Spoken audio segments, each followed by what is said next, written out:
The historical tendency of capitalist development is, on the one hand, that it develops the productive forces and socializes production, thus creating the material prerequisites for socialism, and, on the other hand, that it gives birth to its own gravedigger in the person of the proletariat, which organizes and heads the revolutionary struggle of all the working people for liberation from the yoke of capital.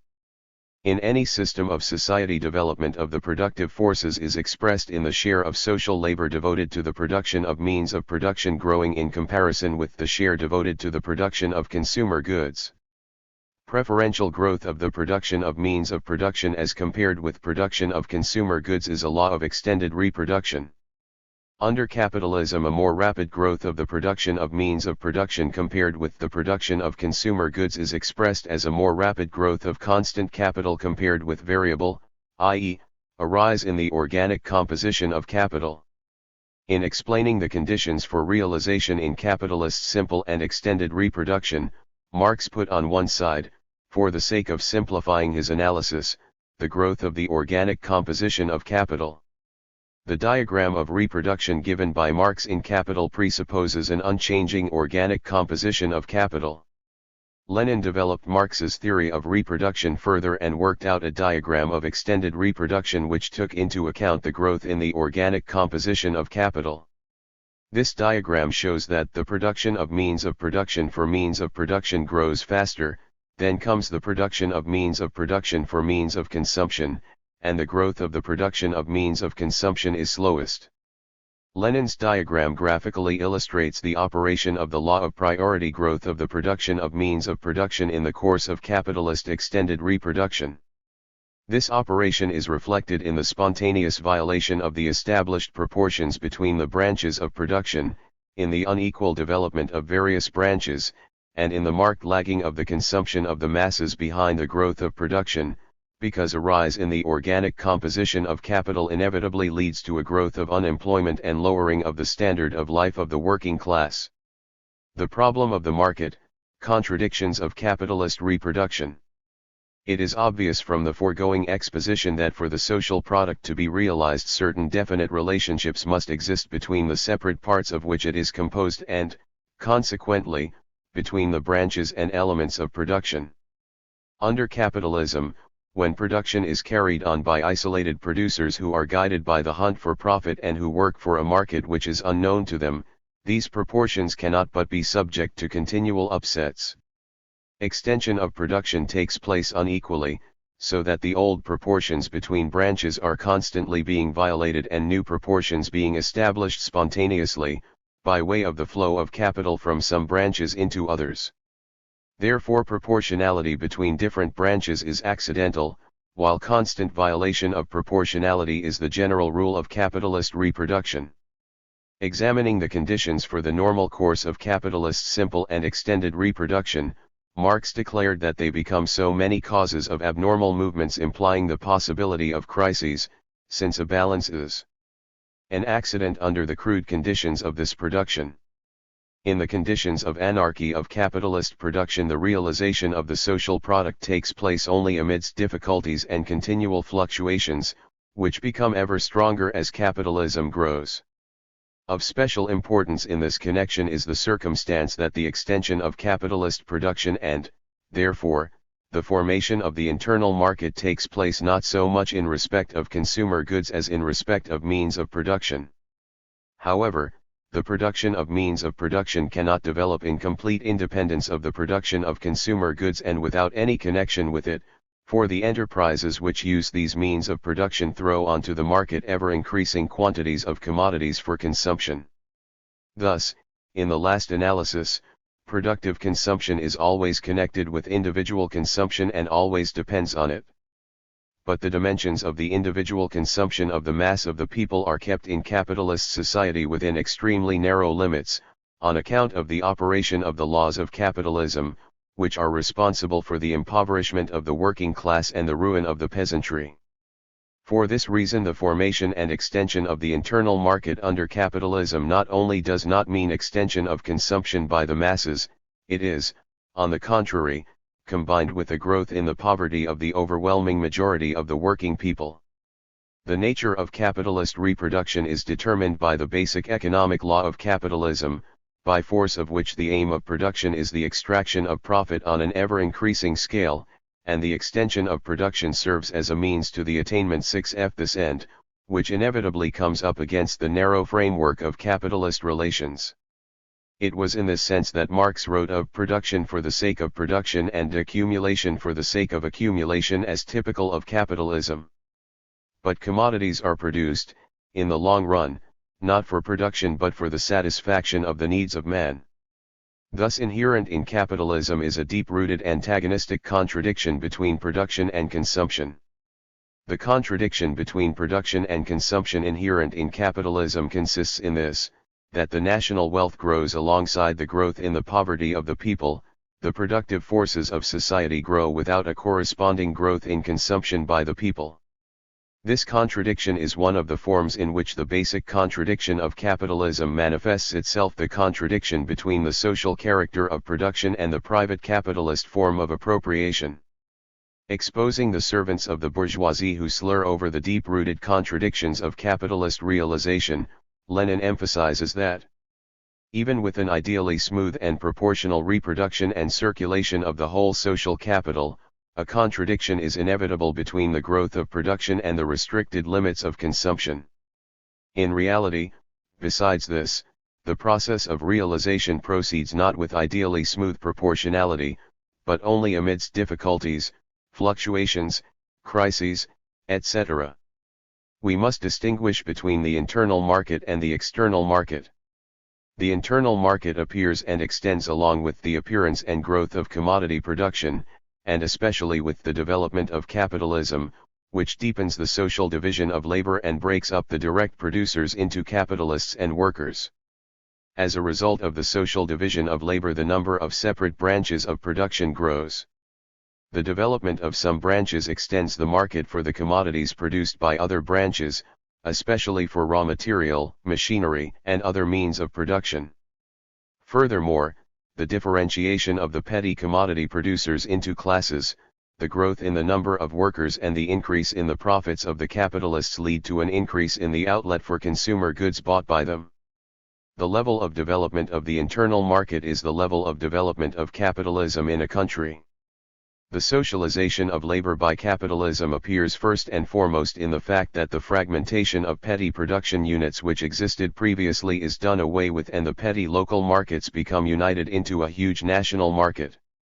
When we examine the process of reproduction and circulation of the entire social capital, the role of the external market is left on one side, since inclusion of the external market does not affect the substance of the problem.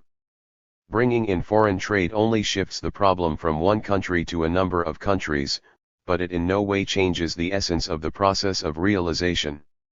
This does not mean, however, that external markets are not of essential importance for capitalist countries. In their hunt for profit, the capitalists expand production in every way possible, seek more profitable markets, and foreign markets often prove to be especially profitable. The contradictions of capitalist realization manifest themselves in full force in the periodic economic crises of overproduction. Brief conclusions. The rotations of individual capitals, taken in their aggregate, constitute the movement of social capital. The social capital is the aggregate of individual capitals in their connection one with another. The aggregate product of capitalist society is divided in respect of value into constant capital, variable capital and surplus value, and in respect of its material form into means of production and consumer goods. The whole of social production is divided into two subdivisions. The first subdivision is the production of means of production and the second is the production of consumer goods. The problem of realization is the problem of finding, for each part of the social product by value and by material form, another part of the product to exchange for it. In capitalist simple reproduction, the condition for realization is that the variable capital plus the surplus value of the first subdivision must be equal to the constant capital of the second subdivision. In capitalist extended reproduction, the sum of the variable capital and the surplus value of the first subdivision must be greater than the constant capital of the second subdivision. The law of extended reproduction under any social system is a preferential growth in the production of means of production compared with the production of consumption goods. In the course of its development, capitalism creates an internal market. The growth of production and of the internal market under capitalism takes place to a greater extent in respect of means of production than in respect of consumer goods. In the process of capitalist reproduction, a disproportionality of production, and a contradiction between production and consumption, reveal themselves, which are inevitable under capitalism, flowing as they do from the fundamental contradiction of capitalism, the contradiction between the social character of production and the private capitalist form of appropriation of the results of production. The contradictions of capitalist reproduction are most vividly expressed in economic crises of overproduction. B. Monopoly Capitalism. Imperialism. Chapter 18, Imperialism, the highest stage of capitalism. The basic economic law of monopoly capitalism. The transition to imperialism. Pre-monopoly capitalism, with free competition predominating, attained the apex of its development in the 1860s and 1870s. During the last third of the 19th century there took place the transition from pre-monopoly to monopoly capitalism. Monopoly capitalism finally took shape towards the end of the 19th and the beginning of the 20th centuries. Monopoly capitalism, or imperialism, is the highest and last stage of capitalism, with the replacement of free competition by the dominance of monopolies as its fundamental distinguishing feature. The transition from pre-monopoly capitalism to monopoly capitalism was prepared by the entire process of development of the productive forces and relations of production in bourgeois society. The last third of the 19th century was marked by large-scale technical advances and by the growth and concentration of industry. In metallurgy, new methods of smelting steel were introduced widely. A rapid spread of new types of prime mover, the dynamo, the internal combustion engine, the steam turbine, the electric motor, accelerated the development of industry and transport. The progress made in science and technique made possible the production of electric power on a mass scale in fuel-burning power stations and later in large hydroelectric stations. The use of electric power led to the creation of a number of new branches of the chemical industry and of metallurgy. The use of chemical methods was extended in a number of branches and processes of production. Improvements in the internal combustion engine made possible the appearance and spread of motor transport and later of aviation. In the middle of the 19th century the predominant place in the industry of the capitalist countries was still occupied by light industry. Numerous enterprises of comparatively small size belonged to individual owners and the relative importance of joint stock companies was comparatively slight. The economic crisis of 1873 brought about the collapse of many businesses of this kind and gave a strong fillip to the concentration and centralization of capital. The predominant role in the industry of the main capitalist countries now began to be played by heavy industry, above all, metallurgy and engineering, and also the mining industry, for the development of which enormous amount of capital were needed. The spread of joint stock companies on a wide scale still further increased the centralization of capital. The volume of world industrial production grew threefold between 1870 and 1900. World smelting of steel grew from 0.5 million tons in 1870 to 28 million tons in 1900, and world smelting of pig iron from 12.2 million tons to 40.7 million. The development of power engineering, metallurgy, and chemistry led to a growth in the world output of coal, and of petroleum. The growth of industrial production was closely connected with the development of railway transport. In 1835, 10 years after the construction of the first railway, there were 1,500 miles of railway track in the world. In 1870 there were over 125,000, and in 1900 500,000. Maritime routes came to be served by large vessels driven by steam-operated machinery and internal combustion engines. During the 19th century the capitalist mode of production spread rapidly throughout the world.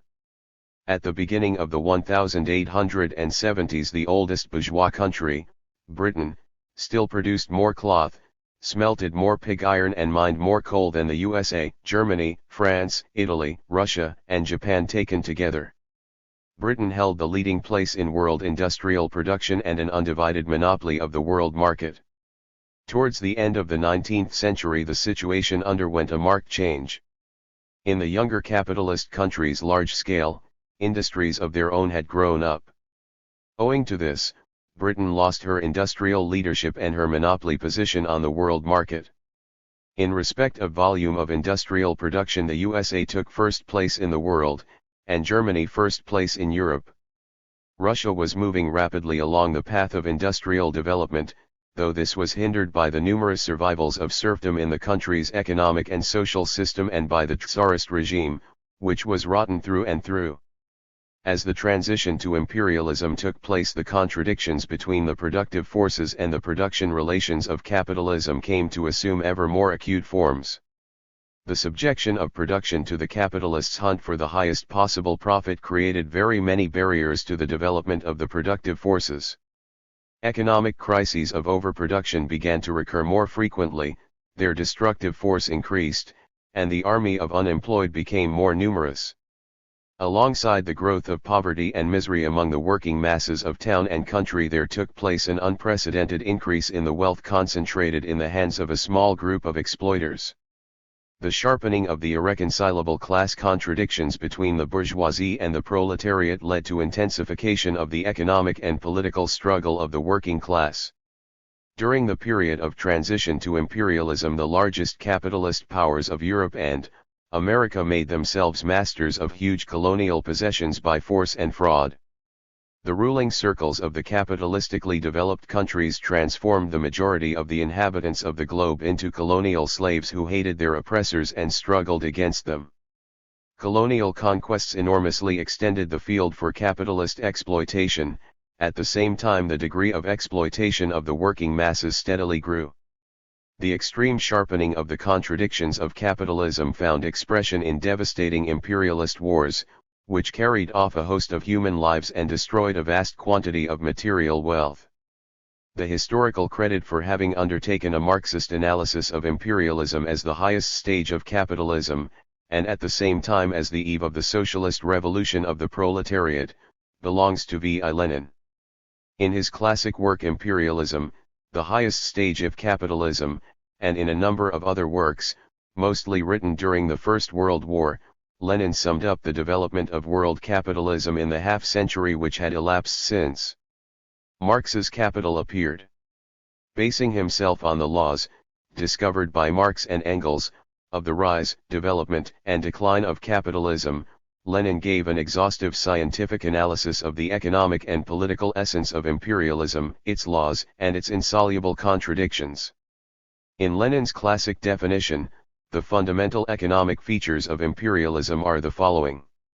The concentration of production and capital developed to such a high stage that it created monopolies which play a decisive role in economic life, the merging of bank capital with industrial capital and the creation, on the basis of this finance capital, of a financial oligarchy, the export of capital, which has become extremely important, as distinguished from the export of commodities, the formation of international capitalist monopolies, which share the world among themselves, and the territorial division of the whole world among the greatest capitalist powers is completed. Concentration of production and monopolies. Monopolies and competition.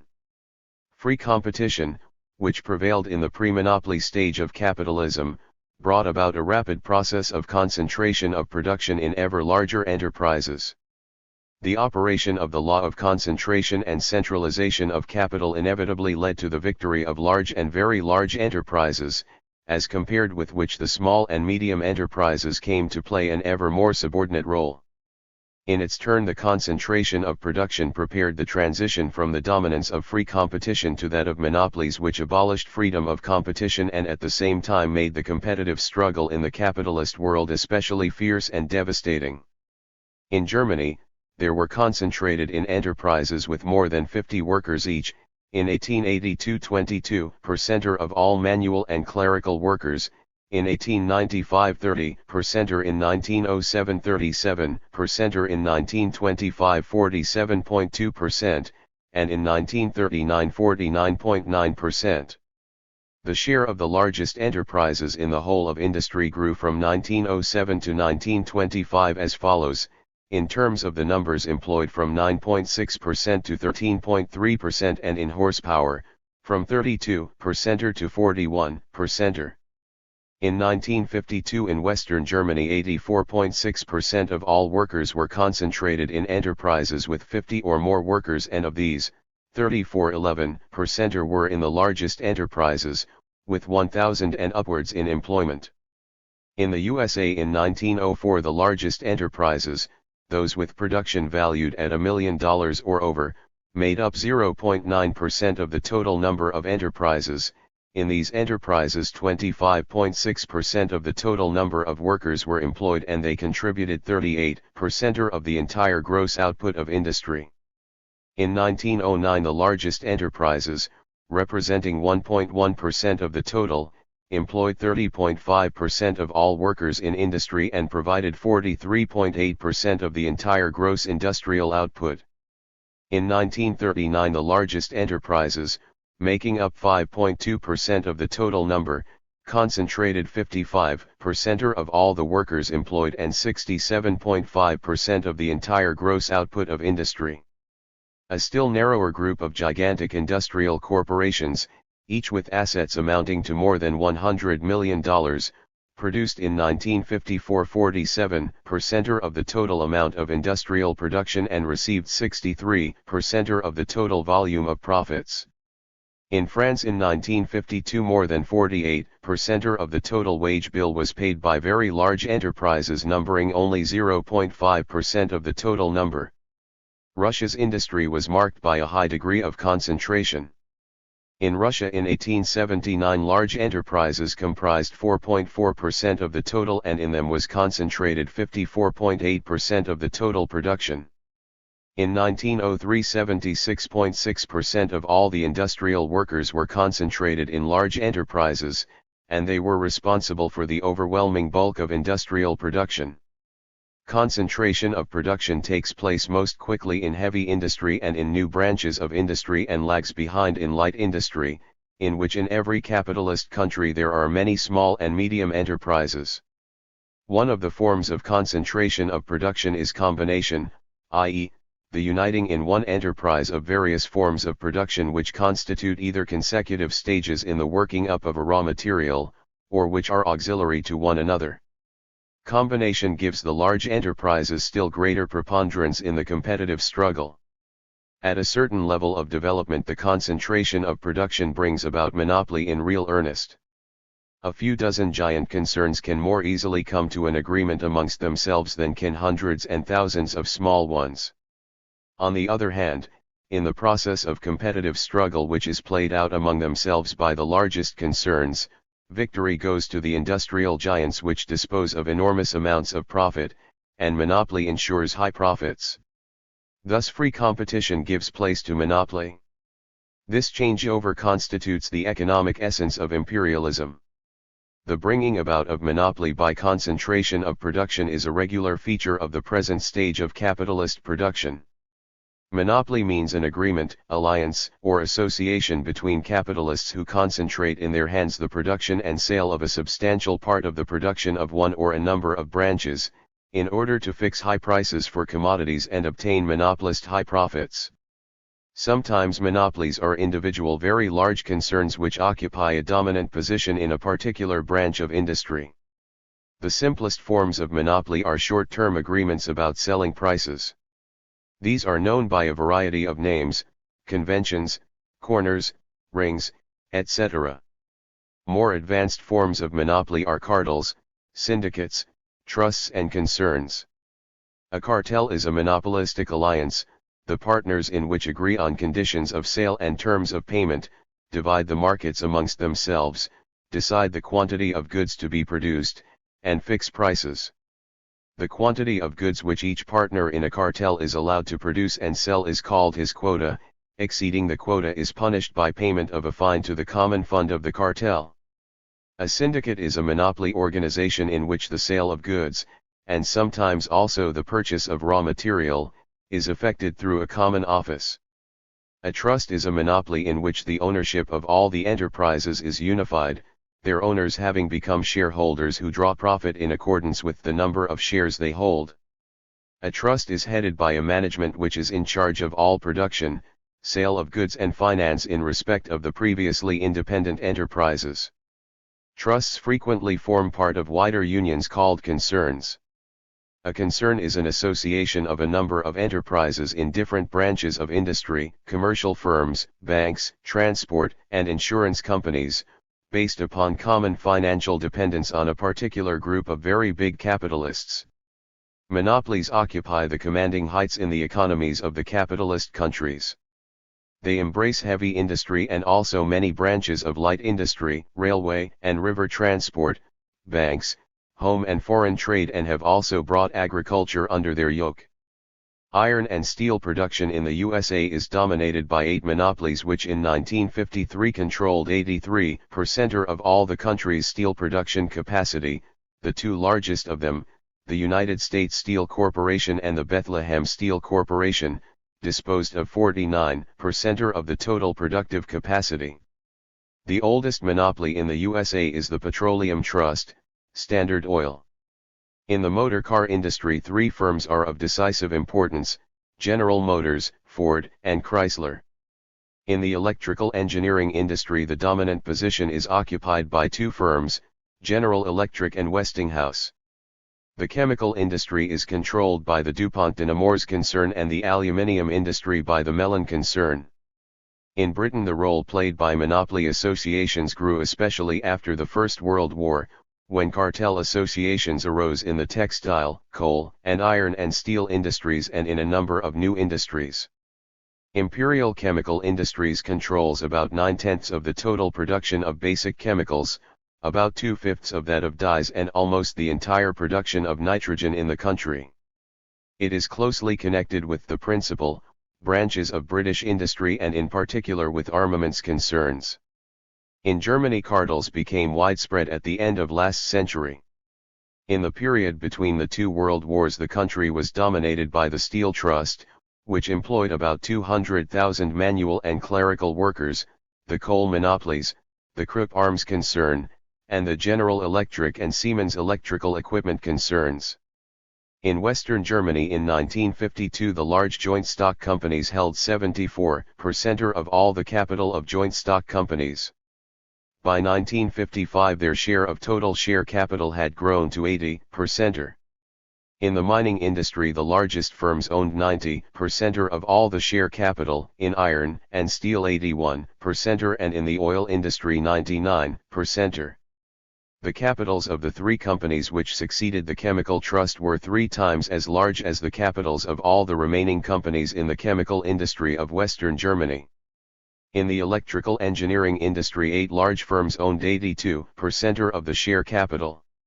2 of the largest of them, General Electric and Siemens, together with the firms under their control, possess 75% of all the share capital in the electrical engineering industry. In France at the present time the entire production of aluminium is concentrated in the hands of a single company. One firm controls 80% of the entire production of dyestuffs, 75% of shipbuilding is in the hands of 2 companies. 3 companies control 72% of the cement industry, 90% of the manufacture of rubber tires, 65% of the sugar industry. In enterprises belonging to 4 companies are produced 96% of the total output of cars. 5 companies control 70 to 75% of all steel production, 90% of oil refining, and 50% of cotton textiles. In Italy, in Japan, and even in such small countries as Belgium, Sweden and Switzerland, monopoly organizations hold the commanding heights in industry. In pre-revolutionary Russia large monopolies embraced first of all the chief branches of heavy industry. The Prodamit Syndicate which arose in 1902, controlled the marketing of more than 4/5 of Russia's iron and steel output. In 1904 the Prodvagon Syndicate was organized, this held an almost complete monopoly of the production and marketing of railway trucks. A syndicate of the same kind united the locomotive-making works. The Perdue Syndicate was formed in 1904 by the largest coal enterprises of the Donbass, which belonged to French and Belgian capital. It embraced 3/4 of the entire coal output of the Donbass. Bourgeois economists, trying to whitewash present-day capitalism, affirm that the spread of monopoly tends to cure the bourgeois system of such evils as competition, anarchy of production and crises. In fact, however, not only can imperialism not eliminate competition, anarchy of production and crises, but it renders still more acute all the contradictions of capitalism. Lenin showed that imperialism is incapable of reconstructing capitalism from top to bottom. Alongside the predominant role of monopolies, there continue to exist in all capitalist countries numerous medium and small enterprises and masses of petty producers, peasants and craftsmen. The monopolies formed in certain branches of industry intensify the chaotic character which is inherent in capitalist economy as a whole. The monopolies, which have grown out of free competition, do not eliminate the latter but exist over it and alongside of it, and thereby give rise to a number of very acute, intense antagonisms, frictions and conflicts. First, competition does not cease inside the monopolies. The members of syndicates and cartels fight among themselves for the most profitable markets and for the largest share of production and sales. Within the trusts and concerns a struggle goes on over the managing positions, over the controlling interests and over the distribution of profits. Secondly, competition goes on between the monopolies, both between monopolies in one and the same branch and between monopolies in different branches which supply each other with goods or which produce goods that can be substituted for one another. Under conditions of a limited capacity of the internal market, the monopolies which produce consumer goods wage a ferocious struggle for outlets for their goods. Thirdly, competition goes on between the monopolies and the enterprises outside the monopolies. The monopolist branches stand in a privileged position relative to others. The monopolies take all possible measures to strangle outsider, pirate enterprises which do not form part of the monopoly associations. The dominance of monopoly imparts to the competitive struggle a particularly destructive and predatory character. The monopolies unleash for the purpose of strangling a rival all possible methods of direct coercion, bribery, and blackmail, resort to complicated financial intrigues and make extensive use of the state apparatus. The dominance of monopoly leads to further socialization of production. But the fruits of this socialization fall into the hands of a few monopolists, whose oppression of the remainder of the population becomes particularly heavy. There takes place a further deepening of the basic contradiction of capitalism, the contradiction between the social character of production and the private capitalist form of appropriation, as a result of which crises become still more devastating. Concentration and monopoly in banking. The new role of the banks. Our conception of the actual power and importance of present-day monopoly cannot be sufficiently complete unless note be taken of the role of the banks. The concentration of capital and the transition from free competition to monopoly take place in banking as in industry. At first the banks served mainly as intermediaries for payments. With the development of capitalism, the activity of the banks as traders in capital became more extensive. The accumulation of capital and concentration of production in industry led to the concentration in the banks of enormous amounts of spare money seeking profitable application. The share of the large-scale banks in the total amount of bank turnover steadily grew. In banking as in industry, concentration leads to monopoly. By means of share purchases, granting of credit, etc., the largest banks subject the small ones to themselves. Once having acquired a monopoly position, the big banks conclude agreements among themselves about the division of spheres of influence. Monopoly unions of banks are formed. Each union of this kind rules over dozens and sometimes even of smaller banks, which become in fact branches of the big ones. Through a widespread network of branches, the big banks gather together in their safes the resources of a great number of enterprises. Nearly all the money capital of the capitalist class and the savings of other strata of the population are placed at the disposal of small groups of banking magnates. In the 33 years before the First World War, the mere increase in the total of deposits in the banking systems of the four largest capitalist states, the USA, Germany, Britain, and France, amounted to 127 milliard marks. From then onward, the increase in deposits was still more rapid, in a period less than half as long. From 1913 to 1928, deposits in these countries grew by 183 milliard marks.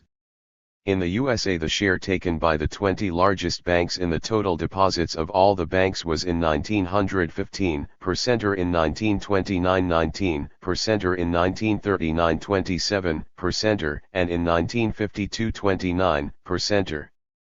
The total number of commercial banks in the USA declined between 1920 and the end of 1954 from 30,000 to 14,400. In Britain, the total balances of the five biggest banks amounted in 1900 to 28 percenter, in 1916 to 37 percenter, in 1929 to 73 percenter, and in 1952 to 79 percenter of the total balances of all the British banks of deposit. In France in 1952, 6 banks of deposit held 66 percenter of the total deposits in all the French banks. In Germany, on the eve of the First World War, about one half of the total deposits in all the banks were concentrated in the big Berlin banks, and in 1929 to 32 2/3. The concentration of industry and the formation of banking monopolies leads to an essential alteration in mutual relations between the banks and industry. As the size of enterprises grows, ever greater becomes the importance of the large-scale, long-term credits granted by the banks to the industrial capitalists. The growth in the amount of deposits placed at the disposal of the banks creates extensive possibilities for such long-term investment of banking resources in industry. The most widespread form in which the money resources of the banks are invested in industry is the purchase of shares in various enterprises. The banks facilitate the formation of joint stock enterprises by undertaking the reorganization of private capitalist enterprises into joint stock companies and the formation of new joint stock companies. The sale and purchase of shares is carried out to an ever-increasing extent through the medium of the banks. The interests of the banks and of the industrial enterprises become merged ever closer and closer. When a bank finances a few large enterprises in a particular branch of industry, it becomes interested in monopolistic agreements between these enterprises and facilitates such agreements. In this way, the banks greatly intensify and accelerate the process of concentration of capital and formation of monopolies. The transformation of the banks from modest intermediaries into a handful of all-powerful monopolists is one of the fundamental processes of the transition from the capitalism of the epoch of free competition to monopoly capitalism. Finance capital and the financial oligarchy. As a result of the banks becoming joint owners of industrial, commercial and transport enterprises and acquiring their shares and bonds, and of industrial monopolies in their turn possessing shares in the banks connected with them, an interweaving of monopoly banking and industrial capital takes place and a new kind of capital arises: finance capital. Finance capital is the capital of banking and industrial monopolies which has become knit together into one. The epoch of imperialism is the epoch of finance capital. Defining finance capital, Lenin emphasized 3 factors of primary importance: the concentration of production, the monopolies arising therefrom, the merging or coalescence of the banks with industry. Such is the history of the rise of finance capital, and such is the content of this term. The coalescence of bank capital with industrial capital is strikingly expressed in the personal union of the heads of the banking and industrial monopolies. The same persons head the largest monopoly associations in banking, industry, commerce, and the other branches of capitalist economy. In Germany before the First World War, the 6 biggest Berlin banks had their representatives serving as directors of 344 industrial enterprises and as members of 407 more, 751 companies in all. On the other hand, 51 of the biggest industrialists were members of the governing bodies of these 6 banks. Later on, this personal union developed still further. In 1932 there were 70 of the biggest industrialists on the governing bodies of the 3 principal Berlin banks. In the USA in 1950, a narrow group made up of 400 industrialists and bankers occupied one-third of the 3,705 of the directors' posts in 250 of the largest corporations, possessing 42% of all the capital in the country. In every capitalist country, a small handful of the biggest bankers and industrial monopolists hold in their grasp all the vitally important branches of the economy and dispose of the overwhelming bulk of social wealth. Management by capitalist monopolies inevitably becomes the rule of a finance oligarchy. Imperialism is marked by the omnipotence of the monopoly trusts and syndicates, the banks, and the finance oligarchy in the developed capitalist countries. The domination of the finance oligarchy is effected in the economic sphere above all by means of the so-called holding system. This means that a big financier or group of financiers controls the principal joint stock company which heads the concern. This company in its turn, through owning the controlling interests in them, dominates the daughter companies which depend on it, granddaughter companies are similarly situated, and so on. By means of this system, the financial bosses are able to control vast sums of the capital of others. By means of a widely ramified system of holdings, the 8 biggest financial groups in the U.S.A. Morgan, Rockefeller, Kuhn Loeb, Mellon, DuPont, and the Chicago, Cleveland and Boston groups occupy the dominant position in that country's whole economy. The Morgan Group's sphere of influence in 1948 embraced banks and corporations with a total capital of $55 million, the Rockefeller Group controlled $26.7 million, the DuPont Group $6.5 million and the Mellon Group $6 million. In 1955 the total number of corporations in the USA exceeded 660,000. Over 75% of the total amount of the assets of all corporations was concentrated, by means of the holding system, in the hands of 66 milliardaire corporations, which disposed directly of 28.3% of the total amount of assets. The finance oligarchy, making use of its effective monopoly position, obtains vast and ever-growing amounts of profit from promotion, from issuing shares and bonds, from floating state loans and from profitable state orders. Finance capital, concentrated in a few hands, levies an ever-increasing tribute from society. The financial oligarchy rules in the political sphere too. Both the internal and external policies of the bourgeois states are subordinated to the self-interest of the biggest monopolies. Export of capital. Characteristic of pre-monopoly capitalism, in which free competition was predominant, was the export of goods. Characteristic of imperialist capitalism, with the domination of monopoly, became the export of capital. The export of capital is undertaken for the purpose of obtaining higher profits.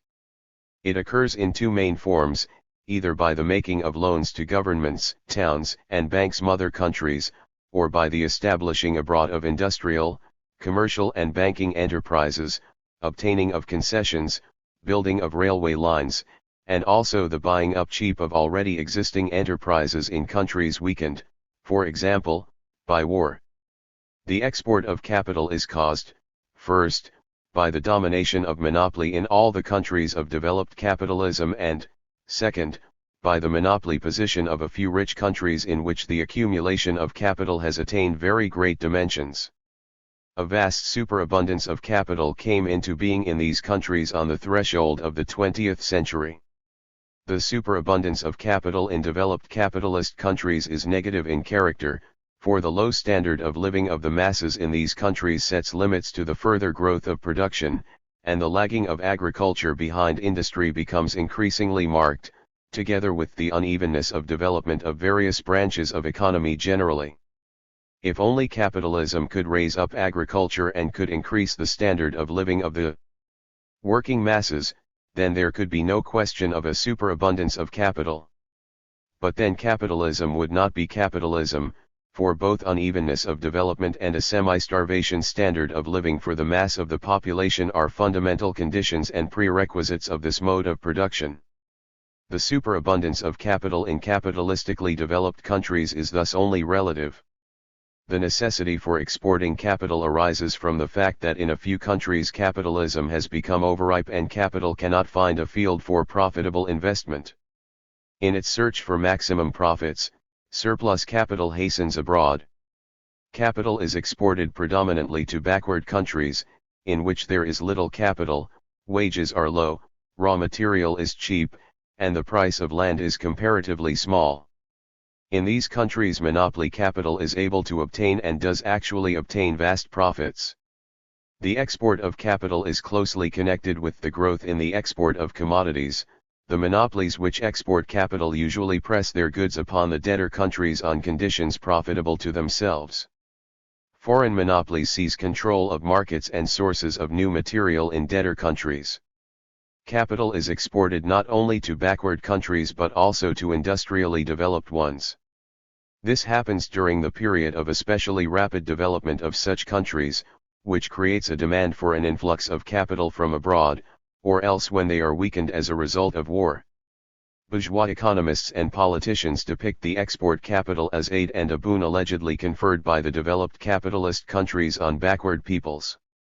In fact, the export of capital, while hastening the development of capitalist relations in backward countries, conduces at the same time to the all-round enslavement and plundering of these countries by alien monopolists.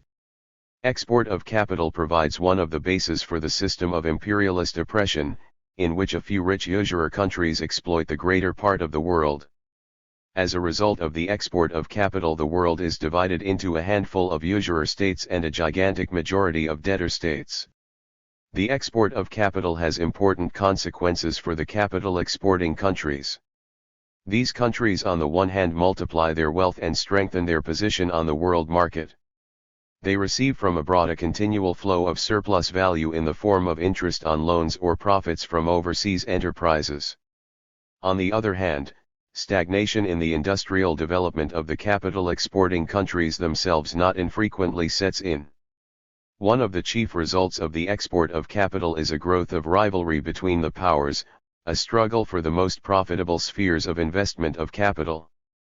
Down to the First World War, the principal countries exporting capital were Britain, France, and Germany. Their capital investments abroad amounted to 175 to 200 milliard francs, Britain 75-100 milliard, France 60 milliard, Germany 44 milliard. Export of capital from the USA did not as yet play any great role, amounting to less than 10 milliard francs.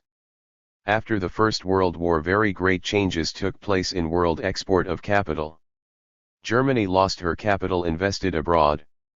The foreign investments of Britain and France were substantially reduced and the export of capital from the USA increased markedly. In 1929 the USA almost drew equal to Britain in the size of its foreign investments. After the Second World War, the export of capital from the USA grew still more. By the end of 1949, American capital investments abroad exceeded the total of overseas capital investments of all the rest of the capitalist states put together. The total amount of American capital invested abroad grew from $2.4 million in 1939 to $39.5 million at the end of 1953. The total amount of British capital investments abroad fell from £3.5 million in 1938 to £2 million in 1951. Economic division of the world between alliances of capitalists. International monopolies. As the export of capital grows and as the foreign connections and spheres of influence of the biggest monopolies expand, conditions arise for the division of the world market among them. International monopolies are formed. International monopolies are agreements concluded between the biggest monopolies of various countries on the division of markets, price policy, and the volume of production. The formation of international monopolies means the attainment of a new level of concentration of production and capital, incomparably higher than before. Many international monopolies are formed with the very active participation of capitalist states, and are among the most important methods of economic expansion. Defenders of international monopolies try to present them as instruments of peace, alleging that international agreements between monopolists can settle by peaceful means the contradictions which arise between imperialist groups and countries. Such assertions have nothing in common with reality. In fact, the economic division of the world between international monopolies is carried out in accordance with the strength of the parties, while the strength of the various monopoly groups undergoes changes. Each of them wages an unceasing struggle to enlarge its share and expand its sphere of monopoly exploitation. Changes in the balance of forces inevitably bring in their train intensification of the struggle for redivision of markets, and sharpening of the contradictions between the different groups and the states supporting them. International agreements between monopolists are notorious for their instability, and bear within them the seeds of inevitable conflicts. International monopolies began to arise in the 1860s to 80s. Towards the end of last century their total number did not amount to more than 40. On the eve of the First World War there were reckoned to be about 100 international cartels, and before the Second World War their number had risen to more than 300. Even before the First World War the petroleum market was in practice divided between the American Standard Oil Trust, controlled by Rockefeller, and the Royal Dutch Shell concern, in which British capital wielded preponderant influence. The market for electrical equipment was shared between two monopoly firms, the German General Electric Company and the American General Electric Corporation, controlled by the Morgan Group. International monopoly agreements embraced even such fields as the production of armaments. The largest firms engaged in the manufacture of arms, Armstrong Vickers in Britain, Schneider Creusot in France, Krupp in Germany, Bofors in Sweden, were linked together by a multitude of ties over a very long period. International monopolies played a big part in preparing the Second World War. The largest monopolies in the USA, Britain, and France, connected by cartel agreements with the German trusts, inspired and guided the policy of the ruling circles of these countries, a policy of encouraging and instigating Hitlerite aggression, which led to war. After the Second World War a series of international monopolies were formed to guarantee the economic and military interests of American imperialism. This is the function, for instance, of the so-called European Coal and Steel Union, embracing Western Germany, France, Italy, Belgium, Holland, and Luxembourg. Completion of the territorial division of the world among the great powers and the struggle to redivide it. Along with the economic division of the world between alliances of capitalists, and in connection with it, there takes place a territorial division of the world among the bourgeois states, a struggle for mastery over foreign lands, a struggle for colonies and semi-colonies. Colonies is the name given to countries which have been deprived of state independence and have become possessions of imperialist metropolitan states. Semi-colonies is the name given to economically underdeveloped countries which are objects of colonial exploitation on the part of imperialist powers and are economically and politically dependent on these states but retain formal independence. Besides colonies and semi-colonies, there exist in the period of imperialism a great variety of types of dependent countries whose degree of dependence varies and is subject to all sorts of changes. Typical of this epoch is not only the two main groups of countries, those owning colonies, and colonies, but also the diverse forms of dependent countries which, officially, are politically independent, but in fact are enmeshed in the net of financial and diplomatic dependence. Defenders of the bourgeoisie depict imperialist rule over the colonies as a civilizing mission, having the aim of leading backward peoples onto the path of progress and independent development. In reality, imperialism dooms the colonial and dependent countries to economic backwardness, and hundreds of millions of the inhabitants of these countries are doomed to suffer unheard of oppression and slavery, lack of rights and poverty, hunger and ignorance. The seizure of colonies by the imperialist powers leads to unprecedented worsening of national oppression and racial discrimination. In Lenin's phrase, capitalism was transformed in its imperialist phase from the liberator of nations, which it had been in the period of struggle against feudalism, into a monstrous oppressor of nations. As early as the middle of the 18th century, Britain enslaved India, a country of most rich natural resources and with a population which in numbers many times exceeded that of the metropolis. In the middle of the 19th century the USA seized extensive territories belonging to its neighbor Mexico, and in the following decades established its domination over a number of countries of Latin America.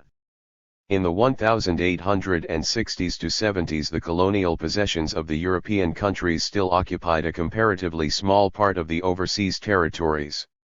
In the last quarter of the 19th century, in the period of transition to the monopoly stage of capitalism, the map of the world underwent radical changes. All the developed capitalist countries followed the oldest colonial power, Britain, on the road of territorial conquest. France became a great colonial power towards the end of the 19th century, with possessions amounting to 3.7 million square miles. Germany seized 1 million square miles of territory with 14.7 million inhabitants, Belgium 900,000 square miles with 30 million inhabitants. The USA conquered the most important foothold in the Pacific Ocean, the Philippines, together with Cuba, Puerto Rico, Guam, Hawaii, and Samoa, besides subjecting de facto a number of countries of South and Central America. Between 1876 and 1914 the so-called Great Powers conquered about 10 million square miles of territory, which was 1.5 times the area of the metropolitan countries themselves. A number of countries were reduced to semi-colonial dependence on the imperialist states.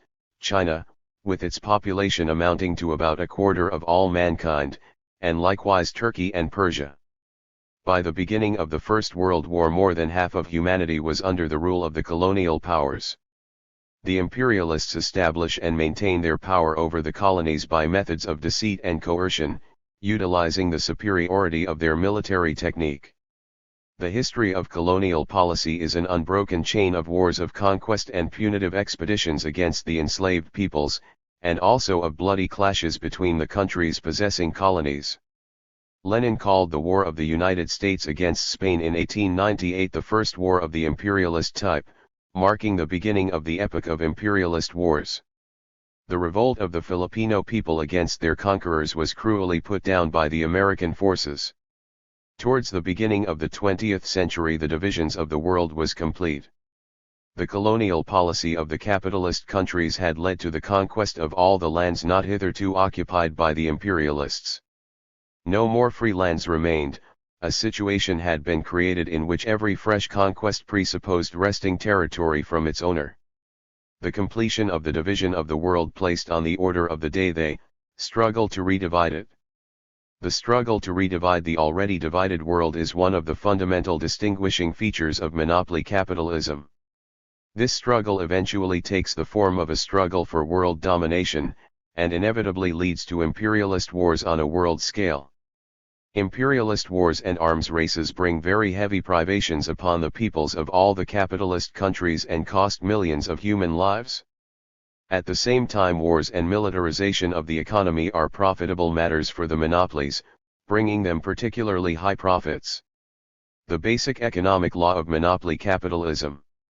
As already mentioned, the economic essence of imperialism consists of the replacement of free competition by the dominance of monopoly.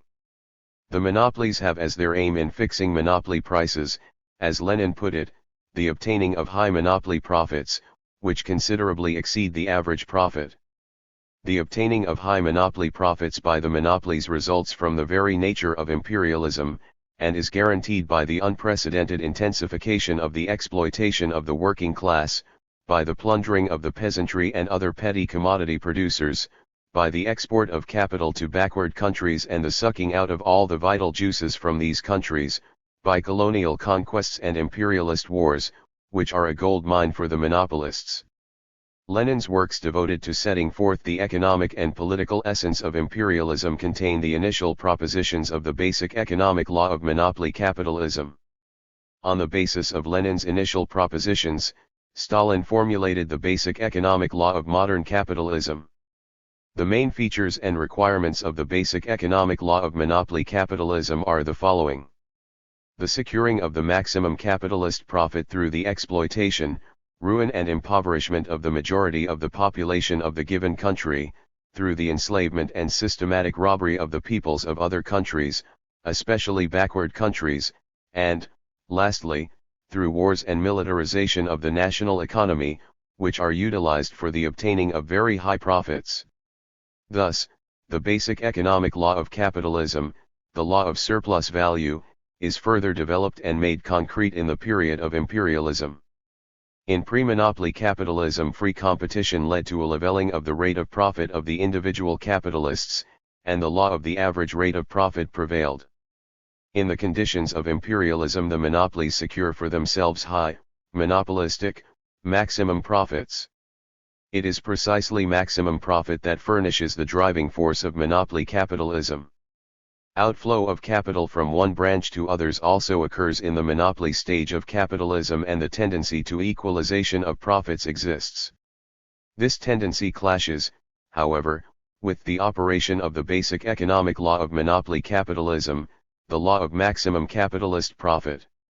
In the epoch of imperialism, commodities produced by monopolist branch of production are sold for the most part at monopoly prices, while selling their goods at inflated prices. The monopolies at the same time buy from the peasants the produce of their holdings at extremely reduced prices. Monopoly prices, which serve as a means of pumping resources out of agriculture, hold back its development. One of the most powerful instruments for the ruining of the peasant holdings is the development of mortgage credit. The monopolies get the peasants entangled in loans and then acquire their land and chattels for themselves at very low prices. Through mortgages, through the machinations of financial pirates, through high taxes and excise, through high rents, and especially through competition on the part of the large capitalist landowners, the bourgeoisie is ruining the middle and small peasants. M. Thérèse wrote in his work The Communist Party's Policy in the Countryside. The purchase of the peasants' produce by the monopolies at extremely low prices does not mean at all that the urban consumer receives cheap foodstuffs. Between the peasant and the urban consumer stand the middlemen, merchants associated together in monopoly organizations which ruin the peasants and fleece the urban consumers. Further, a source of maximum profits for the monopolies is the enslavement and plundering of economically backward and dependent countries by the bourgeoisie of the imperialist states. The systematic robbery of the colonies and other backward countries and the transformation of a number of independent countries into dependent countries constitute an integral feature of monopoly capitalism. Imperialism cannot live and develop without an uninterrupted flow of tribute from the foreign lands which it plunders. The monopolies draw vast revenues above all from their capital investments in the colonial and dependent countries. These revenues are the fruit of the most ruthless and inhuman exploitation of the working masses of the colonial world. The monopolies gain through non-equivalent exchange, i.e., selling their commodities in colonial and dependent countries at prices considerably in excess of their value, and buying the commodities produced in these countries at extremely low prices which do not cover their value. In addition, the monopolies draw from the colonies high profits on the transport, insurance, and banking operations which they carry out. Finally, wars and militarization of the economy are one of the ways whereby the monopolies secure maximum profits. Wars enrich the magnates of finance capital to an enormous extent, and in the intervals between wars, the monopolies try to maintain the high level of their profits through an unrestrained arms drive. Wars and militarization of the economy bring the monopolists fat war contracts, paid for by the treasury at inflated prices, and an abundant flow of loans and subsidies from the resources of the state budget. In wartime, all labor laws are suspended, the workers are proclaimed to be in a state of mobilization, and strikes are forbidden. All this enables the capitalists to raise the degree of exploitation through screwing up the intensity of labor. At the same time, the standard of living of the working masses falls as a result of the growth of taxation and the rising cost of living. Thus, the militarization of capitalist economy both in war conditions and in peacetime means a severe intensification of the exploitation of the working masses in the interests of the growth of maximum profits for the monopolies. The basic economic law of modern capitalism, which determines the whole course of development of capitalism in its imperialist phase, enables us to understand and explain the inevitability of the growth and sharpening of the insoluble contradictions inherent in it. Brief conclusions.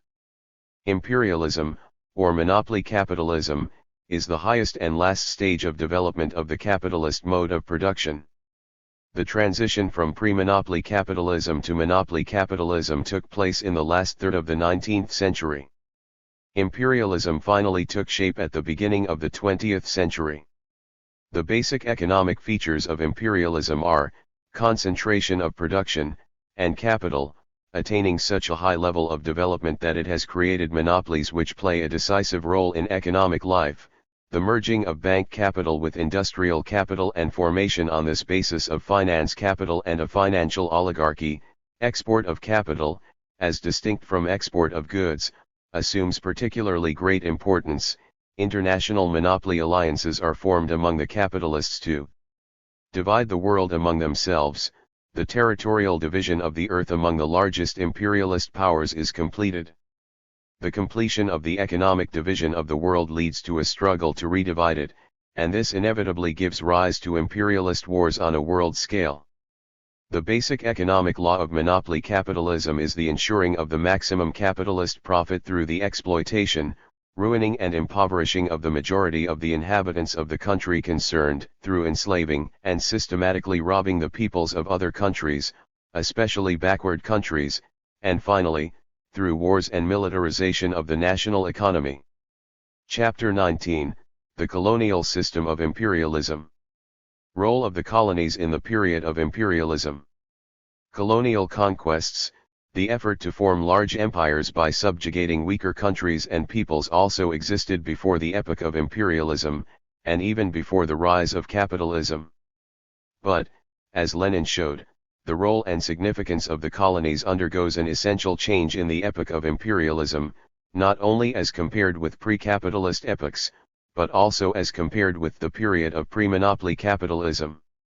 To the old methods of colonial policy there is added the struggle of the monopolists for sources of raw material, for the export of capital, for spheres of influence and territories of economic and military strategic importance.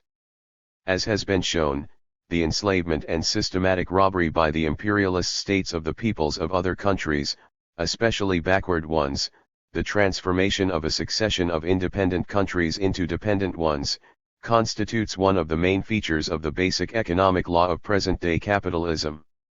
In the course of its extension throughout the world, capitalism gave rise to a tendency toward economic rapprochement between separate countries, to the abolition of national isolation and the gradual unification of vast territories into one connected whole.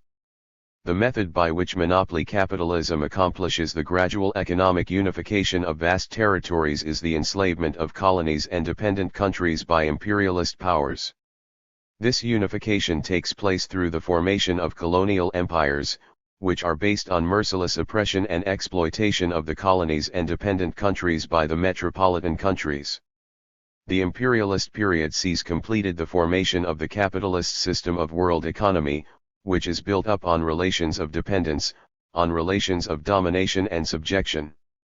The imperialist countries have subjected the peoples of the colonies and dependent countries to their rule by means of intensified export of capital, extension of spheres of influence and colonial conquests. Capitalism has grown into a world system of colonial oppression and of the financial strangulation of the overwhelming majority of the population of the world by a handful of advanced countries. Thus the separate national economies have been transformed into links of a single chain called world economy. At the same time, the world's population has been split into two camps: a small group of imperialist countries which exploit and oppress the colonial and dependent countries, and the vast majority colonial and dependent countries, the peoples of which carry on a struggle to free themselves from the imperialist yoke. It is in the monopoly stage of capitalism that the colonial system of imperialism has taken shape. The colonial system of imperialism means the entire aggregate of colonies and dependent countries oppressed and enslaved by the imperialist states. Colonial pillage and conquest, imperialist lawlessness and violence, colonial slavery, national oppression and lack human rights, and, finally, the struggle of the imperialist powers among themselves for domination over the peoples of the colonial countries. Such are the forms in which the process of creating the colonial system of imperialism has taken course. By conquest and plundering of colonies, the imperialist states strive to overcome the mounting contradictions inside their own countries. The high profits extracted from the colonies enable the bourgeoisie to bribe certain sections of the skilled workers, with whose aid the bourgeoisie tries to introduce disruption into the workers' movement. At the same time, the exploitation of the colonies leads to the contradictions of the capitalist system as a whole becoming more acute. Colonies as agrarian and raw material appendages of the metropolitan countries.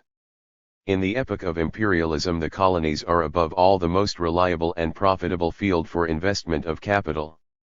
In the colonies, the finance oligarchy of the imperialist countries disposes of an undivided monopoly of capital investments and obtains especially high profits.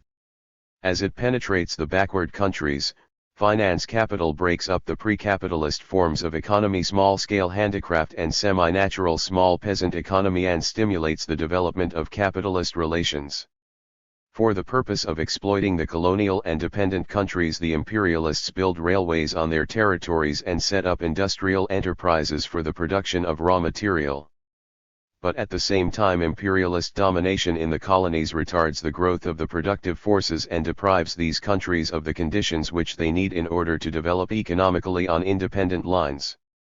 The imperialists have an interest in colonies remaining economically backward, since backwardness helps them to preserve their power over the dependent countries and to intensify the exploitation of these countries. Even where industry is comparatively further developed than elsewhere, for example, in some of the Latin American countries, this means only the mining industry and a few branches of light industry, cotton, leather, foodstuffs. Heavy industry, which is the basis of a country's economic independence, is extremely weak, and engineering is hardly present at all. The ruling monopolies take special measures to hinder the creation of industry producing the instruments of production. They refuse credit for such purposes to the colonies and dependent countries and will not sell the necessary equipment and patents. The colonial dependence of backward countries stands in the way of their industrialization. In 1920, China's share of world coal output was 1.7%, of iron output 0.8%, of copper production 0.03%. In India, the production of steel per head of the population on the eve of the Second World War amounted to 2.7 kilograms a year, as compared with 222 kilograms in Great Britain. The whole of Africa was in 1946 responsible for only 1.5% of the fuel and electric power produced in the capitalist world. Even the textile industry is feebly developed and backward in colonial and dependent countries. In India in 1947 there were about 10 million spindles as compared with 34.5 million spindles in Britain, the population of which was only 1/8 that of India. In Latin America in 1945 there were 4.4 million spindles as compared with 23.1 million in the USA. Being deprived of the conditions needed for independent industrial development, the colonies and semi-colonies remain agrarian countries. The source of livelihood of the overwhelming bulk of the inhabitants of these countries is agriculture, which is bound hand and foot in feudal relationships. The stagnation and decline of agriculture hold back the growth of the internal market. The monopolies which dominate the colonies permit only those branches of production to develop there which ensure the supply of raw materials and foodstuffs for the metropolis. This means the extraction of minerals and the cultivation of agricultural crops, with the initial stages of the working up of these. As a result, the economy of the colonies and semi-colonies assumes an extremely one-sided character. Imperialism transforms the enslaved countries into agrarian and raw material appendages of the metropolis. The economy of many dependent countries is specialized in the production of one or two products, which go entirely for export. Thus, in the period since the Second World War, petroleum has constituted 97% of Venezuela's exports, tin or 70% of Bolivia's, coffee about 58% of Brazil's, sugar over 80% of Cuba's, rubber and tin over 70% of Malaya's, cotton about 80% of Egypt's, coffee and cotton 60% of Kenya's and Uganda's, copper about 85% of northern Rhodesia's, cocoa about 50% of the Gold Coast's. This one-sided development of agriculture places whole countries completely at the mercy of the monopolist purchasers of raw material. In connection with the transformation of the colonies into agrarian and raw material appendages of the metropolitan countries, the role of the colonies as sources of cheap raw material for the imperialist states grows enormously. The further capitalism develops, the more acute becomes competition and hunting for sources of raw material throughout the world, and the more desperate the struggle to grab colonies. In the conditions of monopoly capitalism, when industry consumes huge masses of coal, oil, cotton, iron ore, non-ferrous metals, rubber, etc., no monopoly can count itself secure if it does not possess constant sources of raw material.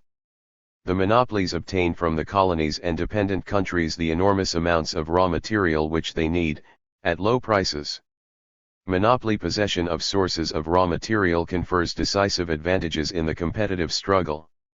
Seizure of the sources of cheap raw material enables the industrial monopolies to enforce monopoly prices on the world market, and to sell their products at inflated prices. The imperialist powers obtain a number of the most important kinds of raw material exclusively or largely from the colonies and semi-colonies.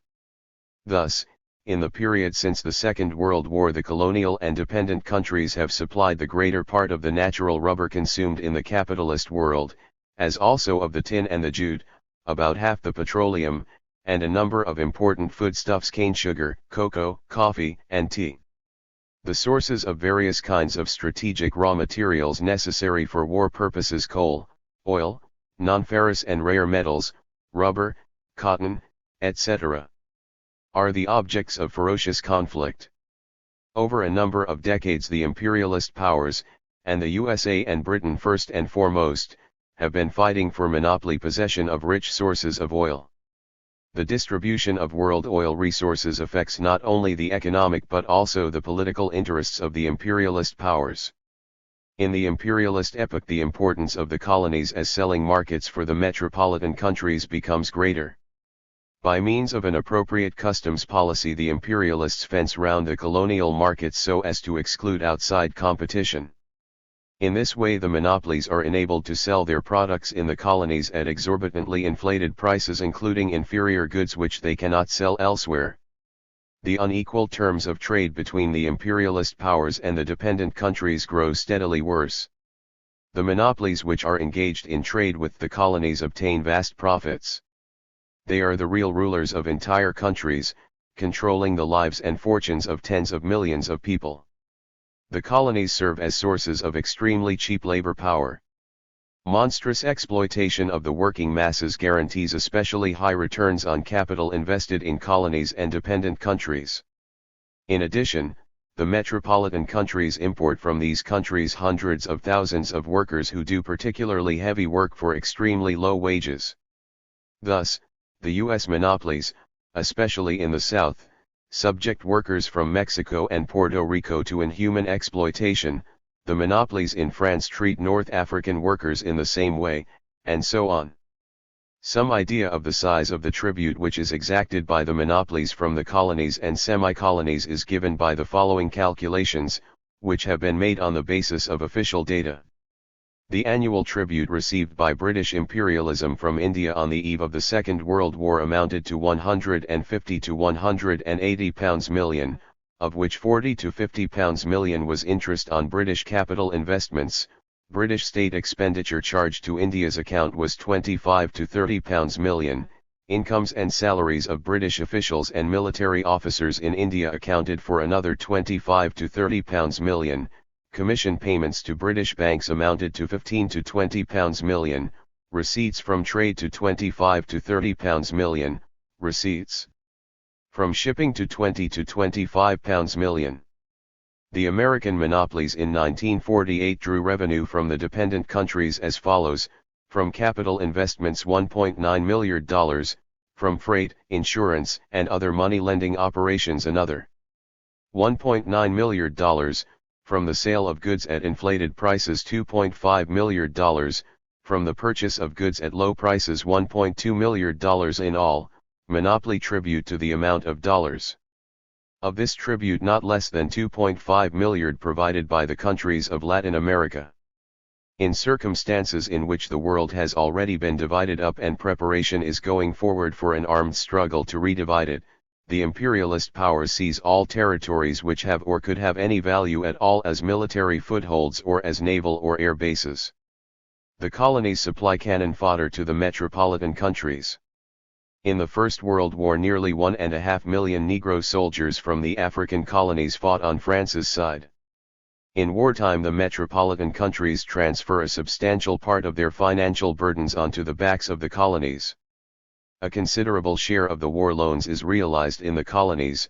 Britain made extensive use of the currency resources of its colonies during both the First and Second World Wars. The rapacious exploitation of the colonial and dependent countries by imperialism accentuates the irreconcilable contradiction between the vital needs of the economies of these countries and the selfish interests of the metropolitan countries. Methods of colonial exploitation of the working masses. A characteristic feature of colonial methods of exploitation, which ensures high monopoly profits to the finance capital of the metropolitan countries, is the combination of imperialist robbery with feudal and serf-owning forms of exploitation of the working people. The development of commodity production and extension of money relations, the expropriation of the bulk of the indigenous population from the land and the breaking up of petty handicraft production, all these processes take place alongside an artificial preservation of feudal survivals and the introduction of methods of forced labor. As capitalist relations develop, rent in kind gives place to money rent and taxes in kind to taxes payable in money, which still further hastens the ruin of the peasant masses. The ruling classes in the colonies and semi-colonies are the feudal landlords and the capitalists, both urban and rural. The capitalist class is divided into the compradore bourgeoisie and the national bourgeoisie. The compradors are native middlemen between the foreign monopolies and the colonial markets, both for selling and for buying raw materials. The feudal landlords and the compradore bourgeoisie are vassals of foreign finance capital, direct mercenary agents of international imperialism, which holds the colonies and semi-colonies in thrall. As the colonies develop their own industries, the national bourgeoisie grows in importance. It finds itself in a position facing two ways: on the one hand, oppression by foreign imperialism and feudal survivals bars its path to economic and political power, while on the other hand it shares, together with the foreign monopolies, in the exploitation of the working class and the peasantry. In the largest colonial and semi-colonial countries, monopolistic associations of local bourgeois exist, which are dependent on the foreign monopolists. Insofar as the national liberation struggle is directed towards the overthrow of imperialist rule, the winning of national independence for the country and the abolition of the feudal survivals which hinder the development of capitalism, the national bourgeoisie at a certain stage takes part in this struggle and plays a progressive role. The working class grows in colonial and dependent countries as industry develops and capitalist relations spread. Its advanced section is the industrial proletariat.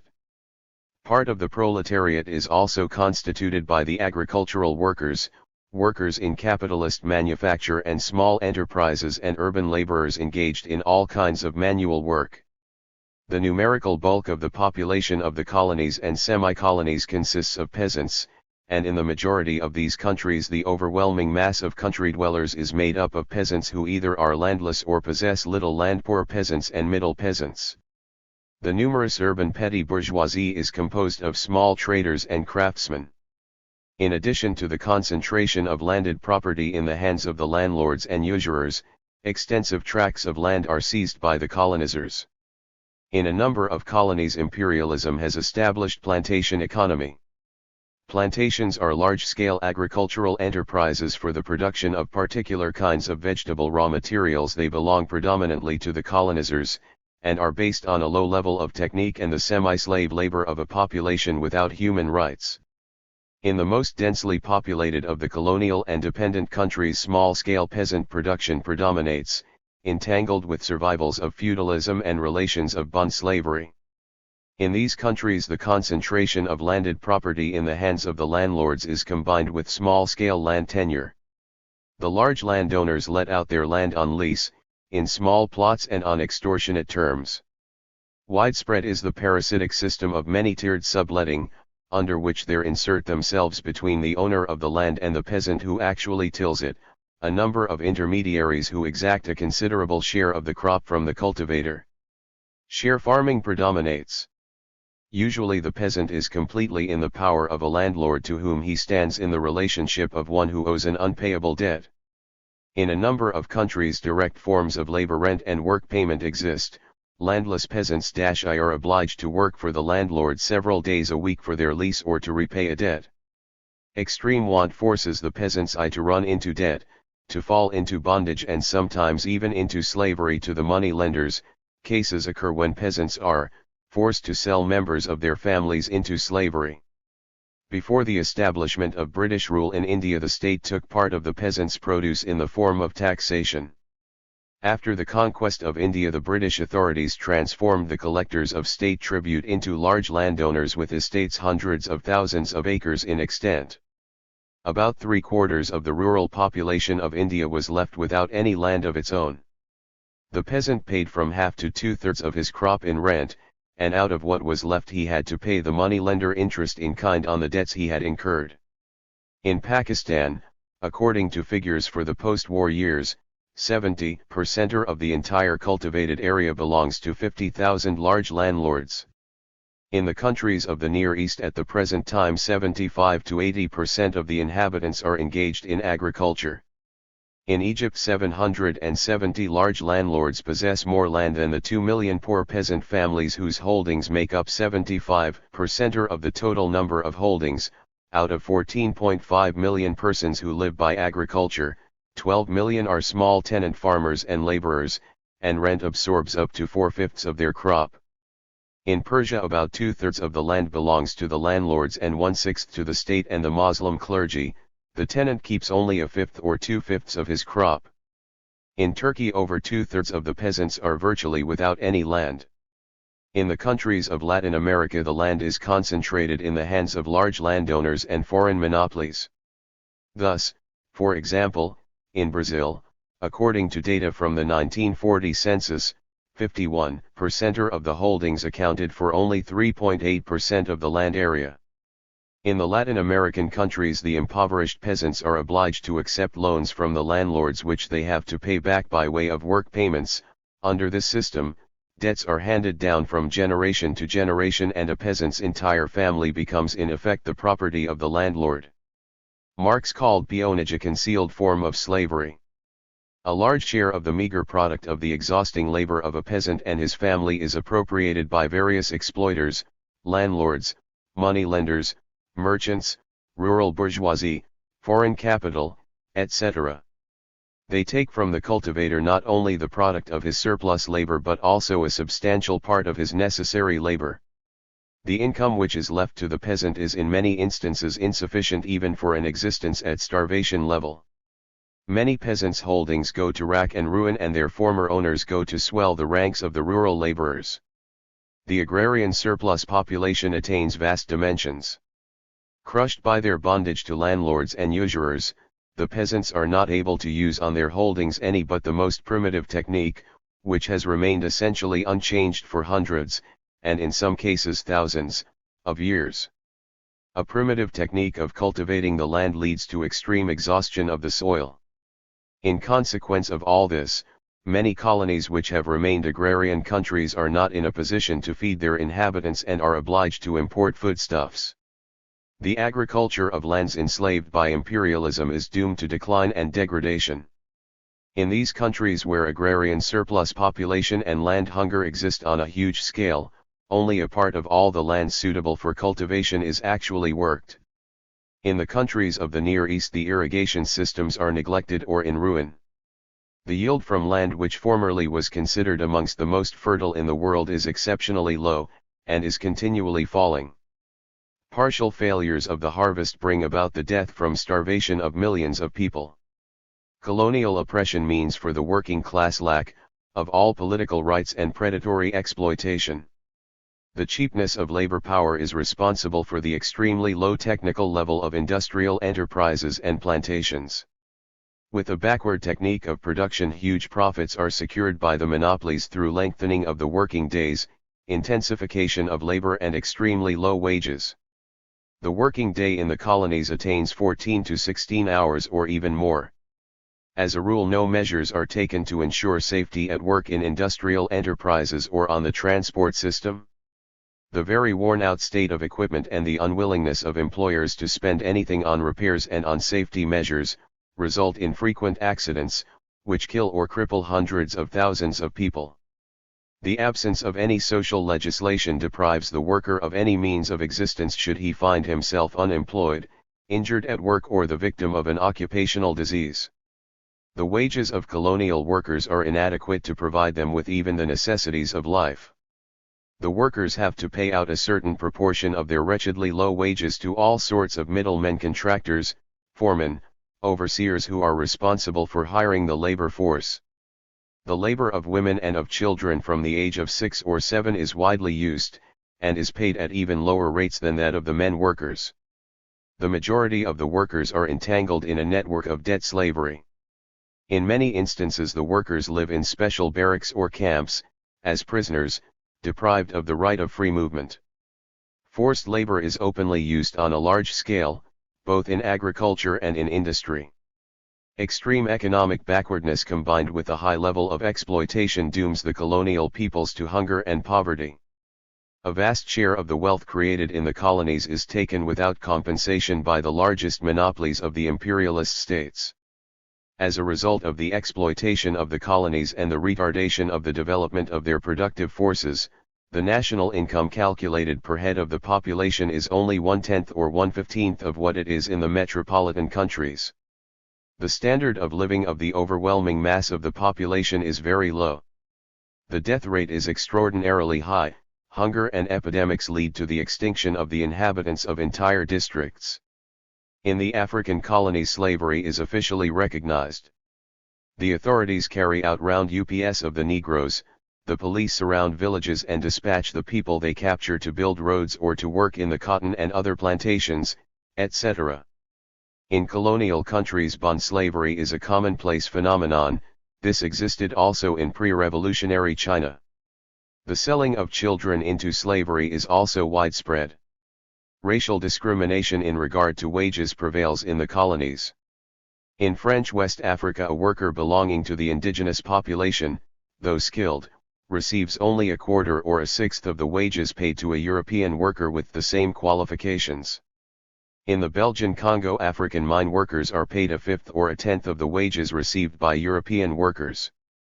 In the Union of South Africa, 65% of the children of the native population die before reaching their second year. The national liberation struggle of the colonial peoples. Before the epoch of imperialism, the national question affected only a few, mainly European, nations and was confined to the territories of a few multinational states.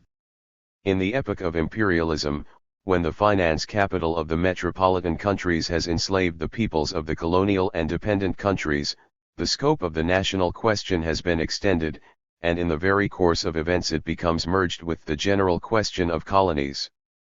The national question was thereby transformed from a particular and internal state problem into a general and international problem, into a world problem of emancipating the oppressed people of the dependent countries and colonies from the yoke of imperialism. The only way by which these peoples can free themselves from the burden of exploitation is their revolutionary struggle against imperialism. Throughout the entire epoch of capitalism, the peoples of the colonial countries have fought against foreign enslavement, frequently breaking out in revolts which were cruelly put down by the colonizers. In the period of imperialism, the struggle of the peoples of the colonial and dependent countries for liberation assumes unprecedented dimensions. Already at the beginning of the 20th century, especially after the First Russian Revolution of 1905, the working masses of the colonial and dependent countries were awakened to political life. Revolutionary movements arose in China, Korea, Persia, and Turkey. The countries of the colonial world differ among themselves in their level of economic development and in the degree to which a proletariat has been formed within them.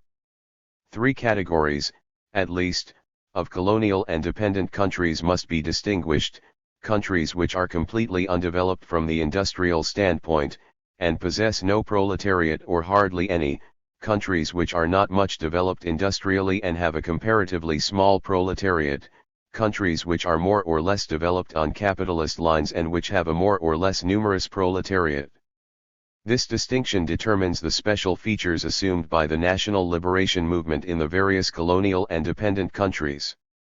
Insofar as the population in the colonial and dependent countries is composed preponderantly of peasants, the national and colonial question is in essence a peasant question. The common aim of the national liberation movement in the colonies and dependent countries is liberation from the rule of imperialism and abolition of all feudal survivals. For this reason, every national liberation movement in the colonies and dependent countries which is directed against imperialism and feudal oppression is progressive in character, even if in the countries concerned the proletariat is only slightly developed. The national liberation movement in the colonies and dependent countries, in which the proletariat is playing an ever greater role as acknowledged leader of the broad masses of the peasantry and all the working people, draws into struggle against imperialism the gigantic majority of the world's population, which is oppressed by the finance oligarchies of a few of the biggest capitalist powers. The interest of the proletarian movement in the developed capitalist countries and those of the national liberation movement in the colonies demand that these two forms of the revolutionary movement be united in a common fighting front against their common enemy, imperialism. Proletarian internationalism proceeds from the fact that no people which oppresses other peoples can itself be free. And, as Leninism teaches, real support by the proletariat of the ruling nations to the liberation movement of the oppressed peoples means support, defense, and implementation of the slogan of the right of nations to separation and to independent state existence. The growth of the national liberation struggle of the oppressed peoples of the colonies and dependent countries saps the foundations of imperialism and prepares its downfall. Brief conclusions. Unrestrained exploitation of colonies and semi-colonies is one of the characteristic features of monopoly capitalism. The maximum profits of the monopolies are inseparably connected with the exploitation of colonies and semi-colonies as markets, as sources of raw material, spheres of investment of capital and reservoirs of cheap labor power. Demolishing pre-capitalist forms of production and evoking the accelerated growth of capitalist relations, imperialism permits, however, only such a development of the economy of the colonies and dependent countries as will deprive them of economic and political independence. The colonies serve as agrarian raw material appendages to the metropolitan countries. Characteristic of the colonial system of imperialism is the interweaving of capitalist exploitation and robbery with sundry survivals of feudal and even of slave-owning oppression. Finance capital artificially maintains survivals of feudalism in the colonies and dependent countries, and introduces forced labor and slavery there. Penal conditions of labor, with an extremely low standard of technique, complete lack of rights, ruin and impoverishment, hunger and mass extinction are the lot of the working class and the peasantry in the colonial and semi-colonial countries. The intensifying of colonial exploitation and oppression inevitably calls forth resistance by the broadest masses of the population in the colonial and dependent countries. The national liberation movement of the enslaved peoples draws into struggle against imperialism the gigantic majority of the world's population, undermines the foundations of imperialism and prepares its downfall. Chapter XX, The Place of Imperialism in History. Imperialism, the last stage of capitalism. Defining the place of imperialism in relation to capitalism in general, Lenin wrote, "Imperialism is a specific historical stage of capitalism. Its specific character is threefold: imperialism is monopoly capitalism, parasitic or decaying capitalism, moribund capitalism. Monopoly capitalism does not and cannot eliminate the foundations of the old capitalism. In a certain sense it is a superstructure upon the old, pre-monopoly capitalism. Just as there is not and cannot be any pure capitalism, so the existence of pure imperialism is unthinkable. Even in the most highly developed countries a host of small and medium enterprises exist alongside the monopolies, especially in light industry, agriculture, trade, and other branches of the economy. In nearly all capitalist countries a considerable part of the population is composed of peasants, the bulk of whom carry on simple commodity production. In the colonial and semi-colonial countries imperialist oppression is interwoven with pre-capitalist and especially feudal forms of exploitation. The essential peculiarity of imperialism is that monopolies exist alongside of the market, competition, and crises. Inasmuch as imperialism is the continuation and development of the basic features of capitalism, to that extent the economic laws of capitalism generally are retained in the monopoly phase of capitalism. But in connection with the change in the economic conditions and the extreme sharpening of all the contradictions of capitalism, these laws undergo further development, and they operate with increasing destructive force.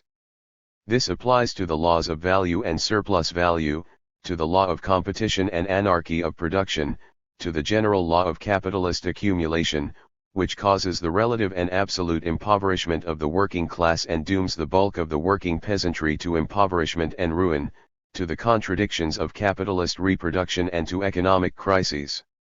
Monopolies bring the socialization of production to the highest level possible under capitalism. Large and very large enterprises, in each of which share of the total production in the most important branches of industry. The monopolies link together huge enterprises, allot markets and sources of raw material, assemble under their command bodies of scientific workers, control inventions and technical improvements. The big banks have nearly all the money resources of the country under their control. The links between the various branches of the economy, and their interdependence, increase tremendously. Industry, with gigantic productive capacities at its disposal, is able rapidly to increase the quantity of goods produced. Meanwhile, the means of production remain the private property of the capitalists, and a decisive share of the means of production belongs to a small handful of monopolists. In their drive for maximum profit, the monopolies raise by all means in their power the level of exploitation of the working class, which leads to an intensified impoverishment of the working masses and a reduction in their purchasing power. Thus, the domination of monopoly sharpens to the uttermost the basic contradiction of capitalism, the contradiction between the social character of production and the private capitalist form in which the results of production are appropriated. It becomes ever more obvious that the social character of the process of production demands social ownership of the means of production. In the imperialist epoch, society's productive forces have attained such a level of development that they are constricted by the narrow framework of capitalist production relations. Capitalism, which replaced feudalism as a more progressive mode of production, has been transformed in its imperialist phase into a reactionary force which holds back the development of human society. The economic law of the obligatory correspondence of the relations of production to the character of the productive forces demands the replacement of capitalist relations of production by new, socialist relations. This law encounters the most violent resistance on the part of the ruling classes, and above all of the monopolist bourgeoisie and the large landowners, who strive to prevent the working class from forming an alliance with the peasantry and overthrowing the bourgeois system.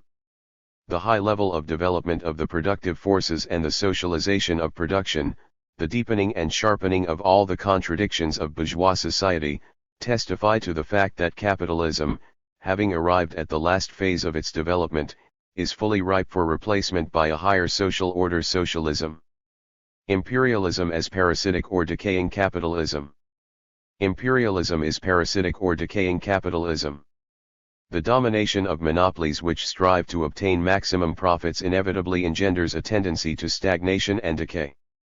Monopolies, being in a position to dictate what prices shall prevail on the market and to maintain them artificially at a high level, are by no means always interested in introducing technical innovations. Quite often, monopolies hinder technical progress. They keep back for years on end very great scientific discoveries and technical inventions. Thus, monopolies have an inherent tendency towards stagnation and decay, and in certain conditions this tendency comes to the top. This circumstance does not in any way rule out, however, a comparatively rapid growth of production and development of technique in certain branches of bourgeois economy, in particular capitalist countries. But this growth takes place extremely unevenly, and lags further and further behind the tremendous possibilities opened up by modern science and technique. The highly developed technique of the present day is bringing forward immense tasks, fulfillment of which encounters obstacles arising from capitalist production relations. Capitalist countries are unable, for example, to make full use of their hydroelectric resources owing to the obstacles put in the way by private ownership of land and the domination of the monopolies. The monopoly of private property in land, agrarian surplus population in the countryside and the predominance of small peasant holdings hinder the introduction of the achievements of modern science and technique into agriculture, though this does not rule out technical progress in a number of large capitalist agricultural enterprises. The interests of the capitalist monopolies are obstacles to the utilization of atomic energy peaceful purposes. Wherever you look, wrote V.I. Lenin as long ago 1913, you encounter at every step tasks which mankind is fully competent to carry out immediately. Capitalism stands in the way. It has accumulated hoards of riches and made men the slaves of these riches. It has solved the most complex of technical problems and blocked the practical applications of technical improvements owing to the poverty and ignorance in which millions of people live and the stupid niggardliness of the handful of millionaires. The decay of capitalism is expressed in the growth of parasitism. The capitalist class loses all connections with the process of production. The management of enterprises is concentrated in the hands of hired technical staff. The overwhelming majority of the bourgeois and landlords are transformed into rentiers, persons who own securities and live on income from these securities. The parasitic consumption of the exploiting classes grows. The absolutely complete divorcement of the rentier strata from production is still further enhanced by the export of capital, by income from overseas investments. The export of capital sets a mark of parasitism on an entire country which lives by exploiting the peoples of other countries and colonies. The capital invested abroad forms a continually increasing proportion of the national wealth of the imperialist countries, and incomes from this capital an ever-increasing element in the income of the capitalist class. Lenin called the export of capital parasitism squared. Capital invested abroad amounted in 1929 to the following proportions of the national wealth of various countries: Britain 18%, France 15%, Holland about 20%, Belgium and Switzerland nearly 12% each. In the USA, the income derived by rentiers from their securities amounted in 1913 to $1.8 million and in 1931 to $8.1 million, which was 1.4 times the amount of the total gross money income of the 30 million strong farming population in the same year. The USA is a country where the parasitic features of modern capitalism, no less than the predatory nature of imperialism, are especially vividly evident. The parasitic character of imperialism is plainly visible in the fact that a number of bourgeois countries have become transformed into rentier states. By means of enslaving loans, the biggest imperialist countries draw enormous revenues from the debtor countries and subject them both economically and politically. The rentier state is the state of parasitic, decaying capitalism. Exploitation of the colonies and dependent countries, which is one of the main sources of the maximum profits of the monopolies, turns a handful of the richest capitalist countries into parasites on the body of the oppressed peoples. The parasitic character of imperialism is expressed in the growth of militarism. A continually increasing share of the national income, and principally of the incomes of the working people, is drawn into the state budget and spent on the upkeep of huge armies, on the preparation and conduct of imperialist wars. Militarization of the economy and imperialist wars, which are among the principal methods whereby the monopolies secure maximum profits, are at the same time responsible for the destruction of great numbers of human lives and vast quantities of material wealth. Inseparably connected with increased parasitism is the fact that huge masses of people are divorced from socially useful work. The army of unemployed grows and the number of persons engaged in services to the exploiting classes increases, as also of those in the machinery of state and in the incredibly inflated sphere of circulation. The decay of capitalism is further shown in the bribing by the imperialist bourgeoisie, out of its profits from the exploitation of the colonies and dependent countries, of a small upper stratum of skilled workers, the so-called labor aristocracy, by means of higher wages and other sops. With the bourgeoisie's backing, the labor aristocracy seizes the leading positions in a number of trade unions. It forms, along with petty bourgeois elements, the active core of the right-wing socialist parties and constitutes a serious danger to the working class movement. This stratum of workers who have become bourgeois is the social basis of opportunism. Opportunism in the labor movement means the adaptation of the labor movement to the interests of the bourgeoisie, through undermining the proletariat's revolutionary struggle to free itself from capitalist slavery. The opportunists poison the workers' minds with their preaching of the reformist road of improving capitalism, and they call on the workers to support the bourgeois governments in their imperialist policies, at home and abroad. The opportunists essentially play the part of agents of the bourgeoisie in the labor movement. By splitting the ranks of the working class, the opportunists prevent the workers from uniting their forces to overthrow capitalism. This is one of the reasons why the bourgeoisie still continues to hold power in many countries. To pre-monopoly capitalism with its free competition, there corresponded as political superstructure a limited bourgeois democracy. Imperialism, with its monopoly domination, is marked by a turn from democracy to political reaction in both the home and external policies of bourgeois states. Political reaction all along the line is inherent in imperialism. The heads of the monopolies or their henchmen occupy the principal posts in the governments and in the whole of the state service. Under imperialist conditions, governments are put in office not by the people but by the magnates of finance capital.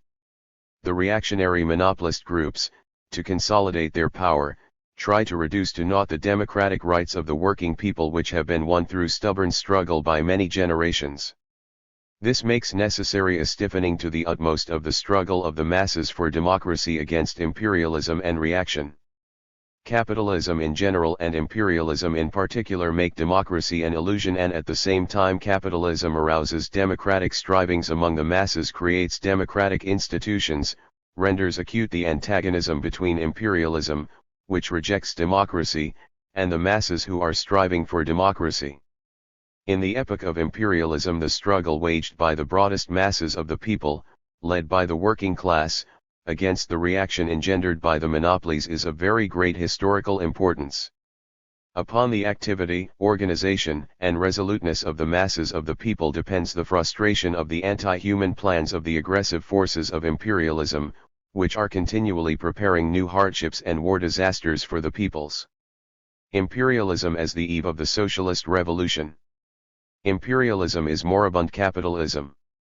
It sharpens all the contradictions of capitalism, bringing them to the last borderline, the extreme limits, beyond which revolution begins. The most important of these contradictions are the three following. First, the contradiction between labor and capital. The dominance of monopoly and the finance oligarchy in the capitalist countries leads to increasing the degree of exploitation of the working people. The worsening of the material position and the increased political oppression of the working class make it more discontented and bring about a sharpening of the class struggle between proletariat and bourgeoisie. In these conditions, the former methods of economic and political struggle of the working class are found to be completely inadequate.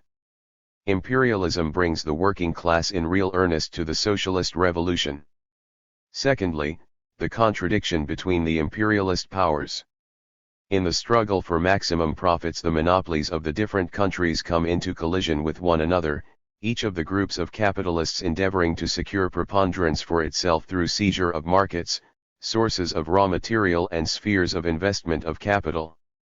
The bitter struggle for spheres of influence which the imperialist countries carry on among themselves inevitably leads to imperialist wars, which weaken the position of imperialism, intensifying the discontent of the masses and urging them along the road of revolutionary struggle against the capitalist system. Thirdly, the contradiction between the oppressed peoples of the colonies and dependent countries and the imperialist powers which exploit them. As a result of the intensifying of imperialist oppression and also of the development of capitalism in the colonies and semi-colonies, the national liberation movement against imperialism grows. The colonies and dependent countries are transformed from reserves of imperialism into reserves of the proletarian revolution. These principal contradictions are characteristic of imperialism as moribund capitalism. This does not mean that capitalism can die by itself, through automatic collapse without resolute struggle by the masses of the people, headed by the working class, to abolish bourgeois rule. It only means that imperialism is the stage of capitalism's development at which proletarian revolution has become really inevitable, and favorable conditions have matured for a direct onslaught on the citadel of capitalism. For this reason Lenin called imperialism the eve of the socialist revolution. State monopoly capitalism. In the epoch of imperialism, the bourgeois state, which is a dictatorship of the finance oligarchy, conducts all its activities in the interests of the ruling monopolies. As the contradictions of imperialism become more acute, the ruling monopolies increase their direct control of the state machine. Ever more frequently one finds the biggest magnates of capital appearing in the role of heads of the state machine. A process of transforming monopoly capitalism into state monopoly capitalism takes place. The First World War already accelerated and intensified this process to an extraordinary degree. State monopoly capitalism means the subjection of the state machine to the capitalist monopolies and their using it to interfere in the country's economy, in order to secure maximum profits for themselves and consolidate the all-powerful position of finance capital. As part of this process, various enterprises, branches of the economy and economic functions are transferred to the bourgeois state, while the predominance in the country of private ownership of the means of production is preserved. State ownership in imperialist countries arises either as a result of the building of factories, railways, arsenals, etc., at state expense or as a result of bourgeois nationalization, i.e., the transfer of certain private enterprises to the state, against lavish compensation. Contrary to the assertions of bourgeois economists, who depict the state ownership of enterprises under the political rule of the bourgeoisie as a step towards socialism, this has nothing in common with socialism. State ownership in bourgeois countries is a variant of capitalist ownership, with the owner in this case not any individual capitalist but the bourgeois state, which is subject to a handful of big monopolists. The state ownership of enterprises is used by the monopolists to intensify the exploitation of the working class and all the working people, to increase their profits. The monopolies make use of the state power to promote actively the concentration and centralization of capital and to strengthen the might and the influence of the biggest monopolies. The state takes special measures to compel independent enterprises to subordinate themselves to the monopoly groupings, and in wartime carries out compulsory concentration of production, closing down a large number of small and medium enterprises. In the interests of the monopolies, the state, on the one hand, imposes high customs duties on imported goods and on the other encourages the export trade, paying export subsidies to the monopolies and helping them to conquer fresh markets by means of dumping. The monopolies use the state budget to plunder the inhabitants of their own countries through taxation, and also to receive contracts from the state which bring them huge profits. On the pretext of encouraging business initiative, the bourgeois state pays out enormous sums to the biggest employers in the form of subsidies. Should the monopolies be in danger of bankruptcy, they receive from the state the means to cover their losses, and their tax indebtedness to the state is written off. The development of state monopoly capitalism becomes especially intense in periods of preparation for imperialist wars and during such wars. Lenin called wartime state monopoly capitalism military penal servitude for the workers and paradise for the capitalists. The governments of the imperialist countries give the monopolies enormous contracts for the supply of arms, equipment, and provisions, build arms factories at public expense and then hand them over to the monopolies, and float war loans. At the same time, the bourgeois states transfer all the burdens of war onto the working people. All this secures colossal profits to the monopolies. The development of state monopoly capitalism leads first to a very marked speeding up of capitalist socialization of production, creating the material premises for the replacement of capitalism by socialism. Lenin pointed out that state monopoly capitalism is the most complete material preparation for socialism. The development of state monopoly capitalism leads, secondly, to enhanced relative and absolute impoverishment of the proletariat. With the aid of the state power, the monopolies screw up by all possible means the degree of exploitation of the working class, the peasantry and broad strata of the intelligentsia, and this leads inevitably to extreme sharpening of the contradiction between exploiters and exploited. Defenders of capitalism, concealing the subordination of the bourgeois state to the capitalist monopolies, allege that the state has become the decisive force in the economy of the capitalist countries and is able to secure planned management of the national economy. But in fact the bourgeois state cannot manage the economy on planned lines, for the economy is not under its control but in the grip of the monopolies. State regulation of the economy, carried out in the interests of monopoly capital, cannot eliminate the anarchy of capitalist economy and economic crises and leads in practice to a further sharpening of the contradictions of the bourgeois system. The law of uneven economic and political development of the capitalist countries in the period of imperialism and the possibility of the victory of socialism in a single country. Under capitalism it is impossible for the separate enterprises and branches of a country's economy to develop in even fashion. Under conditions of competition and anarchy of production, uneven development of capitalist economy is inevitable. But in the pre-monopoly epoch, production was split up among a large number of enterprises, there was free competition, and monopolies did not exist. Capitalism could still develop comparatively smoothly. Certain countries went ahead of others over a prolonged period. There existed in the world in those days extensive territories which belonged to no one. Things proceeded without armed clashes on a world scale. This situation underwent radical change with the transition to monopoly capitalism, when the division of the world among the imperialist powers had been completed and they were carrying on a sharp struggle for redivision of the world. At the same time, an unprecedented development of technique opened for certain imperialist countries the possibility of overtaking rapidly, by leaps and bounds, the other imperialist countries. Countries which had taken the path of capitalist development later than others utilized the ready-made results of technical progress, machinery, production methods, etc. Hence a more rapid development, by leaps and bounds, of some countries alongside a slowing down in the growth of others. This development in the form of leaps and bounds is also enhanced to a tremendous extent by the export of capital. It becomes possible for some countries to overtake and surpass others, crowd them out of the markets, and carry out by armed force our division of the already divided world. In the period of imperialism, the unevenness of development of the capitalist countries has been transformed into a decisive factor of imperialist development. The relation of economic forces among the imperialist powers changes with unprecedented rapidity. In consequence, the balance of military power among the imperialist states changes in a very uneven manner. The changing relation of economic and armed forces comes into conflict with the old distribution of colonies and spheres of influence. This inevitably gives rise to a struggle to redivide the already divided world.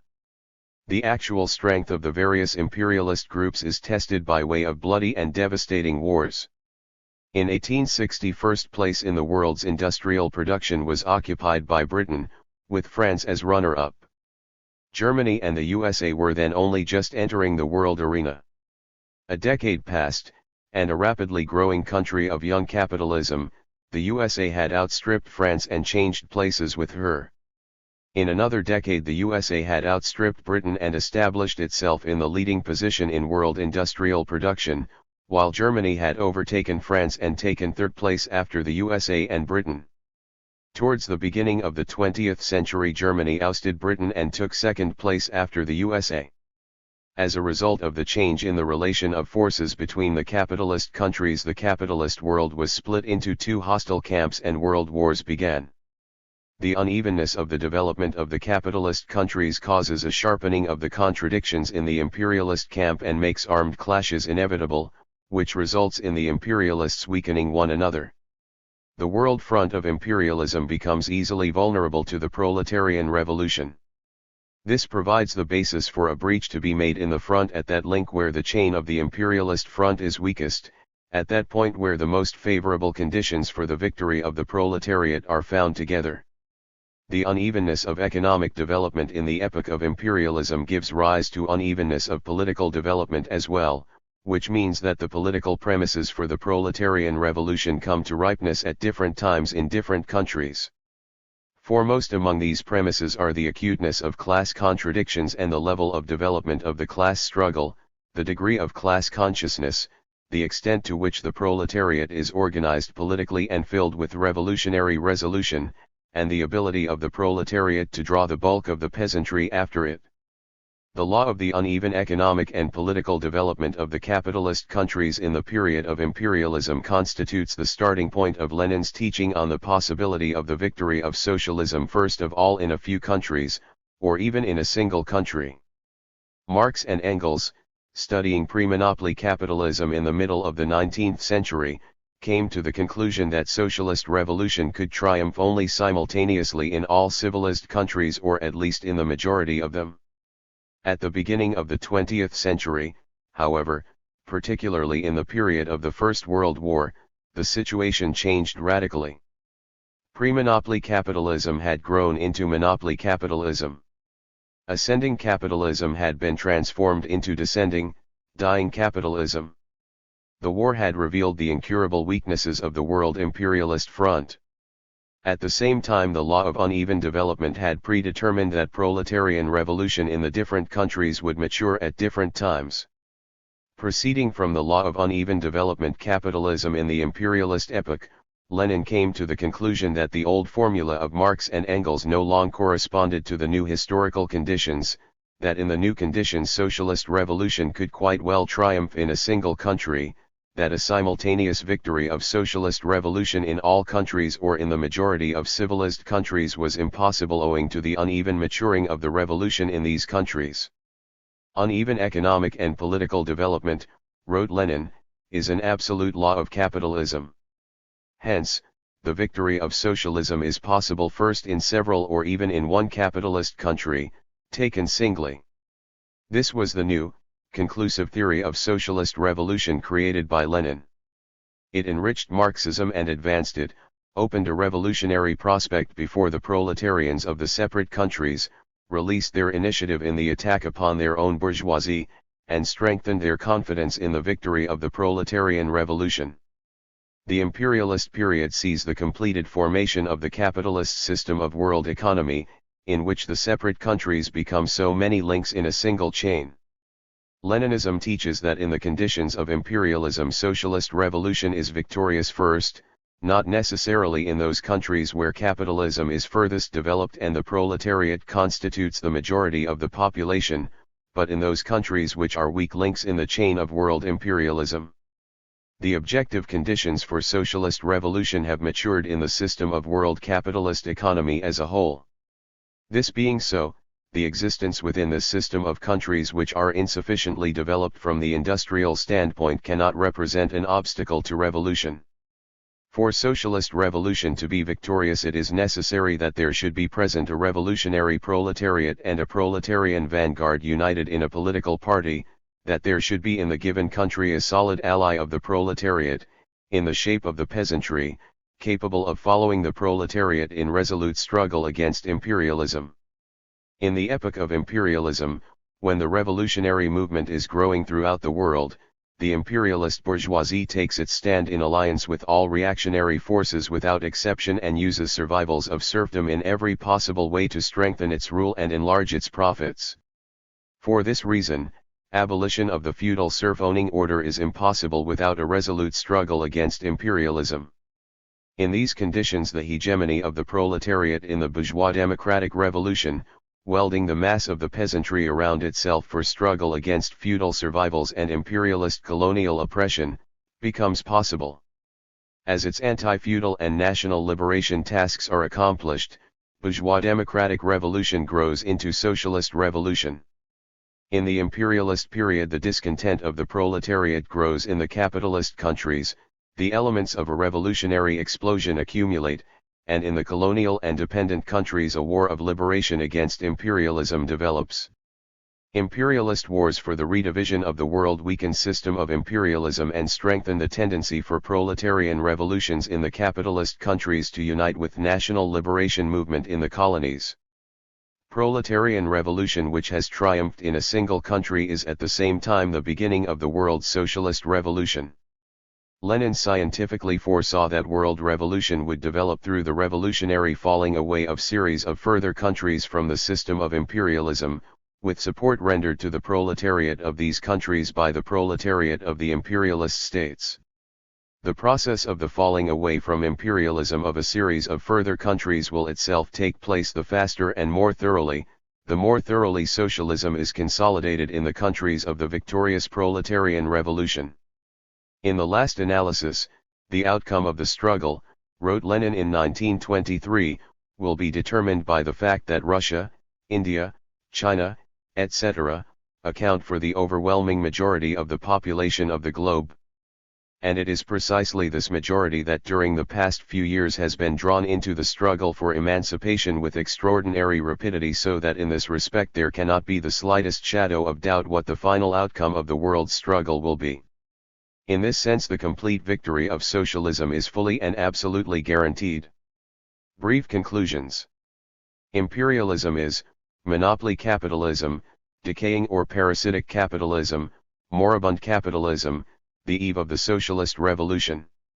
The decay and parasitism of capitalism are expressed in the retardation by the monopolies of technical progress and the growth of the productive forces, in the transformation of a number of bourgeois countries into rentier states which live by exploiting the peoples of the colonies and dependent countries, in an orgy of militarism, in an increase in the parasitic consumption of the bourgeoisie, in reactionary internal and external policies of the imperialist states, and in the bribing by the bourgeoisie of the imperialist countries of a small upper stratum of the working class. The decay of capitalism leads to intensified impoverishment of the working class and of the working masses of the peasantry. Imperialism renders three major contradictions of capitalism extremely acute: the contradiction between labor and capital, the contradiction between the imperialist powers struggling for preponderance and, in the last analysis, for world power, and the contradiction between the metropolitan countries and the colonies. Imperialism finally brings the proletariat to the threshold of socialist revolution. State monopoly capitalism means the subordination of the state machine to the capitalist monopolies and the use of it for interference in the economic life of the country, with the aim of securing maximum profits and consolidating the rule of the finance oligarchy. While signifying the highest stage of capitalist socialization of production, state monopoly capitalism brings with it further intensification of the exploitation of the working class, impoverishment and ruin of the broad working masses. The law of uneven economic and political development of the capitalist countries in the period of imperialism weakens the front of world imperialism. The unevenness with which revolution matures rules out the possibility of a simultaneous victory of socialism in all countries or in the majority of countries. It is made possible for the imperialist chain to be broken at its weakest link, possible for socialist revolution to triumph first of all in a few countries, or even in a single country. Chapter XXI, The General Crisis of Capitalism. Nature of the General Crisis of Capitalism.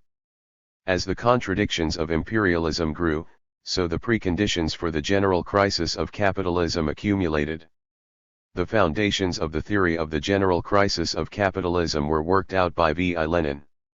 The general crisis of capitalism is the all-round crisis of the world capitalist system as a whole, characterized by wars and revolutions, by a struggle between moribund capitalism and growing socialism.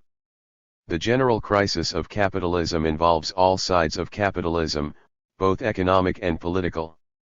Underlying it are, on the one hand, the ever more intense disintegration of the world capitalist system, from which more and more countries are falling away, and, on the other hand, the growing economic might of the countries which have already fallen away from capitalism.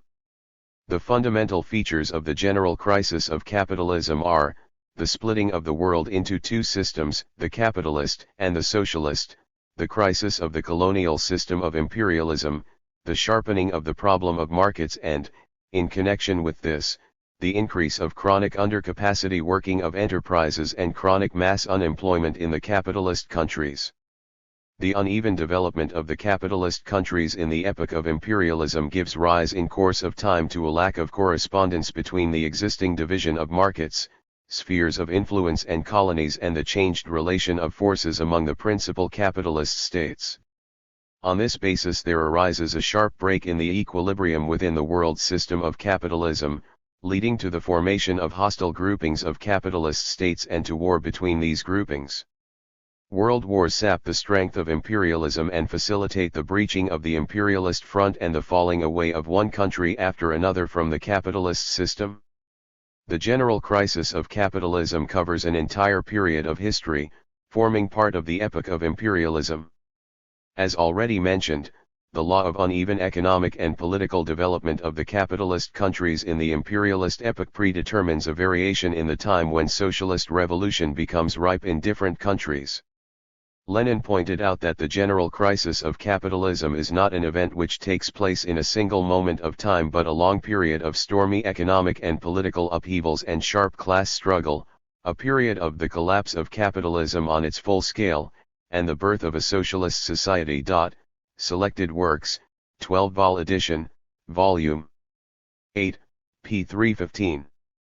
This determines the historical inevitability of a prolonged coexistence of the two systems, socialist and capitalist.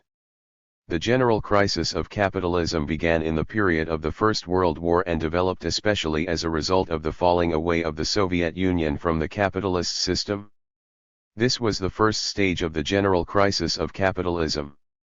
In the period of the Second World War, the second stage of the general crisis of capitalism developed, especially after the falling away from the capitalist system of the people's democracies in Europe and Asia.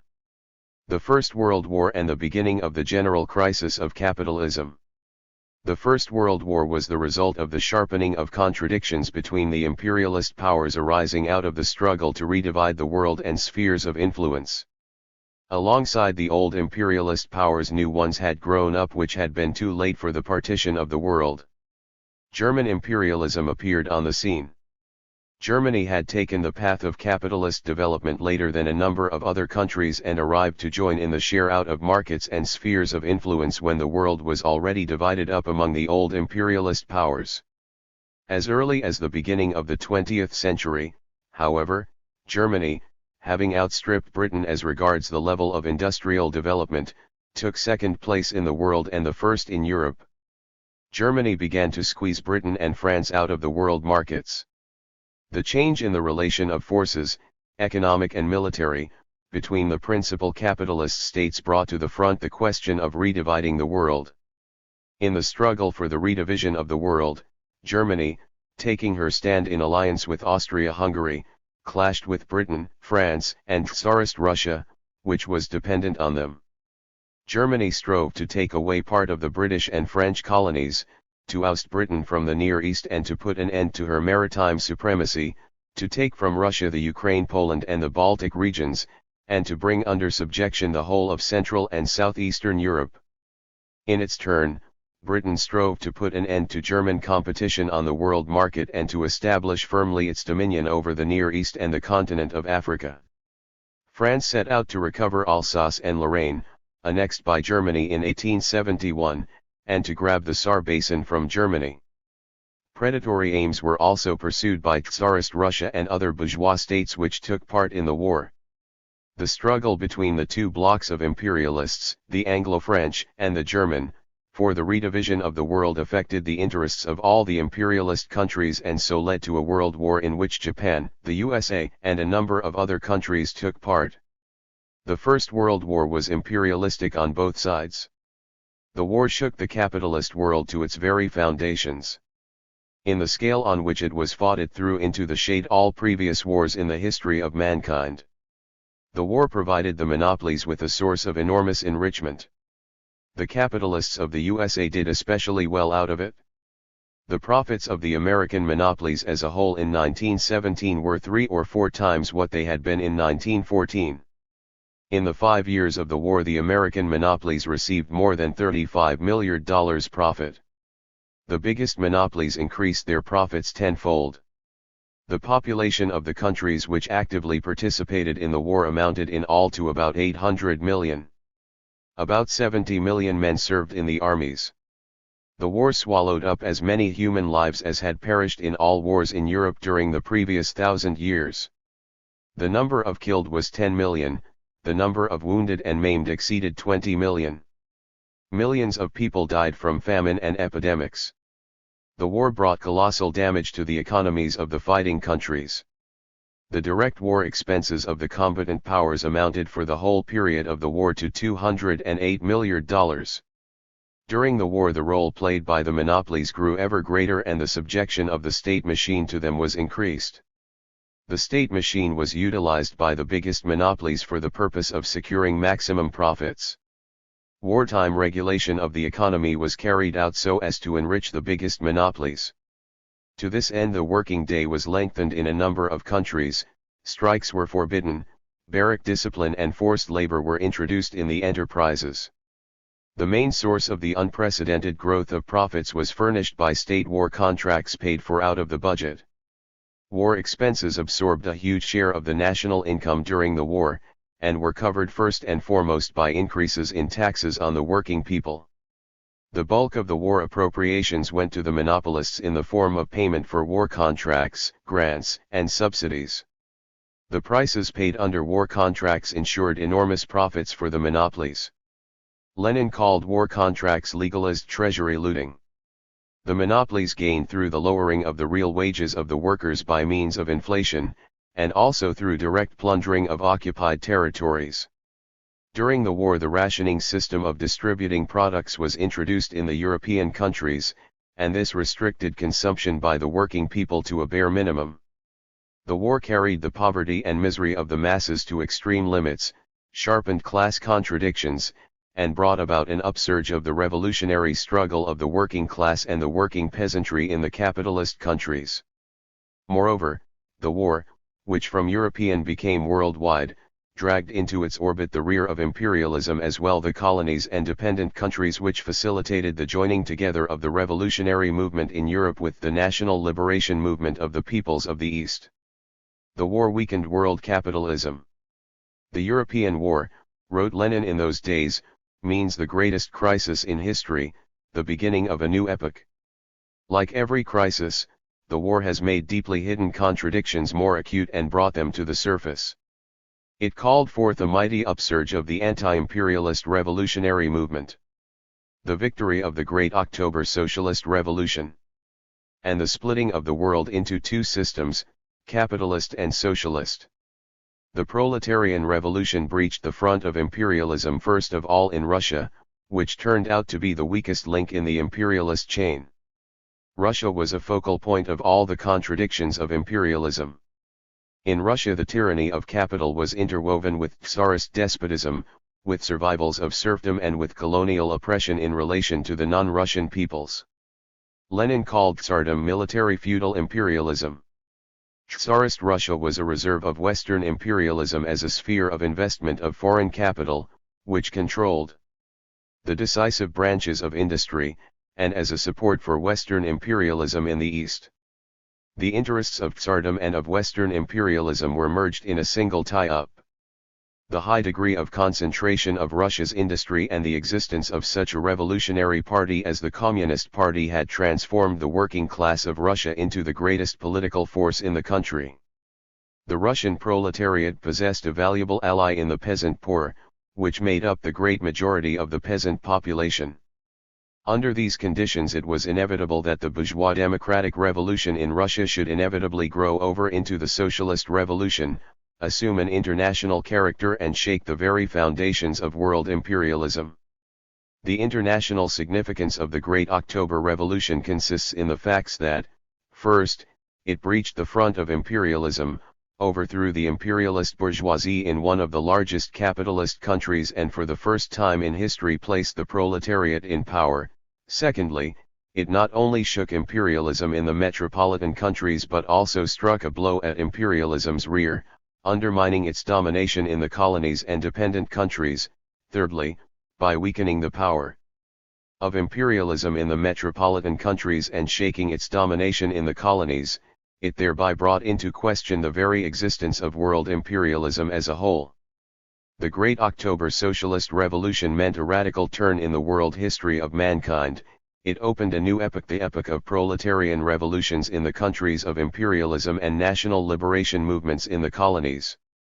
The October Revolution wrested from the rule of capital the working people of 1/6 of the earth and brought about the splitting of the world into two systems, capitalist and socialist, which is the most vivid expression of the general crisis of capitalism. As a result of the splitting of the world into two systems, a contradiction arose which was new in principle and was of world historical importance: the contradiction between dying capitalism and growing socialism.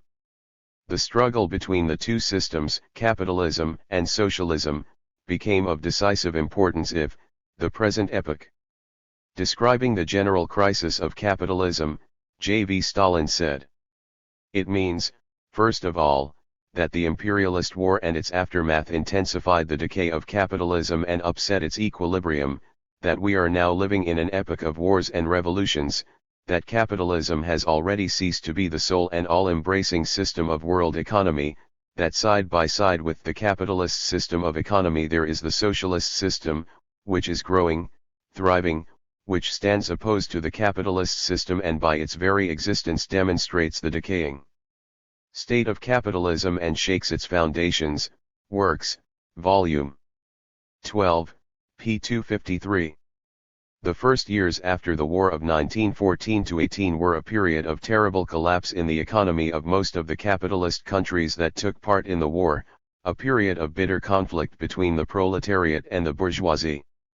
As a result of the upheaval suffered by world capitalism and under the direct influence of the Great October Socialist Revolution, a number of revolutions and revolutionary outbreaks occurred both on the continent of Europe and in the colonial and semi-colonial countries. This powerful revolutionary movement, and the sympathy and support shown to Soviet Russia by the working masses of the whole world, doomed to failure all the attempts of world imperialism to smother the first socialist republic in the world.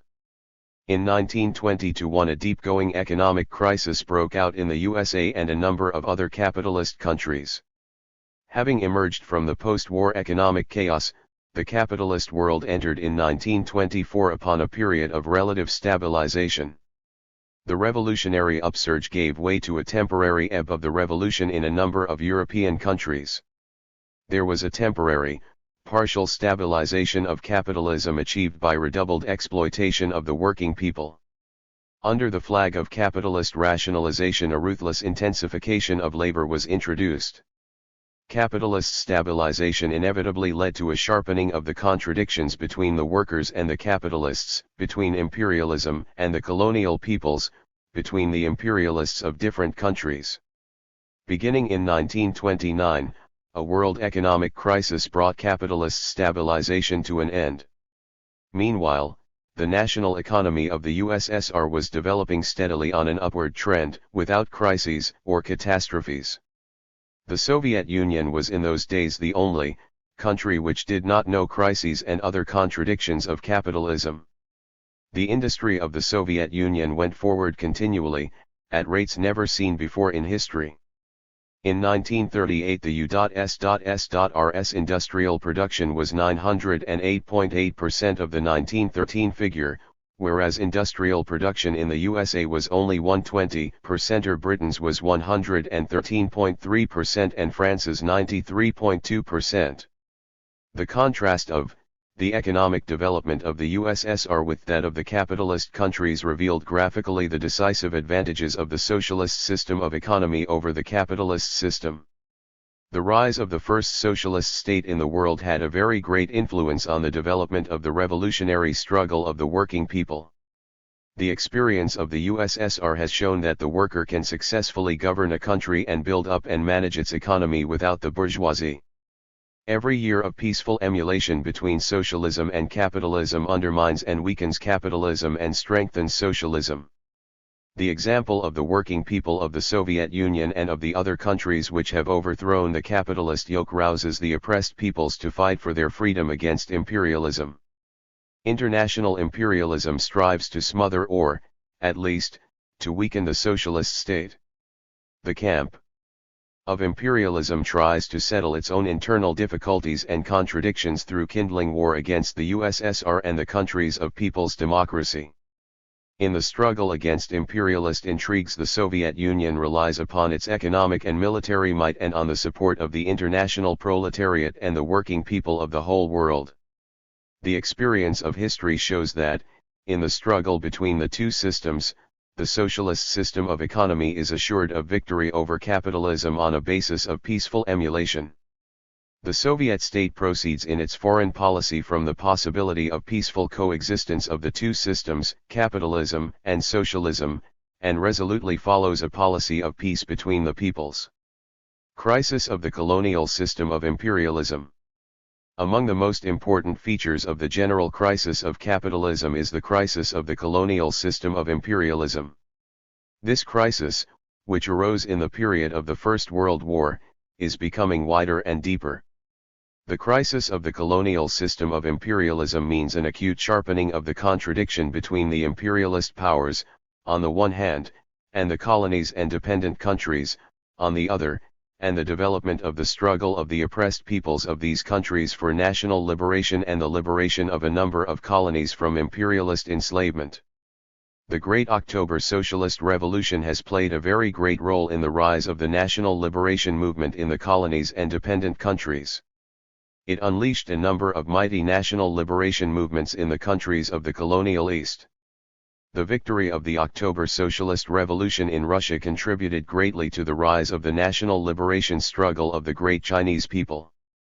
Powerful movements for national liberation also arose in India, Indonesia, and other countries. The Great October Socialist Revolution opened an epoch of colonial revolutions, bringing to the peoples of the colonies liberation from the imperialist yoke. In the period of the general crisis of capitalism, the role played by the colonies as sources of maximum profits for the monopolies becomes greater. The sharpened struggle between the imperialists for markets and spheres of influence, and the more acute difficulties and contradictions in the capitalist countries, lead to intensified pressure being put on the colonies by the imperialists, to increased exploitation of the peoples of the colonial and dependent countries. This brings about an intensification of the anti-imperialist struggle for national liberation. Another factor in the crisis of the colonial system is the development of industry and native capitalism in the colonies, which renders more acute the problem of the world capitalist market and leads to the growth of an industrial proletariat in the colonies. The First World War, during which the export of manufactured goods from the metropolitan countries sharply declined, gave a notable fillip to the industrial development of the colonies. In the interwar period, as a result of the increased export of capital to the backward countries, capitalism continued to develop in the colonies. In connection with this, the proletariat grew in numbers in these countries. The total number of industrial enterprises in India increased from 2,874 in 1914 to 10,466 in 1939, and connected with this was an increase in the number of factory workers. The number of workers in Indian manufacturing industry, which amounted to 951,000 in 1914, was 1,751,000 in 1939.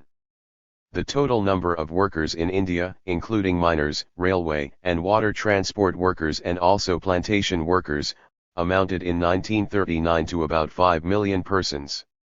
In China, the number of industrial enterprises grew from 200 in 1910 to 2,500 in 1937, and the number of workers employed in them from 150,000 in 1910 to 2,750,000 in 1937.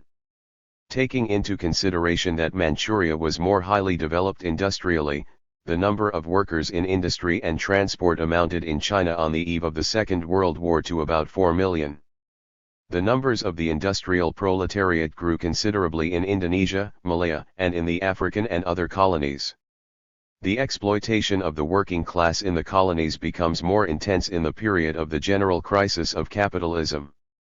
A commission which investigated the conditions of the Indian workers in 1929-31 established the fact that the family of an ordinary worker had to live on wages which worked out per head at only about half what it cost to keep a prisoner in the prisons of Bombay. The workers in the colonies fall into debt bondage to the money lenders. Forced labor is widespread in the colonies, especially in mining and agriculture. The working class of the colonies is an active and most consistent fighter against imperialism, able to rally the vast masses of the peasantry around itself and lead the revolution to its conclusion.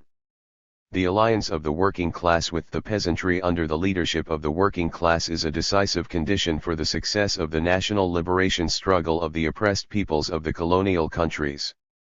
Throughout the entire course of economic and political development, the working class of the colonies comes forward more and more as the leading force in the national liberation movement. As has been shown, although a certain amount of industrial development takes place, imperialism hinders the economic development of the colonies. Though a certain degree of development of native industry takes place in the colonial countries, heavy industry still does not develop and they remain agrarian raw material appendages of the metropolitan countries.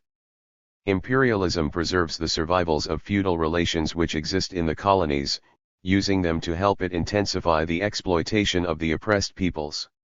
The development of capitalist relations which takes place in the countryside, breaking up the natural forms of economy, only intensifies the exploitation and pauperization of the peasantry.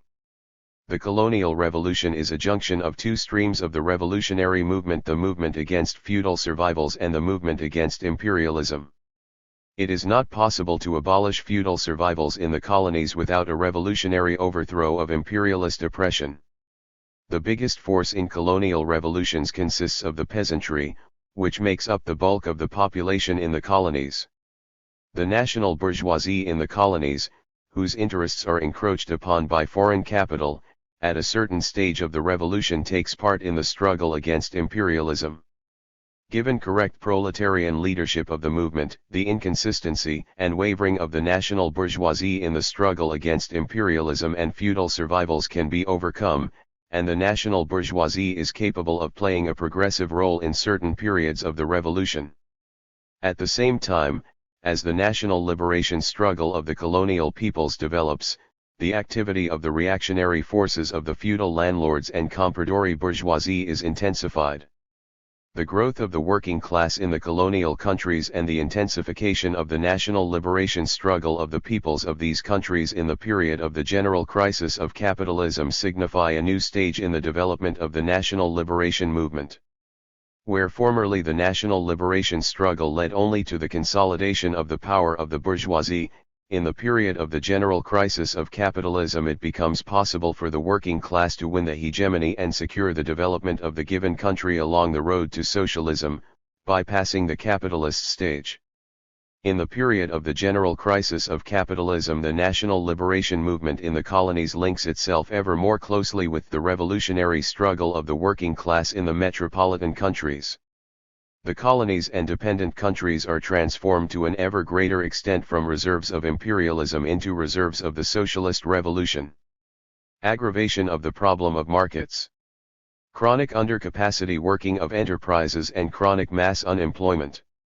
An integral feature of the general crisis of capitalism is the progressive sharpening which the problem of markets undergoes, and the chronic undercapacity working of enterprises and chronic mass unemployment which result from this.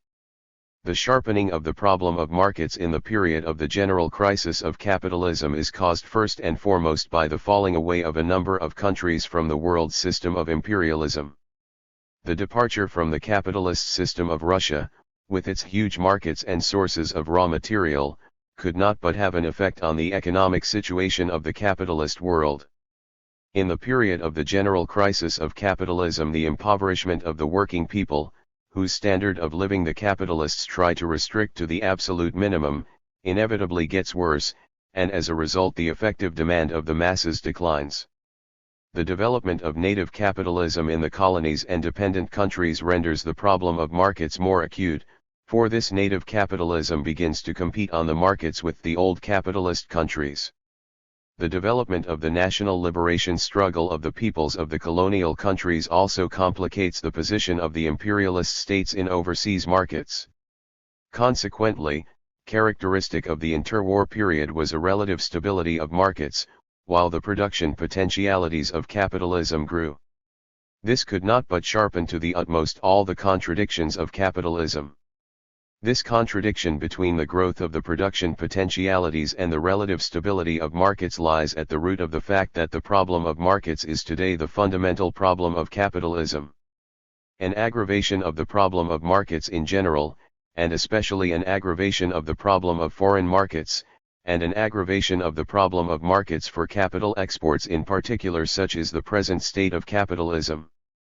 This, indeed, explains why it is becoming a common thing for mills and factories to work below capacity.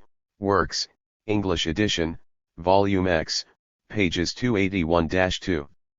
In previous years, mass undercapacity working of factories was a feature only of economic crises. Characteristic of the period of the general crisis of capitalism is chronic undercapacity working of enterprises. Thus, in the boom period of 1925-9, the productive capacity of manufacturing industry in the USA was utilized only to the extent of 80%.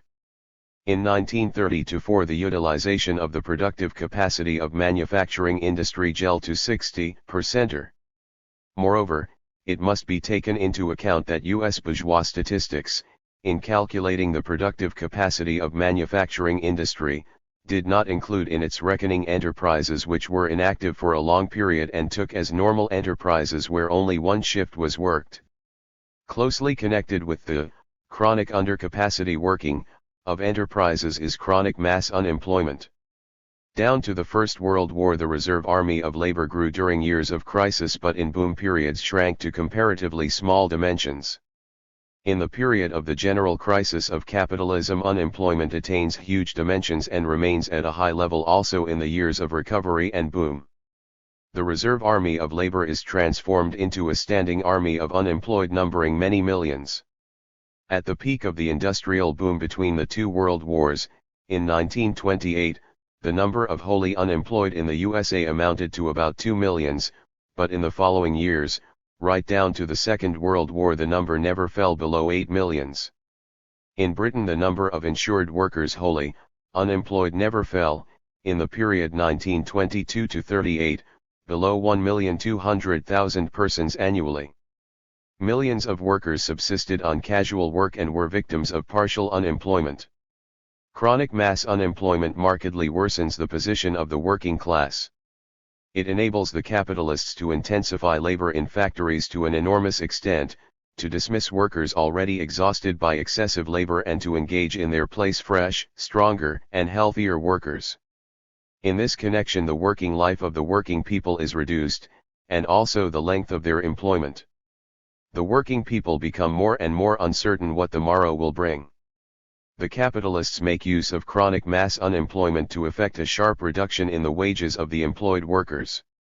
The incomes of working class families are reduced also as a result of the reduction in the number of the members of the family at work. In the USA, according to bourgeois statistical data, the growth of unemployment from 1920 to 1933 was accompanied by a fall in average annual wages of the workers employed in industry, building, and railway transport from $1,483 in 1920 to $915 in 1933, i.e., by 38%. The unemployed members of the family had to be supported out of the meager wages of the working members. If the total wage fund is related not merely to the employed workers but to the workers as a whole, both employed and unemployed, it is seen that the wages per worker fell in connection with the growth of unemployment from $1,332 in 1920 to $497 in 1933, i.e., by 62.7%. Chronic mass unemployment has a grave effect also on the position of the peasantry. In the first place, it contracts the internal market and reduces the urban population's demand for agricultural produce. This leads to agrarian crises becoming more serious. Secondly, it worsens the situation on the labor market and renders it difficult for peasants who have been ruined, and are seeking work in the towns, to find a place in industry. Consequently, agrarian surplus population and the pauperization of the peasantry increase. Chronic mass unemployment, like chronic undercapacity working of enterprises, is a proof of the decay of capitalism, its inability to make use of the productive forces of society. The intensified exploitation of the working class and the reduction in its standard of living in the period of the general crisis of capitalism leads to a further sharpening of the contradictions between labor and capital. Deepening of crises of overproduction and changes in the capitalist cycle. The lagging of markets behind growth of production potentialities in the capitalist world, the existence of chronic undercapacity working of enterprises and chronic mass unemployment leads to crises of overproduction becoming deeper and to essential changes taking place in the capitalist cycle. These changes can be summed up as follows: the length of the cycle is shortened, so that crises become more frequent, the devastating effects of crises grow greater, it is harder to find a way out of the crisis, so that the length of the crisis phase of the cycle becomes greater, as also that of the depression phase, while booms become less stable and less prolonged. Before the First World War, economic crises usually occurred every 10 to 12 years, and only occasionally within 8 years of each other. In the period between the two world wars, from 1920 to 1938, i.e., in 18 years, there were 3 economic crises, in 1920 to 1, in 1929 to 33, and in 1937 to 8. The depth of the fall in production in the period of the general crisis of capitalism taken as a whole increases. The output of manufacturing industry in the USA fell during the crisis of 1920 to 1 by 23%, or during the 1929 to 33 crisis by 47.1%, and during that of 1937 to 8 by 22.9%. The economic crisis of 1929 to 33 was the deepest and most acute crisis in the history of capitalism. In this, the impact of the general crisis of capitalism was felt with great force. The present crisis, said E. Thalmann, describing the crisis of 1929 to 33, is of the nature of a cyclical crisis within the setting of the general crisis of the capitalist system in the epoch of monopoly capitalism. In this matter we must grasp the dialectical interaction between the general crisis and a periodical crisis. On the one hand, the periodical crisis assumes unprecedentedly acute forms, because it unfolds against the background of the general crisis of capitalism and is determined by the conditions of monopoly capitalism. On the other hand, the damage caused by the periodical crisis in its turn deepens and accelerates the general crisis of the capitalist system. The economic crisis of 1929 to 33 involved all the countries of the capitalist world without exception. Consequently, it proved impossible for some countries to maneuver for their own advantage at the expense of others. The crisis struck with its maximum force at the strongest country of modern capitalism, the USA. The industrial crisis in the principal capitalist countries was interwoven with an agricultural crisis in the agrarian countries, which resulted in aggravation of the economic crisis as a whole. Industrial production in the capitalist world as a whole fell by 36%, and in certain countries fell still more. The turnover of world trade fell by 2/3. The finances of the capitalist countries fell into complete confusion. In the period of the general crisis of capitalism, economic crises lead to an enormous increase in the numbers of persons unemployed. The percentage of wholly unemployed at the time when production was at its lowest amounted, according to official figures for 1932, to 32% in the USA and 22% in Britain. In Germany, the percentage of trade union members wholly unemployed amounted in 1932 to 43.8%, while 22.6% were partly unemployed. In absolute figures, the number of wholly unemployed amounted in 1932, in the USA to 13.2 millions, in Germany to 5.5 millions, in Britain to 2.8 millions. In the capitalist world as a whole, there were in 1933 40 million persons wholly unemployed. The number of semi-unemployed attained tremendous dimensions. Thus, in the USA, the number of semi-unemployed amounted in February 1932 to 11 million. Chronic undercapacity working of factories and extreme impoverishment of the masses make it hard to emerge from the crisis.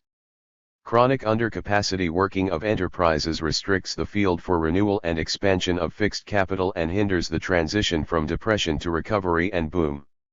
Chronic mass unemployment and the policy of high monopoly prices work in the same way, restricting the expansion of the market for consumer goods. This means a lengthening of the crisis phase. Whereas previously crises worked themselves out in a year or two, the crisis of 1929-33 lasted over 4 years. The recovery and boom which succeeded the crisis of 1920-1 took place quite unevenly and were more than once interrupted by partial crises. In the USA, partial crises of overproduction occurred in 1924 and 1927. In Britain and Germany, a considerable fall in production took place in 1926. The crisis of 1929-33 was succeeded not by an ordinary depression but by a depression of a special type, which did not lead to a new boom and industrial prosperity, though it did not return to the point of maximum decline. The depression of a special type was followed by a certain recovery which, however, did not lead to prosperity on a new, higher basis. The industrial production of the capitalist world in 1937 exceeded the level of 1929 only by 3.5%, and in many capitalist countries did not even attain the 1929 level. In the middle of 1937 a fresh economic crisis began in the capitalist world, starting in the USA and later spreading to Britain, France, and a number of other countries. The total volume of industrial production in the capitalist world in 1938 was 10.3% lower than in 1937, in the USA it was 21.8% lower, in Britain 12%, or in France 9%. Compared with 1929, the total volume of industrial production in 1938 reached in the USA the level of 72.3%, in Britain 98.7%, in France 66%, and in Italy 98.5%. The crisis of 1937-8 differed from that of 1929-33 first and foremost in that it arose, not after a phase of industrial prosperity as had happened in 1929, but after a depression of a special type and a certain recovery. Furthermore, this crisis began in the period when Japan had started war in China, when Germany and Italy had switched their economies onto a war basis, and when all the remaining capitalist countries had begun to put themselves on a war footing. This meant that capitalism had very much less resources for a normal emergence from this crisis than it had during the crisis of 1929-33. In the conditions of the general crisis of capitalism, agrarian crises become more frequent and more profound. On the heels of the agrarian crisis of the first half of the 1920s, there began in 1928 a fresh, deep-going agrarian crisis, which lasted right down to the Second World War. Relative overproduction of agricultural produce led to a marked fall in prices, worsened the position of the peasantry. In the USA in 1921 the index of prices paid to farmers fell to 58.5% of the level of 1920, and in 1932 to 43.6% of the level of 1928. The output of arable farming in the USA fell in 1934 to 67.9% of the 1928 level and 70.6% of the 1920 level. Farmers' incomes fell. The ruin and pauperization of the bulk of the peasantry brings about a growth in revolutionary sentiments among them and pushes them along the road of struggle against capitalism under the leadership of the working class. Arms drives and world wars, which are used by the monopolies to secure maximum profits, have a big effect on the course of capitalist reproduction and the capitalist cycle, in the conditions of the general crisis of capitalism. The factors of war inflation may lead to a temporary recovery of economic activity and hold back the development of a crisis which has begun, or slow down the advance of a fresh economic crisis. But wars and the militarization of the economy cannot save capitalist economy from crises. Indeed, they facilitate the further deepening and sharpening of economic crises. World wars lead to destruction of productive forces and social wealth on a huge scale, factories, stocks of material wealth, human lives. Wars, by giving a one-sided direction to the development of the national economy, intensify the unevenness and disproportional character of capitalist economy. Militarization of the economy means an expansion of the production of armaments and supplies for the armed forces at the price of a contraction of production of consumer goods, and an excessive increase in taxation and rise in the cost of living, which inevitably lead to a reduction in consumption by the population and a sharpening of the contradiction between production and consumption, and prepare the onset of another, still deeper economic crisis. The intensification of the decay of capitalism in the period of its general crisis is shown in an all-round lowering in the rate of production. Average annual rates of growth of industrial production in the capitalist world were, in the period 1890-1913 3.7%, and in 1913-53 2.5%. Along with this, the unevenness of the development of capitalist production sharply intensified. During the general crisis of capitalism, the monopolist bourgeoisie, striving to fend off the collapse of the capitalist system and to retain its domination, conducts an onslaught on the standard of living and democratic rights of the working people and resorts to police methods of rule. In all the principal capitalist countries, the development of state monopoly capitalism is intensified. Being no longer able to rule by the old methods of parliamentarian and bourgeois democracy, in a number of countries, Italy, Germany, Japan and others, the bourgeoisie set up fascist regimes. Fascism is the open, terrorist dictatorship of the most reactionary and aggressive elements of finance capital. Fascism sets itself the aims, internally, of smashing the organizations of the working class and crushing all progressive forces, and, externally, of preparing and launching a war of conquest for domination of the world. Fascism seeks to realize these aims by methods of terror and social demagogy.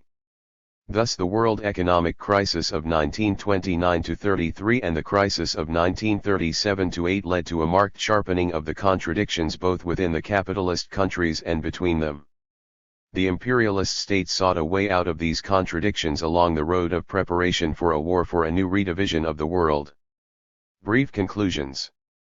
The general crisis of capitalism is an all-round crisis of the world capitalist system as a whole. It embraces both economics and politics. Underlying it is the continually increasing disintegration of the world system of capitalism, from which country after country is falling away on the one hand, and on the other, the growing economic might of the countries which have broken away from capitalism. The general crisis of capitalism embraces an entire period of history, in the course of which take place the breakdown of capitalism and victory of socialism on a world scale. The general crisis of capitalism began during the First World War, and especially as a result of the falling away of the Soviet Union from the capitalist system. The Great October Socialist Revolution meant a radical turn in the world history of mankind, from the old, capitalist world to the new, socialist world. The splitting of the world into two systems, the system of capitalism and the system of socialism, and the struggle between these is the fundamental symptom of the general crisis of capitalism. With the splitting of the world into two systems, two lines of economic development made their appearance. While the capitalist system becomes more and more entangled in insoluble contradictions, the socialist system develops on a steadily upward moving line, without crises and catastrophes. 4. The crisis of the colonial system of imperialism is one of the most important features of the general crisis of capitalism. This crisis consists of the development of the national liberation struggle, which shakes the foundations of imperialism in the colonies.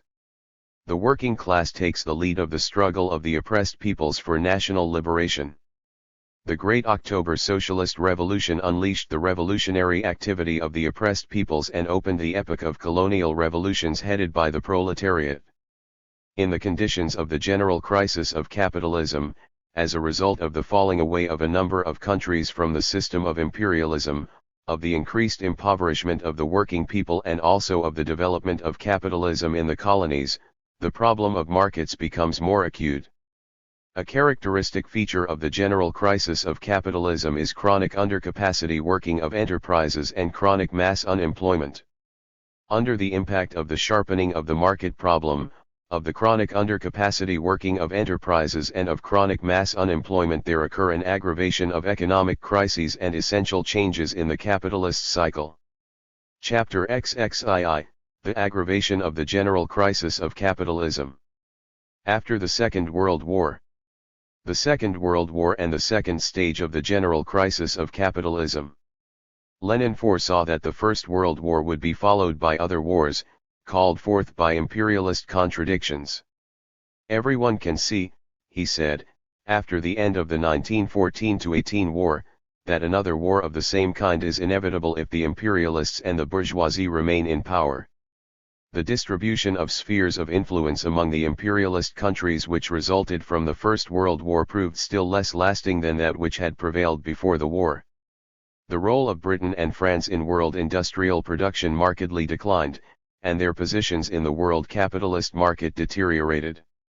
The American monopolies, which greatly enriched themselves during the war, expanded their production capacity and advanced to first place in the capitalist world in respect of export of capital.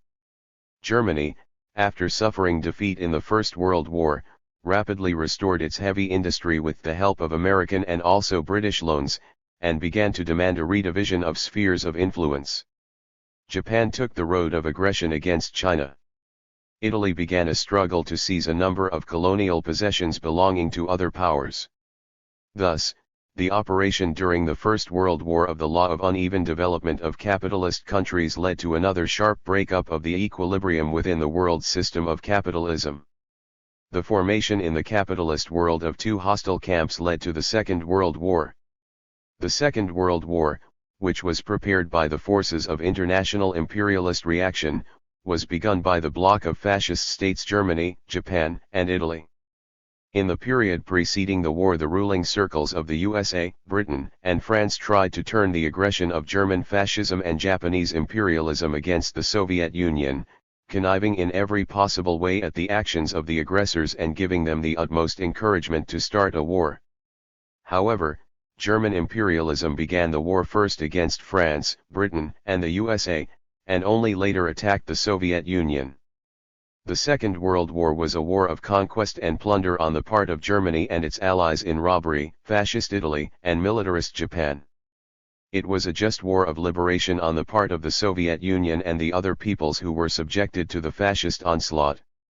In the scale of military operations, the numbers of the armed forces involved and the amount of armaments employed, the size of the human sacrifices and the volume of destruction of material wealth, the Second World War far outstripped the First. Many countries of Europe and Asia suffered gigantic human losses and unprecedented material damage. The direct war expenditure of the states taking part in the war came to about $1,000 million, which does not include losses from destruction caused by military operations. The economy and culture of many peoples of Europe and Asia suffered tremendous damage from the robber rule of the German fascist and Japanese occupying forces. The war brought about a further development of state monopoly capitalism. A whole series of measures connected with the war which were taken by the bourgeois states, were directed to ensuring maximum profits to the magnates of finance capital. These purposes were served by such measures as giving to the biggest monopolies war contracts worth milliards on extraordinarily advantageous terms, handing over state enterprises to the monopolies at trivial prices, distribution of raw material and labor power in short supply in the interests of the leading companies, compulsory closing down of hundreds and thousands of small and medium enterprises or their subjection to a few arms industry firms. The war expenditure of the belligerent capitalist powers was met by means of taxation, loans, and the issuing of paper money. In 1943-4, in the principal capitalist countries, taxes absorbed about 35% of the national income. Inflation brought about a tremendous price rise. The lengthening of the working day, the militarization of labor, the increase in the burden of taxation and of the high cost of living, the fall in the level of consumption, all this meant a still greater intensification of the exploitation of the working class and the bulk of the peasantry. The monopolies amassed fabulous profits during the war. The profits of the American monopolies grew from $3.3 million in 1938 to $17 million in 1941, $20.9 million in 1942, 24 feet 6 inches milliard in 1943 and 23.3 milliard in 1944. The monopolies of Britain and France and of fascist Germany, Italy, and Japan also made huge profits during the war. During the war and after the war, the economic and political tyranny of the monopolies and the weight of their yoke in the capitalist countries increased still more. A particular expansion took place in the scale of operations of the American monopolies such as United States Steel, the DuPont Chemical Concern, the General Motors and Chrysler automobile firms, General Electric and others. The General Motors concern, for example, now owns 102 factories in the USA and 33 in 20 other countries. About 500,000 workers are employed in these enterprises. Each of the two capitalist coalitions which grappled with each other during the first period of the war hoped to smash the other, and both German and American imperialism strove to achieve world domination. It was thus that they sought their way out of the general crisis. At the same time, both of the capitalist groupings reckoned on the Soviet Union perishing or being substantially weakened in the course of the war, and also on strangling the working class movement in the metropolitan countries and the national liberation movement in the colonies. Thanks to the heroic struggle waged by the Soviet people and the economic and military might of the USSR, and thanks to the upsurge of the anti-imperialist national liberation movement in Europe and Asia, these calculations of the imperialists were frustrated. The Second World War ended in the complete rout of the fascist states by the armed forces of the anti-Hitler coalition. The decisive part in this rout was played by the Soviet Union, which saved from the fascist enslavers the civilization, freedom, independence, and very existence of the peoples of Europe, contrary to the calculations of the imperialists, who had expected it to be destroyed or weakened.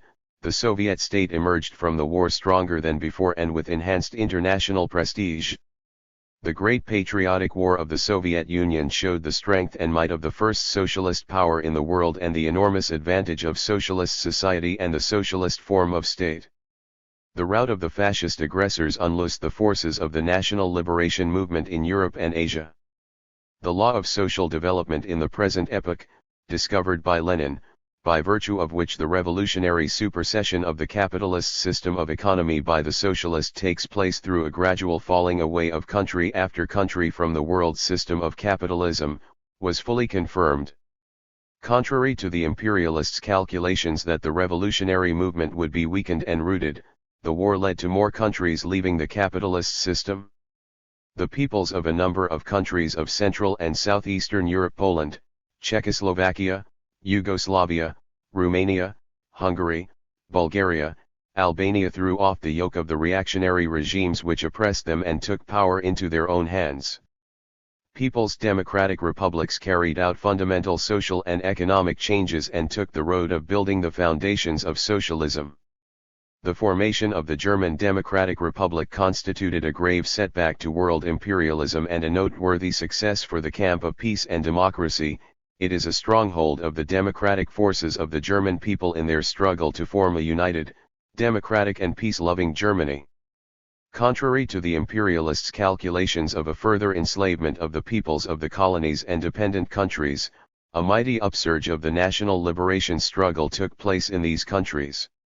Very great historic changes occurred in Asia, where live more than half of the population of the entire world. The first place among those changes belongs to the victory of the great Chinese people, headed by the Chinese Communist Party, over the combined forces of imperialism and the internal feudal reaction. The People's Revolution in China put an end to the rule of the feudal exploiters and foreign imperialists in the largest semi-colonial country in the world, liberating from the power of imperialism a people numbering 600 millions. The formation of the Chinese People's Republic was the most powerful blow to the entire system of imperialism since the Great October Socialist Revolution in Russia and the victory of the Soviet Union in the Second World War. People's republics arose in Korea and Vietnam. All this led to a further substantial change in the relation of forces between socialism and capitalism in favor of socialism and to the disadvantage of capitalism. As a result of the falling away from capitalism of a number of countries of Europe and Asia, more than a third of mankind have already been freed from the capitalist yoke. The period of the Second World War witnessed, especially after the breakaway of the people's democratic countries, both in Europe and in Asia, from the capitalist system, the development of the second stage of the general crisis of capitalism, which is marked by the further deepening and sharpening of this crisis. The formation of two camps in the international arena and the breakup of the single world market. A very important result of the Second World War was the formation of the World Camp of Socialism and Democracy, uniting the countries of Europe and Asia which have left the capitalist system, and headed by the Soviet Union and the Chinese People's Republic. Hundreds of millions of working people in the capitalist world and all progressive forces in the world of today sympathize with the ideas of peace, democracy, and socialism. The camp of socialism and democracy is confronted by the camp of capitalism, headed by the U.S.A. The Second World War and the formation of two camps in the international arena has had as its most important economic consequence the breakup of the single, all-embracing world market. The economic consequence of the existence of two opposite camps was that the single, all-embracing world market disintegrated, so that now we have two parallel world markets, also confronting one another. This has caused a further aggravation of the general crisis of capitalism. In the post-war period, the countries of the socialist camp have dosed their ranks economically and arranged for close collaboration and mutual aid among themselves. Economic collaboration between the countries of the socialist camp is based upon a sincere desire to help one another and bring about a common economic advance. The principal capitalist countries, the USA, Britain, and France, have tried to subject the Soviet Union, China and the European countries of people's democracy to an economic blockade, expecting to be able to stifle them. But by doing this they have contributed, contrary to their intention, to forming and consolidating a new, parallel world market. Thanks to the crisis free of the economies of the countries of the socialist camp, the new world market does not experience any difficulty in finding outlets for its goods, its capacity grows continually. As a result of the falling away of a number of countries in Europe and Asia from the system of imperialism, the sphere in which the forces of the principal capitalist countries have access to world resources is considerably reduced. This affects the United States with particular sharpness, as the productive capacity of American industry grew considerably during the war. The narrowing of the sphere of access by the forces of the principal capitalist countries to world resources has brought about an intensification of the conflict between the countries which make up the imperialist camp, for outlets for their goods, for sources of raw material and for spheres of capital investment. The imperialists, and in the first place those of the USA, are trying to overcome the difficulties arising from their loss of huge markets, through intensified expansion at the expense of their competitors, acts of aggression, arms drives and militarization of the economy. But all these measures lead to a still greater aggravation of the contradictions of capitalism. The two camps, the socialist one and the capitalist one, embody two lines of economic development. One line is a line of rapid development of the productive forces, continuous advance of peaceful economic activity and steady increase in the well-being of the working masses of the Soviet Union and the people's democracies. The other line is the line of capitalist economy, holding back the development of the productive forces, a line of militarizing the economy and reducing the standard of living of the working people, in conditions of the continually deepening general crisis of the world capitalist system. The two camps, socialist and capitalist, embody two opposite trends in international politics. The aggressive circles of the USA and other imperialist states are following the road of preparing another war and intensifying reaction in the internal life of their own countries. The socialist camp is conducting a struggle against the threat of new wars and imperialist expansion, for the development of economic and cultural collaboration among the peoples, to strengthen peace and democracy. The crisis of the colonial system of imperialism becomes more acute. The second stage of the general crisis of capitalism is marked by a notable sharpening of the crisis of the colonial system. The attempts made by the imperialist powers to pile onto the backs of the peoples of the dependent countries the burden resulting from the war and its aftermath have led to a considerable lowering of the standard of living of the working populations of the colonial world. The American monopolies are penetrating and striking root in the colonies and spheres of influence of the Western European countries, under the guise of aid to underdeveloped countries, which leads to still greater plundering of the enslaved peoples and to aggravation of the contradictions between the imperialist powers. Meanwhile, the development of industry in a number of colonial and semi-colonial countries, brought about by the war, has resulted in a growth of the proletariat, which is more and more actively opposing imperialism. As a result of all this, the contradictions between the colonies and the metropolitan countries have become more and more acute, and the struggle of the peoples of the colonial world for national liberation has become more intense. The rout of the armed forces of German and Japanese imperialism created new and favorable circumstances for the success of this struggle. As a result of the Second World War and the new upsurge of the national liberation struggle, in the colonial and dependent countries there has taken place, in fact, a breakdown of the colonial system of imperialism. The breakdown of the colonial system of imperialism is signaled first and foremost by the breaching of the imperialist front in a number of colonial and semi-colonial countries which have detached themselves from the world system of imperialism and established the system of people's democracy. As mentioned already, the world front of imperialism has been breached in China and also in Korea and Vietnam. The great victory of the People's Revolution in China has had an enormous influence on the whole colonial rear of imperialism. From an object of imperialist exploitation and of rivalry between groups of capitalist powers, China has been transformed into an independent great power, possessed of complete national sovereignty and conducting an independent policy in the international arena. The Chinese People's Republic, linked by close ties of friendship and cooperation to the Soviet Union and all the other countries of the socialist camp, functions a powerful factor for peace and democracy in the Far East and throughout the world. The breakup of the colonial system of imperialism is further characterized by the fact that the peoples of a number of other colonial and dependent countries have won liberation from the colonial regime and taken the road of independent, sovereign development. Under the pressure of the national liberation movement in India, a country with a population exceeding 440 millions, British imperialism was obliged to withdraw its colonial administrative machine from that country. India was divided into two dominions, India and Pakistan. India became an independent republic, carrying on an independent policy in the international arena. Freed from colonial oppression, the Indian people are fighting to consolidate their independence, industrialize their country and introduce agrarian reforms. Besides India, Indonesia, Burma, and Ceylon have also got rid of the colonial regime. The imperialist powers, Britain and the USA first and foremost, are making all possible efforts to retain and extend their economic positions in these countries and deprive them of independence. This policy, however, is encountering a growing resistance on the part of the peoples of the countries concerned, who are fighting resolutely for their independence. The sharpening of the crisis of the colonial system of imperialism is characterized by an upsurge of the national liberation movement of the oppressed peoples, which has taken on fresh distinctive features.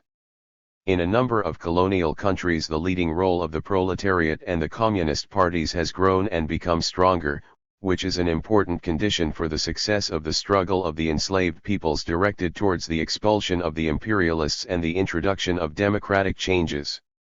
Under the leadership of the working class, a united national democratic front is being created, and the alliance of the working class with the peasantry in the anti-imperialist and anti-feudal struggle is growing stronger. In certain enslaved countries, the development of the national liberation movement has led to a prolonged armed struggle of the masses against the colonialists. The peoples of Africa, more ground down than any by imperialist oppression, have joined the national liberation struggle. Resistance to the imperialists is growing in the Middle East and in North Africa. In Latin America, the struggle against economic overlordship and political oppression by the finance oligarchy of the United States is growing more intense. The reactionary attempts of the imperialists, headed by the imperialist circles of the USA, to frustrate the national and social rebirth of the peoples of Asia on anti-imperialist and anti-feudal foundations is inescapably suffering defeat. The failure of American armed intervention in Korea, the collapse of the plans of French and American imperialism in Indochina have vividly demonstrated that the days have passed, never to return, when the imperialists could impose their will by force of arms on the peoples of Asia and put down any endeavor on their part to win freedom and independence. The breakup of the colonial system of imperialism which has begun is leading to a situation in which the sphere of colonial exploitation is becoming narrower and narrower. This inevitably intensifies the economic and political difficulties of the capitalist countries and shakes the foundations of the imperialist system as a whole. The intensification of the unevenness of development of capitalism. The expansion of American imperialism. The Second World War, which was born of the uneven development of the capitalist countries itself, led to a further accentuation of this unevenness. Three imperialist powers, Germany, Japan, and Italy, were defeated in the field. France suffered severe damage and Britain was very seriously weakened. At the same time, the U.S. monopolies, profiting by the war, strengthened their economic and political position in the capitalist world. In the period between 1929 and 1939, American industry, which possessed considerable reserves of productive capacity, essentially marked time. Enterprises worked a great deal below capacity owing to the narrowness of markets. During the Second World War, the territory of the USA was not affected by military operations, and its economy suffered no military damage. At the same time, the market for the American monopolies enormously expanded. The war brought with it a gigantic demand for arms and war materials. Also, the American monopolies were able to seize the former markets of the West European countries and their overseas colonies and spheres of influence. In these circumstances, the monopolies of the USA could rapidly expand the volume of production and carry through on a considerable scale a renewal of the productive apparatus of industry. American industrial production in 1943 was 2.2 times the level of 1939. In the principal capitalist countries of Western Europe, however, which had suffered severely in the war, industrial production was considerably reduced by the end of the war. As a result, the relative weight of the USA in the to amount of industrial production of countries of the capitalist camp grew from 41% in 1937 to 56.4% in 1948. Monopoly circles in the USA, having proclaimed a program of establishing world domination, undertook extensive economic and political expansion into the capitalist countries and colonies. Taking advantage of the weakening of their competitors, the American monopolies, in their hunt for maximum profits, seized in the first years after the war an important share of the capitalist world market. They resorted on a large scale to state monopoly forms of the export of capital in order to enslave other countries. The calculations of the American finance oligarchy about establishing domination of the capitalist world market were, however, not fulfilled. The capitalist countries of Western Europe found themselves at the end of the war having to face great losses. The war had taken heavy toll of the economy of the principal countries of Western Europe, on whose territory military operations had taken place, or whose territory had been subjected to attacks from the air. After the end of the war, the bourgeoisie of these countries restored the productive apparatus of industry and to a considerable extent renewed it at the expense of intensified exploitation of the working people and lowering of their standard of living. Owing to the narrowness of the internal market, these countries began to make their way again into their foreign markets, which during the war years had been seized by the American monopolies. Soon after the war, the United States came into collision in the capitalist world market with increasing competition on the part of the West European countries, and in the first place of Britain. The fight for markets became still sharper when, 5 or 6 years after the end of the war, the monopolies of Western Germany and Japan joined in this fight. The expansion of American imperialism showed itself first in the guise of aid for the post-war restoration of Europe. The Marshall Plan, which operated in 1948 to 52, had for its aim to make the West European countries dependent on the American monopolies, draw them into the orbit of aggressive American policy and force the pace of the militarization of their economies. The Marshall Plan paved the way for the North Atlantic Pact, the aggressive alliance formed in 1949 by American imperialism for the purpose of establishing its domination over the world. When the period of the Marshall Plan's operation came to an end, it was succeeded by a program alleged to be for ensuring mutual security, under which American aid is given only for arms drives, only for preparations for another war. By the terms of this program, American imperialism finally threw off the mask of restorer of the economies of the capitalist countries. During the war, American exports were growing markedly at the expense of those of the European countries and especially those of Britain, which fell sharply. In 1945 the share of the U.S.A.'s exports in the total export of the capitalist countries amounted to 40.1% as against 12.6% in 1937, while that of Britain's exports fell from 9 feet 9 inches percent in 1937 to 7.4% in 1945.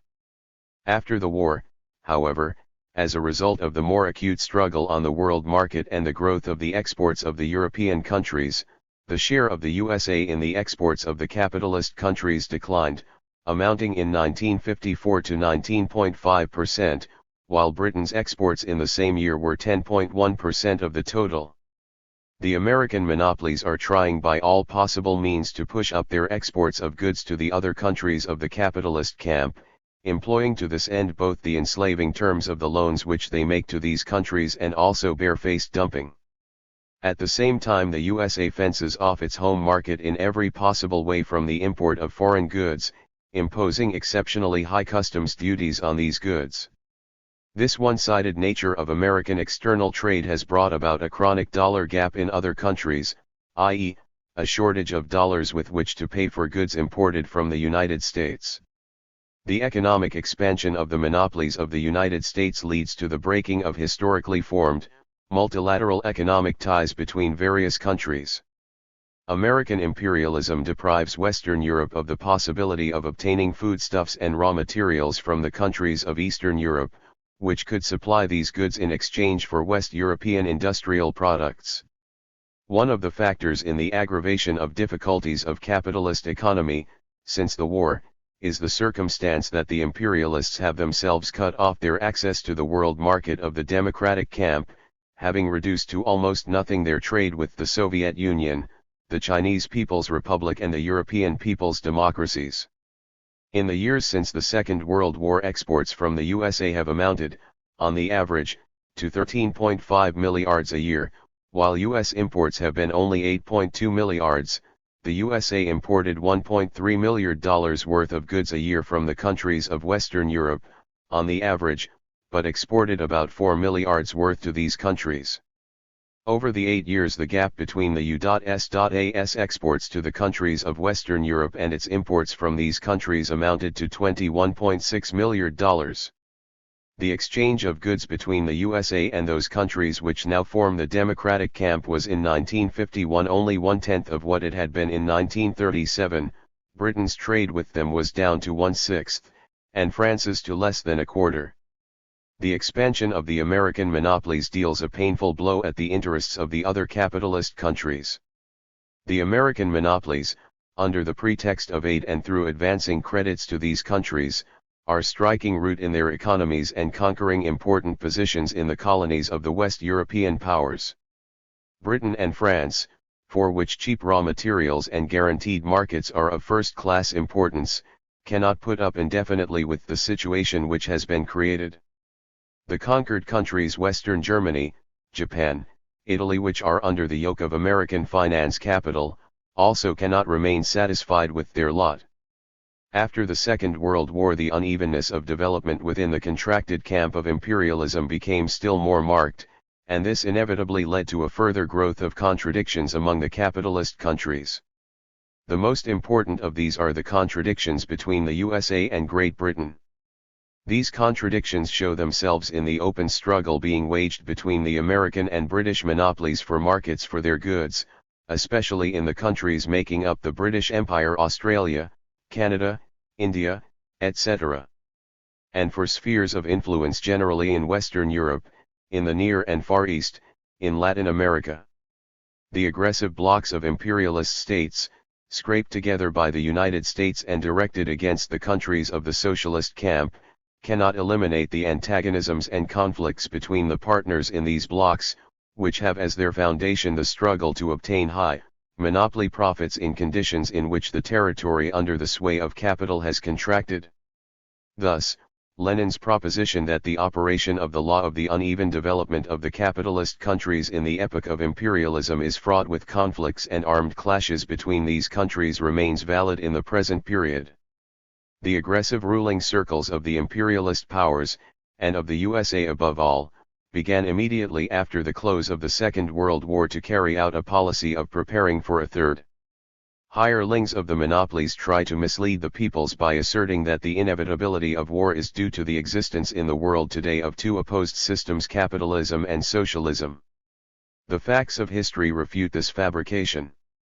The First World War was caused by the sharpening of imperialist contradictions in a world in which the capitalist system still held undivided sway. The Second World War began as a war between two coalitions of capitalist countries. In the period since the Second World War, the countries of the socialist camp are firmly arid, consistently upholding the cause of preserving and strengthening peace between the peoples, taking as their starting point that the capitalist and socialist systems are perfectly able to coexist in peace, emulating each other economically. The policy of the Soviet Union and the people's democracies, which is directed towards the development of peaceful cooperation between states regardless of their social structure, enjoys the support of the working masses and the sympathy of champions of peace throughout the world. The peace movement unites hundreds of millions of people in all countries, including many millions in the capitalist countries. People belonging to a variety of social groups and holding different political and religious views have come together on the common ground of the defense of peace and of the security of the peoples. The plans for another world war which aggressive imperialist circles are maturing will be doomed to frustration if the peoples take the cause of peace into their hands and defend it to the end. The democratic forces of the world are now strong enough to prevent war, if only they will act in unity and make impotent the capitalist war profiteers and would-be world conquerors. The militarization of the economy of the capitalist countries. Changes in the capitalist cycle. In conditions of the breakup of the single world market and contraction of the sphere of exploitation of the world's resources by the chief capitalist countries, the dominant monopolies are resorting more and more to militarization of the economy as a means of bringing about a growth of production and securing very high profits. In the state budgets, the relative share taken by expenditure arising directly or indirectly from the arms of drive is continually rising. The increase in the state budgets, absorbing an ever larger slice of the national income, is accompanied by an increase in the gap between receipts and expenditure, a growth in the public debt, and the clogging of the channels of monetary circulation with paper money, the purchasing power of which is falling. Militarization of the economy inevitably leads to still greater sharpening of the insoluble contradictions of capitalist economy. According to official, certainly underestimated figures, the profits of the American monopolies grew from $3.3 million in 1938 to $34.8 million in 1954, i.e., they were multiplied by 10. During the 9 years immediately following the war, the profits of American monopolies amounted to $304 million. In Britain, the profits of joint stock companies amounted in 1953 to £3,500 million, as against £1 billion in 1938. In the post-war years, the total war expenditure of the USA, including expenditure on arming the states members of the North Atlantic Alliance and on producing atomic bombs, exceeded $258 million. Direct military expenditure in the USA during the last 3 years came to $47 million per year, or over two-thirds of the entire budget, as compared with $953 million, or 12% of the entire budget, in the 3 years before the Second World War. In Britain, military expenditure has grown correspondingly, from £173 million to £1,429 million, and from 8% to one-third of the total budget. In France, war expenditure has during the last 3 years amounted on the average to a third of the total budget. The purchasing power of the US dollar was in 1954 only 34.6% of what it had been in 1939, that of the British pound sterling was 31.2%, that of the French franc 2.8% and that of the Italian lira 1.8%. The militarization of the economy of the capitalist countries furnishes one of the most vivid demonstrations of the increasing parasitism and decay of capitalism. Even at the time of the First World War, Lenin, noting the rapid economic development of the USA, stressed that, for this very reason, the parasitic features of modern American capitalism have stood out with particular prominence. In the period since the Second World War, these parasitic features of American capitalism have intensified still further.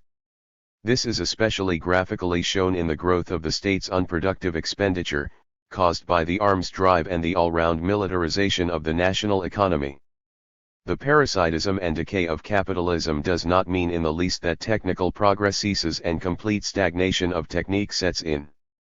The characteristic tendency of monopoly to technical stagnation operates alongside an opposite tendency, for technique to advance under the influence of competition and the hunt for high monopoly profits.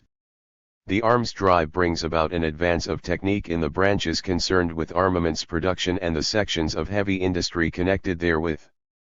As a result, technique does not stand still in the capitalist countries but goes forward. But the decay of capitalism shows itself in the fact that technical progress takes place extremely unevenly and lags considerably behind the vast possibilities opened up by the present level of development of science and technique. The economic essence of militarization of the economy consists in the fact that, first, an ever greater share of the finished products and raw materials is absorbed by unproductive consumption connected with war preparations or locked up in the form of huge strategic stocks. Second, the expansion of war production is carried out at the cost of a further lowering of workers' wages, ruin of the peasantry, increase in the tax burden and plundering of the peoples of the colonial and dependent countries. All this substantially reduces the purchasing power of the population, cuts down the demand for the products of industry and agriculture, and leads to a sharp contraction in civilian production. Thus, the militarization of the economy of the capitalist countries, aggravating the disproportion between the production potentialities and the reduced effective demand of the population, leads inevitably to the growth of the prerequisites of a crisis of overproduction. In connection with the aggravation of the general crisis of the world capitalist system, further changes take place in the capitalist cycle. These changes ensue from the breakup of the uniform world market and the intensification of the uneven development of the capitalist countries. They are connected with the inevitable consequences of the Second World War and the militarization of the economy. War inflation factors, i.e., the militarization of the economy and the inflation which accompanies it, temporarily hold back the outbreak of crisis but cannot eliminate, or restrict the operation of the general laws of capitalist reproduction which make crises unavoidable. Since the USA on the one hand, and the main West European countries on the other, came out of the war having suffered quite different economic effects from it, the course of the capitalist cycle could not be the same through the capitalist world. After the Second World War ended, the volume industrial production in the USA, which had been inflated by war demand, fell sharply, so that in 1946 it was 29% or less than in 1943. Later, in 1948-9, an economic crisis occurred. It is significant that, on the eve of the crisis, in 1948, American industry had not yet attained the highest peak of production during the war period, the level of 1943. The crisis of 1948-9 affected to some extent also a number of countries of Western Europe. From October 1948 to October 1949 the volume of American industrial production fell by 10%. Industrial production in the USA in 1949 amounted to only 35% of what it had been at the highest point in 1943. This shrinking of production was accompanied by crisis phenomena in the fields of commodity circulation, credit, and foreign trade. These include piling up of vast stocks of unrealizable commodities, the decline in commercial transactions, a sharp falling off railway freights, some stock exchange failures, a fall in the value of shares amounting to milliards of dollars, an increase in the number of bankruptcies, and a reduction in the volume of America's exports. The war inflicted considerable damage upon the economies of the principal capitalist countries of Western Europe, and the restoration of this damage held back for a definite period the growth of the prerequisites for an overproduction crisis, so that the post-war years saw an increase in industrial production in these countries.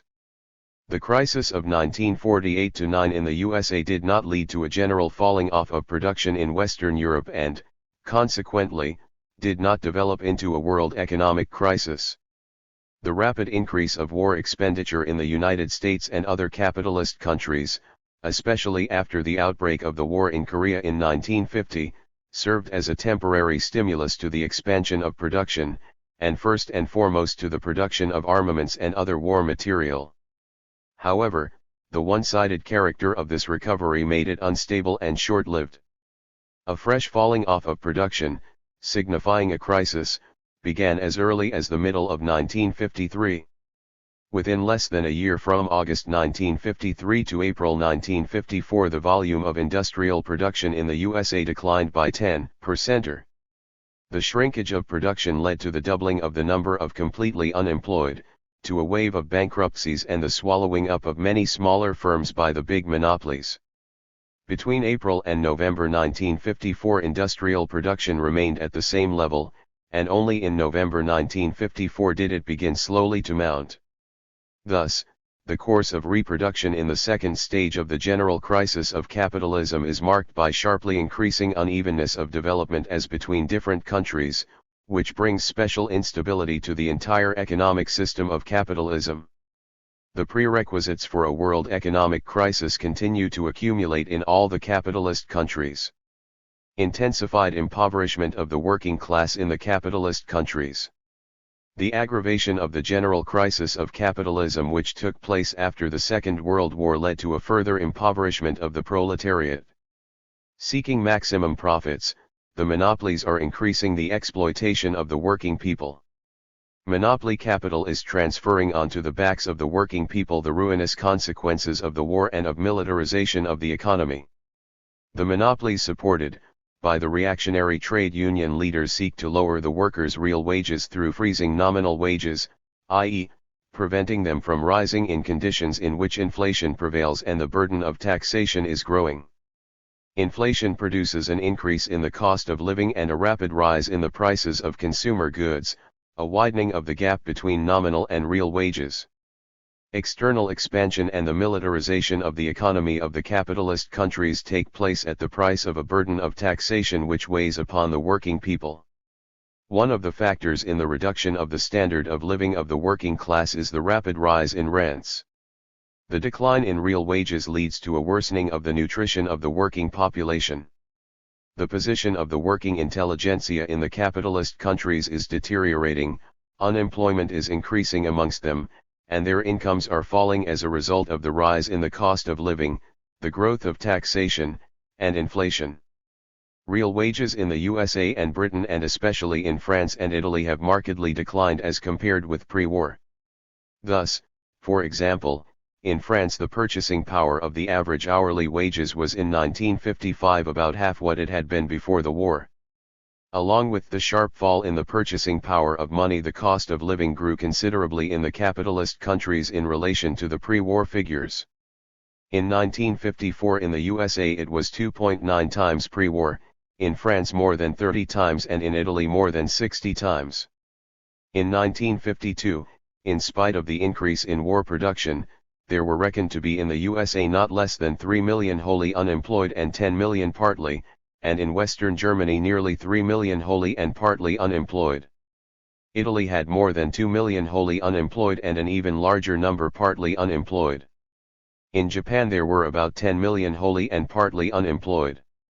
In the USA at the beginning of 1954 the number of wholly unemployed reached 3.7 millions, and that of partly unemployed 13.4 millions.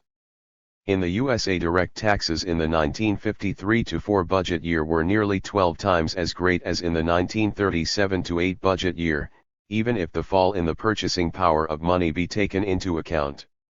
In the Western European countries, where, too, the tax burden was very heavy even before the war, taxes likewise grew in this period. In Britain they were doubled, in France multiplied by 2.5 and in Italy 1.5 times. At the beginning of 1955 the rent paid by a U.S. worker's family was more than double what it had been in 1939. According to figures issued by the Bureau of the Census, in 1949 in the USA 72.2% of all American families had incomes below the extremely meager official subsistence minimum, 34.3% had incomes which were less than half of this minimum, 18.5% less than a quarter, and 9.4% less than an eighth. The worsening of the material situation of wide sections of the population of the capitalist countries leads to a growth of unrest and discontent among the masses, who react more and more actively against the oppression of monopoly capital. This is expressed in an upsurge of the strike movement in the capitalist countries, in a strengthening of the progressive trade unions which are united in the World Federation of Trade Unions set up in 1945, in the growth of the communist parties and extension of their mass influence, in the strengthening of the political activity of the working class. The communist parties and progressive trade unions, firmly rebuffing the splitting activity of the right-wing socialists and reactionary trade union leaders, are educating the working class in the spirit of proletarian solidarity, in the spirit of struggle for liberation from imperialist oppression. Intensified oppression by the monopolies in the agriculture of the capitalist countries, and impoverishment of the peasantry. The aggravation of the general crisis of capitalism after the Second World War is marked by enhanced domination by the monopolies and finance capital in agriculture, the growth of differentiation among the peasantry and of impoverishment of the bulk of them. Finance capital takes possession of agriculture ever more widely and deeply. The mortgage banks, which advance credit on the security of land, become the de facto owners of the holdings of the ruined peasantry, together with their implements and other chattels. The short-time credit banks and insurance companies entangle the peasants in a net of indebtedness. The monopolies make money for themselves out of the products of agriculture at every stage of their passage from the producer to the consumer. By fixing low prices for the produce which they buy from the small peasants and screwing up retail prices to a high level, the monopolies appropriate a substantial part of the peasants' incomes. Huge profits are received at the expense of the bulk of the peasants by the monopolies engaged in the processing of agricultural produce. The measures taken by the state tax policy, wholesale buying operations and other forms of so-called aid to agriculture result in ever greater enrichment of the monopolies and impoverishment of the bulk of the peasantry. The exploitation of the peasants by the monopolies is combined with very numerous survivals of the serf-owning type of exploitation and above all with sharecropping, under which the tenant is obliged to hand over to the landowner a considerable share of his crop as rent for land and implements. In the U.S.A., the proportion of the total land occupied by large and very large farms, over 500 acres in extent, grew from 44.9% in 1940 to 53.5% in 1950, while the share occupied by latifundia with an extent greater than 1,000 acres grew from 34.3% to 42.6%. According to the data of the 1950 census, 44% of all the farms produced less than 5% of all the marketable produce, i.e., they were primitive, poorly productive, subsistence farms, while 103,000 large farms, which made up only 2% of the total, contributed 26% of the marketable produce of U.S. agriculture. In France in 1950 small farms, 25 acres or less in extent, which made up 56.7% of all the farms, comprised only 16.1% of all the agricultural land, while large farms, numbering 4.4% of the total, made up 29.9% of it. In Western Germany small farms with an area not exceeding 12.5 acres, which in 1949 made up 55.8% of all the farms, had only 11% of all the land, while 0.7% of the large farms accounted for 27.7% of it. In Italy there are 2.5 million landless peasants and 1.7 million who have little land. During the decade 1940 to 1950 over 700,000 farm households were ruined. The total amount of ground rent in the USA grew from $760 million in 1937 to $2.1 million in 1952. In Italy a few hundred landlords drew every year 450 million lire in ground rent, whereas the wages of 2.5 million agricultural laborers amounted only to 250 million lire. The total indebtedness of American farmers to the banks and other credit institutions more than doubled in 1946 to 54, reaching the figure of $18 million by January 1, 1955. The property tax on the farm population was in 1953 2.3 times as high as in 1942. Since the Second World War, the increase in the impoverishment of the working class and the peasantry in the capitalist countries and the vast expenditures which these countries are making on armaments have brought about a decline in effective demand and in the market for agricultural produce. In connection with this, stocks and surpluses of agricultural goods for which no outlet can be found are increasing in the capitalist countries, cultivated areas are shrinking, the earnings of the bulk of the peasantry from the sale of their produce are sharply declining, a mass-scale ruination of petty producers is taking place, and a vast quantity of foodstuffs is being destroyed at the same time as the consumption of foodstuffs by the working masses is falling and they are actually going without essential food. All this is preparing the way for the onset of a fresh agrarian crisis. Transient stocks of wheat in the USA in 1954 were 2.4 times the highest level of stocks during the crisis of 1929-33 and were more than 7 times as great as the average annual stocks of 1946-8.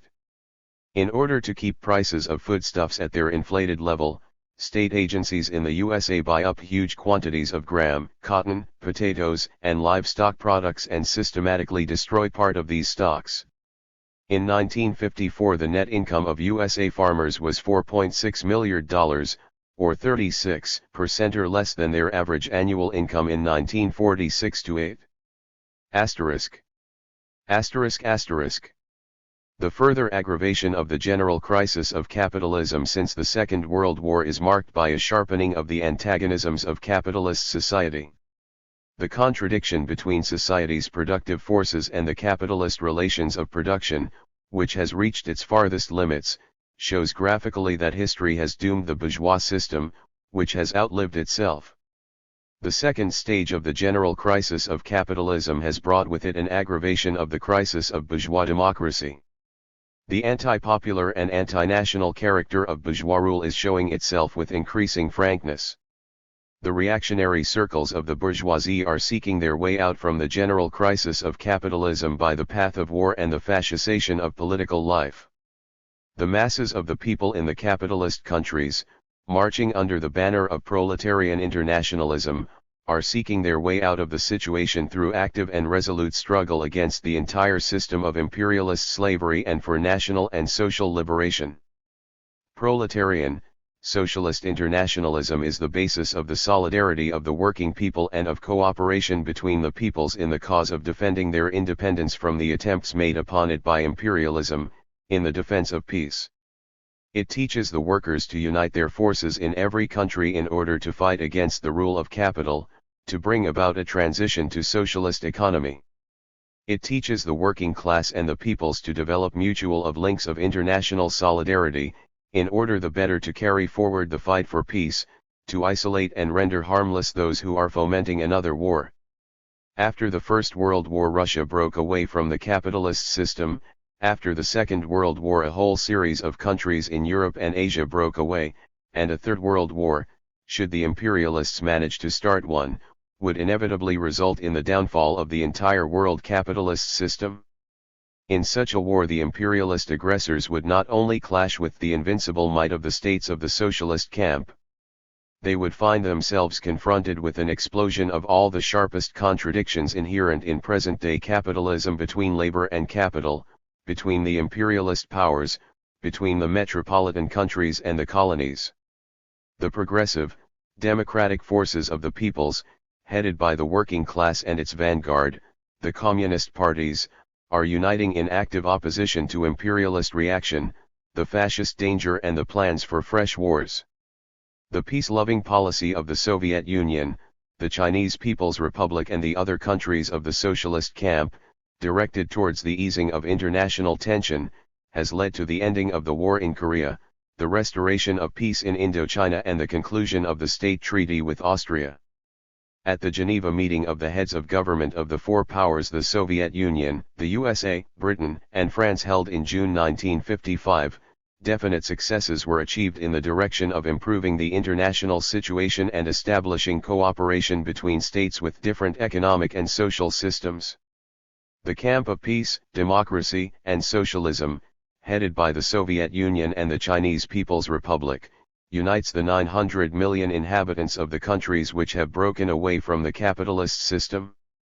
This camp constitutes a powerful force which exercises a decisive influence on the entire course of current history. Brief conclusions. In the period of the Second World War, especially after the falling away from the capitalist system of the people's democracies of Europe and Asia, the general crisis of capitalism developed to its second stage. As a result of the formation of two opposing camps in the international arena, a split took place in the single, all-embracing world market, and two parallel markets were formed, the market of the countries of the socialist camp and the market of the countries of the capitalist camp. The sphere of access by the forces of the chief capitalist countries U.S.A., Britain, France to the world's resources was notably reduced. One of the principal results of the Second World War has been the sharp aggravation of the crisis of the colonial system of imperialism. An upsurge of the national liberation struggle in the colonial and dependent countries has led to the beginning of the breakup of the colonial system, to the breaking away of China and a number of other countries from the world system of imperialism. The further intensification of the unevenness of the development of the capitalist countries inevitably produces an aggravation of the internal contradictions in the camp of imperialism. The militarization of the economy causes the gap to widen between the production potentialities of industry in the capitalist countries and the possibilities for disposing of their goods, and by so doing prepares the way for the onset of a fresh economic crisis. The second stage of the general crisis of capitalism is marked by a further deterioration in the material position of the broad masses of the working people. This is expressed in the decline in the real wages of the working class, the increase in the permanent army of unemployed, the extensive introduction of sweating systems, inflation and rise in the cost of living, increase in the burden of taxation, the worsening of the position of the bulk of the peasantry in the capitalist countries and intensified exploitation of the colonies. The strengthening of the camp of peace, democracy and socialism, the weakening of the imperialist camp of reaction and war, the upsurge in the struggle of the working class, the peasantry, and the colonial peoples for freedom testify that the present epoch is the historic epoch of the downfall of capitalism, of the victory of communism. Economic doctrines of the capitalist epoch. With the development of capitalism and the growth of its contradictions, various trends of economic thought were formed and developed, expressing the interests of different classes. Bourgeois classical political economy. In the struggle against feudalism and for the establishment of the capitalist order, the bourgeoisie created its own political economy, which discredited the economic views of the ideologues of feudalism and for a certain period played a progressive role. The capitalist mode of production was established first of all in Britain. Here also was born bourgeois classical political economy, whose representatives tried to discover the internal connections between economic phenomena. Already the founder of bourgeois classical political economy, William Petty, who was active in the period when mercantilism was breaking down, essentially defined the value of commodities by the comparative amount of labor contained in them, though much inconsistency was shown regarding this question. An important role in the formation of bourgeois political economy was played by the physiocrats. This trend was headed by François Quesnay. The physiocrats arose in France in the second half of the 18th century, in the period when the bourgeois revolution was being prepared in the world of ideas. Like the French philosophers of the Enlightenment in the same period, the physiocrats laid it down that natural laws of human society exist, established by nature. France was at that time an agricultural country. In contrast to the mercantilists, who saw wealth only in money, the physiocrats declared the sole source of wealth to be nature, and consequently agriculture, which supplies man with the fruits of nature. Hence also the name of the school physiocrats, formed from two Greek words meaning nature and rule. The central place in the physiocrats' theory was occupied by the doctrine of the product net. This was what the physiocrats called the entire surplus of production over and above the expenditure incurred in production, that part of the production in which, under capitalism, the surplus value finds embodiment. The physiocrats understood wealth as a definite mass of products in their real, material form, as a definite mass of use values. They declared that the product net, as a gift of nature, arises exclusively on the basis of the use of wage labor in agriculture and stock breeding, i.e., in those branches of production where the natural processes of growth of plants and animals take place, while all other branches merely change the form of the products supplied by agriculture. The most noteworthy work of the physiocratic school was Quesnay's Tableau économique. The service rendered by Quesnay consisted in the fact that he made a remarkable attempt to depict the process of capitalist reproduction as a whole, even though he could not furnish a scientific theory of reproduction. Proceeding from the idea that the product net is created only in agriculture, the physiocrats demanded that all taxes be imposed on landowners, while manufacturers should be freed from tax burdens. This demand of the physiocrats showed clearly their class character as ideologues of the bourgeoisie. The physiocrats were supporters of the unlimited domination of private property. Affirming that only free competition corresponds to the natural laws of economy and to human nature, they counterposed to the policy of protectionism the policy of free trade, and fought resolutely against guild restrictions and against social interference by the state in the country's economic life. Bourgeois classical political economy attained the peak of its development in the works of A. Smith and D. Ricardo. Adam Smith took a notable step forward compared with the physiocrats, in the scientific analysis of the capitalist mode of production. His fundamental work was an inquiry into the nature and causes of the wealth of nations. In Smith's opinion, a country's wealth consists in the entire mass of commodities produced in it. He rejected the one-sided and therefore incorrect conception of the physiocrats that the product net is created only by agricultural labor, and was the first to proclaim as the source of value all labor, in no matter which branch of production it might be expended. Smith was an economist of the period of manufacture in the development of capitalism, and for this reason he saw the basis of the increase in the productivity of labor in the division of labor. Characteristic of Smith was the interweaving of two different approaches to economic phenomena. On the one hand, Smith inquired into the internal connections of phenomena, trying to penetrate with his analysis into the hidden structure, or, to use Marx's expression, the physiology of the bourgeois economic system. On the other hand, Smith gave a description of phenomena in the form in which they made their appearance on the surface of capitalist society and, consequently, as they seemed to the practical capitalist. The first of these ways of understanding reality is scientific, the second is unscientific. Investigating the internal connections of the phenomena of capitalism, Smith defined the value of a commodity by the amount of labor expended on producing it. In so doing, he looked upon the wages of the wage worker as part of the product of his labor, determined by the value of his means of livelihood and profit, and rent as deductions from the product created by the worker's labor. However, Smith did not maintain this point of view consistently. Smith continually confused the determination of the value of commodities by the labor included in them with the determination of the value of commodities by the value of labor. He asserted that the determination of value by labor belongs only to the primitive state of society, by which he meant the simple commodity production of petty producers.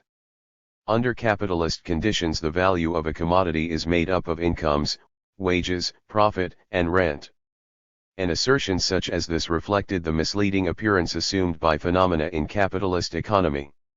Smith considered that the value of the social product as a whole also consisted only of incomes, wages, profit, and rent, i.e., he made the mistake of leaving out the value of the constant capital which is used up in producing a commodity. This Smith dogma made it quite impossible to understand the process of social reproduction. Smith was the first to describe the class structure of capitalist society. He showed that it is divided into three classes: workers, capitalists, and landowners. But Smith was limited by his bourgeois world outlook, and his views reflected the undeveloped class struggle of the epoch. He claimed that in a capitalist society a community of interests prevails, inasmuch as each pursues his own advantage, and from the clash between all these separate strivings the common benefit arises. Resolutely combating both the theoretical views and the policies of the mercantilists, Smith warmly supported free competition. In the works of David Ricardo, bourgeois classical political economy reached its perfection.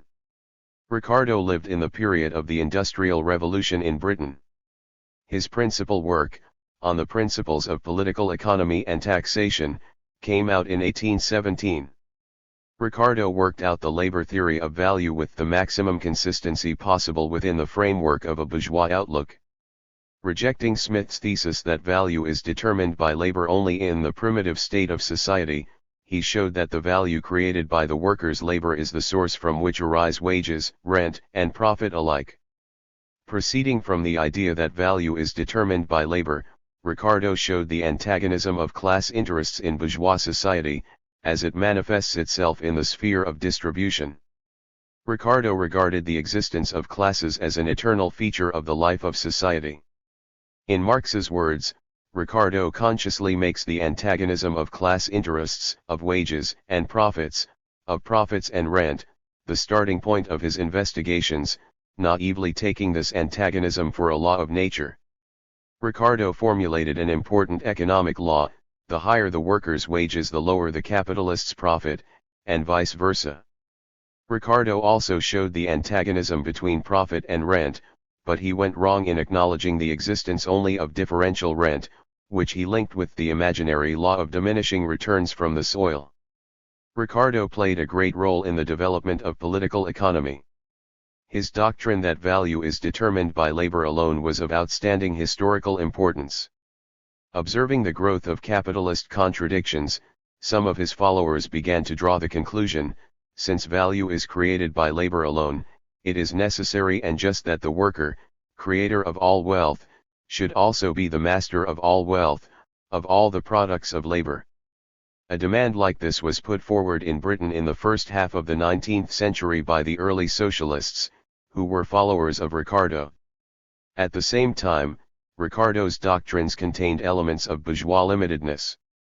The capitalist system with its antagonistic class interests seemed to Ricardo, as to Smith, a natural and eternal system.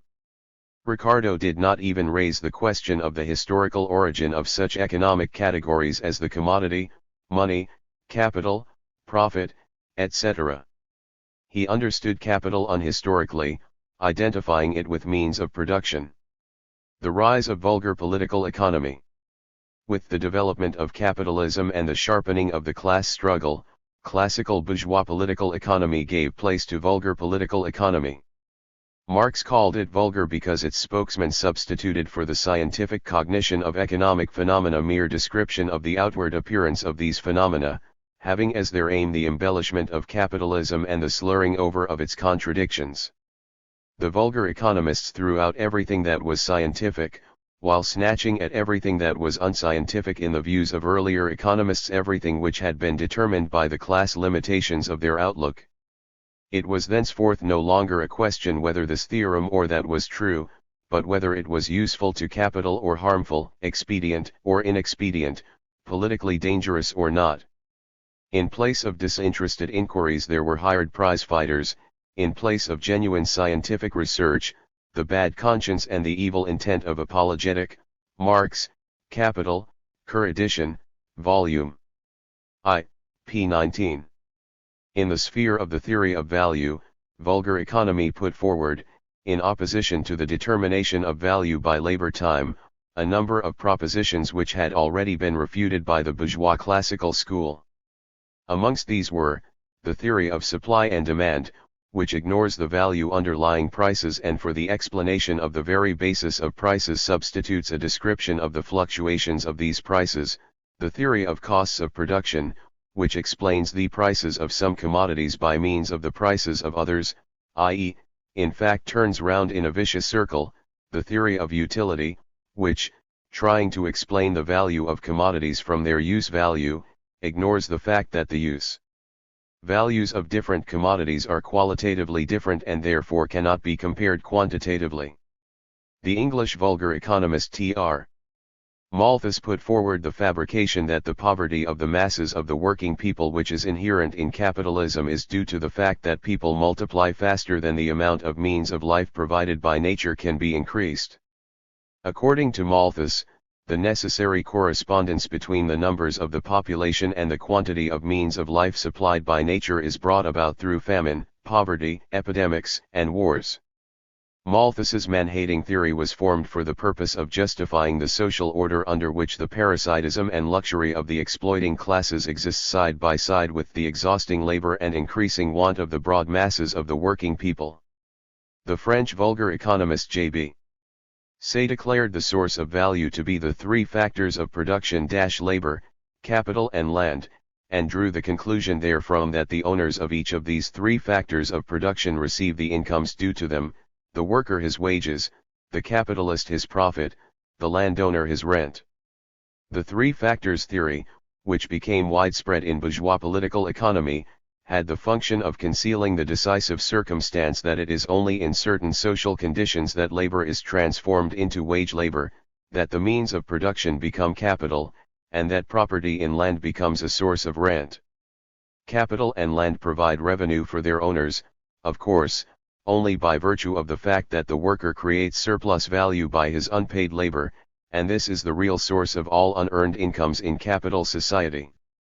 Affirming that under capitalism there is no contradiction between production and consumption, Say denied that general crises of overproduction were possible.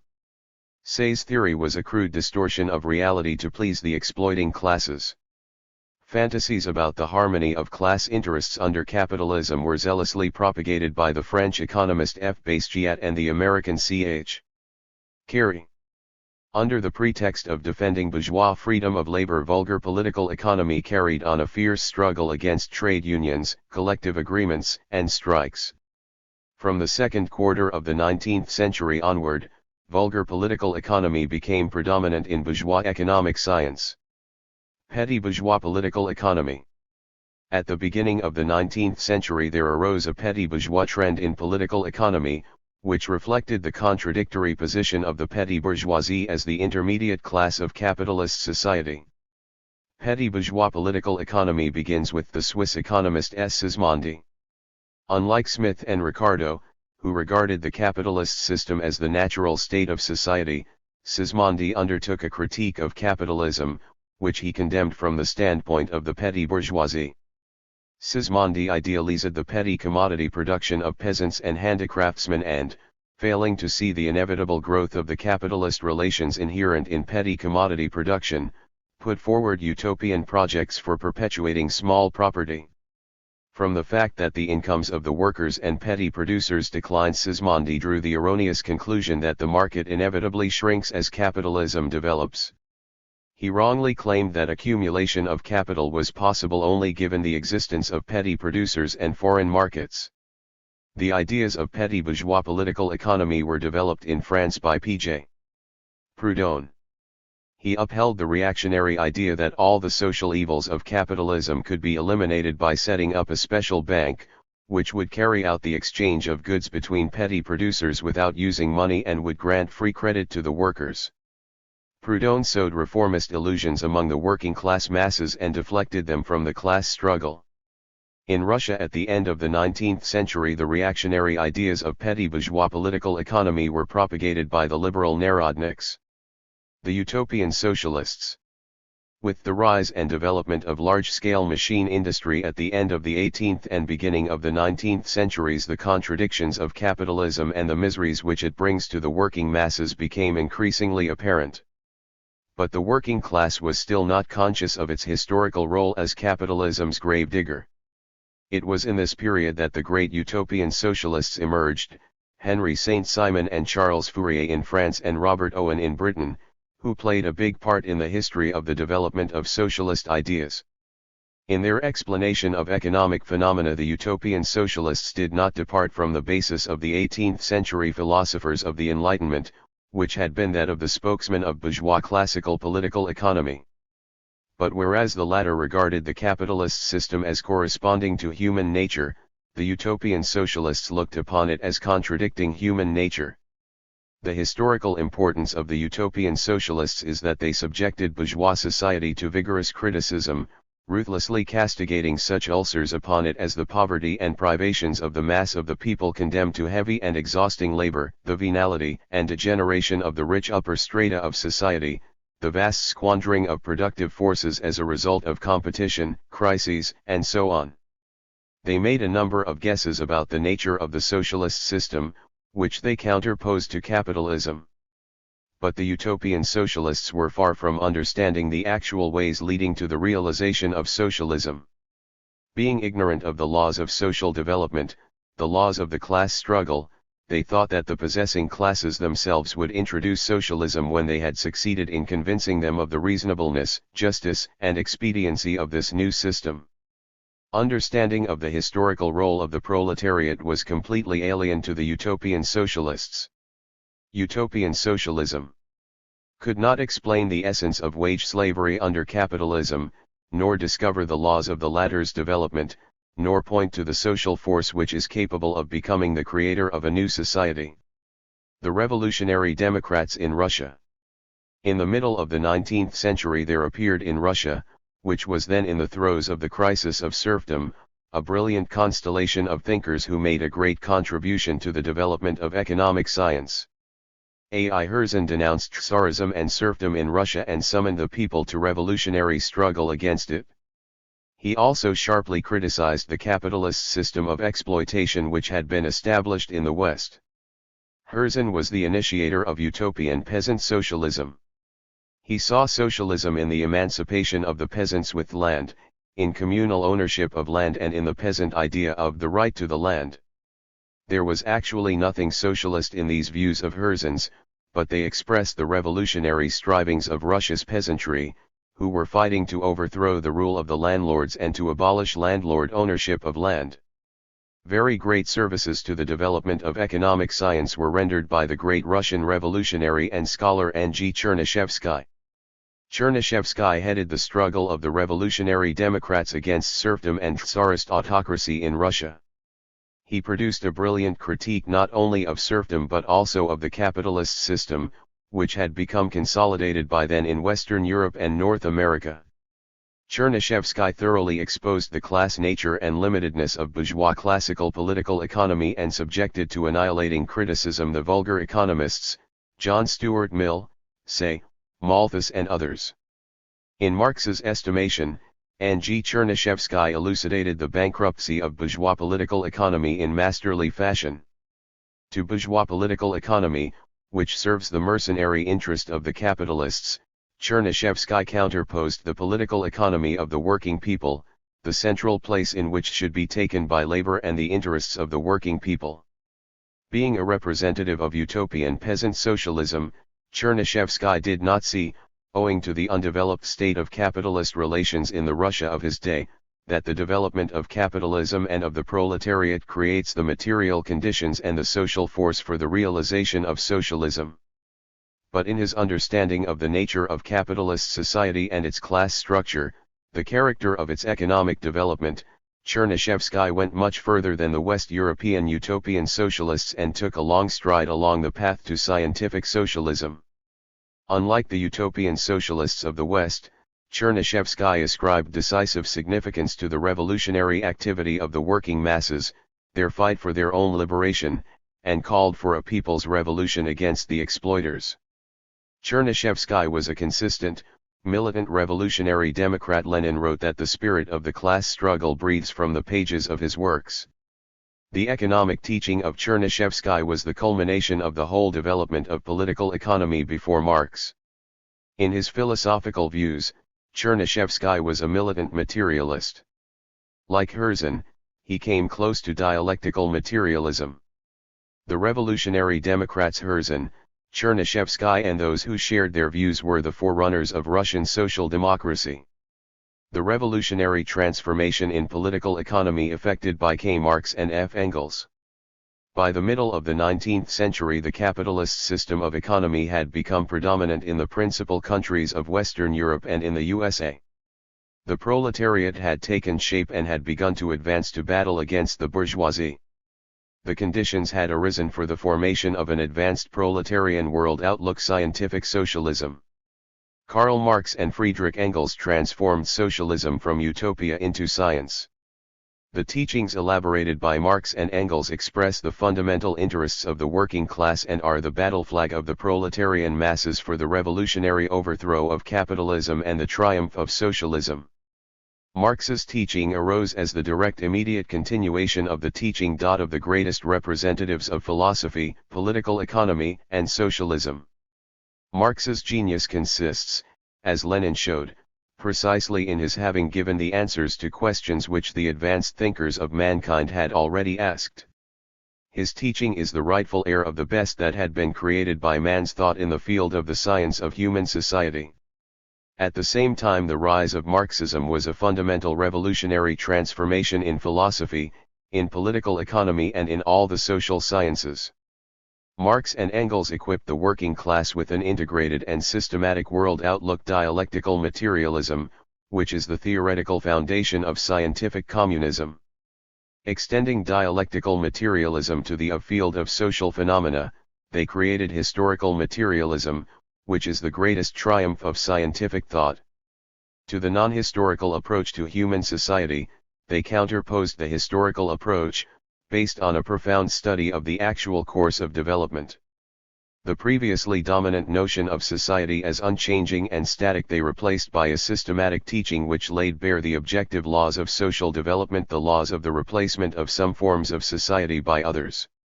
Marx and Engels were the founders of genuinely scientific political economy. In applying the method of dialectical materialism to the investigation of economic relations, Marx effected a thoroughgoing revolution in political economy. Approaching political economy as the ideologist of the working class, Marx conclusively exposed the contradictions of capitalism and created proletarian political economy. Marx formed his economic doctrine in the course of irreconcilable struggle against bourgeois apologists for capitalism and petty bourgeois criticism of it. While utilizing and developing a number of propositions of the classical bourgeois economists, Smith and Ricardo, Marx resolutely overcame the anti-scientific views and contradictions which were contained in their teachings. In his economic teaching, Marx summed up and generalized an enormous amount of material on the history of human society and especially on the history of the rise and development of capitalism. To Marx is due the discovery of the historically transient character of the capitalist mode of production and the investigation of the laws of the rise, development, and fall of capitalism. On the basis of a profound economic analysis of the capitalist system, Marx established the historical mission of the proletariat as the gravedigger of capitalism and the builder of a new, socialist society. The foundations of the Marxist world outlook were proclaimed already in the first program document of scientific communism, the Manifesto of the Communist Party, written by Marx and Engels in 1848. Marx published the results of his further economic investigations in his work A Contribution to the Critique of Political Economy, devoted to an analysis of commodities and money. In the foreword to this book he gave a classical exposition of the principles of historical materialism. Marx's principal work, which with perfect justification he called his life work, is Capital. The first volume of Capital was published by Marx in 1867, the second volume was published by Engels after Marx's death, in 1885, and the third volume in 1894. When working on Capital, Marx planned to write a fourth volume, devoted to a critical review of the history of political economy. The preparatory drafts which he left when he died were published after the death of Marx and Engels under the title of Theories of Surplus Value.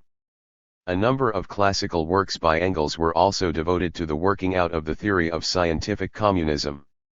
Amongst these are, The Condition of the Working Class in England, Anti-Düring, in which are reviewed the most important questions in the fields of philosophy, natural science, and the social sciences, The Origin of the Family, Private Property and the State and others. In founding proletarian political economy, Marx first and foremost substantiated and consistently developed the labor theory of value. Investigating the commodity and the contradiction between its use value and its value, Marx revealed that the labor incorporated in a commodity is twofold in character. On the one hand, its concrete labor, creating the use value of the commodity, and on the other it is abstract labor, creating the commodity's value. His discovery of the twofold character of labor served Marx as the key to the scientific explanation of all the phenomena of the capitalist mode of production on the basis of the labor theory of value. By showing that value is not a thing but a production relationship between people, concealed under the appearance of a thing, Marx revealed the secret of commodity fetishism. He analyzed the form taken by value and investigated its historical development from the first rudimentary forms of exchange down to the complete dominance of commodity production, and this enabled him to discover the true nature of money. The labor theory of value furnished Marx with the basis for his teaching on surplus value. Marx was the first to show that under capitalism it is not labor that is a commodity, but labor power. He investigated the value and use value of this particular commodity and elucidated the nature of capitalist exploitation.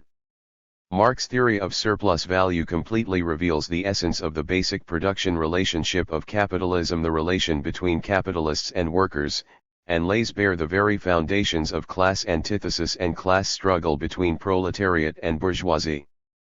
Marx did not only reveal the origin and source of surplus value, he also showed how capitalist exploitation is disguised and concealed. He inquired into the essential nature of wages as the price of labor power, appearing in transmuted form as the price of labor. Marx analyzed in profoundly scientific fashion the various forms which surplus value assumes. He showed how surplus value appears in transmuted form in the form of profit, and how it then further takes the form of ground rent and interest. Moreover, the deceptive appearance is created that wages are the price of labor, that profit is begotten by capital itself, ground rent by land and interest by money. In his teaching on the price of production and average profit, Marx resolved the contradiction which exists in the circumstance that under capitalism market prices diverge from values. At the same time he revealed the objective basis of the class solidarity of the capitalists as regards the exploitation of the workers, inasmuch as the average profit received by each capitalist is determined by the level of exploitation not in the particular enterprise but in capitalist society as a whole.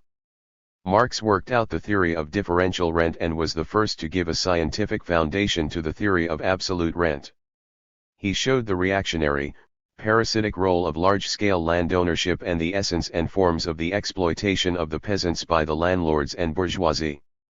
Marx was the first to discover the laws of the accumulation of capital, establishing that the development of capitalism, with the concentration and centralization of capital, inevitably leads to deepening and sharpening of the contradictions characteristic of the system, at the basis of which lies the contradiction between the social character of production and the private, capitalist form of appropriation. Marx revealed the general law of capitalist accumulation, which causes the growth of wealth and luxury at one pole of society and the growth of poverty, oppression, and exhausting labor at the other pole. He showed that with the development of capitalism there takes place a relative and an absolute impoverishment of the proletariat, which results in the gulf between proletariat and bourgeoisie deepening and the class struggle between them becoming sharper. Of the very greatest importance was the analysis which Marx provided of the reproduction of the entire social capital.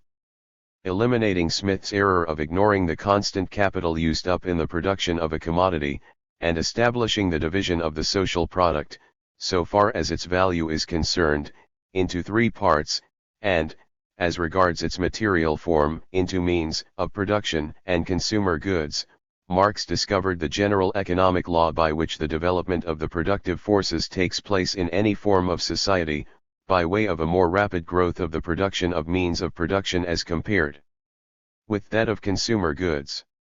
Marx analyzed the conditions for simple and extended capitalist reproduction and the deep-going contradictions of capitalist realization which lead inevitably to crises of overproduction. He examined the nature of economic crises and showed scientifically that they are inevitable under capitalism. The economic teaching of Marx and Engels provides a thorough and comprehensive proof of the inevitability of the downfall of capitalism and the triumph of the proletarian revolution, which sets up the dictatorship of the working class and opens a new era, the era of the building of socialist society. As early as the 1870s and 1880s, Marxism began to be ever more widely accepted among the working class and the advanced intelligentsia of the capitalist countries. A great part in spreading the ideas of Marxism was played in those years by Paul in France, Wilhelm Liebknecht, and August Bebel in Germany, G.V. Plekhanov in Russia, Dmitry Blagoev in Bulgaria, and other outstanding figures of the working class movement in other countries. In Russia, the Marxist Workers' Party and its World Outlook were formed in uncompromising struggle against opponents of Marxism, such as Narodism. The Narodniks denied the leading role of the proletariat in the revolutionary movement. They declared that it was impossible for capitalism to develop in Russia. The Narodniks were opposed by Plekhanov and the Liberation of Labor group which he organized. Plekhanov was the first to give a Marxist critique of the Narodniks' mistaken ideas, and at the same time he set forth a brilliant defense of Marxist views. Plekhanov's activity in the 1880s and 1890s was of great importance for the ideological training of Russia's proletarian revolutionaries. Plekhanov produced a number of outstanding works on the philosophy of Marxism. He successfully popularized in a number of works particular aspects of Marx's economic teaching, and defended this teaching against bourgeois criticism and reformist distortions. Plekhanov's writings effectively undermine the foundations of the Narodniks' position. But the ideological route of Narodism was not completed. Even in the early period of his activity, Plekhanov had an incorrect understanding of a number of questions, which was the embryo of his later Menshevik views. He did not allow for the proletariat's need to draw the peasantry behind it in the course of the revolution. He looked upon the liberal bourgeoisie as a force which would support the revolution, etc. The task of finishing off Narodism as the enemy of Marxism and uniting Marxism with the working class movement in Russia was carried out by Lenin. The further degeneration of bourgeois economic science. Present-day bourgeois political economy. From the time that Marxism first appeared in the historical arena, the fundamental and decisive task before bourgeois economists has been the refutation of Marxism. All sorts of idealistic philosophies and subjective sociologies have provided the logical basis of the various schools and tendencies in bourgeois political economy. There arose in Germany in the middle of the 19th century the so-called historical school of political economy. The spokesman of this school openly denied that any economic laws of social development exist and substituted for scientific inquiry the description of separate historical facts. Their denial of economic laws provided these economists with the justification for each and every arbitrary act on the part of reaction, and for their own groveling before the military bureaucratic state, which they extolled in every way. Later representatives of the historical school, headed by G. Schmaler, formed the so-called historico-ethical or historico-legal trend. The characteristic feature of this trend was the replacement of economic investigation by reactionary, idealist dissertations about moral purposes, legal norms, etc. Certain economists of the historical school such as Hildebrand, together with other bourgeois economists, formed in 1872 the so-called Social Policy League for the purpose of preaching social reforms from their professorial chairs, with the aim of preventing the downfall of the capitalist system. Continuing the traditions of their predecessors, the representatives of this tendency, which was ironically called Kathedersocialismus, functioned as lackeys of the militarist German state. Some of them interpreted every measure taken by the state as a piece of socialism. The socialists of the professorial chair glorified the reactionary policy followed by Bismarck and helped him to deceive the working class. In the last decades of the 19th century, as Marxist ideas continued to spread, the bourgeoisie needed new ideological means of struggle against them. The so-called Austrian school then made its bow. The name of this school is connected with the fact that its principal spokesmen, K. Menger, E. Wieser and E. Bohm-Bawerk, were professors at Austrian universities. Unlike the historical trend, the spokesman of the Austrian school gave formal acknowledgement to the need to investigate economic laws, but in order to embellish and defend the capitalist order they transferred the search for these laws from the sphere of social relations to the field of subjective psychology, i.e., they took the road of idealism. In the field of the theory of value, the Austrian school put forward the so-called principle of marginal utility. According to this principle, the value of a commodity is determined not simply by its utility, as certain vulgar economists had previously asserted, but by its marginal utility, i.e., by the least urgent of the needs of the individual which the given commodity unit satisfies. In fact, this theory explains nothing. It is quite obvious, for example, that the subjective evaluation of a kilogram of bread is utterly different as between a sated bourgeois and a hungry unemployed man, yet they both pay the same price for this bread. To Marx's theory of surplus value, the economists of the Austrian school counterposed one form or another of the theory of the productivity of capital, which is merely a refurbished form of the vulgar theory of the three factors of production. The transition to imperialism and the extreme sharpening of social contradictions and class struggle connected with this led to a further degradation of bourgeois political economy. After the victory of the socialist revolution in Russia, which refuted in practice the assertions of the bourgeois ideologues about the eternity of the capitalist system, many bourgeois economists began to see as one of their main tasks the concealment from the working people of the capitalist countries, by means of slanders against the Soviet Union, distorting the essential nature of the Soviet system, of the truth about the world historic achievements of the land of socialism. Modern bourgeois political economy is an ideological weapon of the finance oligarchy, and most of its representatives function openly and without concealment as defenders of imperialist reaction and aggression. In their explanation of such categories of capitalism as value, price, wages, profit, and rent, modern bourgeois economists usually adopt the standpoint of the subjective psychological trend, one of the varieties of which is the Austrian school described above, and rehash in various ways the old vulgar theory of the three factors of production. The British economist Alfred Marshall tried eclectically to reconcile three different vulgar theories of value, supply and demand, marginal utility, and costs of production. The American economist John Bates Clark, propagating the false notion of the harmony of interests between the different classes of bourgeois society, put forward the theory of marginal productivity, which was in fact merely a peculiar attempt to combine the old vulgar theory of productivity of capital with the vulgar theory of marginal utility propounded by the Austrian school. Profit, according to Clark, is a sort of recompense for the work of the employer.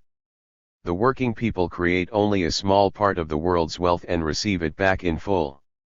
Unlike the bourgeois economists of the epoch of pre-monopoly capitalism, who extolled freedom of competition as the basic condition for society's development, modern bourgeois economists usually stress the need for all-round interference by the state in economic life. They extol the imperialist state as a force which stands above classes and is capable of subjecting the economy of the capitalist countries to the principle of planning. In reality, however, the intervention of the bourgeois state in economic life has nothing in common with the planning of the national economy, and intensifies the anarchy of production still further. The apologists of monopoly hypocritically describe as organized capitalism the subordination of the imperialist state to the finance oligarchy and their extensive utilization of the state machine in their selfish interests, so as to increase the profits of the monopolies. The first decades of the 20th century in Germany saw the spread in Germany of the so-called social trend, or social organic school of political economy. Unlike the Austrian school with its subjective psychological approach to economic phenomena, the spokesmen of the social trend dealt with social relations between men, but they looked on these relations idealistically as legal forms, lacking any material content. The economists of the social trend declared that social life is governed by legal and ethical norms. They covered up their zealous service to the capitalist monopolies with demagogic arguments about the common welfare and the need to subordinate the part, i.e., the working masses, to the whole, i.e., the imperialist state. They praised the activity of the capitalists, declaring it to be service to society. The reactionary fabrications of this school furnished an ideological weapon to fascism in Germany and in other bourgeois countries. German fascism made use of the most reactionary elements of German vulgar political economy, its extreme chauvinism, its worship of the bourgeois state, its preaching of conquest of other people's lands together with class peace within Germany.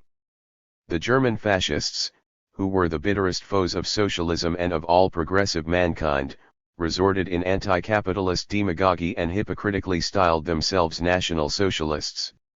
The Italian and German fascists preached the reactionary theory of the corporative state, according to which capitalism, classes, and class contradictions had been abolished in the fascist countries.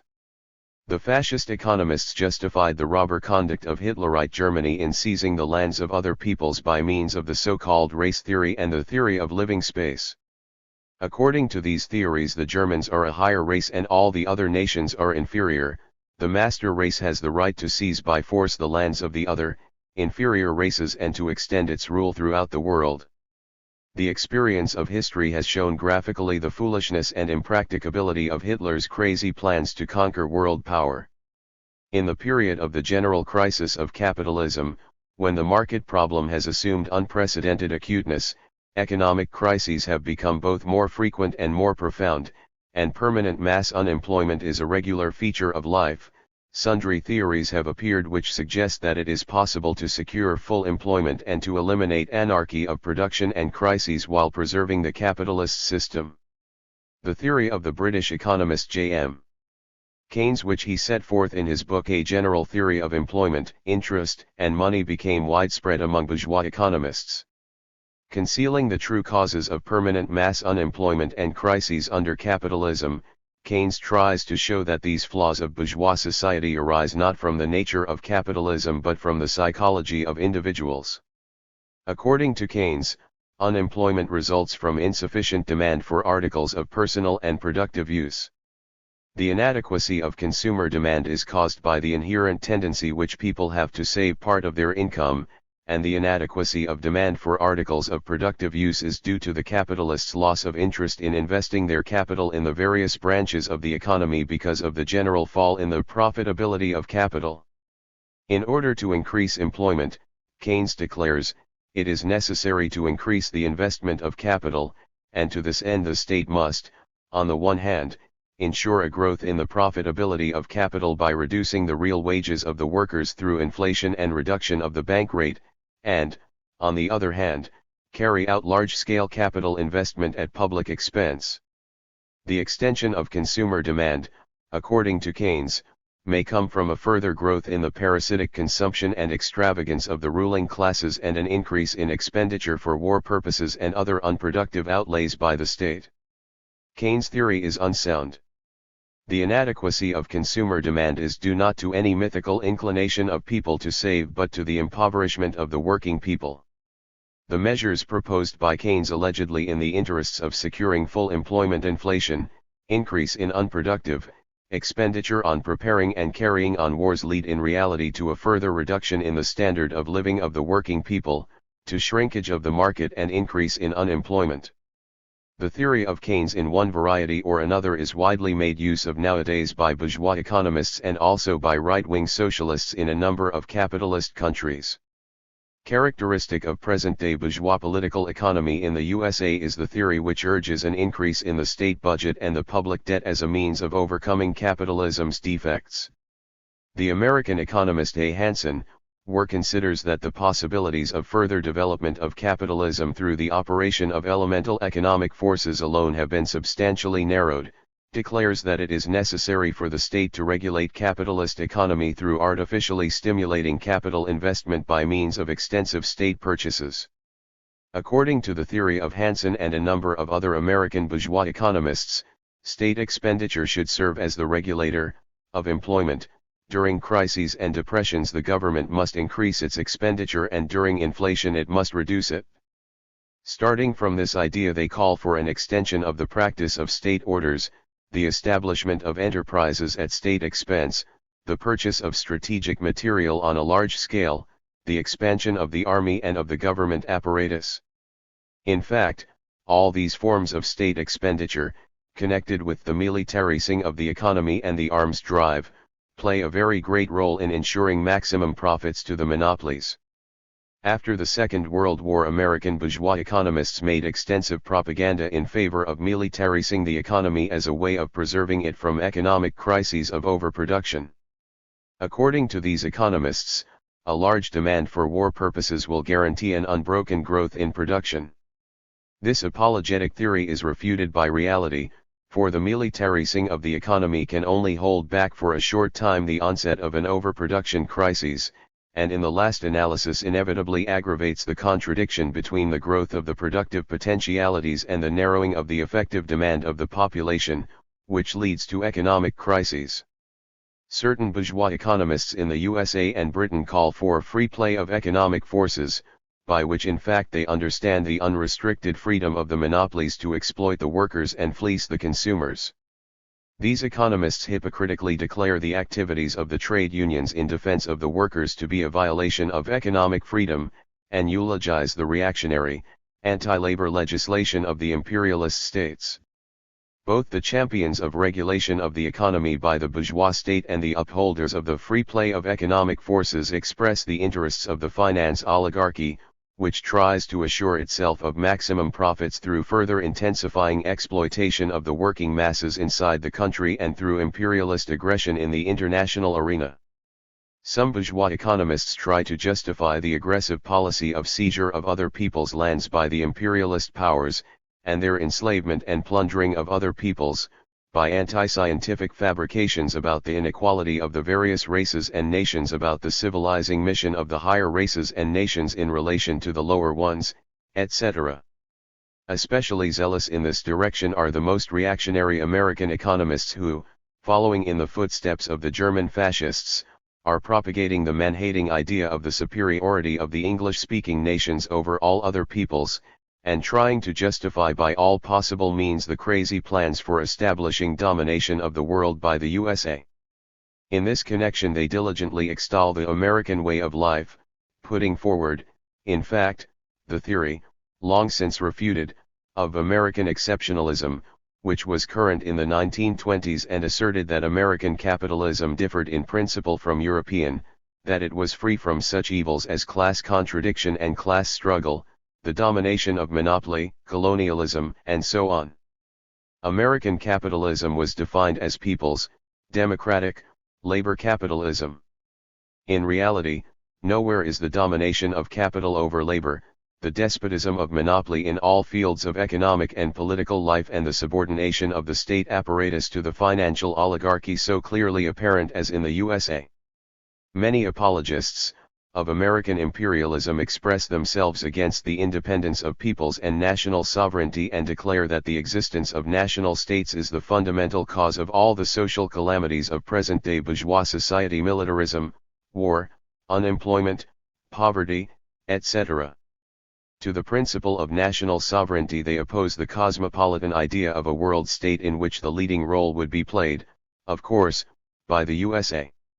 The preaching of cosmopolitanism has as its task to disarm the peoples ideologically, to break their will to resist the encroachments of American imperialism.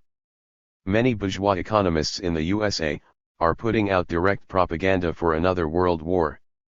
They depict war as a natural and eternal feature of social life, and they declare that peaceful coexistence between the countries of the capitalist camp and those of the socialist camp is impossible. For the purpose of the preparation of another world war there is widespread propaganda in bourgeois writings for the long since discredited theory of Malthus. Characteristic of modern Malthusianism is the combination of Malthus's reactionary ideas with the race theory.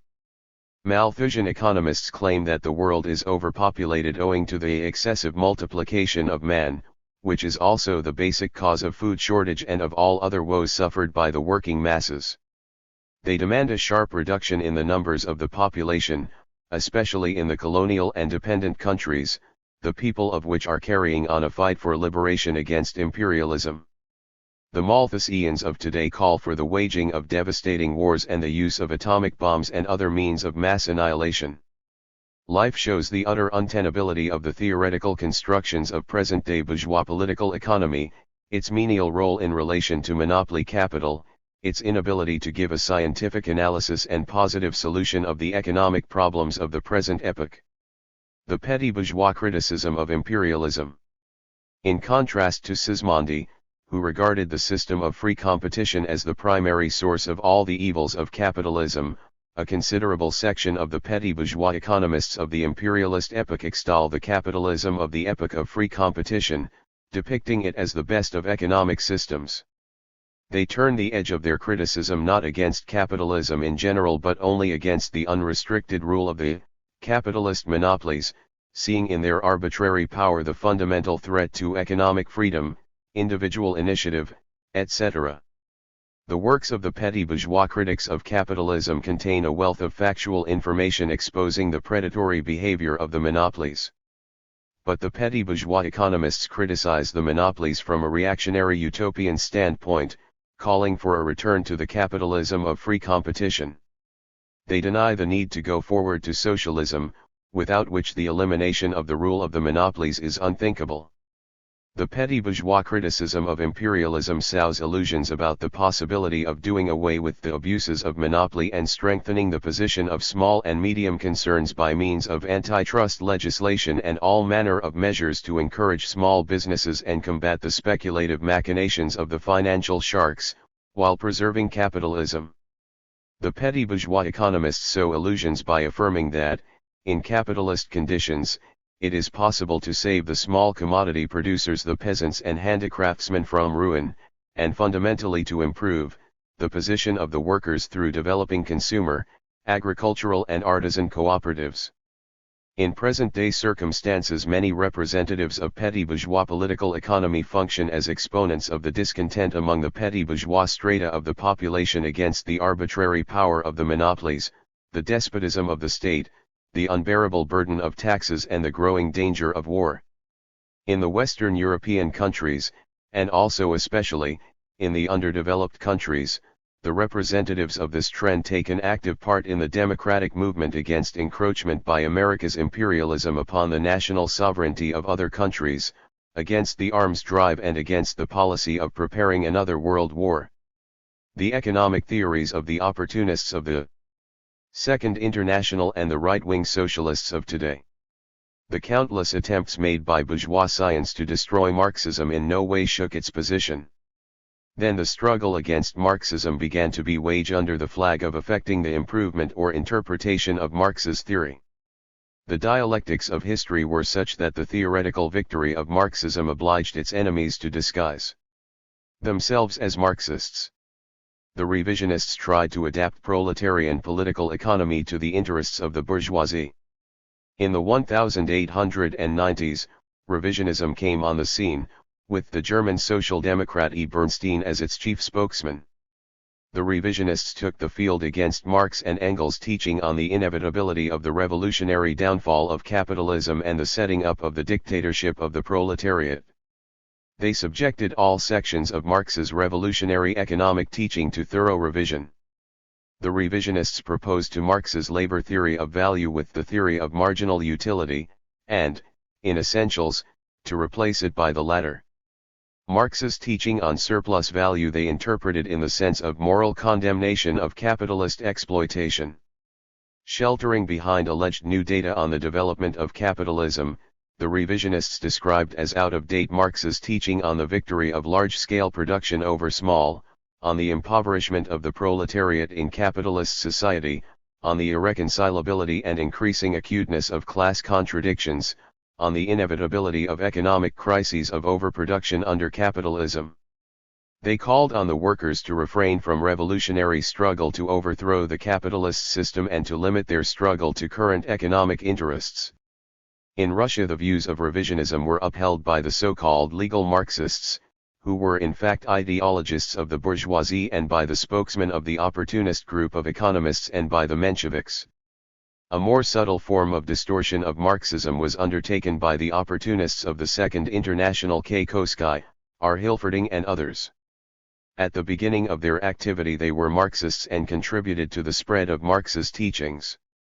In this connection should be mentioned such works of K. Kosky's as The Economic Doctrine of Karl Marx, The Agrarian Question and others, and also Hilferding's work Finance Capital, which, in spite of the mistakes which it contained, played a definite positive role in the scientific study of the modern phase of capitalist development.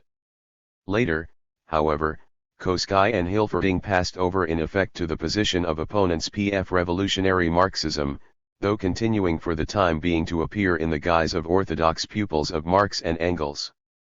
Objecting in words and that inconsistently to certain theses of the revisionists, these opportunists nevertheless emasculated Marxism of its revolutionary essence and tried to transform it into a dead dogma. They threw out the doctrine of the dictatorship of the proletariat, which is the heart of Marxism, denied the absolute impoverishment of the working class, and affirmed that crises were disappearing under capitalism. Slurring over the profound contradictions of monopoly capitalism in every way, Koski treated imperialism as merely a particular kind of policy, viz., as the striving of highly developed industrial countries to subject agrarian countries to themselves. This theory sowed the illusion that a predatory policy did not result from the essential nature of monopoly capitalism. During the First World War, Koski put forward the anti-Marxist theory of ultra-imperialism, asserting that it might be possible under imperialism by agreement between the capitalists of the different countries to create an organized world economy and thereby eliminate anarchy of production and war. Characteristic of this reactionary theory was the separation of economics from politics and the ignoring of the law of uneven development of the capitalist countries in the epoch of imperialism. The theory of ultra-imperialism whitewashed imperialism and disarmed the working class to the advantage of the bourgeoisie, by giving rise to illusions about peaceful and crisisless development of capitalism. These same purposes were served by the vulgar theory of the productive forces which Koski also propagated. According to this theory, socialism is a mechanical outcome of the development of the productive forces of society, without class struggle or revolution. After the Great October Socialist Revolution in Russia, Koski took the road of open struggle against the first dictatorship of the proletariat to be established in the world, and called for intervention against the Soviet Republic. R. Hilferding, in his work Finance Capital, slurred over the decisive role played by monopoly in modern capitalism and the sharpening of its contradictions, and ignored very important features of imperialism: the parasitism and decay of capitalism, the partition of the world and the struggle to redivide it. During the years of temporary and partial stabilization of capitalism after the First World War, Hilferding followed the bourgeois economists in affirming that the era of organized capitalism had arrived, when thanks to the activity of the monopolies, competition, anarchy of production and crises were disappearing and planned, conscious organization had begun to prevail. From this, the reactionary leaders of the social democratic parties drew the conclusion that the trusts and cartels were peacefully growing into planned socialist economy. All that remained for the working class to do was to help the trust magnates and bankers to adjust their economy, and then present-day capitalism would gradually, without any conflict or revolution, grow peacefully into socialism. Thus the whitewashing of imperialism by Koski, Hilferding, and other reformist theoreticians of social democracy was inseparably linked with their preaching of a peaceful growth of capitalism into socialism, aimed at deflecting the working class from the tasks of the revolutionary struggle for socialism, at subordinating the workers' movement to the interests of the imperialist bourgeoisie. This purpose was served, especially, by the spreading by certain right-wing socialist leaders in the between the two world wars period of the apologetic theory of economic democracy. According to this theory, the workers who as representatives of trade unions appear before factory managements and other administrative bodies are sharing equally in the management of the economy, and are gradually becoming masters of industry. By their policy of betraying the interests of the working class, the Social Democrats of the Second International cleared the way for fascism in Germany and several other countries. A variety of the reformist theory of the peaceful growth of capitalism into socialism is the theory of cooperative socialism, which is based on the illusion that the spread of forms of cooperation alongside preservation of the rule of capital will bring about socialism. In Russia, anti-Marxist, Koskiist views on questions of the theory of imperialism were spread by the enemies of socialism, the Mensheviks, Trotskyists, Bukharinists, and others. Preaching apologetic theories of pure imperialism, organized capitalism, etc., they endeavored to slur over the sharpening contradictions of monopoly capitalism. Denying the law of uneven development of capitalism in the epoch of imperialism, they tried to poison the workers' minds with disbelief in the possibility of the victory of socialism in a single country. In the period following the Second World War, the right-wing reformist leaders of the British Labour Party and the right-wing socialist leaders in France, Italy, Western Germany, Austria, and other countries have come forward as defenders of capitalism. The leaders of the right-wing socialists defend the monopolies, preach class peace between the workers and the bourgeoisie, and often actively support the reactionary internal and aggressive foreign policies of imperialism. Endeavoring to reconcile the working people to imperialism, and to inspire in the working class faith in the possibility of improving its poverty-stricken lot while preserving the capital system, the right-wing socialist theoreticians have composed the theory of democratic socialism, which is a variant of the theory of peaceful growth of capitalism into socialism. The theory of democratic socialism affirms that in Britain, France, the USA, and other capitalist countries, exploitation and antagonism of class interests between the proletariat and the bourgeoisie now no longer exist. The imperialist state is proclaimed an organization above classes, and every enterprise belonging to the state a socialist enterprise. The Labour leaders have claimed the nationalisation of the Bank of England, of the railways, and of certain branches of industry which they carried out when they were in power after the Second World War as triumphs of democratic socialism. In reality, Labour Party nationalisation was a bourgeois measure, which in no way modified the economic nature of the nationalist enterprises as capitalist enterprises. The actual rulers of Britain continued to be the monopolist bourgeoisie. The owners of the nationalist enterprises, which had formerly been unprofitable, received generous compensation and a high, guaranteed income, while the workers employed in the nationalist branches of industry were obliged to work still more intensively at a low level of wages. The theory of democratic socialism serves as a screen concealing the growing oppression of the working masses by state monopoly capitalism, which constitutes the highest degree of domination by the finance oligarchy. While preaching class peace in capitalist society, the leaders of the right-wing socialist parties at the same time actively help the bourgeoisie to carry out an offensive on a wide front against the standard of living of the working masses, and to suppress the labor movement in the metropolitan countries and the national liberation movement in the colonies and dependent countries. In their interpretation and evaluation of all the most important economic phenomena of the present epoch, they usually followed in the footsteps of the bourgeois economists. A consistent fight against the theories of the bourgeois economists and right-wing socialist leaders is carried on by the communist and workers' parties, which are guided in their activity by the theory of Marxism-Leninism. The ideas of advanced Marxist-Leninist theory are finding ever wider acceptance among the progressive sections of the intelligentsia in the capitalist, colonial and semi-colonial countries, including the economists. The objective course of social development, the facts of real life, are to an increasing extent convincing economic scientists in the capitalist countries of the historical correctness of the theory of Marxism-Leninism. In the works of these economists, who support the materialist world outlook and are attracted towards Marxism, there is often to be found valuable material exposing the contradictions and defects of capitalism today and advocating the idea of peaceful coexistence between different social systems and economic cooperation between the peoples. An army of progressive scholars and scientists and public men of various views and trends is growing and multiplying, taking an active part in the fight for the national independence of their peoples, for peace, for the development of economic and cultural links between all countries regardless of differences in their social systems. The development of the Marxist political economy of capitalism by V.I. Lenin. The working out of a number of new propositions in the political economy of capitalism by J.V. Stalin. The economic teaching of Marx and Engels was given creative development in the works of V.I. Lenin. Marx, Engels, and Lenin are the creators of genuinely scientific political economy. As a true follower and continuer of the teachings of Marx and Engels, Lenin carried on an irreconcilable struggle against both open and concealed enemies of Marxism.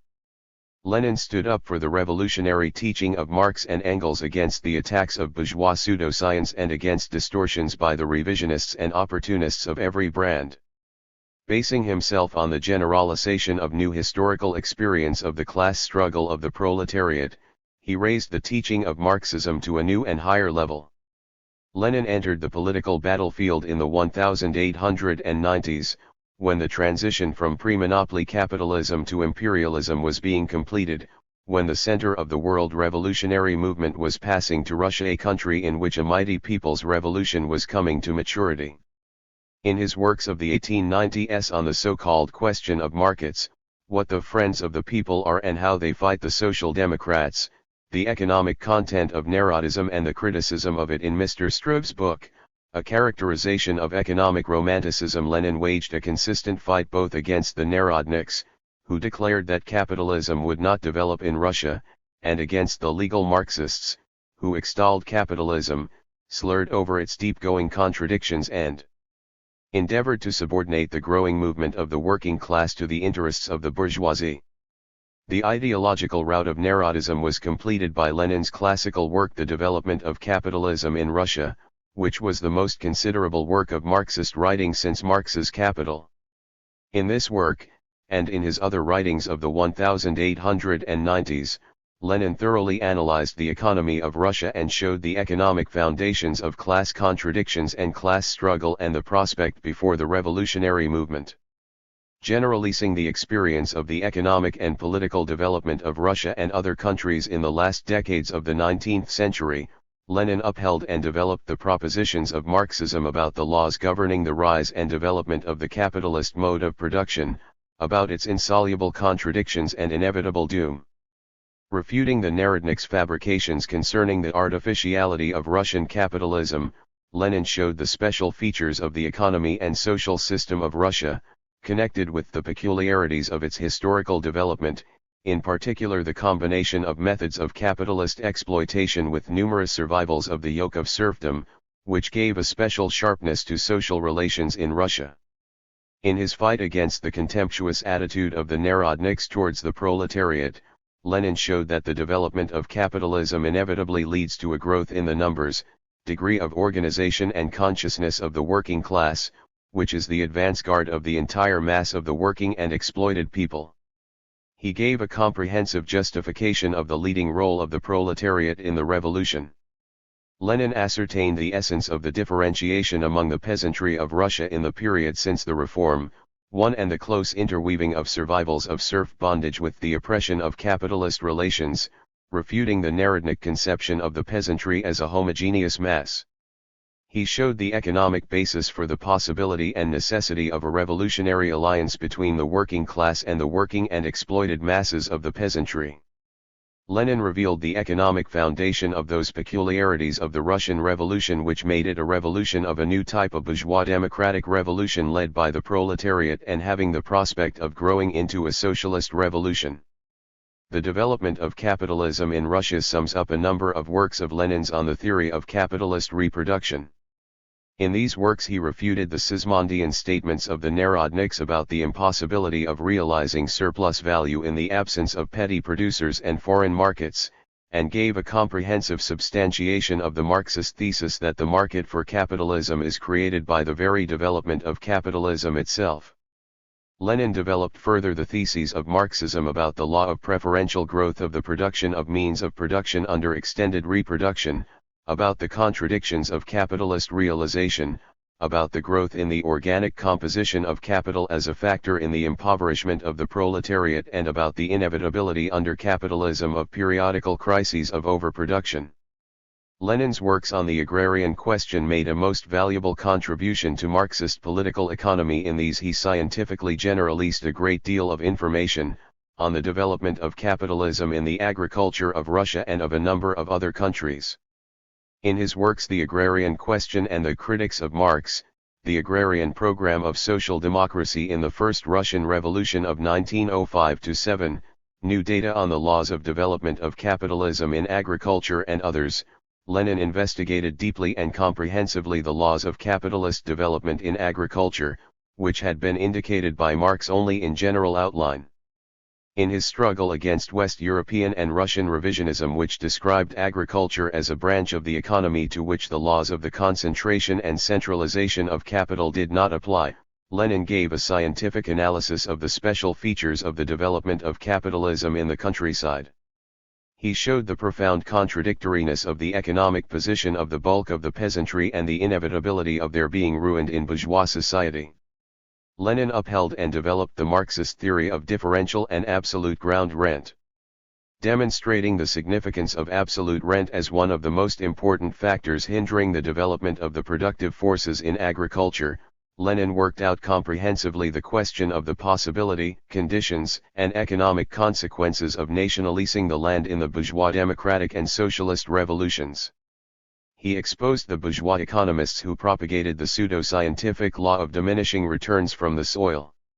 Combating the opportunist line of the West European parties of the Second International and of the Russian Mensheviks, including the Trotskyists, in relation to the peasantry, Lenin showed the need for the working class to follow a policy calculated to transform the bulk of the peasantry into an ally of the revolutionary proletariat.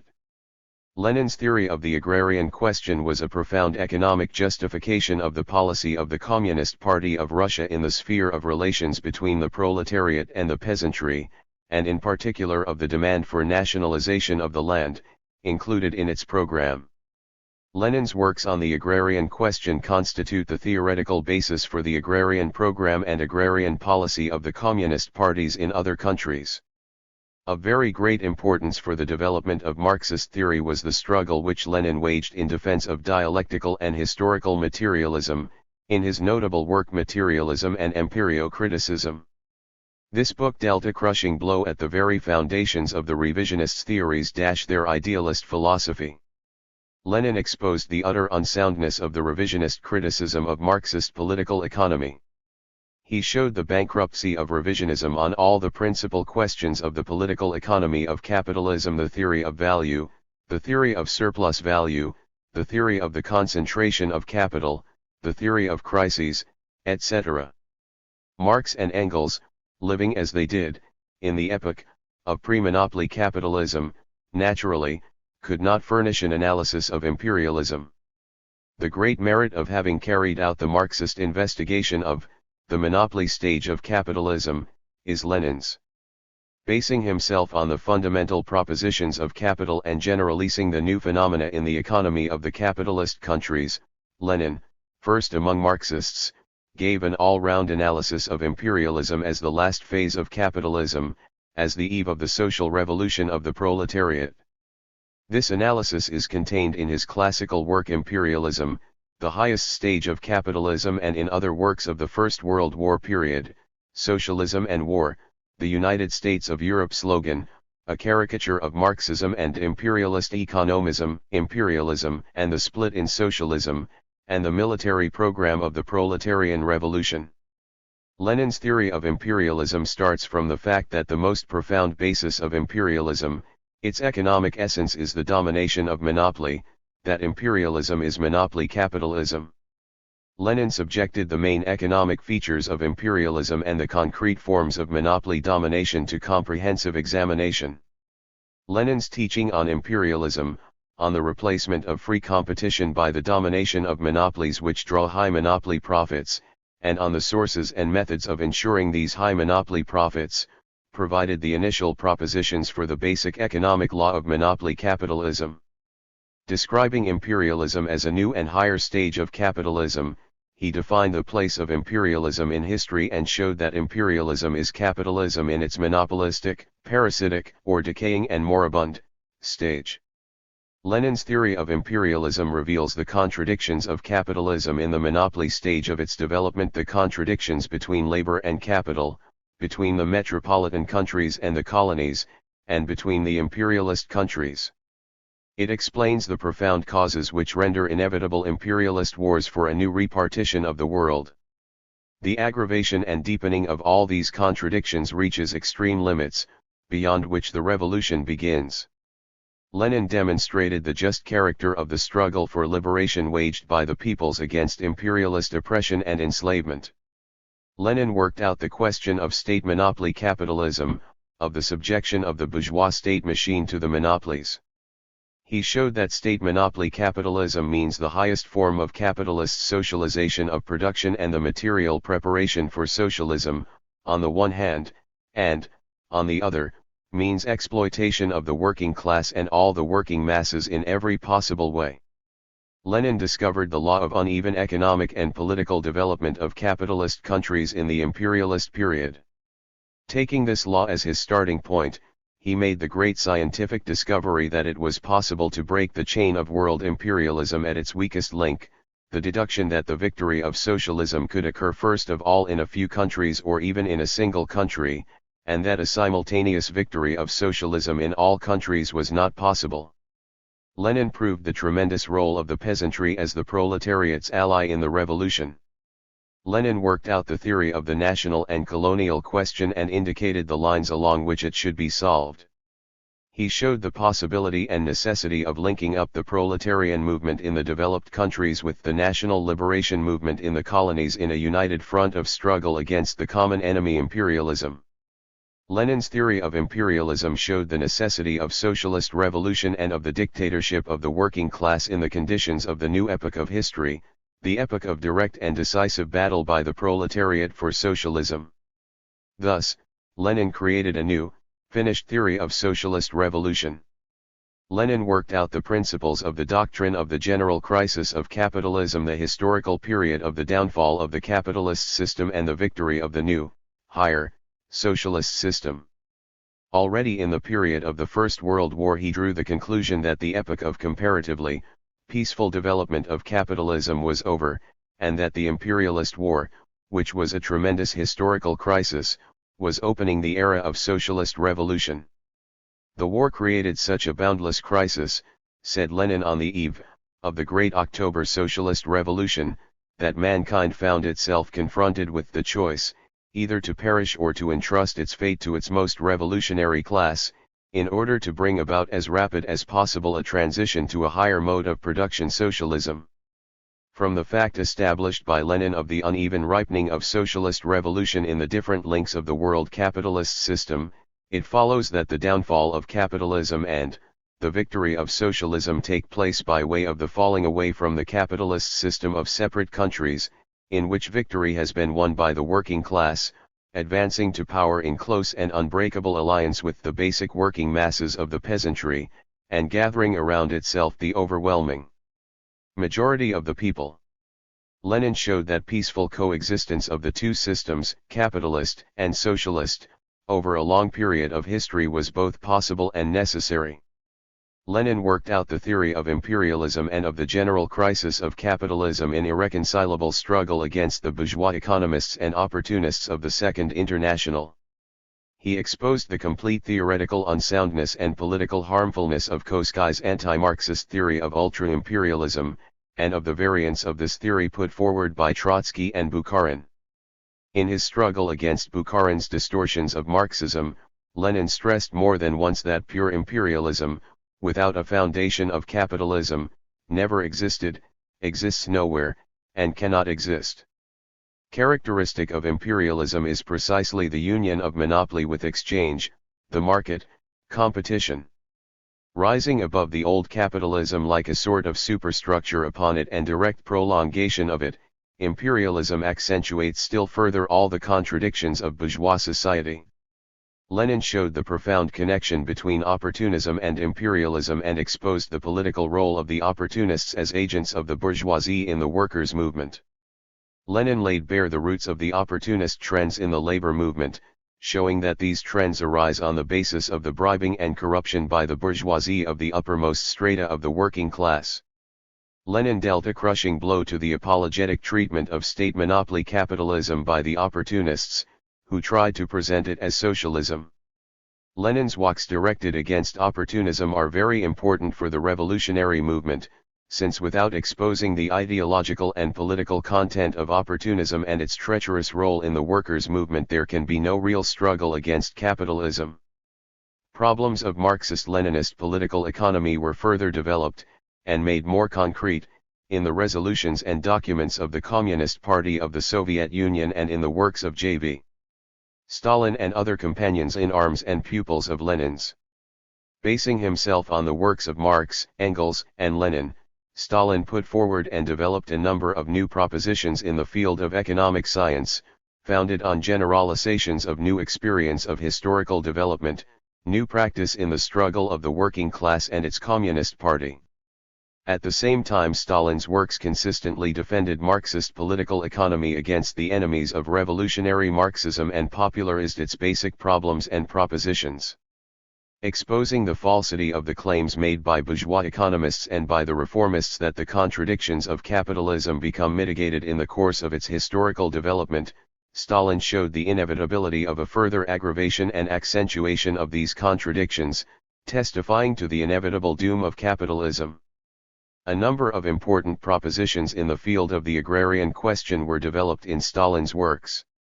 In conflict with revisionism, Stalin, basing himself on new arguments, showed the utter unsoundness of the theory of the stability of small peasant economy.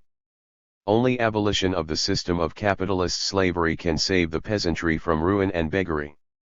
The peasant question is a question of transforming the exploited majority of the peasantry from a reserve of the bourgeoisie into a direct reserve of the revolution, into an ally of the working class, fighting to abolish the capitalist system. In his work Marxism and the National Question and in other works Stalin further elaborated the national question. He showed the significance of the economic conditions of social life in the formation of nations and national states. Community of economic life is one of the distinguishing marks of a nation.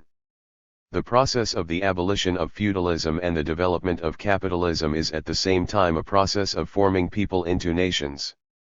Stalin elucidated the importance of the national market in the process of creating national states in Western Europe, and described the special features of the historical process of formation of states in the East.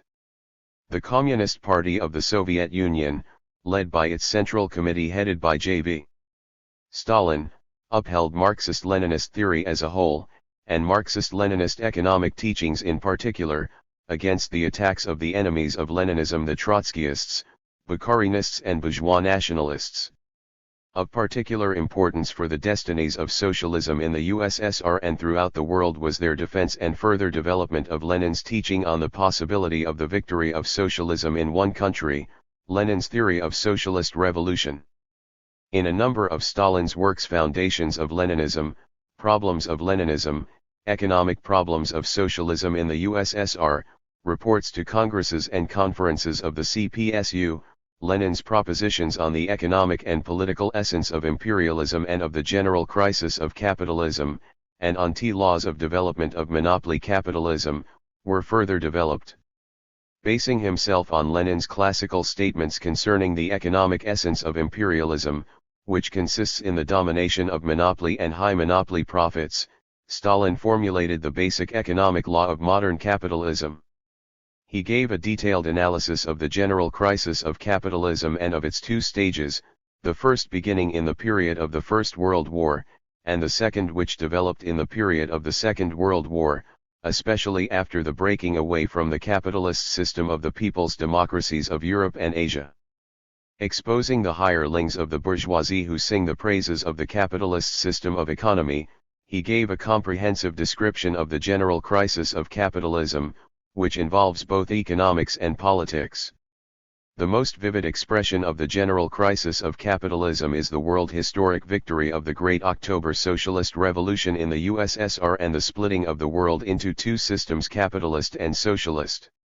A component part of the general crisis of capitalism is the crisis of the colonial system of imperialism. In Stalin's works there are elucidated the nature and importance of such features of the general crisis of capitalism as the extreme aggravation of the problem of markets, the chronic undercapacity working of enterprises, and constant mass unemployment. Giving an analysis of the changes in the character of the capitalist cycle and of the economic crises in the present epoch, Stalin showed the fruitlessness of attempts by the bourgeois state to cope with crises and the unsoundness of claims that planned management of the economy is possible under capitalism. In Stalin's works are exposed the deeply reactionary and aggressive nature of fascism and the treacherous role of the right-wing socialists of the present day. Marxist-Leninist political economy serves as a guide to action for the communist and workers' parties of all countries. It illuminates the working people's path to liberation from the yoke of capital. Part 3, the socialist mode of production. A. The transitional period from capitalism to socialism. Chapter XXIII, Main Features of the Transitional Period. From Capitalism to Socialism. The Proletarian Revolution and the Necessity for a Transitional Period from Capitalism to Socialism. The whole course of development of the capitalist mode of production and of the class struggle in bourgeois society inevitably leads to the revolutionary replacement of capitalism by socialism. Capitalism gives rise to large-scale machine industry, which is the material prerequisite for the transition to socialism. In the shape of the proletariat, the development of capitalism prepares the social force which carries out this transition. As has been shown above, in the epoch of imperialism, the conflict between the growing productive forces and bourgeois relations of production, which have become fetters on these productive forces, assumes unparalleled acuteness. The law that the relations of production must necessarily correspond to the character of the productive forces requires the abolition of the old bourgeois production relations and the creation of new socialist productive relations. Hence, there arises the objective necessity of the proletarian socialist revolution. There can be no peaceful growing of capitalism into socialism, as preached by the opportunists, because of the opposite natures of the very foundations of bourgeois and socialist society and of the antagonistic interests of labor and capital. The transition from capitalism to socialism is only possible by way of proletarian revolution and the dictatorship of the proletariat. The proletariat, by virtue of its economic position, is the only class capable of uniting the whole of the working people around itself, for the overthrow of capitalism and the victory of socialism. Proletarian revolution is fundamentally different from all preceding revolutions.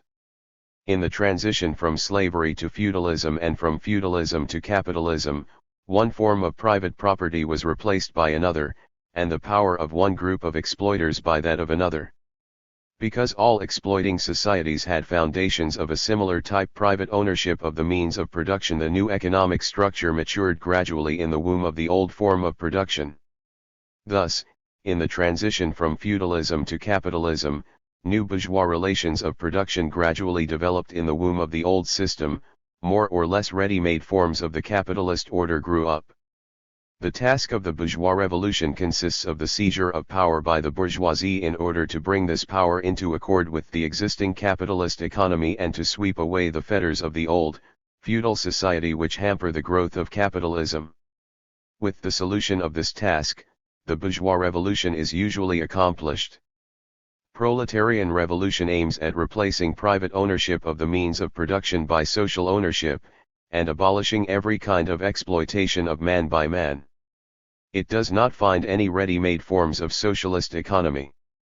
A socialist form of society, based on social ownership of the means of production, cannot grow up in the womb of a bourgeois society based on private ownership.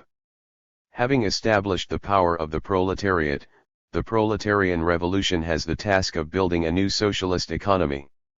The conquest of power by the working class is only the beginning of the proletarian revolution, and power is used as a lever for the reconstruction of the old economy and the organization of the new.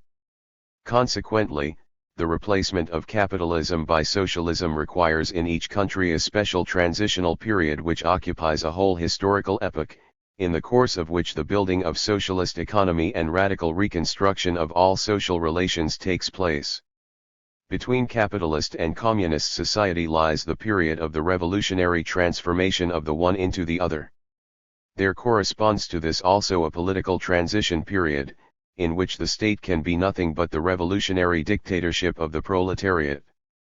The transitional period from capitalism to socialism begins with the establishment of proletarian power and is completed with the construction of socialism, the first phase of communist society. During the transitional period, the old capitalist basis is abolished, a new socialist basis is created, and the development of productive forces necessary for the victory of socialism is assured. During this period, the proletariat must temper itself as the force capable of administering the country, of building socialist society and re-educating the petty bourgeois masses in the spirit of socialism. Basing himself on the principles of Marx and Engels, Lenin worked out the theory of the transitional period from capitalism to socialism and the dictatorship of the proletariat, which equipped the working class, and all working people with a scientific approach to the building of socialism. The proletarian revolution was first victorious in Russia. The development of capitalism in Russia was sufficient for the victory of the proletarian revolution. At the same time, Russia was the focal point for all the contradictions of imperialism. This greatly intensified the revolutionary activity of the proletariat and the gathering around it of the peasant masses.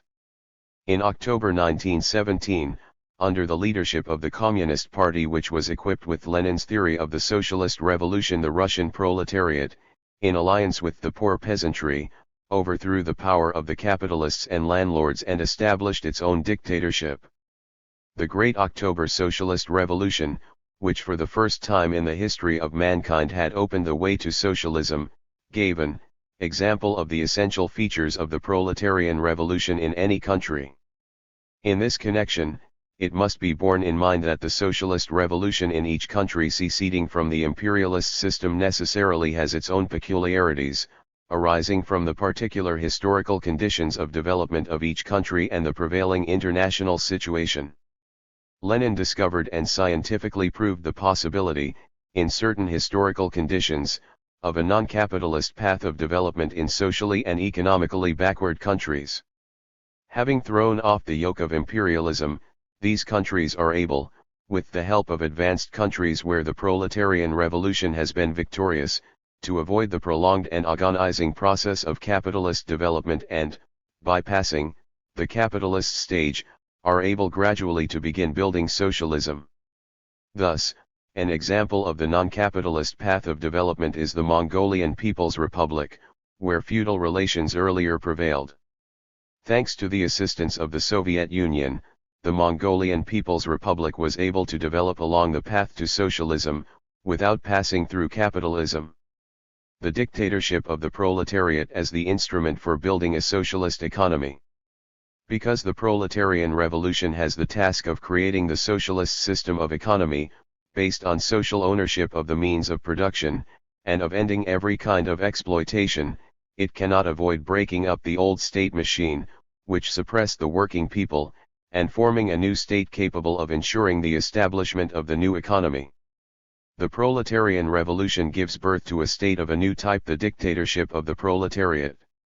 The economic and political emancipation of the working people and the transition from the capitalist to the socialist mode of production is impossible without the dictatorship of the proletariat as its political superstructure. The dictatorship of the proletariat is the state leadership of society by the working class. The dictatorship of the proletariat is a real democracy which reflects the deepest interests of the working people. With the dictatorship of the proletariat, the working people become, for the first time in history, the masters of their country. In all its previous forms, the state has held down the exploited majority in the interest of an exploiting minority. The dictatorship of the proletariat holds down the exploiting minority in the interests of the working class majority. Whereas the bourgeois revolution, in consolidating the new capitalist form of exploitation, cannot rally the working people and exploited masses around the bourgeoisie for any length of time, the proletarian revolution, in abolishing every kind of exploitation, can and must bind these masses to the proletariat in a permanent alliance. The alliance of the working class and the peasantry under the leadership of the working class is directed against the exploiting classes, and is the supreme principle of the dictatorship of the proletariat. The consolidation of the power of the proletariat and the construction of a socialist economy are impossible without this alliance. The dictatorship of the proletariat is a continuation of the class struggle of the proletariat in new conditions and in new forms, against internal exploiters and against the aggressive forces of capitalist countries. The dictatorship of the proletariat is a persistent struggle, bloody and bloodless, violent and peaceful, military and economic, educational and administrative, against the forces and traditions of the old society. The dictatorship of the proletariat has three basic features, corresponding to the problems involved in building socialism. It means the use of the power of the proletariat, in the first place to crush the exploiters, defend the country and consolidate its links with the proletarians of other countries, secondly, to detach once and for all the working people and exploited masses from the bourgeoisie, and to consolidate the alliance of the proletariat with these masses so that they can be drawn into the work of building socialism. Thirdly, to build the new socialist society. As a political superstructure, the dictatorship of the proletariat is born of society's fully matured economic need of a transition from capitalism to socialism. But having come into being, it becomes itself a most powerful force, the instrument for the building of socialism. It ensures the elimination of the old capitalist basis, actively assists the socialist basis to arise and develop the victory of socialist forms of economy over capitalist forms. Socialist forms of economy cannot emerge and develop spontaneously, of their own accord. They arise and develop as a result of the planned activity of the proletarian state and the creative activity of the working masses. The proletarian state can successfully create the new basis only insofar as it relies on the objective economic law that the relations of production must necessarily correspond to the character of the productive forces, and to the new economic laws which emerge from the new economic conditions. Compared with capitalism, the dictatorship of the proletariat secures the creation of a higher form of social organization of labor. This is the chief source of strength of the socialist structure and of its victory over capitalism.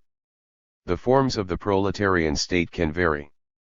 The transition from capitalism to communism certainly cannot but yield a tremendous abundance and variety of political forms, but the essence will inevitably be the same, the dictatorship of the proletariat. This basic tenet of Marxism-Leninism has been wholly confirmed both by the historical experience of the USSR, where the form of the dictatorship of the proletariat discovered by Lenin Soviet power has established itself, and also by the subsequent historical experience of those countries where the dictatorship of the proletariat takes the form of people's democracy.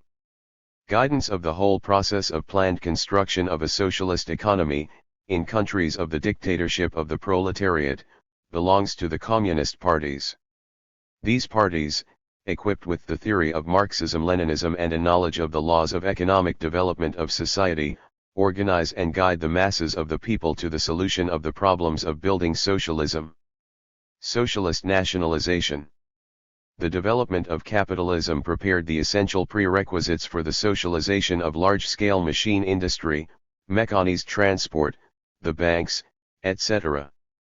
The proletarian state, at the very outset of the transitional period, carries out the nationalization of large-scale capitalist production. Socialist nationalization is the revolutionary alienation of the property of the exploiting classes by the proletariat and its conversion into state, socialist property the property of the whole people. Socialist nationalization leads to the elimination of the basic contradiction of capitalism, the contradiction between the social character of production and the private capitalist form of appropriation. As a result of socialist nationalization, the relations of production in industry are brought into accord with the nature of the productive forces, and this provides scope for their development. Socialist nationalization in the first place does away with the capitalist ownership of the chief means of production and thereby abolishes the economic domination of the bourgeoisie. In the second place, it provides the proletarian dictatorship with an economic base, by transferring the commanding heights of the national economy, that is the key branches of the economy, to the working people. Social ownership of the means of production, as the basis of socialist production relations, is the nationalization of large-scale industry, as the leading branch of the national economy, is of decisive importance for socialist construction. At the same time, the banks, railways, merchant marine and communications, large-scale enterprises of internal trade and all foreign trade are nationalized. With the nationalization of the banks, the bourgeoisie lose one of their main instruments of economic domination, and the proletarian state acquires a centralized and extensive economic apparatus which, after its revolutionary refashioning, is utilized for the building of socialism. The nationalization of foreign trade is essential to a country building socialism in order to secure its economic independence of the capitalist world. Because of the urgent need to abolish the survivals of serfdom in the anachronistic system of large landowning, the proletarian state immediately confiscates the estates of the big landowners together with their cattle and implements. The bulk of the confiscated land is transferred to the working peasantry, while a small part is organized into large-scale state agricultural enterprises. Nationalization of the land, that is, the abolition of private ownership of land, and its conversion into the property of the proletarian state, is one of the most important measures of the socialist revolution. The question of the carrying out of the nationalization of all the land is decided by the proletarian authority in accordance with the concrete conditions of each country. In Russia, where peasant traditions of private ownership of land were weaker than in the West, the Soviet government, in accordance with the demands of the peasant masses, nationalized the whole of the land at the outset of the revolution. Hence absolute rent disappeared. The Soviet peasantry for the first time in history acquired the land for use without payment, from the hands of the proletarian revolution. In those countries where small peasant private ownership has existed for a long period, and where the peasantry accordingly has a stronger tradition of private ownership, the working class does not, on taking power, nationalize the whole of the land at the beginning of the revolution. In these countries only a part of the land, which has been confiscated from the big landowners, is nationalized and formed into a state fund. The bulk of the confiscated land becomes the private property of the peasantry. The question of nationalizing the whole of the land is settled in practice in the course of the socialist reconstruction of agriculture. In the first months of the Great October Socialist Revolution, after the bourgeois state apparatus had been broken, the means of production and other wealth were nationalized, and taken from the landowners and big capitalists without compensation. The decree on land was issued on October 26, 1917. The lands belonging to the landowners, bourgeoisie, imperial family, churches, and monasteries, were confiscated, alienated without compensation. The right to private ownership of land was abolished forever. The whole of the land together with its minerals, woods, and waters became state property. The purchase and sale of land was forbidden. The peasantry received free use of more than 400 million acres of new lands in addition to the land it disposed of before the revolution. It was freed from rent payments to the landowners and also from expenditures on land purchase, amounting in all to more than 700 million gold rubles annually. The nationalization of the land was the basis for the abolition of the class of landowners. It meant the complete eradication of the remnants of serfdom. Thus, in passing, the socialist revolution finally completed the tasks of the bourgeois democratic revolution. The nationalization of the land did not yet in itself create socialist relations of production in the countryside since, although the land became national property, it continued to be privately used. It was, however, of great importance for the building of socialism. Nationalization of the land strengthened the economic basis of the dictatorship of the proletariat and improved the economic condition of the working peasantry. It paved the way for the movement of the peasantry later on along the path of socialist development. By way of a transitional measure towards general nationalization of capitalist concerns, and in order to obtain a degree of regulation of their activities, the Soviet government introduced workers' control, that is, supervision by the body of workers in these concerns of production, trade, and finance. In December 1917 the banks were nationalized. The Soviet government annulled all loans acquired by the Tsarist and provisional governments from both foreign and native capitalists. Foreign trade was declared a state monopoly, and imports and exports were taken from the hands of private individuals and transferred to state bodies. The monopoly of foreign trade, introduced by the Soviet government, was a firm barrier protecting the country from the economic aggression of the imperialists who were striving to enslave it and turn it into a colony. The railways and means of communications, the mercantile marine and large river fleets became the property of the whole people. The Soviet government nationalized industrial concerns by means of confiscation without compensation on an ever-increasing scale. The nationalization of large concerns in all sectors of industry was proclaimed in June 1918. The nationalization of large-scale industry, the banks, transport, and foreign trade meant that the Soviet government had undermined the economic power of the bourgeoisie and had taken over the key positions of the national economy. Capitalist relations of production were replaced by socialist relations in the nationalist concerns. As social property, the means of production ceased to be capital. The exploitation of man by man was abolished. A new socialist labor discipline was introduced and socialist emulation was born among the workers. Socialist principles of management of production, combining one-man management with the creative activity of the working masses, were gradually established. Overcoming the resistance of the bourgeoisie and the wrecking and sabotage of bourgeois specialists, and in determined struggle with disorganizing petty bourgeois influences, the Soviet government began to organize public accounting and supervision of production and distribution. The economic and class structure in the transitional period. The alliance of the working class and the peasantry. With the nationalization of large-scale industry, transport, the banks, etc., the socialist form of economy arises. But in the transitional period, alongside the socialist structure based on the social ownership of the means of production, there are still forms inherited from the past and based on private ownership.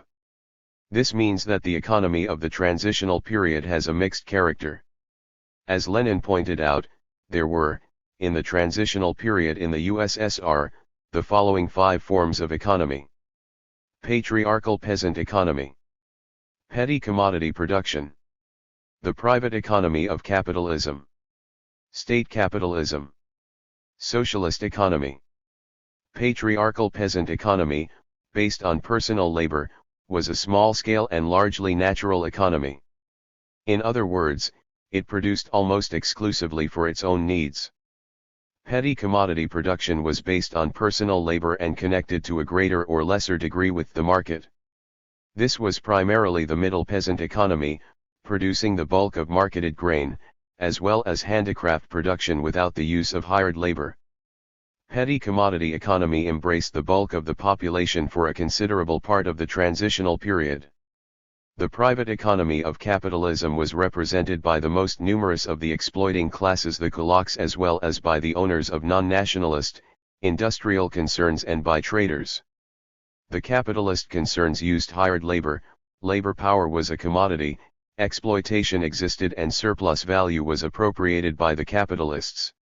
State capitalism took the form mainly of concessions granted by the Soviet government to foreign capitalists, and of certain state concerns rented to capitalists. Under the dictatorship of the proletariat, state capitalism was essentially different from that existing under the domination of the bourgeoisie. Under the dictatorship of the proletariat, it is a form of economy which is strictly limited by the proletarian authority and is utilized by it in the struggle with petty bourgeois disorganizing influences and in the building of socialism. State capitalism occupied only a very small place in the economy of the USSR. Socialist economy comprised, in the first place, the factories, mills, transport, banks, state farms, trading and other concerns belonging to the Soviet state. In the second place, it included the cooperatives consumer, supply, credit and producer, including their highest form, the collective farms. The basis of socialist economy was large-scale machine industry. At the very outset of the transitional period, socialist economy, as the most advanced of these economic forms, began to play a leading role in the economy of the country. In the socialist sector of the economy, labor power ceased to be a commodity, labor lost the character of hired labor and became labor for the worker himself, for society. Surplus value disappeared. The transition to planning of the work of nationalist concerns, first in particular industries and subsequently throughout the whole of the state sector, was gradually achieved. As a result of the establishment of social ownership of the means of production, the output of state concerns began to accrue to the state, that is to the whole of the working people, instead of the capitalists. The existence of all 5 of these forms of economy is not inevitable for every country building socialism. But, as Lenin taught, and as has now been confirmed by historical experience, there are the following main forms of social economy in every country during the transitional period from capitalism to socialism: socialism, petty commodity production, capitalism. To these forms there correspond the following classes: the working class, the petty bourgeoisie, and the bourgeoisie. The main features of the economy of class relationships, and consequently also of the basic economic policy in the transitional period, are common to all countries.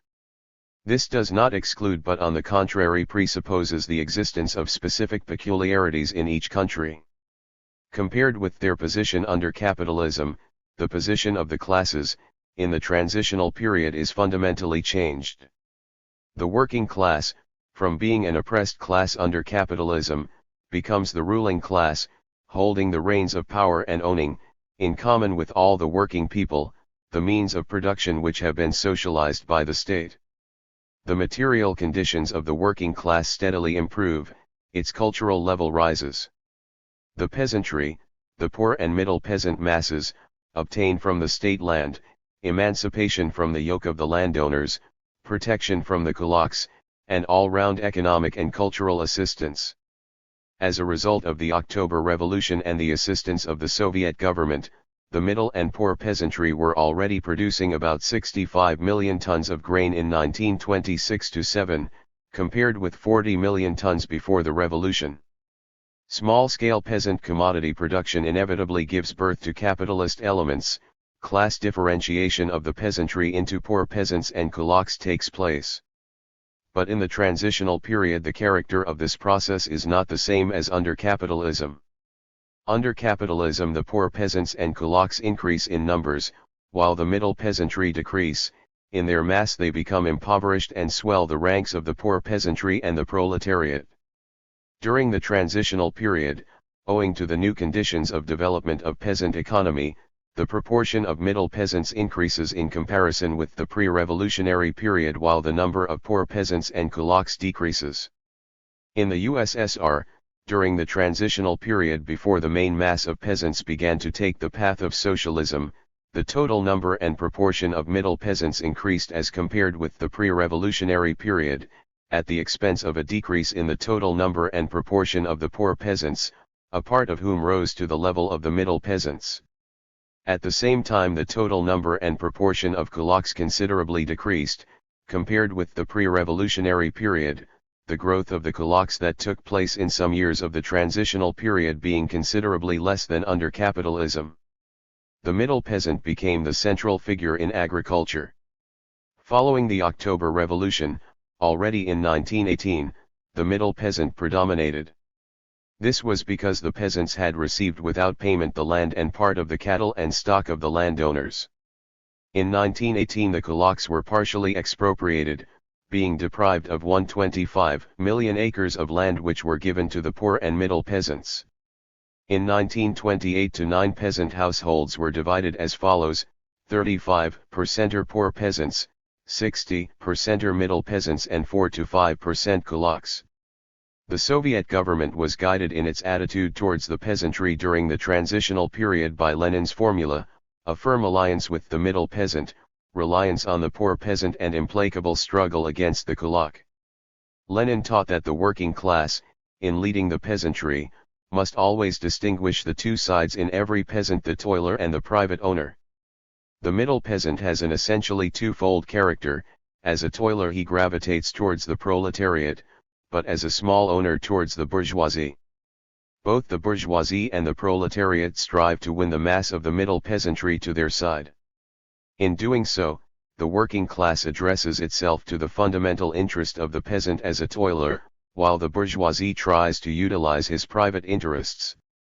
During the transitional period, particularly while the existence of the is based on private ownership and petty commodity production, there are certain non-antagonistic contradictions between the working class and the peasantry centering, for example, around prices and tax scales. But these contradictions are not fundamental. The interests of the working class and the working masses of the peasantry coincide on fundamental questions. Both classes are deeply interested in putting an end to exploitation and in the victory of socialism. This is the essence of the firm alliance of the two friendly classes, the working class and the peasantry. The principle of the alliance of the working class and the peasantry, under the leading role of the working class, is the foundation of socialist construction. The most important political task of the party, it was stated in a resolution at the 12th Congress of the RCP, determining the whole outcome of the revolution, is to defend and develop, with the greatest care and attention, the alliance of the working class and the peasantry. A firm alliance between the working class and the peasantry is essential for correct economic relations between town and country, between industry and agriculture, for the growth of agriculture and its socialist transformation. The elimination of capitalist forms of economy and the victory of socialism can only be assured on the basis of the alliance of the working class and the peasantry.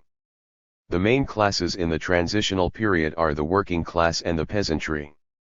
The bourgeoisie, after losing political power and the principal means of production, are no longer one of the main classes of society.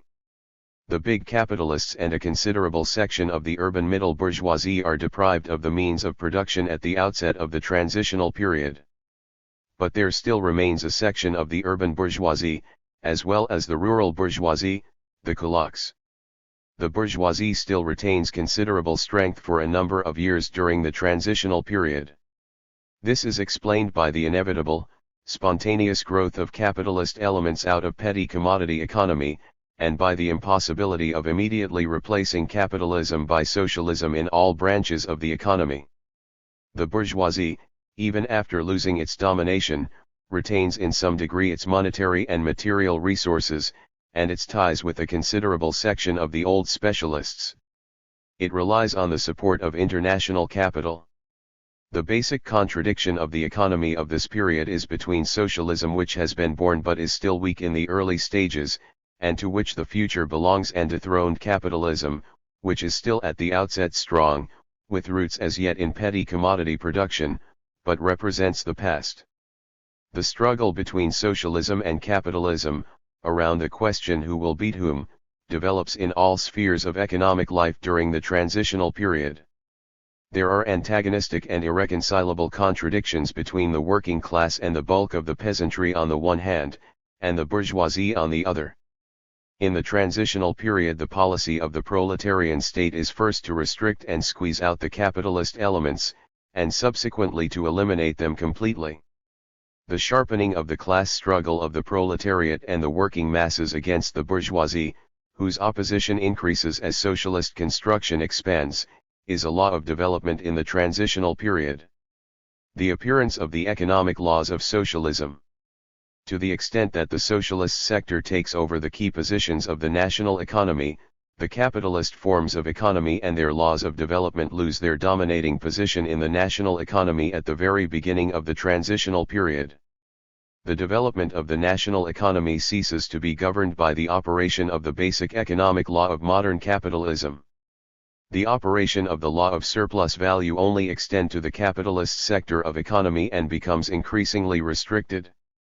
New economic laws, inherent in socialist production relations, arise, develop, and gradually extend the sphere of their operation, on the basis of the new economic conditions. The basic economic law of socialism emerges and begins to operate with the formation and development of the socialist economy. This finds expression, in the first place, in a radical change in the aim of production. In the socialist sector, production is carried on, not in order to extract capitalist but for the satisfaction of the material and cultural needs of the working people and for the construction of socialism. Secondly, as socialist relations of production are strengthened and extended, the conditions are created for achieving this aim by an uninterrupted and rapid growth of industry and extensive introduction of modern technical methods.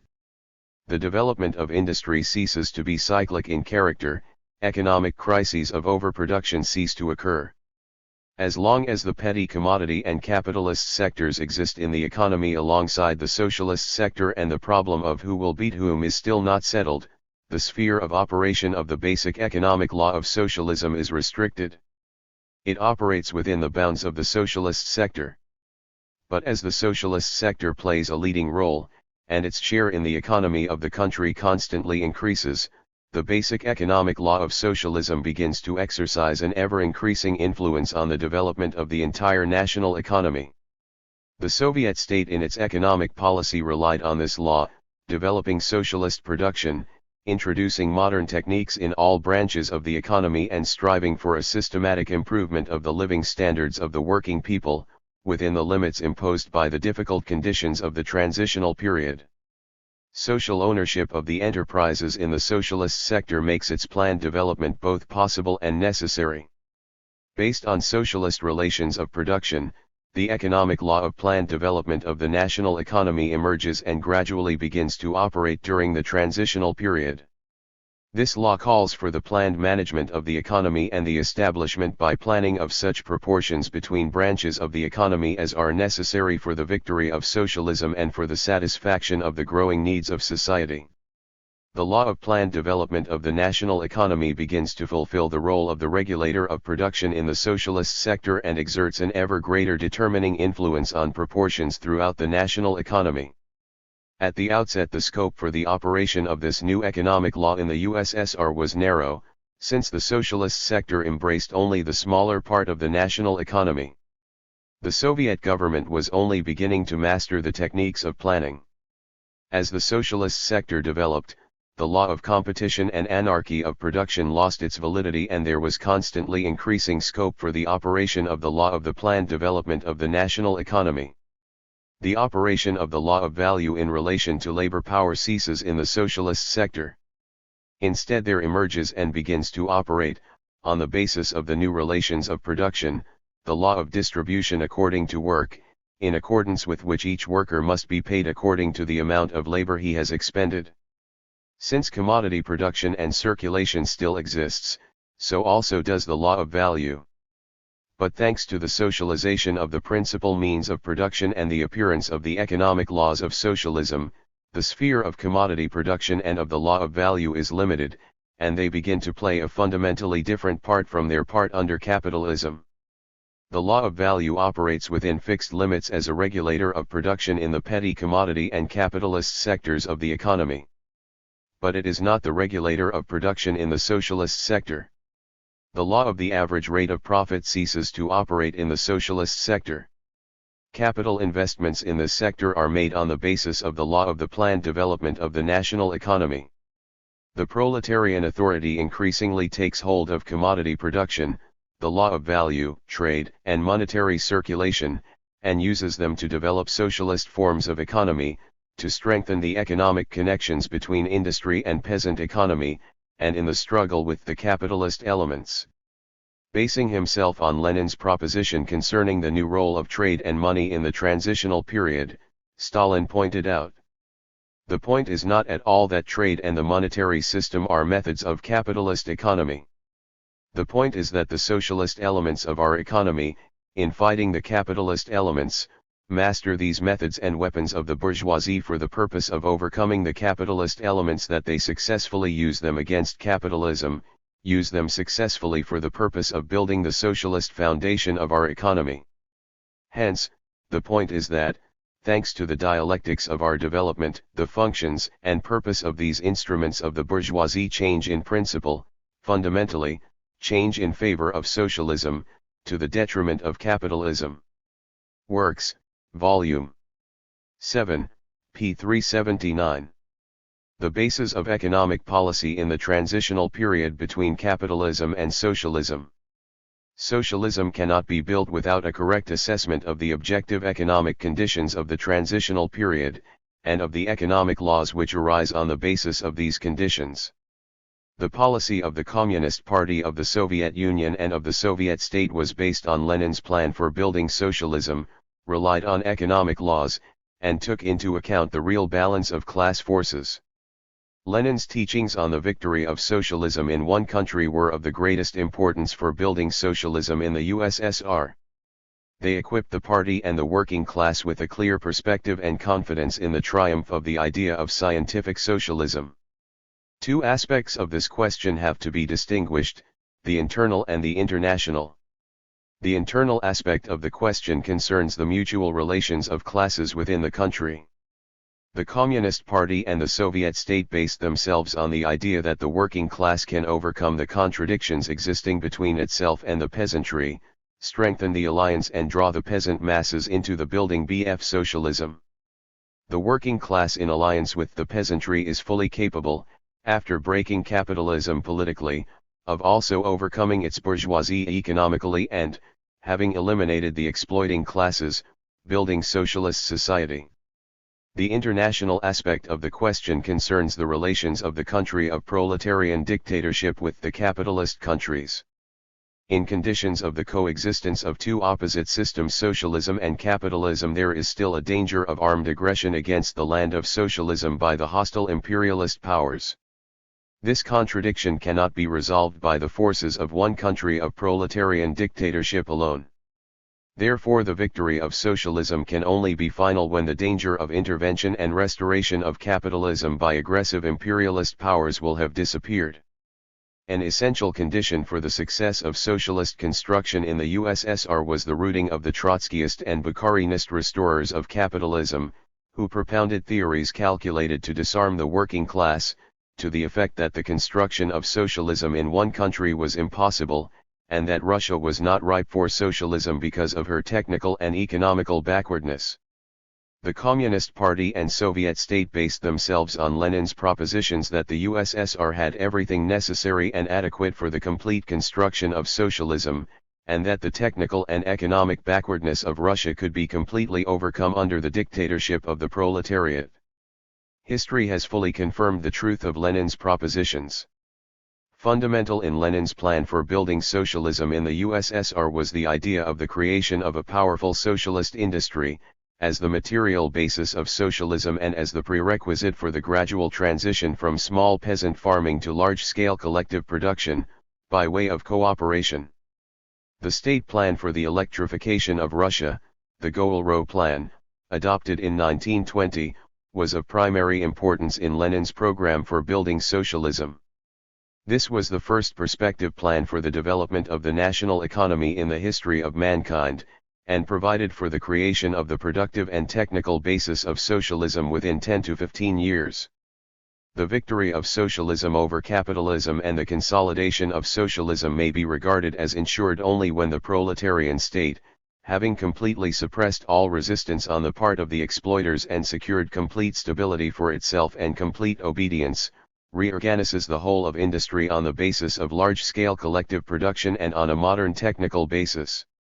This alone will enable the towns to render such radical assistance, technical and social, to the backward and scattered rural population as will create the material basis for enormously raising the productivity of agriculture, and of agricultural labor in general, thereby stimulating the small tillers of the soil by the force of example and in their own interests to adopt large-scale, collective mechanized agriculture. Lenin provided the basis for the path of the transition of the peasantry to socialist lines and the new role of cooperation in the socialist reconstruction of petty commodity production. Lenin's plan for building socialism presupposed all-round development of the economic links between state industry and the peasant economy. From the character of small peasant economy, it follows that the vitally necessary form of economic link with the towns for the peasants is that of exchange through purchase and sale. During the transitional period, the trade bond between state industry and the small peasant economy is an economic necessity. Consequently, the existence of peasant petty commodity production in the transitional period necessitates the use of the market and a money economy in the building of socialism. As early as the spring of 1918, the Soviet government began to organize the exchange of goods with the countryside by means of purchase and sale. Preparation began for a monetary reform. But because of foreign intervention, the whole economy had to be turned to the service of the front, in conditions of extreme shortage of material resources. Intervention greatly intensified the ruin of the country which had resulted from the First World War. The Soviet government did not have manufactured goods to exchange for agricultural produce, supplies of which were also considerably reduced. Procurement of agricultural produce for the army and for the town by way of purchase and sale was not possible. Hence the necessity arose of food surplus appropriation, that is, the requisitioning of all the peasant food surpluses by the state. In this way, objective conditions compelled the Soviet government to introduce the policy known as war communism. Besides the food surplus appropriation system, which was occasioned by dire necessity and by the need to supply the army with bread and to save the working masses from starvation, the policy of war communism presupposed the carrying through of a number of other measures. Because the state lacked commodity resources, trade in essential products was forbidden so as to prevent them falling into the hands of speculators. Consumer products were rationed in very small quantities in the towns. A class principle of distribution was observed, and in addition, the size of the ration depended on the arduousness of work and the importance of the enterprise. Universal labor service was introduced. The bourgeoisie was obliged to take part in socially useful labor. Wartime conditions forced the Soviet government to take over not only large-scale and middle-size industry, but also a considerable part of small-scale industry. Because of the shortage of resources, a system of rigidly centralized supply in kind was introduced in industry, subordinated to the priority of serving the front.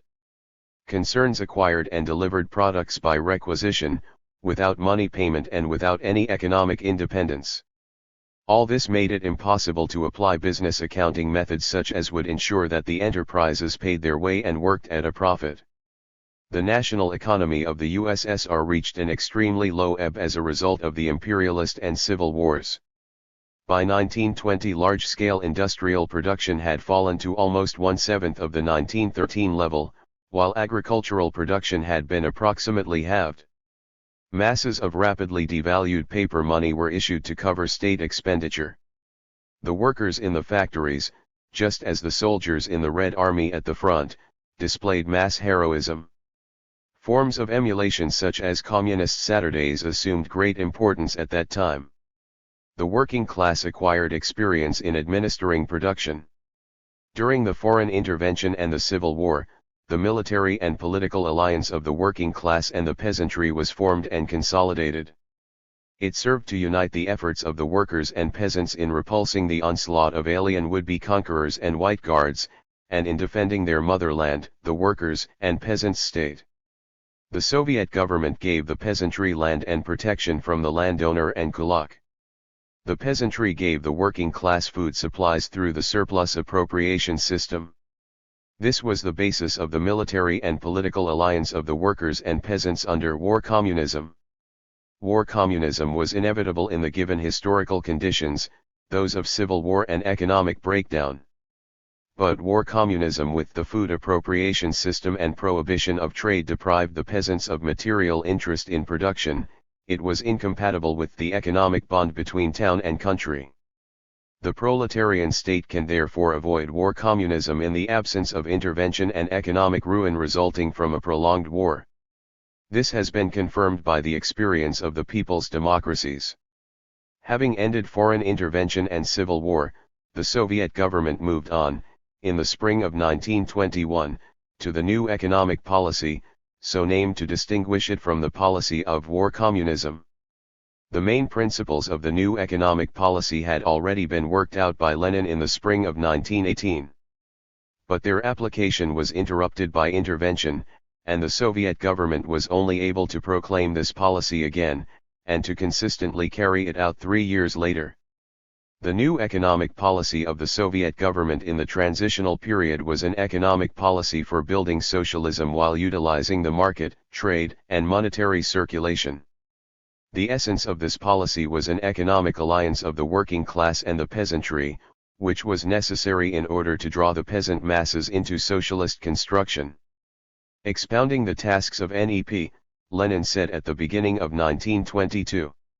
Link up with the peasant masses, with the rank and file toiling peasants, and begin to move forward, infinitely more slowly than we dreamed, but in such a way that the entire mass will actually move forward with us. If we do that, we shall in time get an acceleration of this movement such as we cannot even dream of now. Selected Works, 1950, English edition, Volume 2, pt 2, pages 636-7. The first task of NEP was the restoration of the economy. A start had to be made with the revival of the economic interest of the working peasantry in the swift recovery of agriculture, so as to assure the urban population of provisions, and industry of raw materials. On this basis, state industry was to move forward and become closely linked with agriculture, squeezing out private capital. Subsequently, when sufficient resources had been accumulated, the problems of creating a powerful socialist industry capable of reorganizing agriculture on socialist lines, had to be solved, and a decisive offensive had to be opened against the capitalist elements, so as to eliminate them completely. The new economic policy allowed for capitalism within certain limits while retaining the key positions in the hands of the proletarian state. It allowed for the struggle of the socialist elements against the capitalist elements, for the victory of the former, and for the elimination of the exploiting classes and the creation of the economic basis of socialism.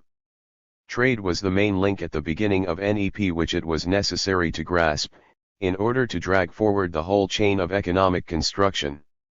The end of the war made it possible to replace the requisitioning of food surpluses by the food tax. The food tax, the scales of which were laid down in advance of the spring sowing, was smaller than the assessments under the requisitioning scheme, and left the peasants with a surplus of grain and other products for free sale on the market and for exchange for industrial goods. Lenin underlined the urgent need to learn to trade, to enable socialist industry to satisfy the needs of the peasantry. The need for commodity circulation between town and country determined the development of trade links in industry itself, and necessitated an improvement in the monetary economy of the country. With the adoption of the new economic policy, supply in kind within industry was abolished. State concerns were put on a basis of economic accounting and began increasingly to work on a self-supporting and profitable basis. Consumer rationing was replaced by free trade. The monetary reform was completed in 1924 and provided the country with a stable currency. Basing itself on the law of the planned development of the national economy, the Soviet government gradually restricted the operation of the law of value and commenced, step by step, to plan state industry.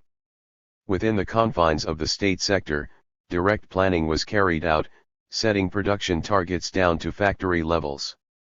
Fixed prices were established for the commodities produced by state enterprises. Such planning was not possible in respect of the peasant economy. The state influenced the peasant economy by means of indirect economic regulation through trade, supply, purchases, prices, credit, and finance. These economic instruments were used to strengthen the bond with the peasant economy as well as the leading role of socialist economy. The operation of the law of value on the private market showed itself in the free formation of prices and the retention of competition. Speculation existed, and capitalist elements enriched themselves at the expense of the working people. By concentrating in its hands a growing quality of commodities, and constantly extending its purchases of agricultural produce, the Soviet state began, in stubborn struggle with the capitalist elements, to lay down the main prices of grain and other important commodities, in every possible way limiting the free play of market prices. The regulating role of the state, in relation to the private market, constantly increased. The 11th All-Russian Conference of the RCP posed the task. Recognizing its existence and taking account of its laws, the market must be mastered. Regulation of the market and monetary circulation must be taken in its own hands with systematic economic measures which have been strictly conceived and based on an exact assessment of market processes. The CPSU in resolutions and decisions of its congresses, conferences, and central committee meetings, 7th Russian edition, pt. I. p. 588. The Communist Party and the Soviet state coped successfully with this task. With the aid of socialist industry, the financial and credit system, state trade, and the cooperatives, the Soviet government in the course of an intense class struggle carried out a consistent policy of restricting and squeezing out the capitalist elements, manufacturers, kulaks, and traders.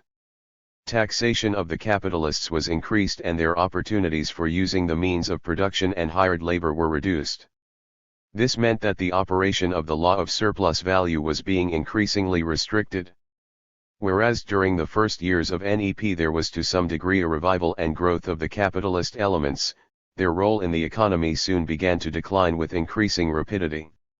The use of the personal material interests of the workers in the development of socialist production was essential for the growth of state industry.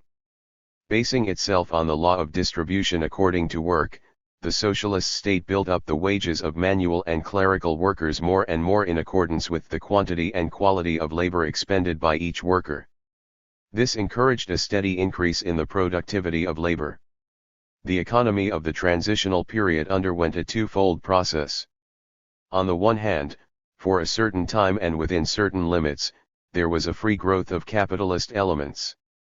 On the other hand, there was a steady and far more rapid planned growth of the socialist elements which determined the course of the entire national economy. The share of the private sector accounted for 1/4 of industrial production in the first years of NEP but had fallen to 1/10 by 1929. Whereas the share of private trade in retail turnover amounted to about 3/4 in 1921-2, by 1926 state and cooperative trade was successfully squeezing out the private traders and had a firm hold of the main positions in retail turnover. The revival of trade turnover and strengthening of the trade bond between town and country made possible a rapid restoration of the economy and the growth of socialist industry. Taking advantage of the superiority of socialist industry, the Soviet government secured the restoration of the volume of output of large-scale industry to the 1913 level by 1926. Thanks to the varied help extended to the working peasantry by the Soviet government, agricultural production exceeded the 1913 level by 1926. With the restoration of industry and agriculture, the transition to the socialist reconstruction of the entire national economy began. As industrial and agricultural output increased, the material and cultural level of the working people was raised. During the transitional period from capitalism to socialism, the Soviet state and the working people of the USSR, led by the Communist Party, accomplished the following tasks in conformity with economic law. The key positions of the national economy were taken over through socialist nationalization. The trade bond between socialist industry and the peasant economy was established and the supply of consumer goods to the countryside was organized. Socialist industrialization was carried out and a production bond of the town with the countryside, through the supply to it of advanced machine technique, was set up. Agriculture was collectivized and the economic basis of socialism brought into being in the countryside. With the consolidation of socialist relations of production in industry, extensive possibilities for socialist industrialization of the country were opened up. By underpinning agriculture with an advanced technical base, socialist industrialization created at the same time the material foundation for the socialist collectivization of the peasant economy. The objective necessity for industrialization of the country and for collectivization of agriculture springs from the law of the obligatory correspondence of relations of production to the character of the productive forces, and from the basic economic law of socialism. These laws call for the consolidation of socialist production relations throughout the national economy, in agriculture as well as in industry. The productive forces can only acquire full scope for their development under these conditions. Socialist industrialization of the country and collectivization of agriculture ensure the victory of socialism throughout the national economy, the systematic growth of production and of the living standards of the people. The new economic policy was the practical expression of Lenin's plan for building a socialist economy in the USSR, which was elaborated further in the works of Stalin and in the decisions of the Communist Party. The fundamental principles underlying the new economic policy in the USSR serve as a guide to action for any country building socialism. However, the concrete forms of economic construction in particular countries must take account of the peculiarities of the development of each, and the circumstances in which the socialist revolution takes place. Lenin pointed out that Marx did not commit himself or the future leaders of the socialist revolution to matters of form, to methods and ways of bringing about the revolution, for he understood perfectly well that a vast number of new problems would arise, that the whole situation would change in the process of the revolution, and that the situation would change often and considerably in the process of revolution.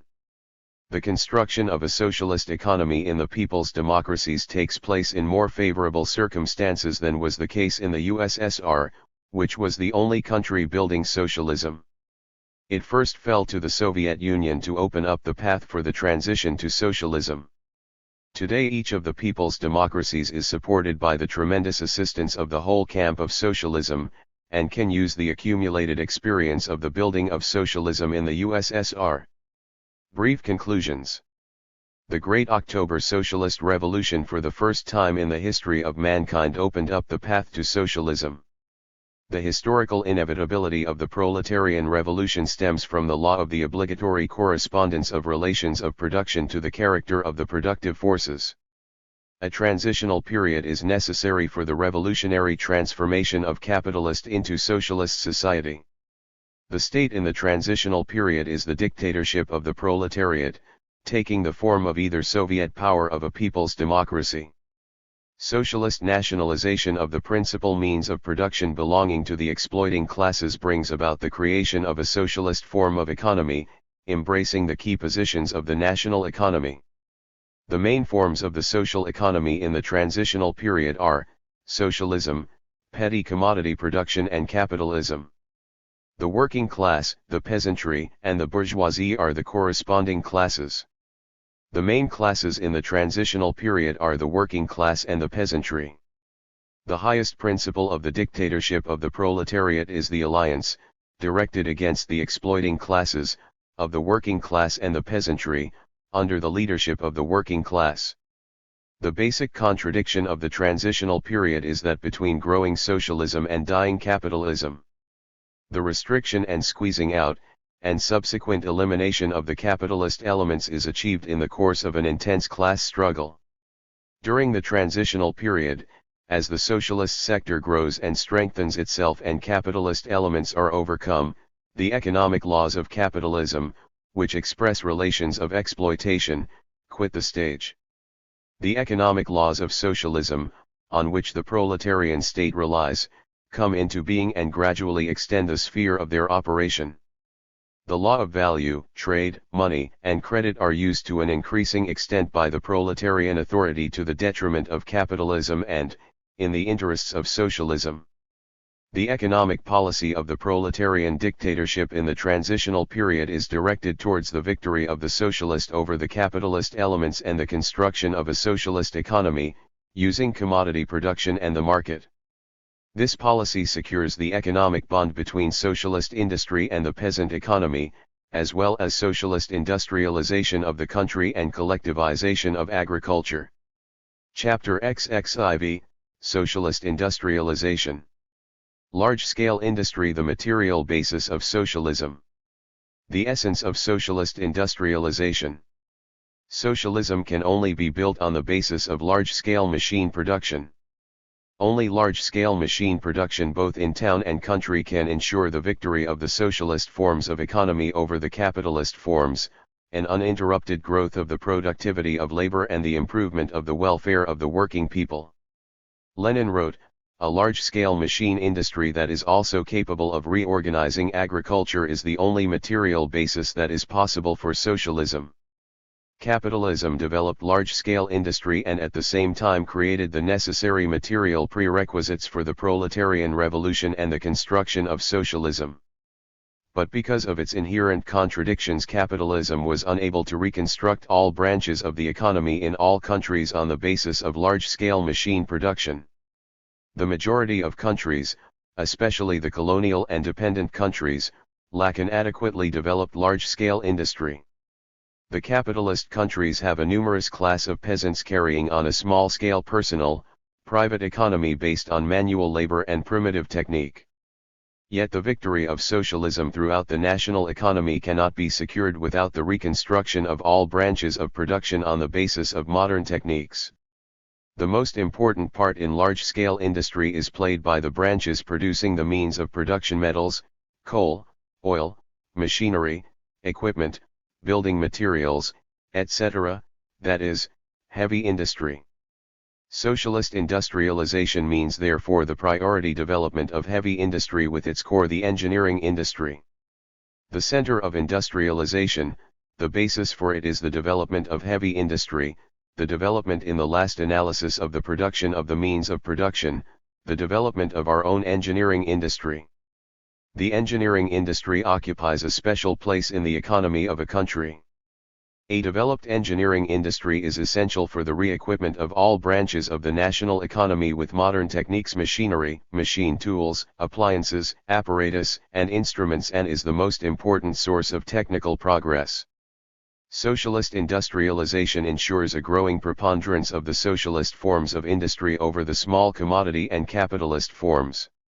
It creates the material basis for the development of socialist forms of economy, and the elimination of capitalist elements. It endows the socialist forms of economy with the technical superiority necessary in order to conquer completely the capitalist sector. The development of heavy industry is the key to the socialist transformation of agriculture on the basis of modern machine techniques. In supplying agriculture with tractors, combines and other agricultural machinery, socialist industry serves as the foundation for the coming into being and development of these new productive forces in the countryside which are necessary for the victory of the collective farm system. Socialist industrialization increases the numerical and relative importance of the working class and heightens its leading role in society. It strengthens the basis of the dictatorship of the working class and of its alliance with the peasantry. Socialist industrialization ensures the technical and economic independence and defensive capacity of a country building socialism in the presence of a hostile capitalist world. The development of heavy industry provides the material foundation for producing modern weapons necessary to defend the country from the aggression of hostile imperialist states. Accordingly, socialist industrialization is such a development of large-scale industry, and in the first place of heavy industry, as will ensure the reconstruction of the entire national economy on the basis of modern machine techniques, the victory of socialist forms of economy, the country's technical and economic independence of the capitalist world, and its defensive capacity. Socialist industrialization is dictated by the demands of the law that the relations of production must necessarily correspond to the nature of the productive forces, and by the demands of the basic economic law of socialism, by the necessity of ensuring the material prerequisites for the building of socialism, for uninterrupted growth of production and a steady improvement in the welfare of the people. Socialist industrialization was of vital importance for the USSR. Pre-revolutionary Russia, although it possessed a large-scale industry, was primarily an agrarian country. In the level of its industrial development, particularly of heavy industry, it was considerably behind than the main capitalist countries. While occupying first place in the world in the size of its territory and third place in the size of its population, Tsarist Russia stood fifth in the world for volume of industrial production, and fourth in Europe. Agricultural production in 1913 accounted for 57 feet 9 inches % of gross production of large-scale industry and agriculture taken together, while industrial production accounted for 42.1%. Heavy industry greatly lagged behind light industry. Many important branches of industry, producing machine tools, tractors, automobiles and other items, were non-existent. Pre-revolutionary Russia was 4 times worse off for modern instruments of production than England, 5 times worse off than Germany and 10 times worse off than America. Economic and technical backwardness made Tsarist Russia dependent on the developed capitalist countries. It was obliged to import a considerable part of its equipment and other means of production from abroad. Foreign capitalists were in command of the country's main branches of heavy industry. The rule of the capitalists and landlords constantly increased Russia's dependence on the Western imperialist powers. A direct threat of loss of national independence hung over the country. The exploiting classes were incapable of abolishing Russia's age-long technical and economic backwardness. Only the working class could carry out this historic task. Already on the eve of the Great October Revolution, Lenin was stressing that it was a question of life or death for Russia to overtake and outstrip the most highly developed capitalist countries, technically and economically. The result of the revolution has been that the political system of Russia has in a few months caught up with that of the advanced countries. But that is not enough. The war is inexorable, it puts the alternative with ruthless severity: either perish or overtake and outstrip the advanced countries economically as well. Perish or drive full steam ahead. That is the alternative with which history confronts us. The level of development of the productive forces and particularly the existence of large-scale concentrated industry in pre-revolutionary Russia was sufficient for the victory of the proletarian revolution, for the establishment of Soviet power, the most progressive political power in the world. However, for the creation of the economic basis of socialism, for the socialist transformation of small-scale backward agriculture and for the improvement of the living standards of the people, it was essential to end the age-long technical and economic backwardness of the country and to create a powerful heavy industry. Without a developed heavy industry, our country would have been doomed to become an agrarian appendage of the more developed capitalist countries, to lose its independence and with it, all the conquests of the socialist revolution. With the victory of the proletarian revolution in Russia, a contradiction arose between the most progressive political power in the world, Soviet power, and the backward technical and economic basis inherited from the past. The Soviet government could not for long have maintained itself on the basis of a backward industry. Socialist industrialization was necessary in order to overcome this contradiction. Thus, socialist industrialization in the USSR was an historical necessity, springing from the most vital and pressing needs of socialist construction. The Communist Party and the Soviet state recognized this, and consistently put into effect a policy of socialist industrialization. The 14th Congress of the Communist Party posed socialist industrialization as its main task. In the decisions of the Congress it was stated, economic construction must be carried out with a view to converting the USSR from a country importing machinery and equipment into a country producing machinery and equipment, so that in conditions of capitalist encirclement it will not be henceforth possible for the USSR to be converted into an economic appendage of the capitalist world economy, and it will be an independent economic unit building itself up in the socialist way. The rate of socialist industrialization. The fundamental tasks of the socialist transformation of the country and of securing its independence required that industrialization be carried out in the shortest possible period known to history. The need for a high rate of industrialization was occasioned by the external and internal circumstances of the Soviet Union, the first land of socialism in the world. The external circumstances of development of the USSR were conditioned by the presence of a hostile capitalist environment. The imperialist countries possessed a more powerful industrial base, and sought to destroy or at least to weaken the Soviet Union.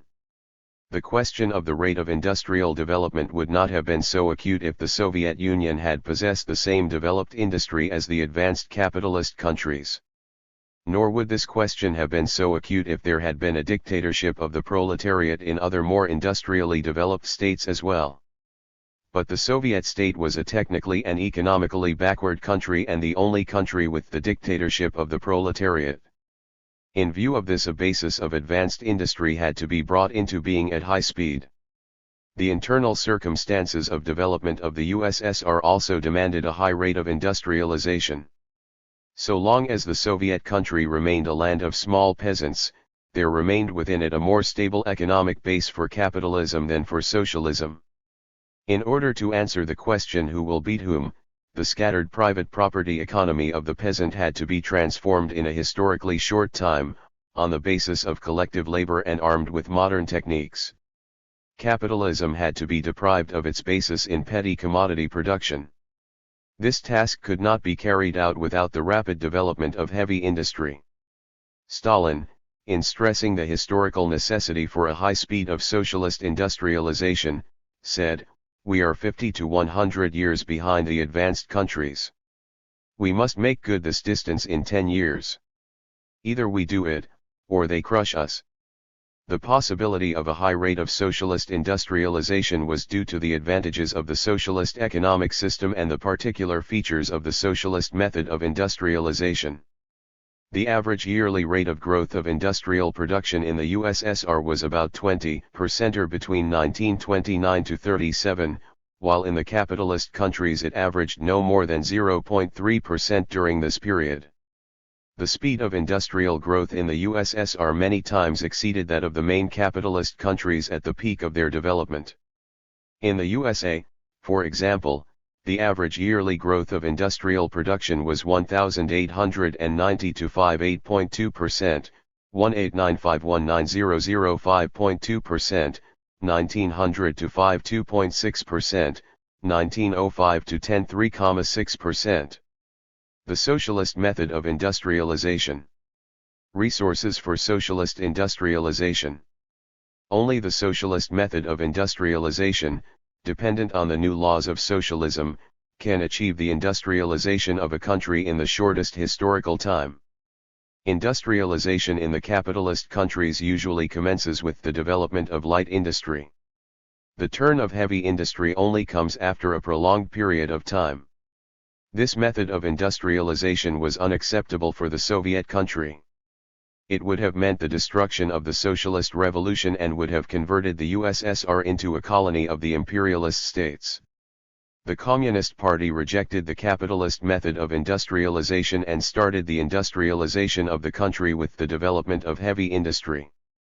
Capitalist industrialization took place spontaneously, as a result of the capitalist drive for profit. Socialist industrialization is carried out on the basis of the law of the planned development of the national economy, for the purpose of building socialism and satisfying the growing needs of the working people.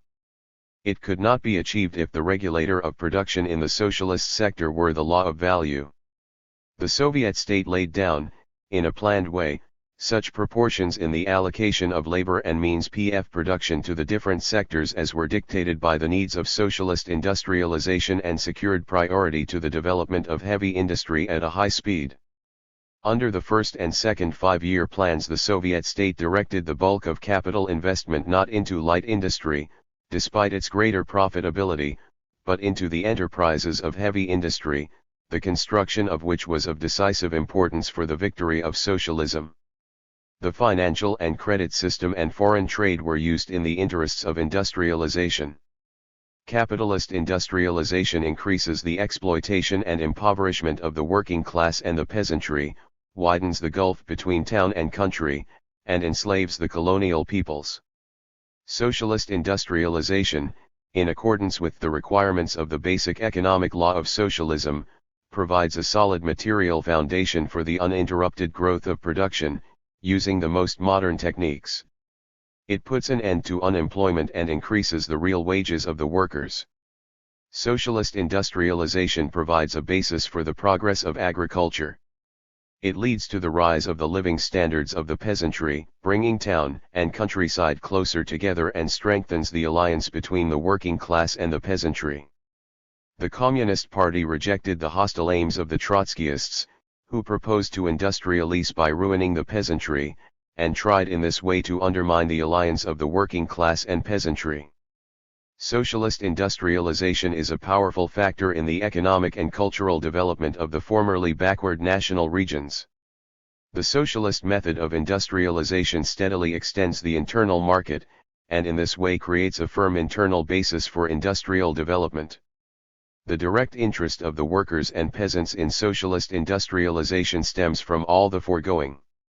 The industrialization of such a backward country as Russia was a difficult matter, since the creation of a powerful heavy industry required huge material and financial expenditures. Alongside the merciless exploitation of the workers and peasants, an important role in the industrialization of the capitalist countries was played by the influx of resources from without, from colonial pillage, war indemnities, and enslaving loans and concessions. These methods of mobilizing resources for industrialization are incompatible with the principles of the socialist system. The Soviet Union had to find ways of accumulating resources for heavy industry without enslaving loans from abroad, from internal sources alone, from the planned carrying out of socialist accumulation. Socialist accumulation is the utilization of part of the national income for the expansion of socialist production. The accumulation of the necessary resources for building new factories necessitated the strictest economy.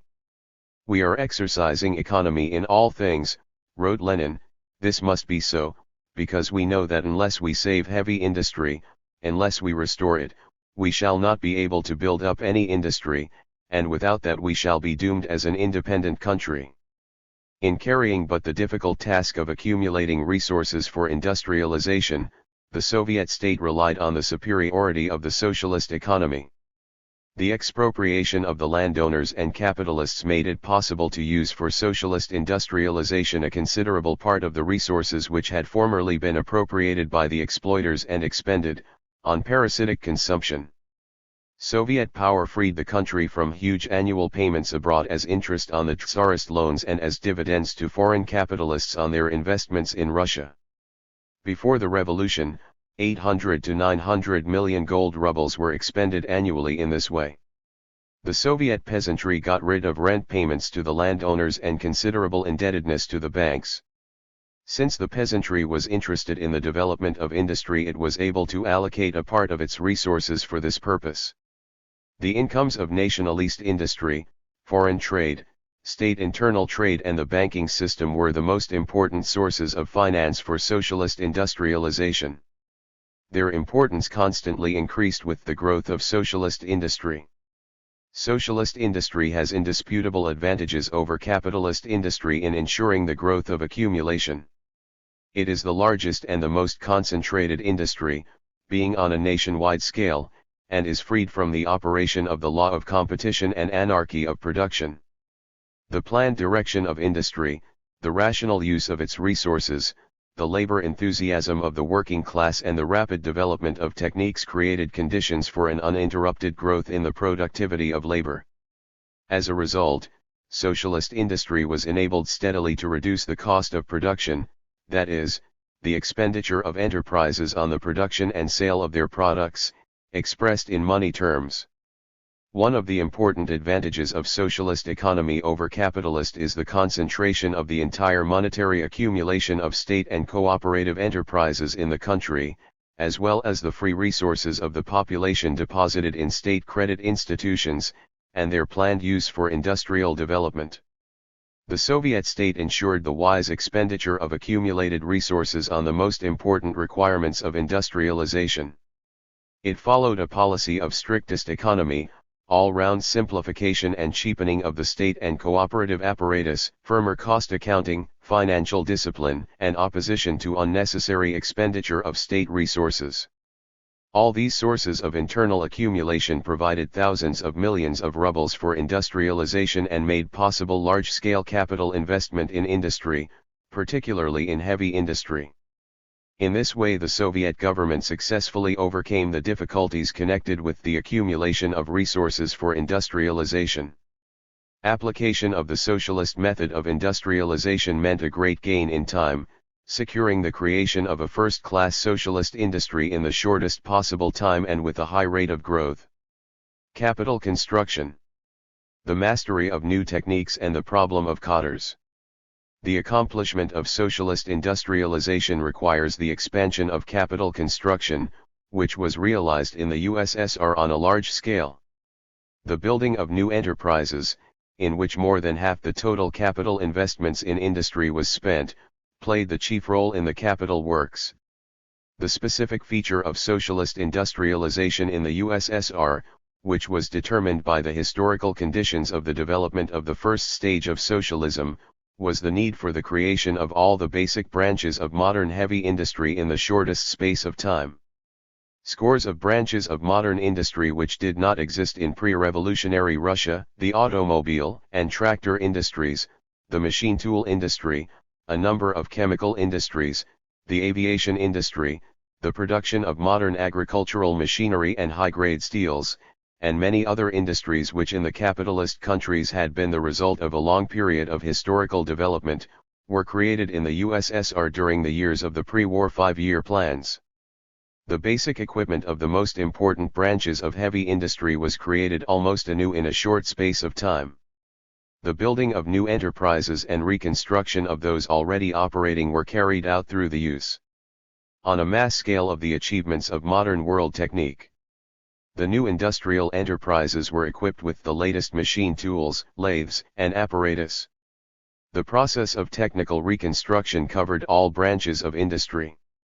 As a result of all this, during the years of the pre-war 5-year plans, a powerful industry equipped with up-to-date machinery was created.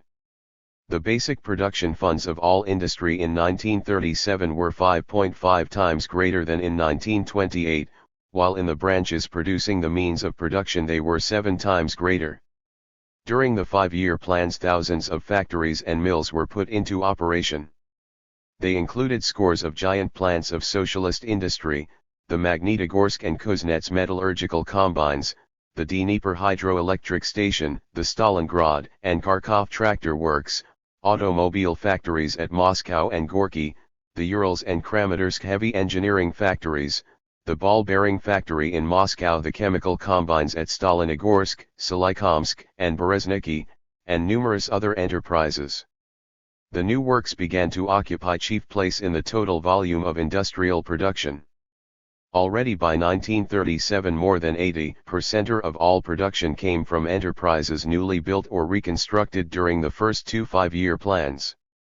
During the first 5-year plan, capital investment in industry amounted to 35.1 milliard rubles, of which 30.1 milliard rubles were invested in heavy industry. During the second 5-year plan, capital investment in industry amounted to 82.8 milliard rubles, of which 69.1 milliard rubles were directed into heavy industry. During the 3.5 years of the third 5-year plan, 81.6 milliard rubles were invested in industry, of which 70.3 milliard rubles were invested in heavy industry. The creation of numerous enterprises equipped with up-to-date machinery set a new, difficult task, that of providing industry with cadres of qualified workers and specialists capable of fully mastering and utilizing this technical equipment. These cadres had to be created on a mass scale and in a short space of time. The problem of supplying labor power for socialist industry was decided by other means than in the conditions of capitalism, where the chief source of additional labor power is the reserve army of unemployed. Unemployment was completely eliminated in the USSR by the end of 1930, during the years of the first 5-year plan. The chief sources from which industry was provided with cadres were the natural increase in the urban population and the reserves of labor power in the countryside, produced as a result of the new machinery with which agriculture was equipped and the resulting increase in the productivity of labor. Socialist industrialization required a systematic rise in the skill of the workers. The personal interest of the masses in the development of socialist industry, the new character of labor and the growth in the technical efficiency of the workers was shown in the increased activity and creative initiative of the working class. The task of training new cadres of production engineers and technicians presented itself in all its acuteness. The training of skilled workers in factory schools, and at various courses for production and technical training of new workers, was organized on a large scale. The Soviet states' planned organization of industrial training and the interest of the working masses in raising socially owned production accelerated and facilitated the mastery of new techniques. In this way, the conditions for a rapid growth in the productivity of labor were created. The working class had to create its own intelligentsia, capable of serving the interests of the people and taking an active part in socialist construction.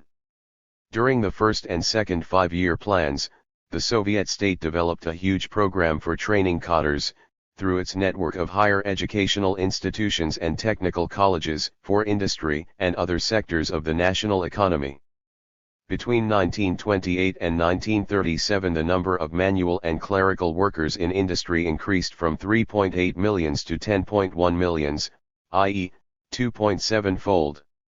The number of skilled workers using the newest mechanical equipment grew considerably more rapidly than the working class as a whole. Between 1926 and 1939 the number of turners increased 6.8-fold, milling machine operators 13-fold, etc. The number of diploma engineers increased 7.7-fold. The conversion of the USSR from a backward agrarian country into an advanced industrial power. The victory of socialist industrialization in the USSR was made possible because the Communist Party and the Soviet state based their policy on the laws of economic development and skillfully utilized the advantages of the socialist economy.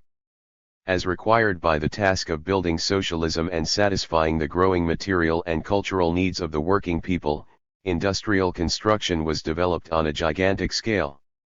The program of industrialization of the country found its practical embodiment in the 5-year plans, which gave the Soviet people a clear perspective and proved a powerful force, mobilizing the working people for the building of socialism. During the first 5-year plan, mass socialist emulation was developed, in the effort to fulfill and overfulfill the plans. The second 5-year plan was marked by the rise of the Stakhanovite movement. This was connected with the mastery of modern first-class techniques by the workers. It shattered the technically backward, low standards of output and replaced them with higher standards. The Stakhanovite movement was a new stage in socialist emulation. This emulation of the broad masses of the working class brought out the progressive role of the new socialist relations of production, as the chief and decisive force making for a great upsurge of the productive forces. Socialist emulation opened up enormous reserves for increasing the productivity of labor and speeding up the rate of industrialization. Socialist emulation, widely developed, was the chief factor in the fulfillment of the first and second 5-year plans ahead of time. An important part in the struggle to industrialize the country was played by the consistent application of the economic law of distribution according to work, which combined the personal material interests of the working people with the interests of social production. Payment for work in accordance with its quantity and quality encouraged the growth of the productivity of labor, improvement in the skill of the workers, and perfecting of production methods. The successful fulfillment of the industrialization program changed the balance between industry and agriculture. While agricultural production increased, industrial production increased far more rapidly. This resulted in a sharp increase in the share of industrial production in the production of the country as a whole. Socialist industry was transformed into the decisive force of the national economy. The relative proportions of the branches producing the means of production and the branches producing consumer goods was altered. Production of means of production took the predominant place in the total volume of industrial production, and began to play a leading part in the development of industry and the economy of the entire country. Engineering in the USSR had reached a level of development where it was capable of producing within the country any machines that might be required. The Soviet Union had achieved technical and economic independence of the capitalist countries. Between 1913 and 1940, production of large-scale industry in the USSR increased nearly 12-fold. In volume of industrial production, the Soviet Union already occupied, at the end of the second 5-year plan, first place in Europe and second place in the world. The USSR also occupied second place in the world for volume of railway freight turnover. The share of large-scale industry in gross output of large-scale industry and agriculture combined, had been raised from 42.1% in 1913 to 77.4% in 1937. In 1913, the share of means of production in gross output of all industry was 33.3%, and in 1940 more than 60%. On the eve of the first 5-year plan, the USSR imported approximately 1/3 of all its machinery. Already by 1932 less than 13% was imported, and by 1937 only 0.9%. The Soviet Union not only ceased to import automobiles, tractors, agricultural and other machinery from the capitalist countries, but even commenced to export them. The rapid growth of Soviet industry made the large-scale socialist enterprise predominant in industrial production. In 1924-5, the share of the private sector in the U.S.S.R.'s industrial output amounted to 20.7%. With the completion of the second 5-year plan, private industry was finally eliminated. The socialist system had become the only system in the industry of the USSR. Socialist industrialization raised the material and cultural level of the working people. The building of heavy industry provided a basis for the technical reconstruction and rapid development of the sectors producing consumer goods, agriculture, the light and food industries. Capital investment in the consumer industries was almost trebled in the second 5-year plan as compared with the first. In the course of socialist industrialization, there were fundamental changes in the location of industry. New first-class industrial centers were founded in the eastern regions of the country, in the Urals, western Siberia, and Kazakhstan.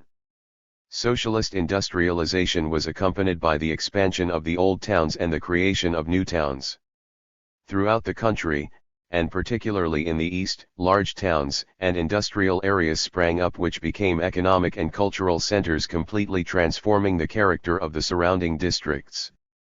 With the success of the industrialization program, the Soviet Union was converted from a backward agrarian country into a mighty socialist industrial power.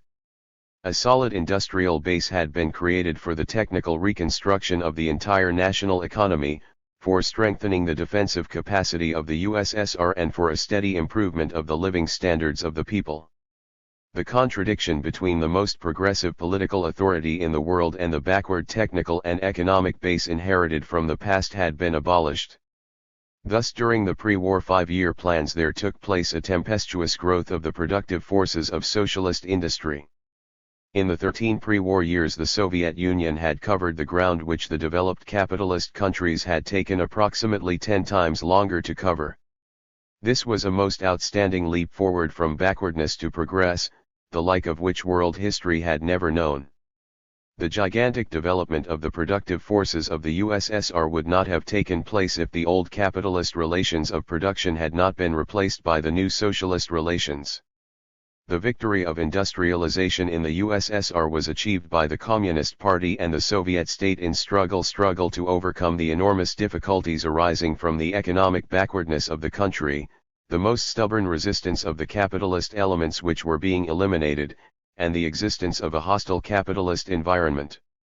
The Communist Party won its fight for the industrialization of the country in battle against the worst enemies of socialism, the Trotskyists and Bukharinists, who opposed to the party's general line of industrializing the country the line of converting the Soviet Union into an agrarian appendage of imperialist countries, and tried to deflect the USSR onto a capitalist path of development. The socialist industrialization of the USSR was of enormous international significance. The rapid conversion of a formerly backward country into a powerful industrial power demonstrated the indisputable advantages of the socialist system and strengthened the position of the USSR in the international arena. The experience of industrialization in the USSR is today being used by the countries of people's democracy moving along the road of socialist construction. The process of industrialization in each country taking this path depends on both internal and external conditions. The Soviet Union being the first, and for a long time the only country building socialism in an environment of hostile capitalist powers, was obliged to bring into being a heavy industry, comprising all basic branches, in an extremely short period and from its internal resources alone. This gave rise to enormous difficulties in the building of socialism in the USSR. The countries of people's democracy enjoy today different and more favorable circumstances, since there exists a powerful camp of democracy and socialism. Industrial construction in these countries takes into account the particular features of each country, which include their natural conditions and the economic expediency of developing this branch or that, bearing in mind all the advantages of a broad division of labor and economic mutual assistance between the countries of the socialist camp. Brief conclusions. A large-scale machine industry is the material basis of socialism. Heavy industry is of decisive importance for building socialism. The essence of socialist industrialization is the creation, using internal sources of accumulation, of a powerful heavy industry capable of reorganizing the entire national economy, including agriculture, on the basis of the most modern techniques and of assuring the complete predominance of socialist forms of economy, the technical and economic independence of the country, and its defensive capacity. 2. The socialist method of industrialization, having decisive advantages over the capitalist method, ensures the priority development of heavy industry at a high speed. Socialist industrialization is carried out on a planned basis in a historically very brief period, and is put into effect in the interests of the working people. The nationalization of industry, the banks, transport, and foreign trade creates new sources of accumulation undreamed of under capitalism, and makes possible the rapid mobilization of resources for building up heavy industry. The Soviet state, led by the Communist Party, carried out the program of industrialization embodied in the 5-year plans, thanks to the fact that its policy was founded on economic laws and that it utilized the superiority of socialist economy and the labor enthusiasm of the working class and the entire working people.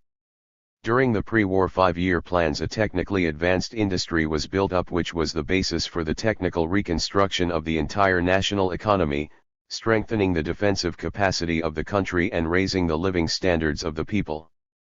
The Soviet Union was transformed into a strong industrial power, independent of other countries and producing all the machinery and equipment it required with its own resources.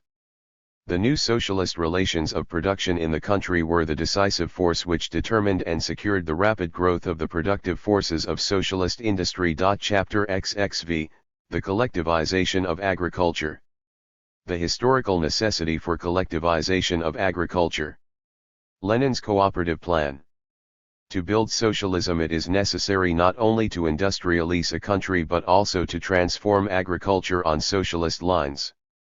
Socialism is a system of social economy which combines industry and agriculture on the basis of socialist ownership of the means of production and collective labor.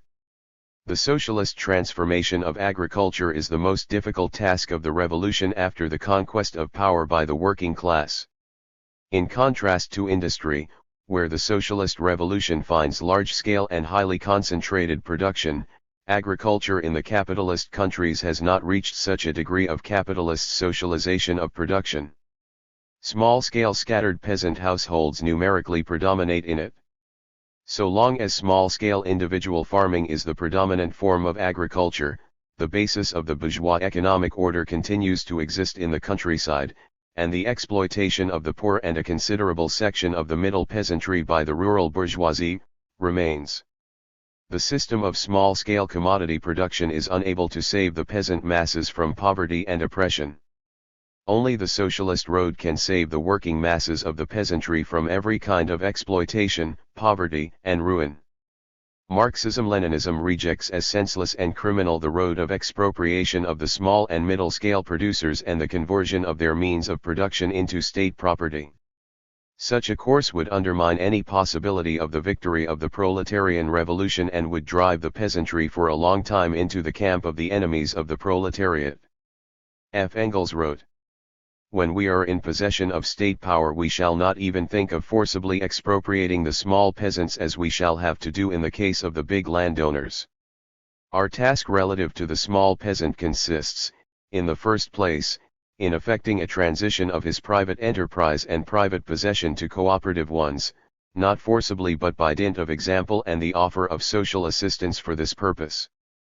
Lenin, in his plan for building socialist society, was guided by the principle that the working class must build socialism in alliance with the peasantry.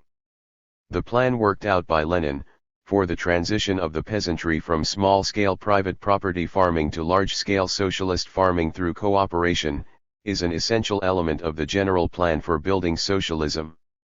Lenin's cooperative plan was based on the fact that, in the conditions of the dictatorship of the proletariat, cooperation is the easiest, most understandable, and advantageous path for millions of peasants to use in passing from scattered individual farming to large-scale productive units, the collective farms. The most important economic prerequisite for productive cooperation by the bulk of the peasantry is the all-round development of a large-scale socialist industry, capable of reorganizing agriculture too on a modern technical basis. The peasantry are drawn into the channels of socialist construction through the development in the first instance of the most simple forms of cooperation in the sphere of sale, supply, and credit, and the gradual transition to cooperation in production, collective farms. Peasant cooperation must proceed with the most careful observance of the voluntary principle. Organization of the peasant farms into cooperatives proved to be the only correct form of combining the personal interests of the peasants with the interests of the state as a whole, of drawing the main mass of the peasantry into the building of socialism under the leadership of the working class. In bourgeois society, where the means of production belong to the exploiters, cooperation is a capitalist form of economy. In agricultural cooperation under capitalism, the bourgeoisie are economically predominant and exploit the masses of the peasantry. In a social system where political power is in the hands of the working people themselves, and the basic means of production are the property of the proletarian state. Cooperation is a socialist form of economy. A system of civilized cooperators, given the social ownership of the means of production, with the class victory of the proletariat over the bourgeoisie, is the system of socialism.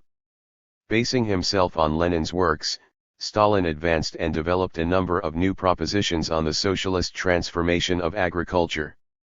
In the multi-form economy of the transitional period there is, on the one hand, a large-scale socialist industry based on social ownership of the means of production, and on the other hand the small-scale peasant economy based on private ownership of the means of production. Large-scale industry is equipped with modern techniques, while privately owned small-scale peasant agriculture is based on primitive techniques and manual labor.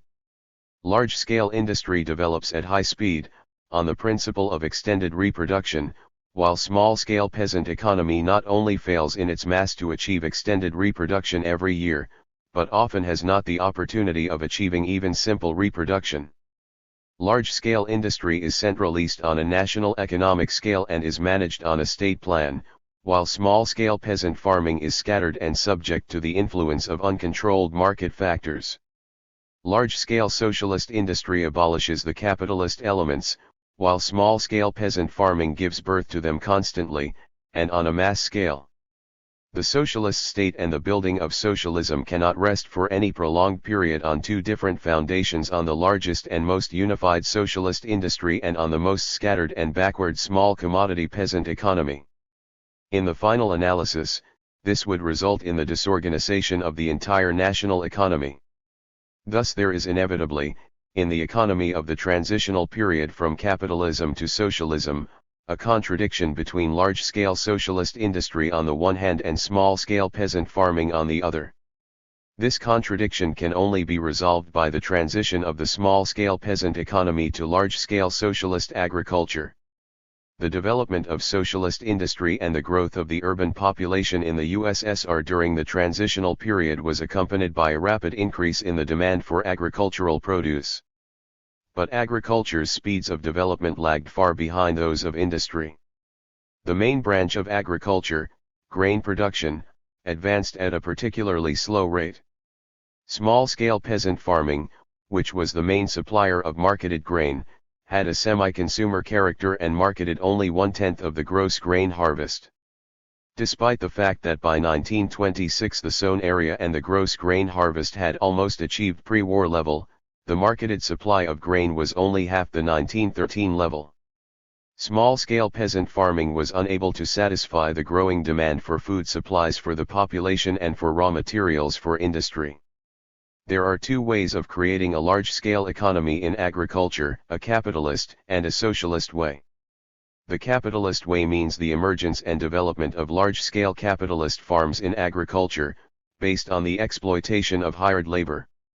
This is inevitably accompanied by the impoverishment and ruin of the working masses of the peasantry. The socialist way means the union of the small peasant farms in large-scale collective farms equipped with modern techniques. This frees the peasantry from exploitation and poverty and secures a steady improvement in their material and cultural level. There is no third way. The transition from small-scale individual peasant to large-scale socialist farming cannot proceed spontaneously. Under capitalism, the countryside automatically follows the towns, since the capitalist economy in the towns and the small-scale peasant economy in the countryside are at bottom kindred forms of economy, based on private ownership of the means of production. When there exists the dictatorship of the working class, the small-scale peasant countryside cannot follow the socialist town in this way. Lenin spoke of the commodity capitalist tendency of the peasantry, in contrast to the socialist tendency of the proletariat. The socialist town leads the small-scale peasant countryside. Large-scale socialist agricultural enterprises are organized. Industry equips the countryside with modern machine techniques. At the same time, cotters who have mastered the new techniques are trained. New productive forces develop in agriculture, which do not correspond to the old production relations of small-scale peasant farming. the law that the relations of production must necessarily correspond to the nature of the productive forces determines the need for new socialist relations of production in the countryside, to provide scope for the development of the productive forces. Such relations of production can only be created through the union of the small individual farms into large-scale collective farms.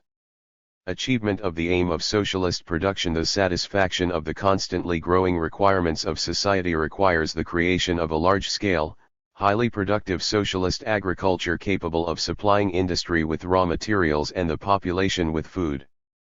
Consequently, collectivization represents the essential condition for fulfilling the requirements of the basic economic law of socialism, for accomplishing the most important tasks of building socialism and for satisfying the basic, vital interests of the peasantry. The building of socialism meant the elimination of the disparity which had arisen in the development of industry and agriculture, the creation alongside large-scale industry of large-scale collectivist production in agriculture. This reflected the requirements of the law of planned, proportional development of the national economy. Thus the gradual union of the small peasant farms into producer cooperatives, equipped with modern techniques, is an objective necessity in the transitional period from capitalism peasantry. The Communist Party and the Soviet state recognized the historical necessity for collectivization. They rejected the capitalist path of agricultural development as fatal to the cause of socialism and chose the socialist path. This was reflected in the consistent policy of collectivizing agriculture. The 15th Congress of the CPSU resolved: it is necessary to regard as a priority, on the basis of the further cooperative organization of the peasantry, the gradual transition of the scattered peasant farms onto the lines of large-scale production, and in every way to support and encourage the beginnings of socialized agricultural labor. The history of socialist construction in the USSR has demonstrated that the path of productive cooperation of the peasant farms has fully justified itself. In all countries with a more or less numerous class of small and middle peasants, this is the only possible and expedient path for the victory of socialism after the establishment of working class power.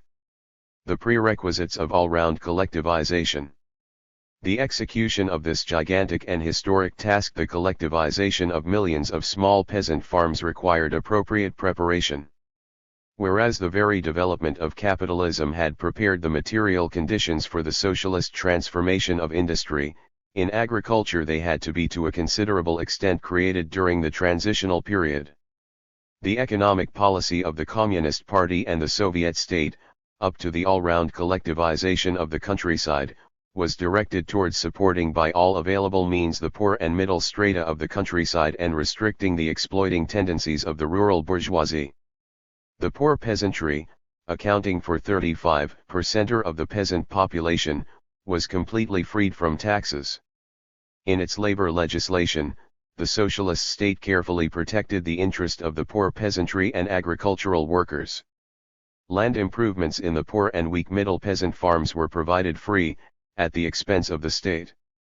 The state organized machine hiring stations which extended productive assistance, in the first instance, to the poor farms. Money credits were given to the poor and middle peasants, and seed and provision loans were provided on privileged terms. The state organization of scientific assistance, the supply of mineral fertilizers, the struggle against drought, the execution of large irrigation works, etc., were of great importance in promoting the prosperity of the peasant economy. At the same time, the Communist Party and the Soviet state were restricting and squeezing out the rural capitalist elements through high taxation of the kulaks, diminishing the extent of leased land and the use of hired labor, and prohibition of the purchase and sale of land. The fundamental task of building socialism in the countryside was, under the leadership of the working class and relying on large-scale socialist industry to lead the bulk of the peasantry from the old private property path onto the new socialist collective farm path. The nationalization of the land in the USSR freed the small peasant from attachment to his plot of land due to private ownership, and thereby facilitated the transition from small-scale peasant farming to large-scale collective farming. The nationalization of the land created favorable conditions for organizing large socialist farms in agriculture, since it made unnecessary unproductive expenditure on land purchase and payment of rent. The all-round development of socialist industry, as the key to the socialist transformation of agriculture, was of decisive importance in paving the way for collectivization. In the very first years of industrialization in the USSR, factories were built for the production of tractors, combine harvesters, and other complex agricultural machines. During the first 5-year plan alone, agriculture received 160,000 tractors. An industrial base was created for the supply of tractors, combine harvesters, and other agricultural machines to the countryside. The mass movement of the peasantry along the collective farm path had the way prepared for it by the development of agricultural cooperation. The first stage in cooperation among peasant farms is the cooperative sale of agricultural produce and supply of manufactured goods to the countryside, as well as in the sphere of credits. Together with the specialized forms of agricultural cooperation in dairying, flax growing, and sugar beet production, credit arrangements, etc., industrial handicraft cooperation is of great importance. These forms of cooperation play an important role in the transition from individual peasant to large-scale social farming. They accustom broad strata of the peasantry to the habit of collectively conducting economic affairs. At this stage there is primarily a trade bond between socialist industry and the peasant economy, which is achieved through the expansion of state and cooperative trade and the squeezing out of private capital from trade. Thus the peasants are freed from exploitation by the traders and speculators. An important role is played in this respect by the consumer cooperatives in the countryside trading in consumer goods. The system of contracts, as a form of organized trade turnover, is of great importance in the relations of the state and the cooperative unions, and is the simplest form of production bond between town and countryside. This system is based on agreements whereby the state places orders with the cooperative producers and the individual peasant farms for the production of specified quantities of agricultural produce, supplies them with seeds and implements of production, making it a condition that they should adopt the best farming methods. It purchases their marketed output to supply the population with food and industry with raw materials. This system is advantageous to both parties, and directly links the cooperatives and individual peasant farms with industry, without the intervention of private middlemen. The highest form of peasant cooperation is the organization of collective undertakings, the collective farms, which means a transition to large-scale socialized production. The collective farm is a voluntary productive cooperative union of the peasants, based on social ownership of the means of production and on collective labor, which excludes the exploitation of man by man. The first collective farms, created soon after the Socialist Revolution, played an important role in preparing mass collectivization. The peasants became convinced of the superiority of collective over individual forms of farming by the example of these collective farms. The predominant type of collective farm, before all-round collectivization, was the association for joint cultivation of the land. In these, land use and labor were socialized, but the draft cattle and agricultural equipment remained the private property of the peasant. With the development of mass collectivization, the TOZ proved to belong already to a past stage. In a number of districts there were agricultural communes in which not only all the means of production but also the personal family plot of the collective farmer were socialized. These communes proved impracticable, as they arose in conditions of undeveloped techniques and insufficiency of products. They practiced egalitarian distribution of consumer products. The communes, by decision of the peasants themselves, were subsequently converted into agricultural artels. The agricultural artel became the basis and main form of collective farm. It is a form of collective undertaking built on the socialization of the main means of production of the peasants and on their collective labor, while the collective farmers retain, as their personal property, a subsidiary enterprise on a scale laid down by the statute of the agricultural artel. The leading role of large-scale socialist industry in collectivization is exercised through the machine and tractor stations.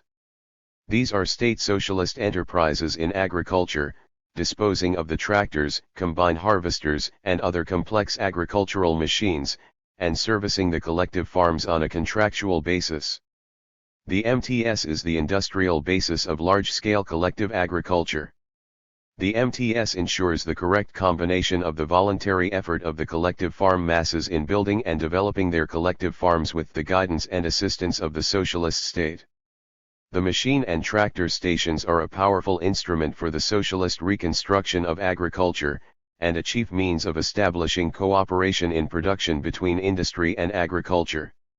This cooperation consists in large-scale socialist industry supplying agriculture with machinery and other means of production, equipping it with modern, perfected techniques.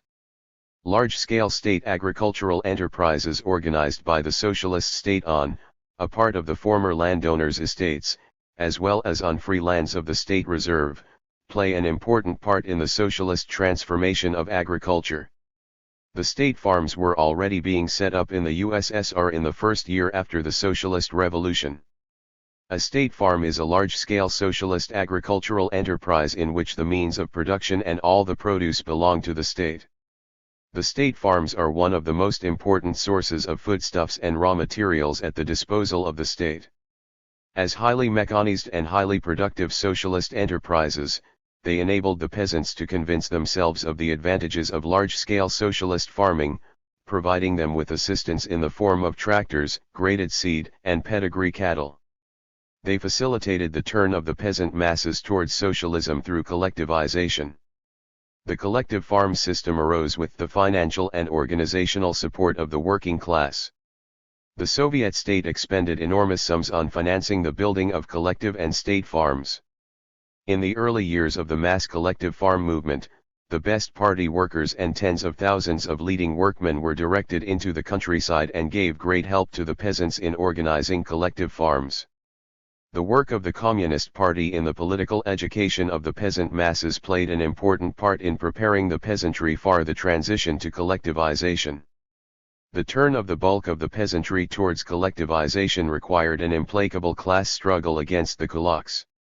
The kulak opposition to the policy of the Soviet government in the countryside grew particularly strong in 1927-8, when the Soviet Union was experiencing grain difficulties. The kulaks organized sabotage of state grain purchases, committed terrorist acts against collective farmers, party, and Soviet workers, and set fire to collective farms and state granaries.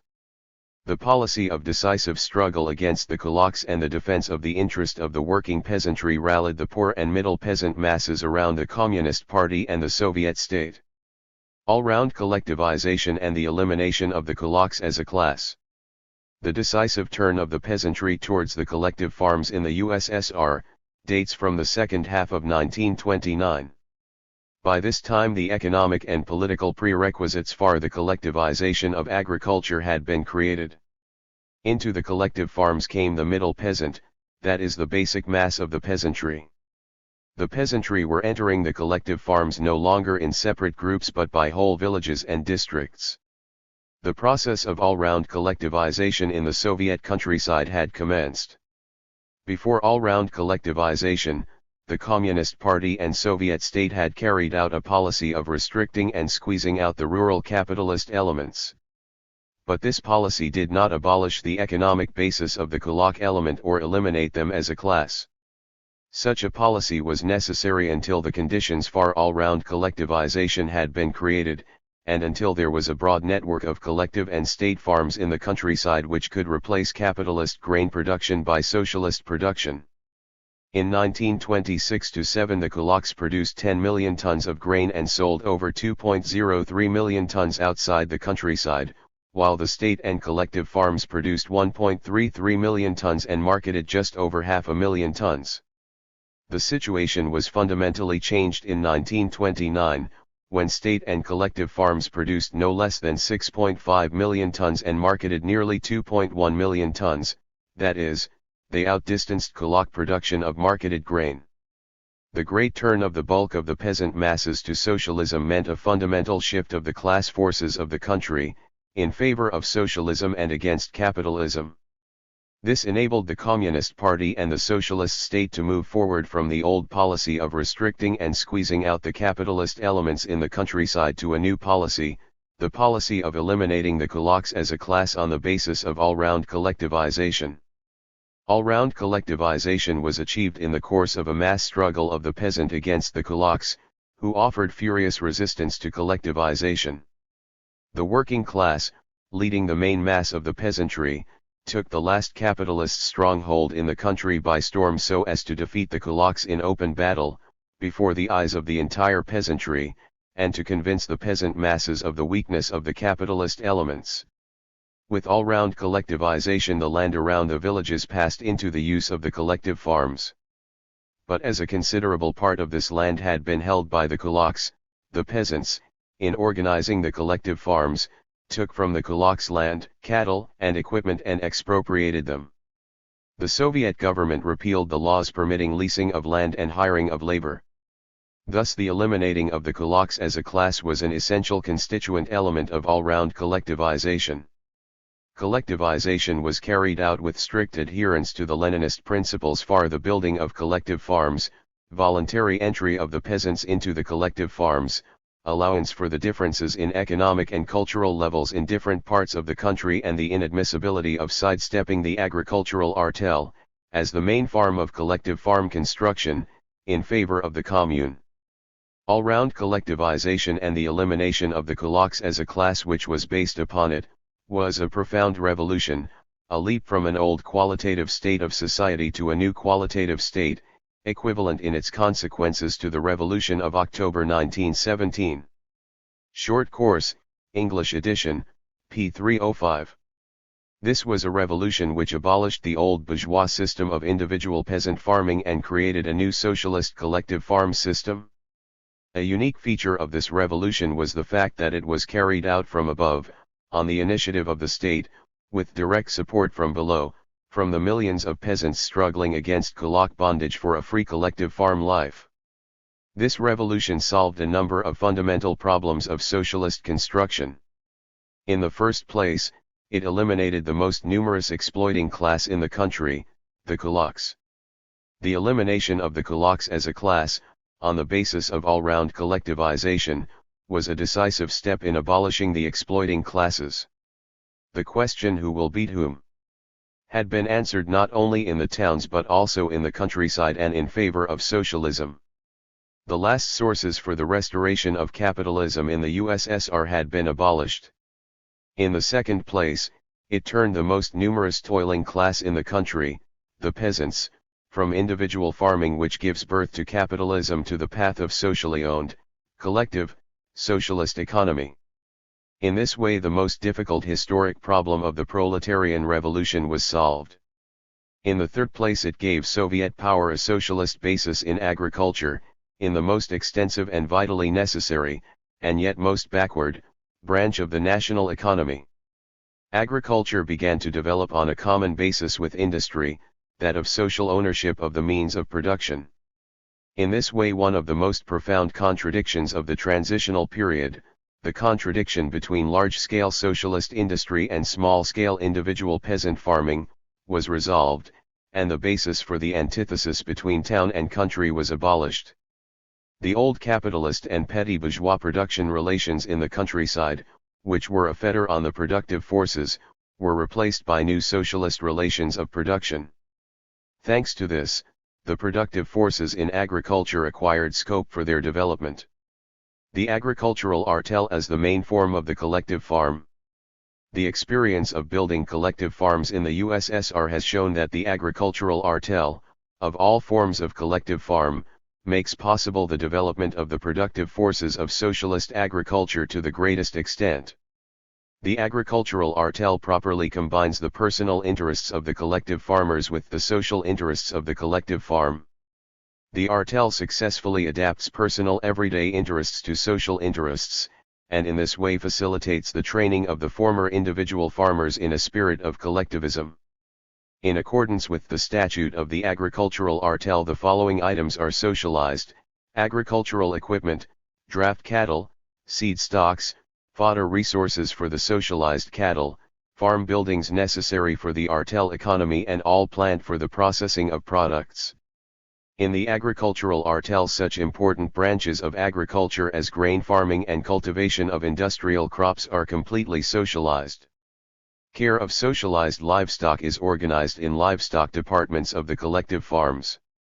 Highly developed artels also organize large-scale socialized production of potatoes and vegetables, as well as horticulture, viticulture, etc. In the agricultural artel there are not socialized, but remain the personal property of the collective farm household, dwellings, a fixed number of productive cattle, poultry, farm buildings required for quartering the privately owned cattle, and small agricultural implements for the individual subsidiary plot. The artel management supplies horses from the socialized livestock, in return for payment, for the personal requirements of its members. The collective farmers receive their main income from the socially owned economy of the collective farms, which is their main and most important part. In accordance with the statute of the agricultural artel, each collective farm household can have as its personal property, in the grain and industrial crop areas, a cow, up to 2 calves, 1 sow with its young, or, with the permission of the collective farm management, 2 sows with their young, up to 10 sheep and goats.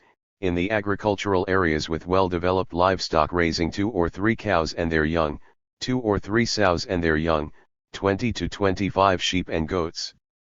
In non-nomadic or semi-nomadic livestock raising areas where livestock raising is the most important branch of economy, 4 or 5 cows and their young, 30 to 40 sheep and goats, 2 or 3 sows with their young, and also 1 horse or 1 milking mare each, or alternatively 2 camels, 2 donkeys, or 2 mules each.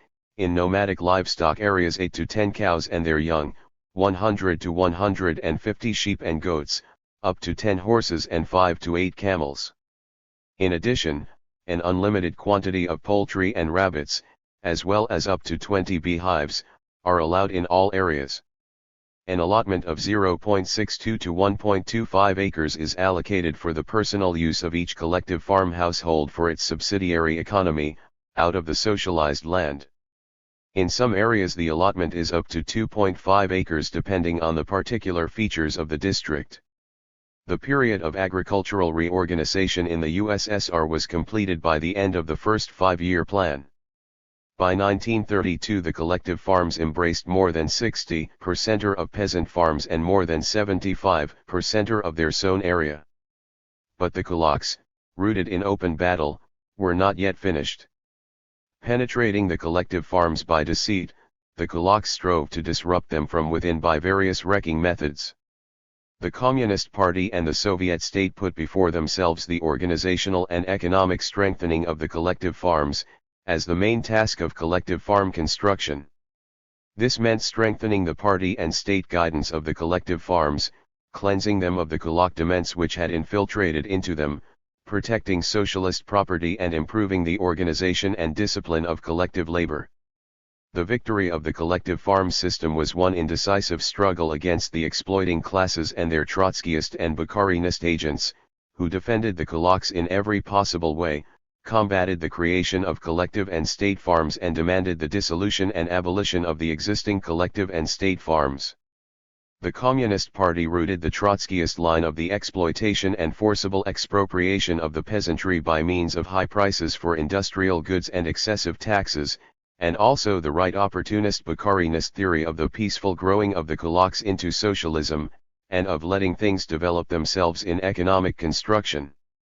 The transformation of the USSR from a country of small peasant holdings into a country with the largest scale agriculture in the world and a highly mechanized one.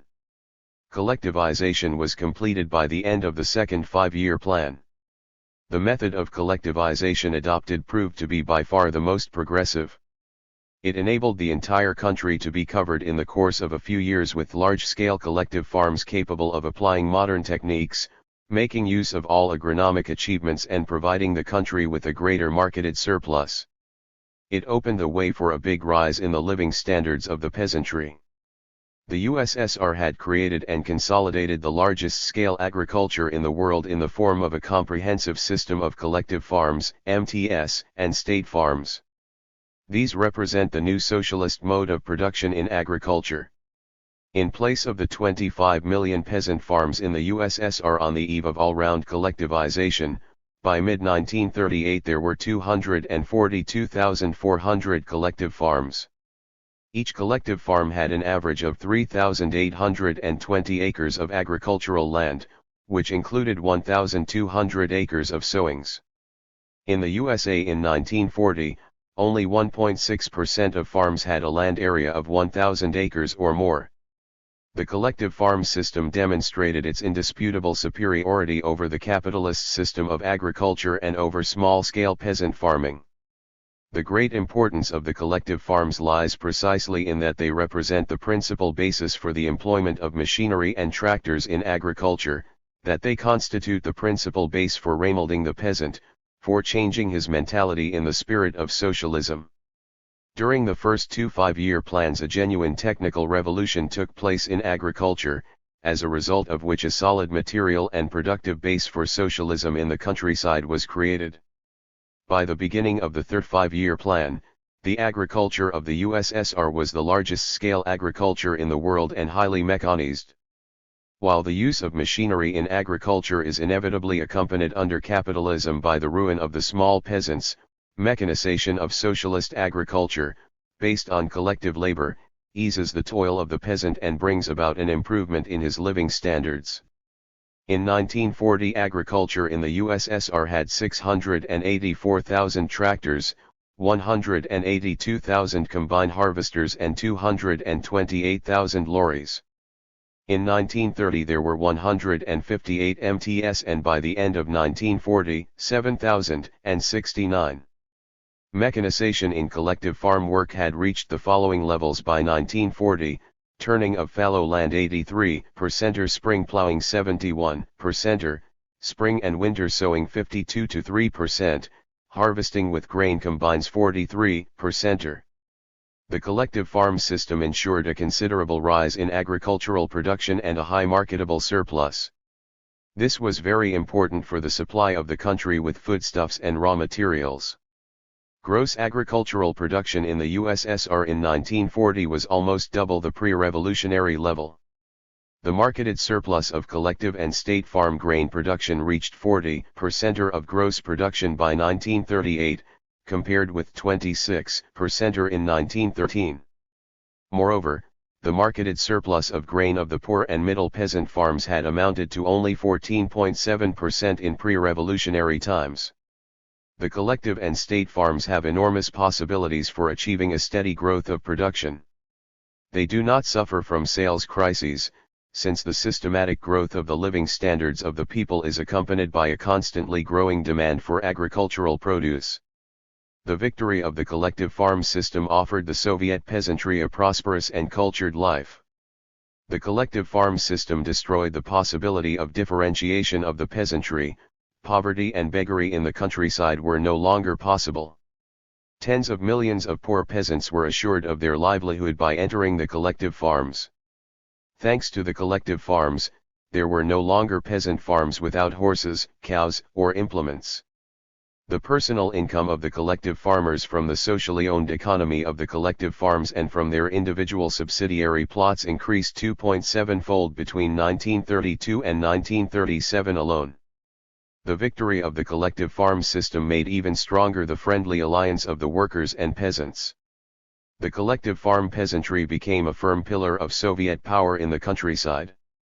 Now, no longer the working class alone but also the peasantry had begun to base its existence on social or socialist ownership of the means of production. The experience of building collective farms in the USSR enormously facilitates the task of the socialist transformation of agriculture in other countries moving from capitalism to socialism. At the same time, the particular historical development of different countries in the transitional period from capitalism to socialism determines the precise preparatory conditions and the forms and methods of collectivization of agriculture in each country. Thus, in the countries of people's democracy, as distinct from the USSR where the whole of the land is nationalist, private peasant ownership of the land is retained for a certain time while cooperation of the peasant farms is being developed. This is the reason for the variations in forms of organization and in the operation of the producer cooperatives in the countryside. In those countries productive cooperatives predominate, in which the distribution of incomes takes place not only according to the quality and quantity of work done, but also according to the size of the area of land transferred to the cooperative and remaining in the private possession of the peasant member of the cooperative.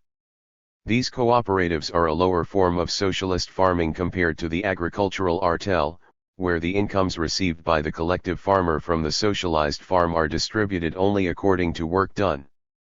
However, no matter how important the differences in conditions, forms and methods of carrying out the socialist transformation of agriculture in different countries, the basic principles of Lenin's cooperative plan, which have been tested by the experience of collective farm construction in the USSR, are common to all countries making that transformation.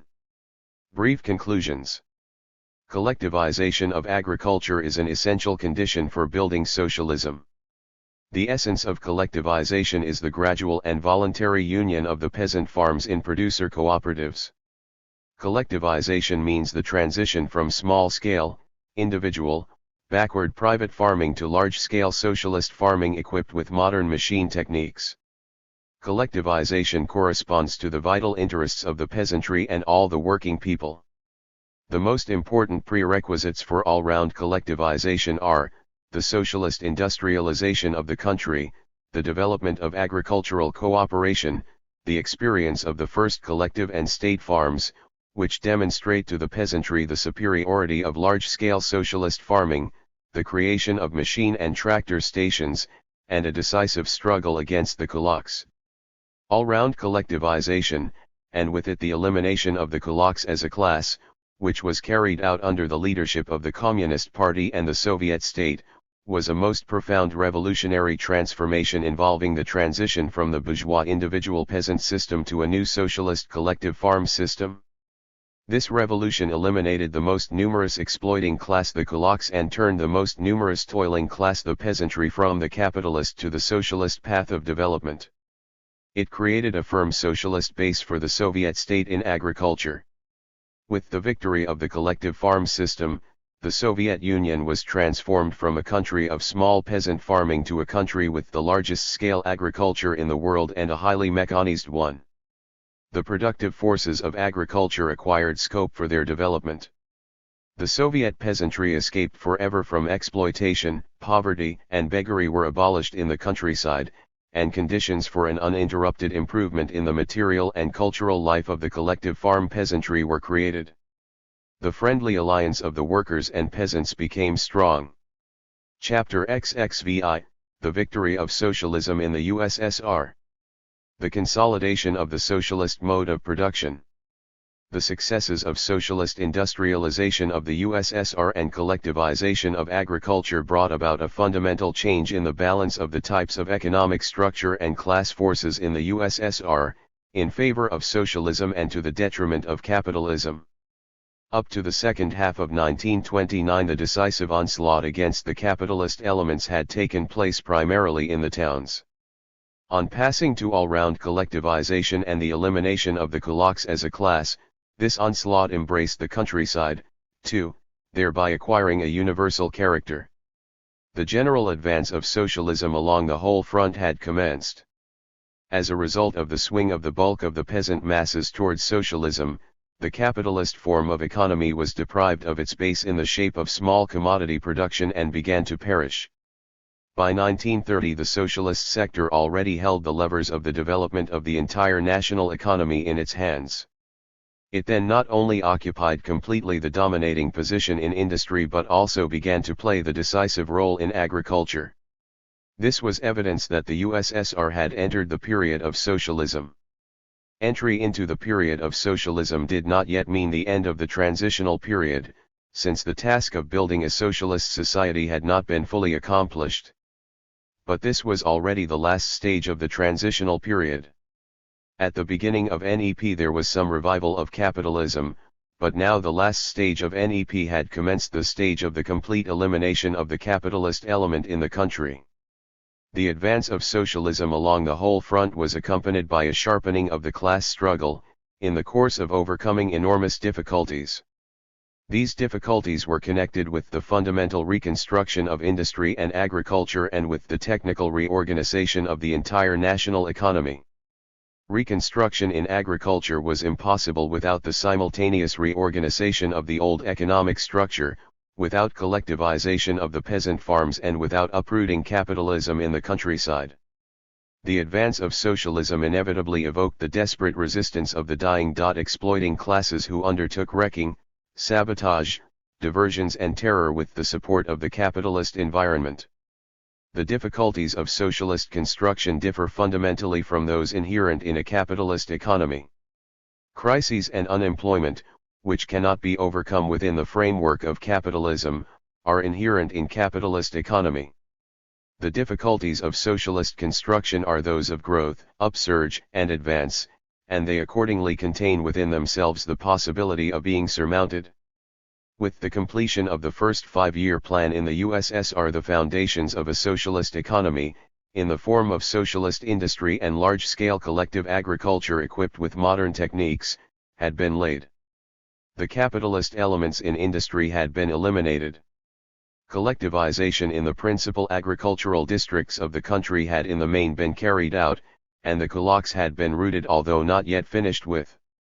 The transition to Soviet trade without capitalists had been completed. Private trade had been completely squeezed out by state, cooperative, and collective farm trade. At the beginning of the second 5-year plan, the USSR ceased to have a mixed economy. Of the 5 economic sectors in the national economy, 3, the private economy of capitalism, state capitalism and patriarchal economy, no longer existed. The small commodity sector had been relegated to a secondary position, and the socialist sector had become the completely predominant and only commanding force in the entire national economy.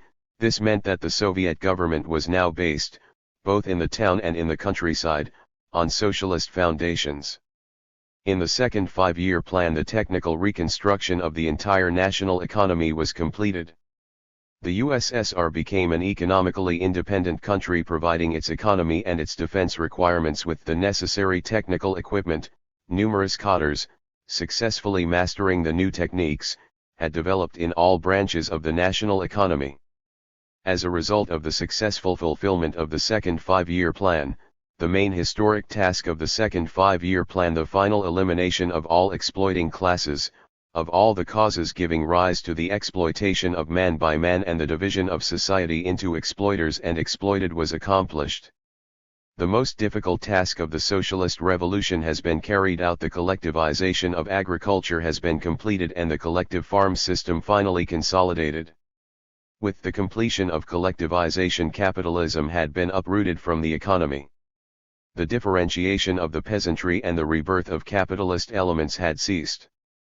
The main contradiction of the transitional period, the contradictions between growing socialism and the overthrown, but still at the outset strong, capitalism, with its basis in small commodity production, had been overcome. The question who will beat whom had been decided in favor of socialism. The purpose of NEP, the victory of the socialist forms of economy, had been achieved. Lenin has said that NEP was being introduced in earnest and for a long time, but not forever, and that NEP Russia would become Socialist Russia. Lenin's scientific foresight had been fully vindicated. The victory of socialism denoted the end of the transitional period, the end of NEP. By 1936, socialist forms of economy accounted for 98.7% of all the means of production, including 99.95% in industry and 96.3% in agriculture.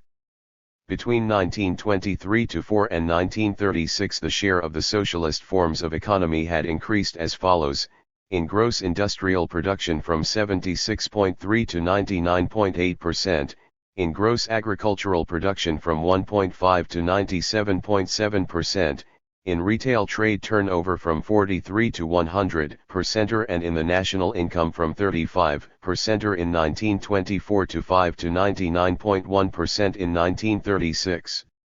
Thus, as a result of the transitional period in the USSR, the victory of socialism was ensured. This was made possible because there had been found in the Soviet Union such a social force as the alliance of the working class and the peasantry, which united the overwhelming majority of society. The working class in alliance with the peasantry used the law of the necessary correspondence of production relations to the character of the productive forces for the purpose of overthrowing the old bourgeois relations of production and creating new socialist relations of production throughout the national economy. The resistance of the bourgeoisie, whose interests ran contrary to this law, was broken. During the transitional period in the USSR, the most progressive of all modes of production which have so far existed in history was consolidated. This was the socialist mode of production. The new powerful productive forces of industry and agriculture were developed. Thereby the material conditions for the complete victory of socialist production relations and for their consolidation throughout the national economy had been created. In turn, socialist relations of production, victorious in both town and countryside, opened a wide field for the development of the productive forces, and secured the necessary conditions for the uninterrupted and rapid growth of production. The building of socialism was the only way to eliminate the age-long technical and economic backwardness of Russia, to save the country from foreign bondage and ensure its national independence. In the shortest possible period history, the USSR had become a mighty industrial and collective farm power. The working class, the working people of the USSR, under the leadership of the Communist Party, had built a socialist society and translated into reality the hopes of many generations of laboring people. Socialism is a system based on social ownership of the means of production in its two forms, state and cooperative or collective farm property. In this system there is no exploitation of man by man. The national economy is developed in a planned way, for the purpose of completely satisfying the growing needs of the working people by means of an uninterrupted growth of production on the basis of advanced techniques and realization of the principle of distribution according to work. The victory of socialism in the USSR was the most profound revolutionary transformation in the history of mankind. Changes in the class structure of society. The construction of a socialist economy in the USSR brought about radical changes in the class structure of society. Under socialism there are no exploiting classes. Socialist society consists of two friendly toiling classes, the working class and the peasantry, and also the intelligentsia, who are completely rooted in these classes. In pre-revolutionary Russia, in 1913, manual and clerical workers accounted for 16.7% of the population, small commodity producers 65.1%, exploiting classes 15.9%, and others 2.3%.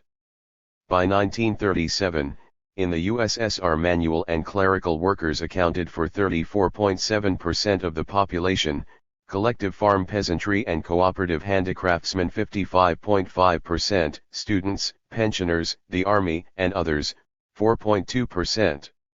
Individual peasant farmers and handicraftsmen not working in cooperatives, that is, self-employed persons in small commodity production, accounted for only 5.6% of the population. The exploiting classes, the landowners and bourgeoisie, had been eliminated during the transitional period.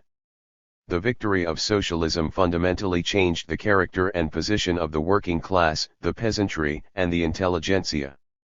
The working class had ceased to be a class deprived of the means of production, which sold its labor power and was exploited by the capitalists. It was converted into a completely new class, which had never existed in history up till then, owning the means of production in common with the whole of the people, and freed from exploitation. The life of the working class in the USSR is based on state ownership and on socialist labor. It is the advanced class of society and the leading force in its development. Accordingly, the state guidance of society belongs in the USSR to the working class. The peasantry, from being a class of small scattered producers, whose life was based on private property, personal labor, and primitive techniques, exploited by landowners, kulaks, merchants, and usurers, had become a completely new class, the like of which history had not known. The peasantry in the USSR has been freed from exploitation. Its work and its fortunes are bound up with social, cooperative and collective farm property, collective labor, and modern techniques. The peasantry, in close alliance with the working class and under its leadership, participates in the administration of the Soviet state, which is a socialist state of workers and peasants. The victory of socialism in the USSR completely ended the exploitation of the countryside by the town and the ruin of the peasantry. In this way the age-long antithesis of town and country was abolished. The town, which under capitalism was the center of exploitation of the countryside, became under socialism a center of economic, political, and cultural assistance to the countryside. The vast help extended to the peasantry by the socialist town in eliminating the landowners and kulaks, and in the systematic supplying of the peasantry and collective farms with tractors and other machines, strengthened the alliance of the working class and peasantry. With the aid of the socialist town, the countryside acquired new powerful productive forces. The bond between industry and agriculture became ever stronger. The contradictory interests of town and countryside disappeared. Not even a trace remained of the past distrust and even hatred of the countryside for the town. Both the town and the country began to develop on a socialist basis. The interests of the workers and peasants have common ground in strengthening the socialist system and building communism. A new intelligentsia had been born in the USSR, joined by that section of the old intelligentsia which united itself with the people after the revolution. In bourgeois society, the intelligentsia is mainly drawn from the propertied classes. It serves the capitalists, is exploited by them, and itself helps to exploit the workers and peasants. Under capitalism, a considerable section of the intelligentsia is either compelled to engage in unskilled work or falls into the ranks of the unemployed. In the USSR, by far the greater part of the intelligentsia comes from the working class and the peasantry. The Soviet intelligentsia does not know exploitation. It serves the working people and the cause of socialism, and has every opportunity for the fruitful employment of its knowledge. Under socialism, the intelligentsia is, together with the working class and the peasantry, an equal member of society, actively participating in the administration of the country. In 1937 the Soviet intelligentsia numbered 9.6 million people, and when the families of the intelligentsia are included, it accounted for approximately 13 to 14% of the population of the USSR. With the victory of socialism in the USSR, the age-long antithesis of mental and physical labor was done away with.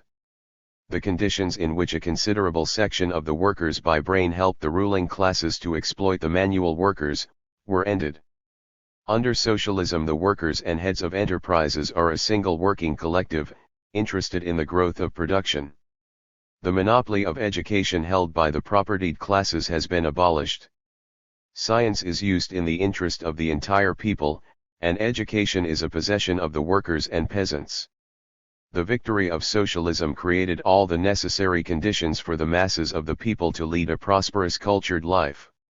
In accordance with the basic economic law of socialism, the living standards of the working class, the peasantry, and the intelligentsia were considerably raised during the transitional period. Unemployment and want vanished. In the countryside, propertyless peasants no longer existed. The real wages of manual and clerical workers went up, as also did the real income of the peasantry. A cultural revolution was carried out in the country. With the completion of the first two 5-year plans, universal compulsory elementary education in the languages of the nationalities of the USSR was achieved. The network of educational institutions grew up on a huge scale throughout the country. The number of specialists, in various branches of the economy and of culture, multiplied several times over. Throughout the country the training of cadres developed on a wide scale, and there was a huge increase in the network of educational institutions. The national income of the USSR, which belongs entirely to the working people, increased, in fixed prices, more than 4.5-fold by 1937 compared with 1913. Output of consumer goods by large-scale industry increased by 1937 nearly 6-fold compared with 1913. In the second 5-year plan alone, the real wages of manual and clerical workers were doubled. The number of pupils in elementary and secondary schools increased from 7.9 million in 1914 to 29.6 million in 1937, and the number of students in higher educational institutions from 117,000 to 547,200. The print of books increased from 86,700,000 copies to 673,500,000 copies. Newspaper daily circulation increased from 2,700,000 to 36,200,000. In accordance with the principles of the socialist system, Soviet power put an end to the oppressed position of women. In the USSR, women have in practice equal rights with men in all spheres of economic, cultural, social, and political life. Women receive equal pay for equal work. The victory of socialism introduced millions of women to skilled work. During the 5-year plans, a great number of women rose to executive posts.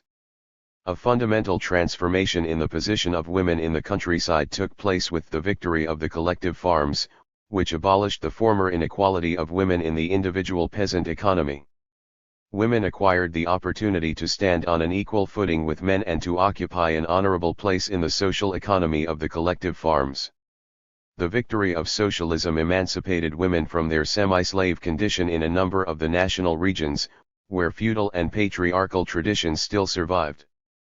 The women of the national regions together with the women of the entire country became active builders of socialism. In 1936, 42% of the numbers accepted into higher educational institutions were women, and 48% of those accepted into technical colleges. The proportion of women students in industrial higher educational institutions in 1935 was 7 times higher than in Germany, 10 times higher than in Great Britain, and 20 times higher than in Italy. The number of women doctors in the USSR in 1940 was 40 times greater than in 1913. Whereas in 1913, 9.7% of the doctors were women, by 1940 the figure was about 60%. With the victory of socialism and the abolition of exploitation of man by man, there ceased to exist in the USSR antagonistic classes and irreconcilable class contradictions. Class relations in socialist society are characterized by the indestructible friendship and comradely cooperation of the working class, peasantry, and intelligentsia. Class differences between the working class and the peasantry and equally between these classes and the intelligentsia are being gradually effaced. Capitalist society is rent by class and national antagonisms which deprive it of stability. Socialist society, which does not know class and national antagonisms, is distinguished by its monolithic and stable character. The complete predominance in the USSR of social ownership and the socialist economic system provided the economic basis on which such powerful motive forces of social development as the moral and political unity of Soviet society, the friendship of the peoples of the USSR, and Soviet patriotism developed. These driving forces interact to an enormous extent on the economy, and accelerate its development. The fundamental changes which took place in the socialist economy and class structure of the USSR were expressed in the state superstructure. The Soviet state passed through 2 main phases of development. The first phase relates to the period from the October Revolution up to the elimination of the exploiting classes. The state in this period repressed the overthrown classes and defended the country against attacks from outside. The state also exercised economic, organizational, cultural, and educational functions, but these were not yet fully developed. In the second phase of development, the Soviet state faced the task of organizing a socialist economy throughout the country and of eliminating the last remnants of the capitalist elements. The function of repressing the exploiters disappeared, and its place was taken by the protection of socialist property. The function of military defense of the country from the capitalist environment remained. The creation of the socialist basis ensured the full development of the economic, organizational, cultural, and educational functions of the machinery of state. Marking the completion of the changes which had taken place, a new constitution of the USSR was adopted in 1936. This put the legislative seal to the principles and basic foundations of socialism. It does not confine itself to laying down the formal rights of citizens, but gives pride of place to the effective guarantee of these rights. Thus the Constitution of the USSR does not simply proclaim the right of the working people to work, leisure, material security in old age, and in case of sickness and disability, and to education. The reality of these rights is ensured by the socialist planned system of national economy, by the elimination of unemployment, the 8-hour working day, annual paid holidays for workers and employees, social insurance for manual and clerical workers at the expense of the state, provision for the working people of a broad network of sanatoria and rest homes, state protection of the interests of mother and child, universal compulsory elementary education, free 7-year education, state stipends to students and other material benefits, etc. Thus the victory of socialism in the USSR created a firm economic base which guaranteed the actual realization of the rights of the working people. This reflects the genuine socialist democracy of Soviet society and of the Constitution of the USSR. Elimination of the economic inequality of nations. In abolishing every kind of exploitation, socialism also roots out the causes which give rise to national oppression. The socialist system does away with the political, economic, and cultural inequality of nations and secures the economic and cultural growth of all peoples without exception. Whereas private property and capital inevitably disunite people, foment national strife and intensify national oppression, collective property and labor just as inevitably unite people, strike at the root of national strife and abolish national oppression. The existence of capitalism without national oppression is just as inconceivable as the existence of socialism without the liberation of the oppressed nations, without national freedom. The political inequality of nations, and the system of national oppression and colonial exploitation were abolished in the USSR with the establishment of the dictatorship of the proletariat. There remained the further task of wiping out the economic inequality of the nationalities and of putting an end to the economic and cultural backwardness inherited from the past, of a number of peoples. This task could only be carried out on the basis of socialist construction. Among the population of the national regions of Russia, about 25 million people were living in a pre-capitalist stage of development, of whom 6 million people were cattle-breeding tribesmen who had not yet passed over to agriculture or outlived the patriarchal clan system. It was necessary to help the peoples of the national regions to emancipate themselves from numerous survivals of feudal and patriarchal society, to root out the remnants of the colonizing elements and to give these peoples the opportunity of building a socialist economy.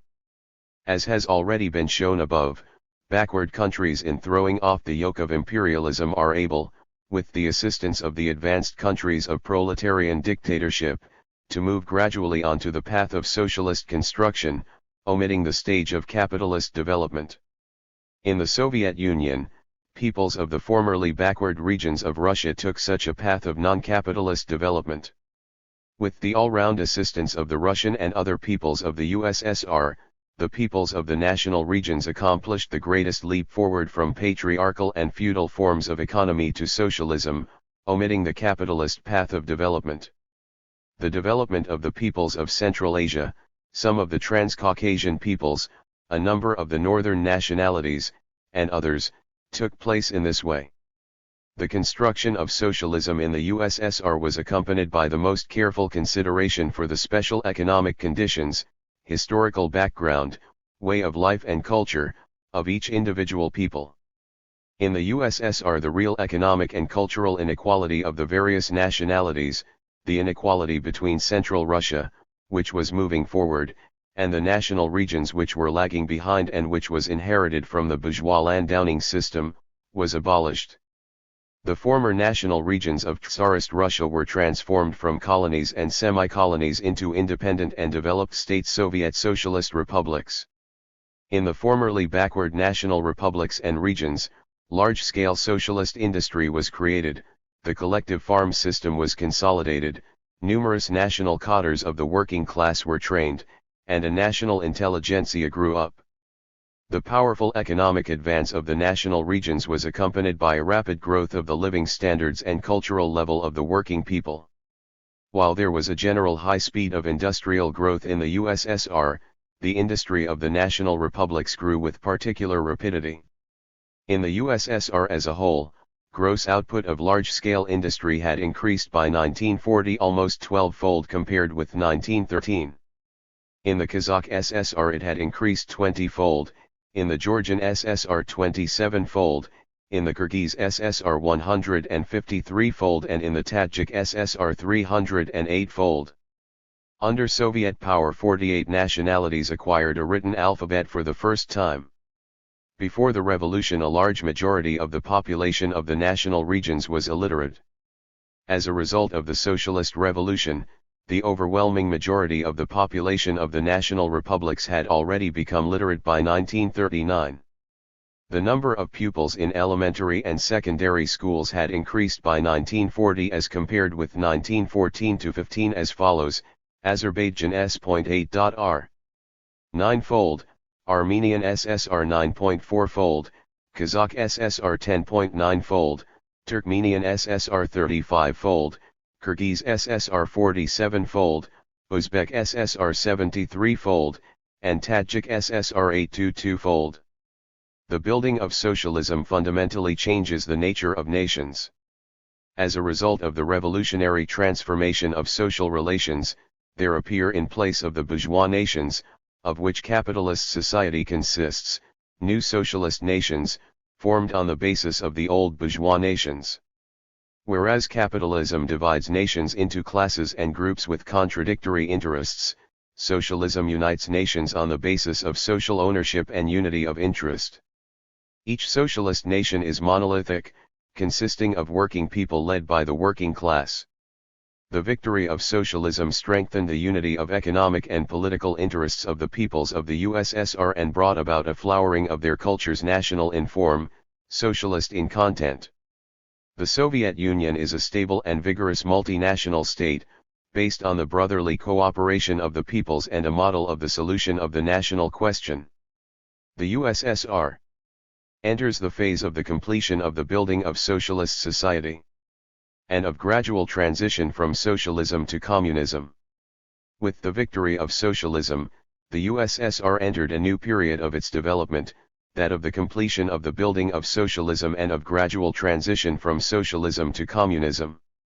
Communism is a social system in which there are no classes or class distinctions, all the means of production are public property, the level of the productive forces ensures an abundance of products, and the guiding principle of social life is from each according to his abilities, to each according to his needs. Socialism and communism are two phases of one and the same communist social and economic formation. Socialism is the lower phase of the communist formation, while communism is the more mature phase, the highest phase of this formation. The development of socialism creates the material production basis of communism, an abundance of products, and an enormous rise in the living standards and cultural level of the people.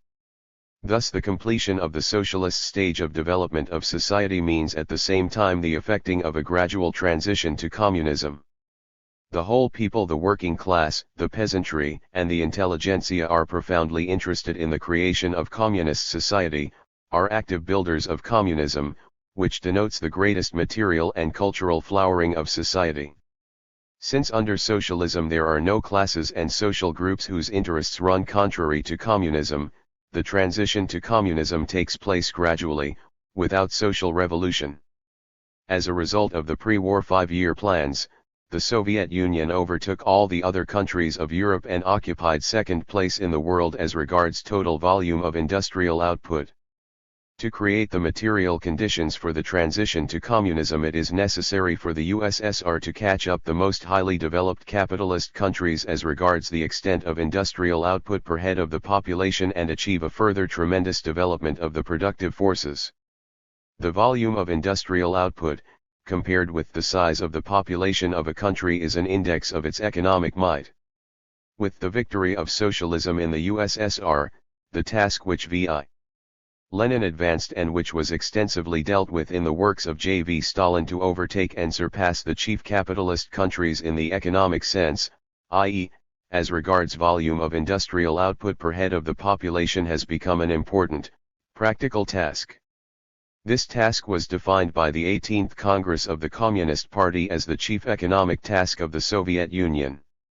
The Third Five-Year Plan was an important stage on the road to communism. During the first 3.5 years the tasks of the Third Five-Year Plan were successfully carried out. A new and considerable growth of industry, and above all of heavy industry, was achieved, together with a further strengthening and growth of agriculture. The peaceful creative labor of the Soviet people in the building of communism was interrupted in 1941 by the treacherous invasion of the USSR by fascist Germany and its vassals. The Great Patriotic War of the Soviet Union was the most terrible war in Russia's history. The war confirmed that the USSR possessed the most stable and durable social and state structure in the world. The Soviet system proved to be not only the best form of organization for the economic and cultural growth of a country in the years of peaceful construction, but also the best form for mobilizing the entire forces of the people to repulse the enemy in time of war. The powerful economic base for the active defense of the country, used in wartime, had been created already during the pre-war 5-year plans as a result of the policy of industrialization and collectivization. In 1940 the USSR produced 15 million tons of pig iron, or almost 4 times more than in 1913, 18,300,000 tons of steel, or 4 times more than in 1913, 166 million tons of coal, or 5 times more than in 1913, 31 million tons of oil, or 3 times more than in 1913, 38,300,000 tons of marketed grain, or 17 million tons more than in 1913, 2,700,000 tons of cotton, or 3 times more than in 1913. The socialist system enabled the USSR to create in the shortest possible time a well-coordinated and rapidly growing war economy. The economic basis of the Soviet state was shown to be incomparably more durable than the economy of the enemy states. Thanks to the superiority of planned socialist economy, the Soviet state, under unbelievably difficult conditions resulting from the temporary loss of a number of important regions of the country, was able simultaneously to carry out the maximum mobilization and the most effective use of its material, labor, and financial resources. To secure victory, the Soviet state undertook on an extensive scale the construction of new factories, thereby ensuring an intensive growth of industrial output. Throughout the war, the quantity and quality of Soviet armaments rapidly increased. Despite the temporary occupation by the enemy of the most important agricultural districts, the collective and state farms supplied without any serious interruption the army and the country with foodstuffs, and industry with raw materials. The collective farm system survived the severe trials of war and demonstrated its vitality. The working class, the peasantry, and the intelligentsia, including Soviet women and the youth, undertook enormous sacrifices and displayed exceptional selflessness in labor. All Union Socialist emulation yielded great results. Thanks to the growth in the productivity of labor in the heavy and above all in the defense industries, a considerable reduction in the costs of production was achieved. This enabled arms production to be greatly increased. The moral and political unity of socialist society, the friendship of the peoples and Soviet patriotism, aroused the mass heroism of the Soviet people, at the front and in the rear. The Communist Party, guiding the defense of the country, skillfully directed the entire forces of the people to the task of defeating the enemy. The decisive superiority of socialism and the indestructible stability of the Soviet rear, ensured to the Soviet Union the economic and military victory which it won in association with its allies in mortal combat against imperialist Germany, which disposed of the resources of many European countries, and against imperialist Japan. The Soviet people, which bore the main brunt of the war, not only defended the freedom and independence of their country and their socialist achievements, but also helped liberate the peoples of Europe from the Hitlerite yoke. The war inflicted enormous losses on the national economy of the USSR. The fascist invaders burned down and destroyed 1,710 towns, including a number of large industrial and cultural centers, more than 70,000 villages and hamlets, 31,850 industrial enterprises, ruined 98,000 collective farms, 1,876 state farms, 2,890 machine tractor stations, etc. The total losses which the fascist invaders caused to the national economy of the USSR and to Soviet citizens amounted to 679,000 million rubles at state valuation. During the war years there was a considerable reduction of civil industrial output, and agricultural production and transport suffered heavily. Socialist society in the USSR withstood all the trials of the exceptionally hard war.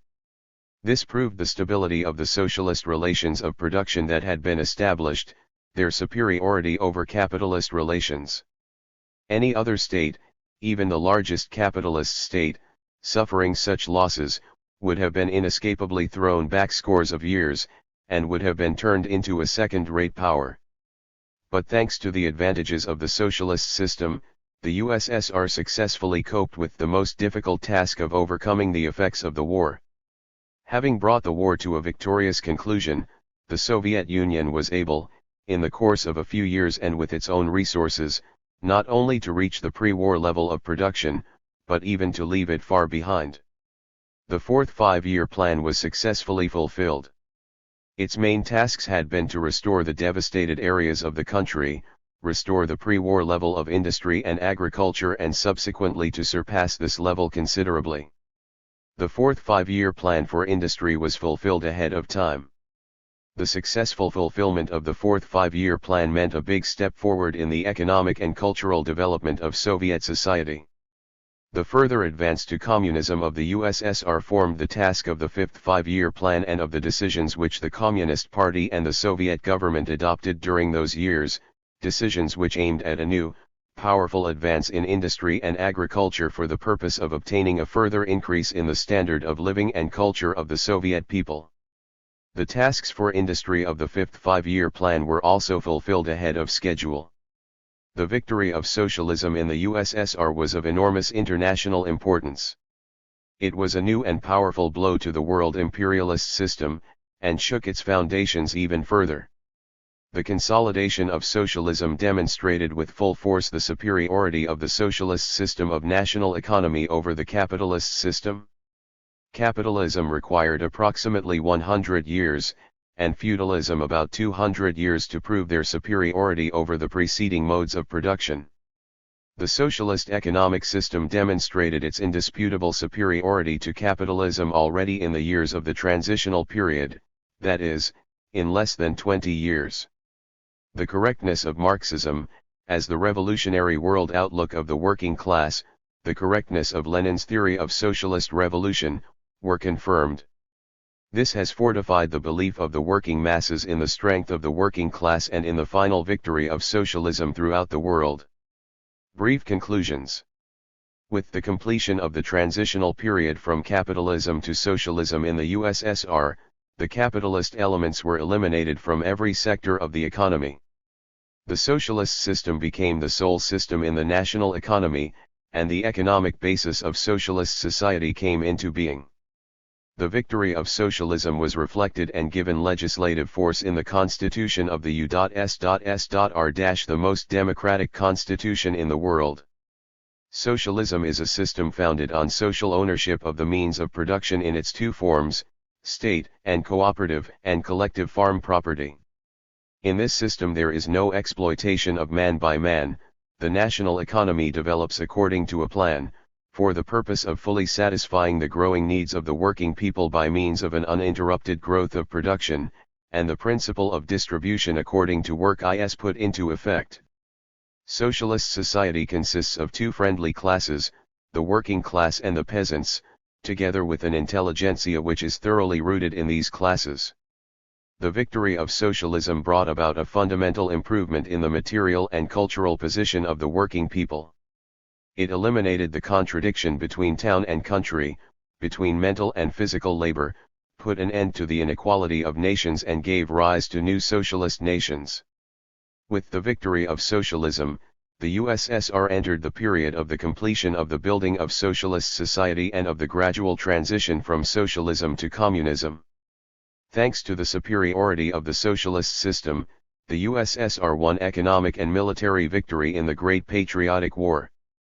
After the war, the Soviet Union restored the national economy in the shortest possible time, achieved its further powerful advance and is now successfully continuing along the road to communism.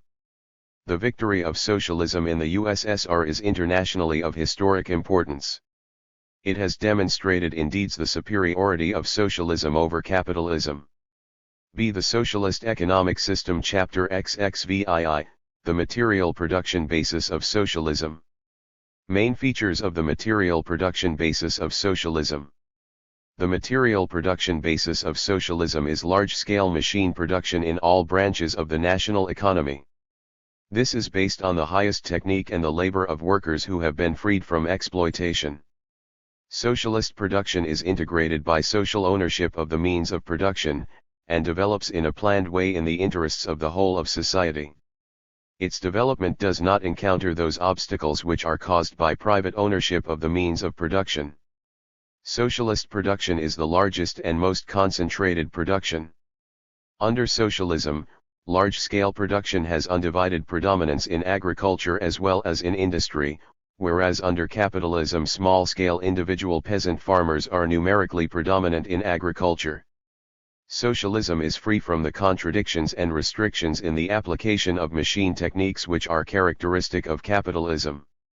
In bourgeois society, machinery is an instrument of exploitation and is only introduced when it increases the profits of the capitalists by means of economies in the wage bill. In socialist society, machinery is used wherever it brings about a saving of labor for society, lightens the labor of the workers and peasants, and promotes an increase in the welfare of the people. In socialist society there is no unemployment, consequently machines cannot be the rival of the working people. Hence the working people eagerly welcome the use of machines in industry. As a result of the elimination of private ownership of the means of production, all the achievements of modern science and technique become, under socialism, the property of the whole of society. In seeking to satisfy the constantly growing needs of the mass of the people, socialist production requires uninterrupted development and perfection of techniques. Old techniques must be replaced by new, and they in turn by newer ones. Hence the necessity for systematic work to produce, master and introduce into industry new machinery, mechanisms, appliances and apparatus, new types of material and advanced technology. The socialist state, which concentrates in its hands the basic means of production and accumulation, can make large-scale capital investments in the national economy to ensure uninterrupted technical progress, and can carry out capital construction on a large scale and at a speed which is not possible for capitalism. Socialism ensures the systematic introduction of modern machine techniques in all branches of production, including agriculture. In socialist society, the position of the workers in production is fundamentally changed. Freed from exploitation, the labor of the workers, the collective farmers and the intelligentsia is the very foundation of socialist society. The working people work for themselves, for society, and not for the exploiters. They are therefore profoundly interested in perfecting production, using the highest techniques and most efficiently utilizing existing techniques. At the same time, socialism brings about a constant and rapid rise of the general cultural level and technical skill of the workers. All this gives rise to the creative activity of the working people in developing production, perfecting techniques, and improving technology and the organization of labor. In contrast to capitalism, socialism secures the uninterrupted and rapid growth of the productive forces. Socialist industry. Socialist industry is a highly concentrated and technically advanced industry, organized on the basis of social ownership. It plays a leading role in the national economy, equipping all sectors of the economy with modern techniques. This is achieved by the more rapid growth of the branches producing the means of production, and a high level of development of the engineering industry. Heavy industry is the cornerstone of socialist economy. Industry plays a major role in securing the growth of national consumption. The light and food industries, equipped with modern techniques, increase the output of goods for the population from year to year. The basic productive stocks of industry in the USSR had grown to more than double the 1940 level by 1954, and to 24 times the 1913 level. Gross production of large-scale industry in 1954 had increased 35-fold compared to 1913. Compared with 1940, total industrial production had increased more than 2.8-fold by 1954, and nearly 4-fold in the engineering and metalworking industry. Production of various major branches of heavy industry had risen between 1913 and 1954 in the following way: coal from 29 million tons to 347 million tons, oil from 9 million tons to 59.3 million tons, steel from 4,200,000 tons to 41,400,000 tons, cement from 1/million tons to 19 million tons, electricity output from 1.9 milliard kW/hours to 149 milliard kW/hrs. Socialist industry is the most concentrated industry in the world. Under socialism, concentration of production is carried out in a planned way, and is accompanied by a general advance of the national economy in the interests of the whole of society. Under capitalism, on the contrary, concentration takes place unplanned, and is accompanied by the ruin and destruction of small-scale and middling enterprises and by the establishment of the domination of monopolies. We are a land of the most concentrated industry. This means that we can build our industry on the basis of the best technique and thereby secure an unprecedented productivity of labor, an unprecedented rate of accumulation. In the conditions of socialism, the combination of production is extensively developed. This enables raw materials and fuel supplies to be more fully utilized, reduces transport overheads and speeds up the production process. In 1940, 71% of all workers, and 84% of all output in the industry of the USSR, were concentrated in enterprises with an annual output exceeding 5 million rubles in value. By 1954, these figures had risen to 80% of all workers and 92% of all industrial output. Comparing data on the concentration of industry in the USSR and in the USA, it will be seen that in the manufacturing industries of the USSR in 1954, 64% of all workers and 72% of all industrial output were concentrated in enterprises employing more than 1,000 workers. In the manufacturing industries of the USA in 1952, 33% of workers and about 36% of industrial output were concentrated in similar enterprises. Owing to the fact that social ownership of the means of production prevails in socialist society, especially favorable conditions have been created for the application of specialization and cooperation of industry. Specialization of industrial production is the concentration of enterprises on a particular type of product, on separate parts and components, or on separate operations in the manufacture of a product. Specialization reflects the planned utilization by society of the advantages of the division of labor between different enterprises. It enables highly productive equipment to be introduced as well as standardization and mass production methods, which secure a considerable rise in the productivity of labor. The cooperation of industrial enterprises under socialism is the planned establishment of permanent productive connections between enterprises which participate jointly in the manufacture of a given product, but are economically independent of one another. Cooperation of enterprises within the limits of the same economic region, which avoids long transport hauls, is of great importance. Planned cooperation of enterprises is an important factor in the growth of productivity of social labor. Socialist society sets itself the task of extensively applying specialization and cooperation as the most expedient forms of the organization of production. The development of industry and its technical re-equipment are accompanied by an increase in the numbers of the working class and a rise of the cultural and technical level of the workers. The introduction of new techniques increases the numbers and proportion of skilled workers and decreases the numbers and proportion of unskilled, manual workers. The number of engineering and technical workers is constantly on the increase. In the USSR, a powerful and technically advanced transport system has come into existence. As defined by Marx, transport is the fourth branch of material production. It unites all branches of the national economy and the economic regions of the country, playing an important role in the production process and in the distribution of material wealth. The function of transport increases in a planned socialist economy, developing at a high rate and characterized by its many-sided links with different branches of production and economic regions.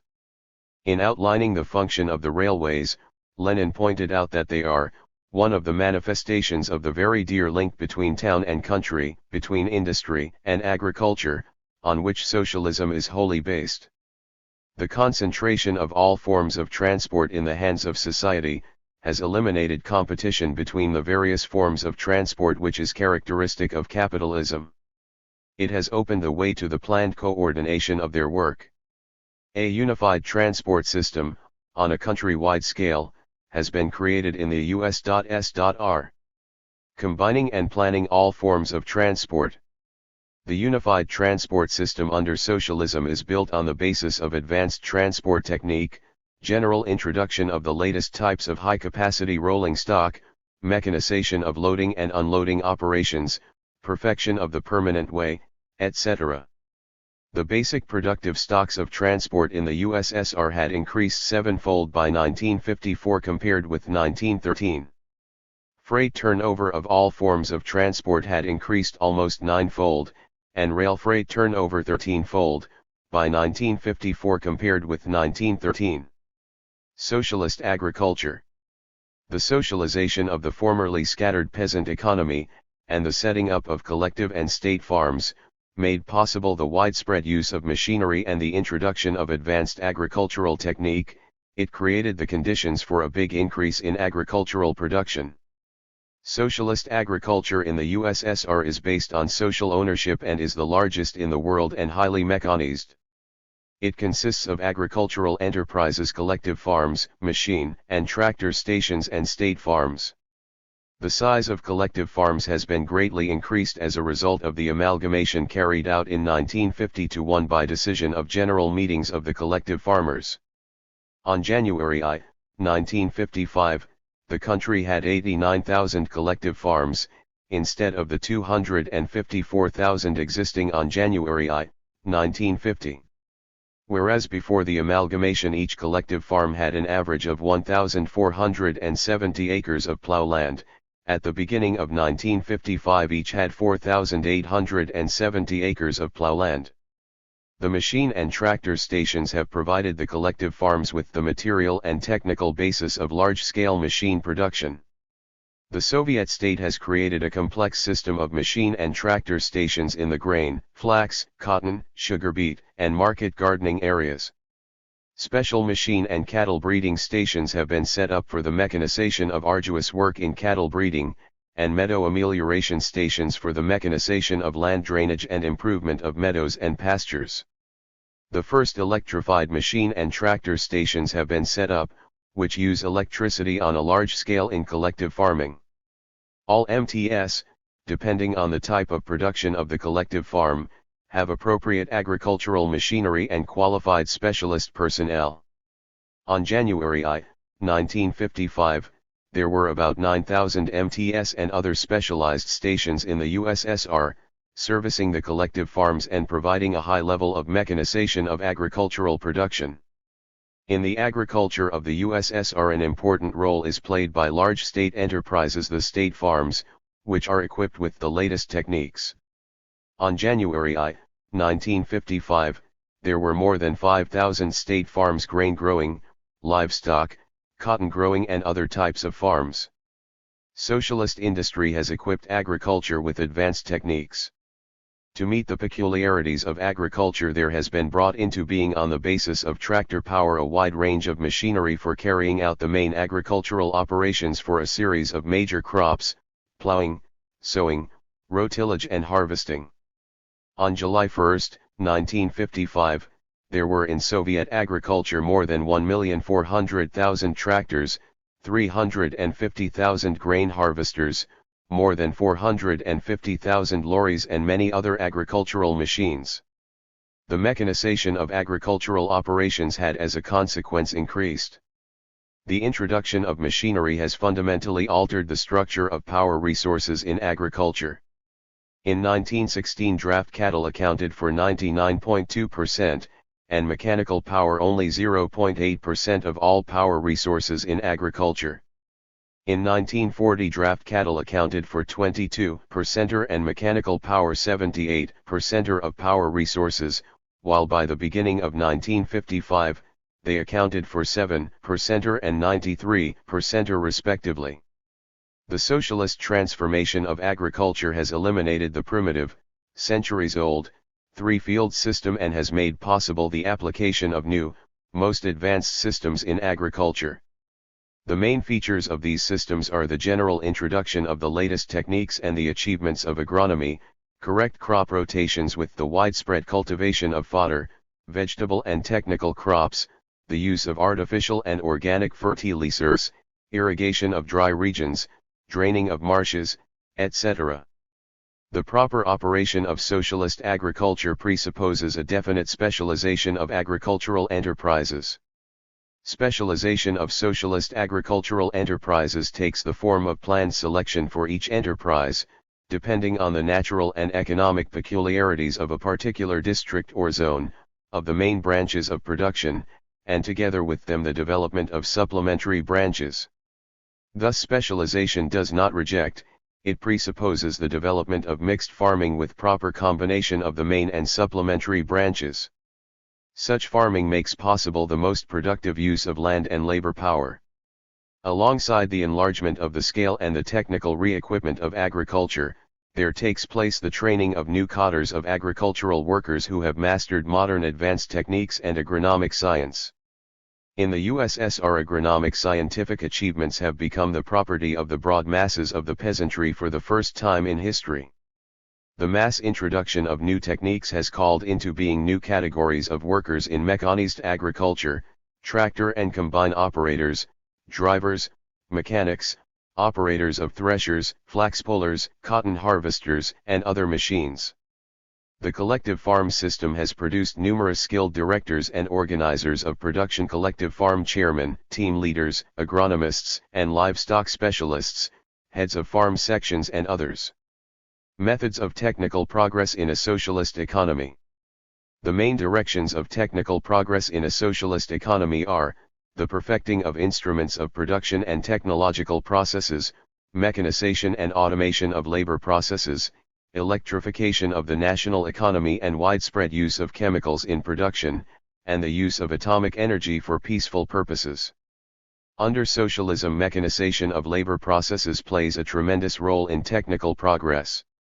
The basis of technical progress lies in improving the instruments of production in such a way as to raise the productivity of machinery, making it work more economically and reliably, lengthen its useful life, increase the automation of controls, and lower the expenditure of metal and other materials in the production of the machines.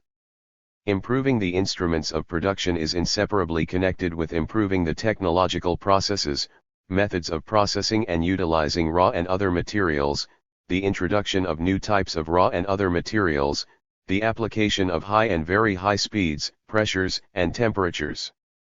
Socialism offers wide opportunities for constantly improving the instruments of production and technological processes. The development of the material and industrial basis of socialism is impossible without a determined struggle against technical hitches and routinism. It requires the speedy, wide-scale introduction into industry of all the achievements of Soviet and foreign advanced science and techniques. During the years of Soviet power, an extensive network of scientific research institutes and designing organizations has been established, and workers' inventions and the mass movement of innovators in production have been given wide support. Soviet technologists are successfully solving a series of new technical problems in the field of designing new machinery and mechanisms for all branches of industry. Soviet designers have created, for instance, such machines as mining combines, numerous agricultural machines, new types of modern machinery in the field of energetics, powerful building mechanisms, several new types of metal cutting lathes, and so on. An important factor in technical progress is the utmost utilization of the scientific and technical achievements of foreign countries.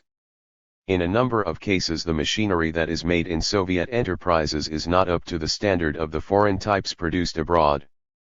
The advantages of the socialist system provide every opportunity for accelerating technical progress, for overcoming the backwardness that exists in some sectors of industry, so as to surpass the scientific and technical achievements in the capitalist countries as quickly as possible. Mechanization is the replacement of manual labor by labor effected with the aid of machinery. The consistent mechanization of labor operations is an economic necessity under socialism. The uninterrupted and rapid growth of socialist production is possible only by means of the constant perfecting of techniques and the all-round mechanization of labor processes.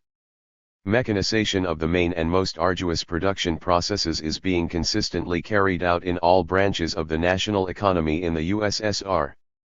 In the industry of the USSR, mechanization has reached a high level. In the coal industry, where heavy manual labor was the universal rule before the revolution, mechanization on the basis of general introduction of coal cutters, electrical means of transport and loading devices, amounted already in 1940 to 94.8% for cutting and stripping operations, 90.4% for conveying operations, 58.4% for hauling operations, and 86.5% for loading into rail wagons. In the post-war years, the mechanization of cutting, stripping and conveying, as well as of underground transport and loading into rail wagons, has been fully completed. Great successes have also been achieved in mechanizing other branches. Thus, for example, in the construction of hydroelectric stations, such outstanding achievements of Soviet technology as the new powerful excavators, bulldozers, earth diggers and other machines are being used. The 494 cubic foot walking excavator of the Urals Machinery Works can scoop up more than 88 million cubic feet of earth a year, replacing the physical labor of 7,000 workers. By 1954, autumn and spring plowing operations in the collective farms had been almost completely mechanized, winter sowings 95%, spring sowings 88%. Sowings of cotton, sugar beet and other industrial crops had been almost fully mechanized. Over 40% of the area in the collective farms sown to potatoes was planted by the machine and tractor stations. Of all the grain crops, 82% was harvested by combines, of the sunflower crop 3%. The mechanization of the main field work on the collective farms is almost complete. In the state farms, the most important agricultural work is performed in the main by machinery. However, the existing achievements in the field of mechanization of agriculture are not sufficient from the viewpoint of satisfying society's growing requirements for agricultural produce. The expenditure of human labor per unit of output in collective and state farms is still high. There is a need for further wide development of mechanization in cattle breeding, vegetable cultivation, horticulture, transporting, loading and unloading of agricultural products, irrigation works and drainage of marshlands. In socialist economy, complex mechanization is being constantly extended. Complex mechanization means mechanization of all the stages of the production process which are connected with each other, including both the main and also the auxiliary stages, and is based on a system of mutually complementary machines. It eliminates interruptions in the chain of mechanization of production. As a result of complex mechanization, a system of machinery covering the whole production process comes into being. The highest stage of mechanization is the automation of production, which is the use of self-regulating automatic machines. Closely connected with automation is the system to telemechanics, which is the remote management and control of the working of machines. Where the entire complex of machinery covering a production process as a whole is self-regulated, there is an automatic system of machinery. An automatic system of machinery carries out all the production processes required for the working up of raw material into the finished product, without direct human interference, and only requires supervision by the worker. During the post-war years, definite successes in regard to automation of production processes have been achieved in a number of branches of industry in the USSR. In the enterprises of the ferrous metallurgical industry of the USSR, 95% of all pig iron is smelted in blast furnaces with automatic regulation of the heat blast, and about 90% of all open hearth steel is smelted in furnaces equipped with automatic thermal regulation. In heavy metallurgy, automation of blast and open hearth furnaces has increased their productivity 7 to 10% and brought about a 6% reduction in fuel consumption. In the engineering industry, the stock of automatic and semi-automatic metalworking lathes, automatic forge pressers and also automatically controlled gauging instruments increases year by year. The use of automatic equipment in the chemical, paper, oil refining and other industries is increasing. Automatic systems of machinery in the USSR take the form of automatized lines of machine tools and other mechanisms and of completely automatized enterprises. The wide use of mechanization in socialist economy is the basis for the rapid growth in labor productivity and increasingly reduces the gap between physical and mental labor. Reconstruction of all branches of the economy on the basis of large-scale machine production and the systematic mechanization of the productive processes is closely bound up with electrification. Electricity is the technical basis of modern large-scale production. Socialism ensures the planned introduction of electricity into all sectors of the national economy. Electrification under socialism is characterized in the first place by centralization of electric power output and concentration of capacity in large electricity stations, and by rapid development of high-voltage electric transmission lines combining separate stations into powerful regional or inter-regional systems, with the perspective of a unified high-voltage network covering the entire country. Secondly, by widespread construction of hydroelectric stations and the systematic raising of their share in total electricity output. Thirdly, by thermal power stations for large towns and industrial centers. Electrification of industry changes the appearance of factories and mills. Instead of a central generator with a complex transmission system, individual electric drive has been introduced into almost all enterprises. Electrification of the working machinery provides the power basis for complex mechanization and automation. With the application of electricity, new branches of industry have sprung up: electrometallurgy of ferrous and non-ferrous metals, electrochemistry, and also new methods of metal working. The construction of powerful hydroelectric stations on the Volga, Dnieper, Don, Angara, Irtysh, Obi, and other rivers, which has been undertaken in the fifth five-year plan, is of great importance for the further electrification of the USSR. Some of these schemes are the largest in the world. Their construction is making possible the complex solution of the problem of obtaining cheap electric power on an enormous scale, of the widespread development of electrification in agriculture and transport, of the creation of new industries depending on electric power, improvement of navigation, etc. In the 4 years of the fifth five-year plan, powerful hydroelectric stations, equipped with the very latest techniques, began to operate. Semlyansk, with a capacity of 164,000 kilowatts, Jyamush 224,000 kilowatts, Upper Sver 160,000 kilowatts, Manjeshwar 357,000 kilowatts, the first section of the CAM, whose total capacity will be 500,000 kilowatts, and others. In the same period, large thermal electric stations began to operate: Maranovskaya with a capacity of 400,000 kilowatts, Slavyanskaya 200,000 kilowatts, Yuzhny Kuzbas 400,000 kilowatts, the first section of Cherepetskaya, which is now being expanded to 600,000 kilowatts, and a number of others. The new Koabyshev, Gorky, Kakhovka and other powerful hydroelectric stations were providing current for industry in 1955. The capacity of the hydroelectric stations under construction in the USSR will be twice that of all the Soviet hydroelectric stations that were operating at the beginning of 1954. In the post-war years there has been a process of introduction of electricity into agriculture.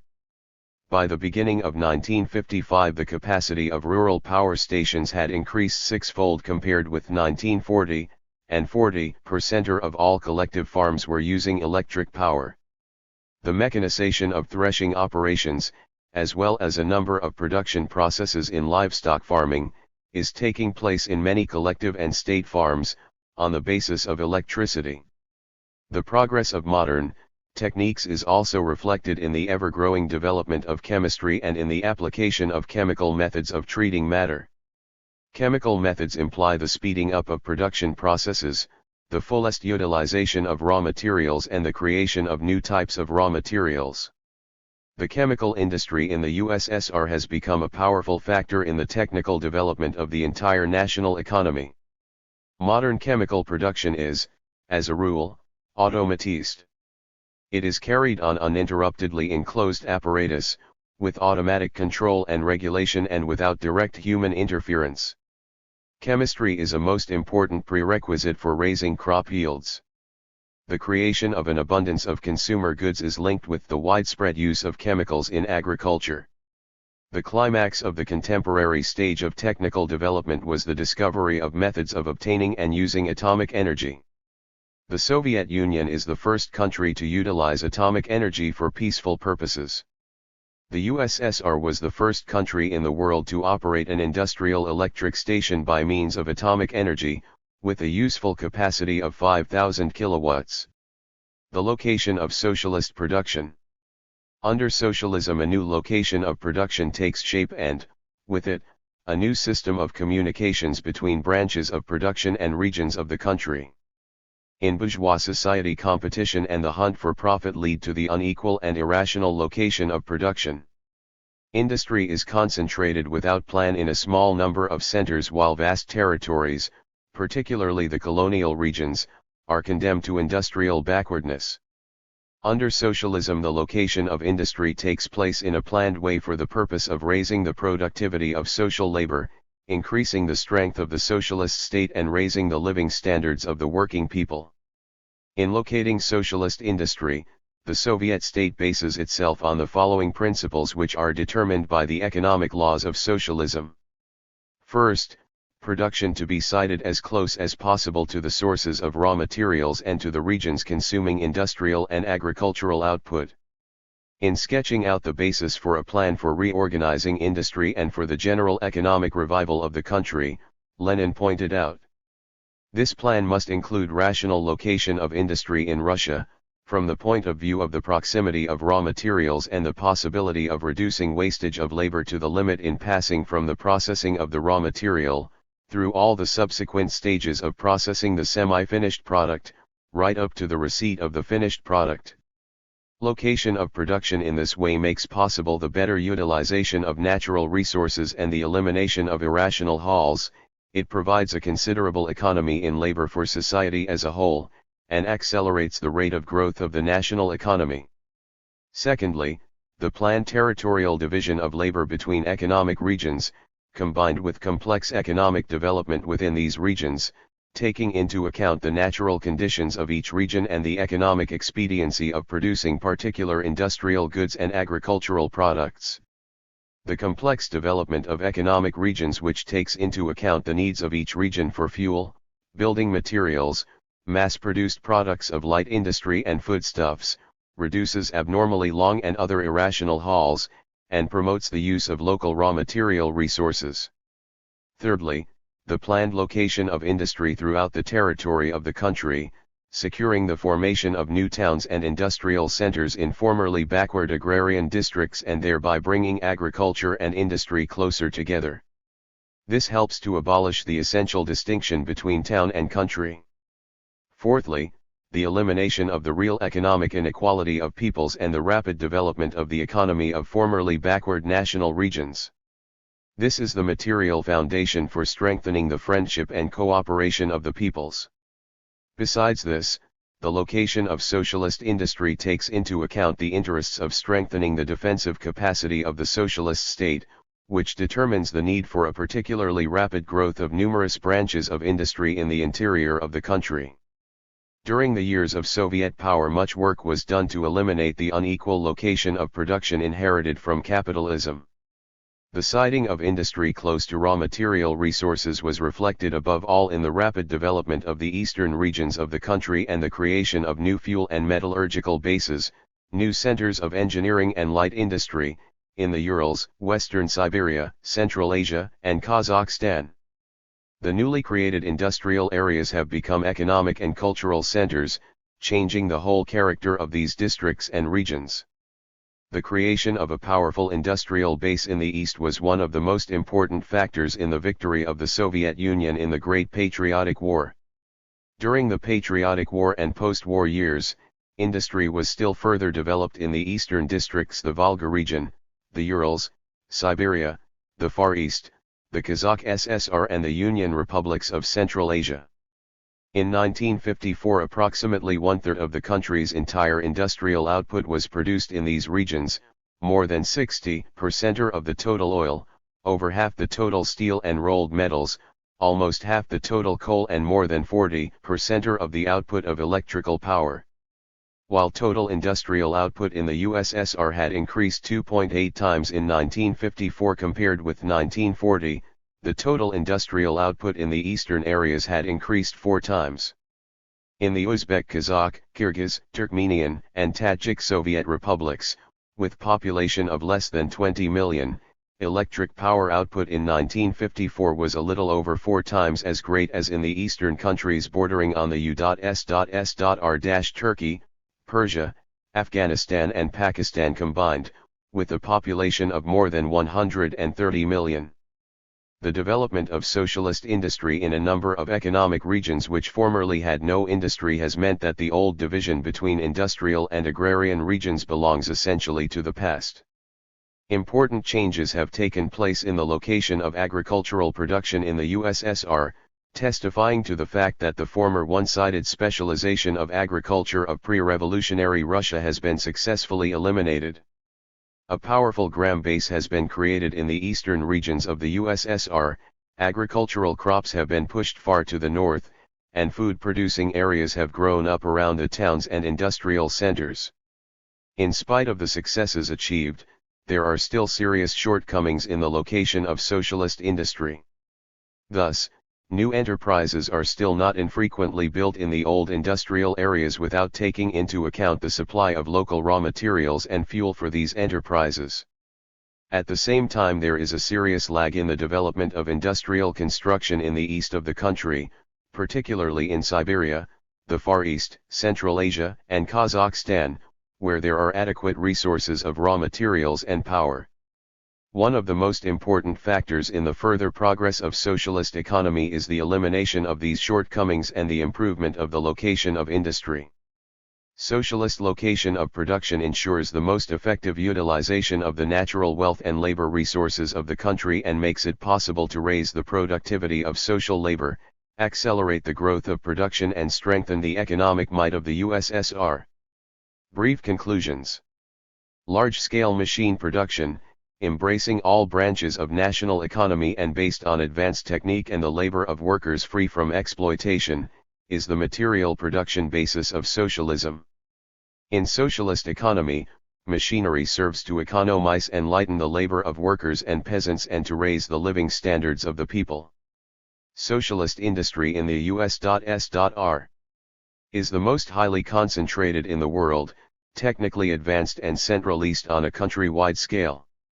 It serves as a basis for the development of all branches of the economy. Socialist agriculture is the largest in the world and highly mechanized. The material production basis of socialism rests on the latest achievements of modern advanced science and technique. Socialism eliminates inequalities in the use of machine techniques between different branches and processes of production which are natural to capitalism, and ensures the consistent application of new techniques in all branches of the national economy. The chief lines of development of technique under socialism are perfecting of the instruments of production and improvement of technological processes, mechanization and automation of labor processes, electrification of the national economy, wide use of chemicals and the application of atomic energy for peaceful purposes. Socialism has secured the planned and rational location of production, siting it close to the sources of raw materials and consuming regions, has overcome the economic backwardness of the national regions and has brought industry and agriculture closer together. Socialist location of production makes possible the efficient utilization of natural and labor resources, leads to enormous economies in the transport of raw materials and finished products, and is an important factor in accelerating the growth of socialist production and strengthening the defensive capacity of the country. Chapter XXVIII, Social ownership of the means of production. The foundation of the production relations of socialism. The socialist system of national economy and socialist property. The economic basis of socialist society is the socialist system of national economy and socialist ownership of the means of production, which have been consolidated by elimination of the capitalist economic system, the abolition of private ownership of the means of production and the eradication of exploitation of man by man.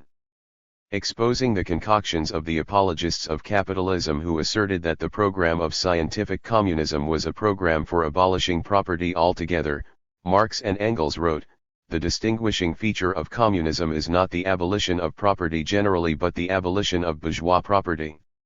No society is conceivable without the predominance of a historically determined form of property. In eliminating the private ownership of the means of production, the proletarian revolution sets up socialist ownership of the means of production in its place. In socialist society the means of production have ceased to be capital, that is, to be a means of exploitation. In socialist society there are no longer classes with a monopoly of property in the means of production, arid classes deprived of property in the means of production. In the conditions of socialism the means of production are social property. The main elements in the production process, labor power and the means of production, are here united on a new basis, that of large-scale socialist production in both town and country. Since the means of production have ceased to be capital, there is no longer a division of accumulated labor into constant and variable capital under socialism. The whole mass of accumulated labor in society, that is, the whole mass of the means of production and the means of consumption, at the disposal of society for further production, serves the interests of the people and cannot provide a basis for exploitation. In bourgeois society, living labor is but a means to increase accumulated labor.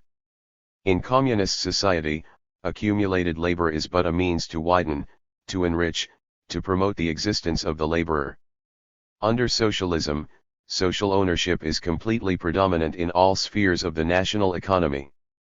In 1950 in the USSR, socialist property embraced 99.4% of all the means of production in use in the country. With the consolidation of the undivided predominance of social property, the false theory of bourgeois ideologists about the eternity and immutability of private capitalist property has been completely discredited. The conversion of the means of production into social property, and the emancipation of the workers from all forms of exploitation, signified the consolidation of the new socialist system of national economy. The socialist system national economy differs fundamentally from the capitalist economic system and has decisive advantages over it. In the socialist system of national economy the means of production are social property, that is, they belong to the working people in the person of either the socialist state or of the collective farms and other cooperative unions. Consequently, the products of labor also belong to the working people. In the capitalist economic system the means of production are the private property of the capitalists and landowners, and consequently the products of labor also belong to the capitalists and landowners. The socialist system of national economy means that the exploitation of man by man has been abolished, and that the purpose of production is the maximum satisfaction of the growing material and cultural needs of the whole of society. Capitalist production is for the purpose of securing the maximum capitalist profit through the exploitation, ruin and enslavement of the working people. Socialist production develops in a planned way and without interruption. The steady rise in the living standards and purchasing power of the working people are a stimulus to increased production and a secure guarantee of freedom from crises of overproduction and unemployment. Capitalist production develops without plan. The growth of production runs up against the proletarian condition of the working people and the relative reduction of their purchasing power. This inevitably brings crises of overproduction, growing unemployment, and impoverishment of the masses. In socialist society each worker receives material wealth according to the quantity and quality of his labor. The distribution of the national income serves to raise the welfare of the working people, extend socialist production in town and country, and increase the social wealth. Under capitalism, distribution of the national income takes place for the purpose of enriching the exploiting classes and their numerous parasitic menials. In the socialist system, state power belongs to the working people of town and country. Workers, peasants, and intelligentsia are active builders of communism, working for themselves and for the good of the whole of society. The capitalist economic system means that power in society belongs to the capitalists, who use this power to maintain a state of affairs which is satisfactory and advantageous to the propertied classes, while the proletariat and the working masses of the peasantry are exploited classes, compelled to work for the capitalists and landowners. Social property is the foundation of the socialist system, the source of wealth and power of the motherland, the means to a rich and cultured life for all the working people. It is sacred and inviolable. The Constitution of the USSR obliges every citizen in Soviet society to safeguard and strengthen social property. Persons attacking socialist property are enemies of the people and are punished by law. Two forms of socialist property. In the first phase of communism, social or socialist property exists in two forms: state property and cooperative and collective farm property. State socialist property is the property of the whole of the Soviet people, vested in the socialist state of workers and peasants. Cooperative and collective farm socialist property is the property of individual collective farms and cooperative unions. To the two forms of socialist property there correspond two forms of socialist economy: state enterprise and cooperative economy. The existence of the two forms of socialist property is the result of the historical conditions in which the proletarian revolution and the construction of communism take place. Having one state power, the working class finds in existence different forms of private property which have evolved in the course of history: on the one hand, large-scale capitalist property based on the exploitation of hired labor and, on the other, small-scale private property of the peasants, artisans, and handicraftsmen which is based on their personal labor. In the course of the socialist revolution, large-scale capitalist property is expropriated and passes into the hands of the socialist state. Hence there arises state socialist property. At the same time, the program of scientific communism rejects the expropriation of the peasants, artisans, and handicraftsmen as a hostile and criminal method. Small-scale and middling commodity producers voluntarily combine in producer cooperatives, that is, collective farms and industrial cooperatives. The means of production that they own are socialized on cooperative lines. Hence there arises cooperative and collective farm property. Thus the two forms of social property are an objective necessity and reflect the differences in the paths along which the working class and the peasantry move towards socialism and, subsequently, towards communism. Each of the two classes which exist in the USSR is building socialism, and enters into the system of socialist economy. But while they form part of the one general system of socialist economy, the working class is linked by its labor with state socialist property, while the collective farm peasantry is linked with cooperative and collective farm property belonging to the individual collective farms and collective cooperative unions. These links with different forms of socialist property are what determine, in the first place, the differences in the position of these classes. They also determine certain differences in their future path of development. Common to their development is the fact that both these classes are developing towards communism. State property in the U.S.S.R.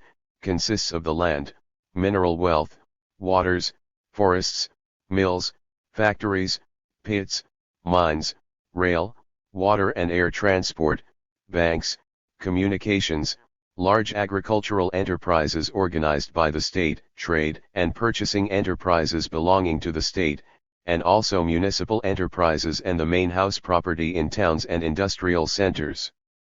The territory of the Soviet Union occupies 1/6 of the world's surface, 8.7 million square miles.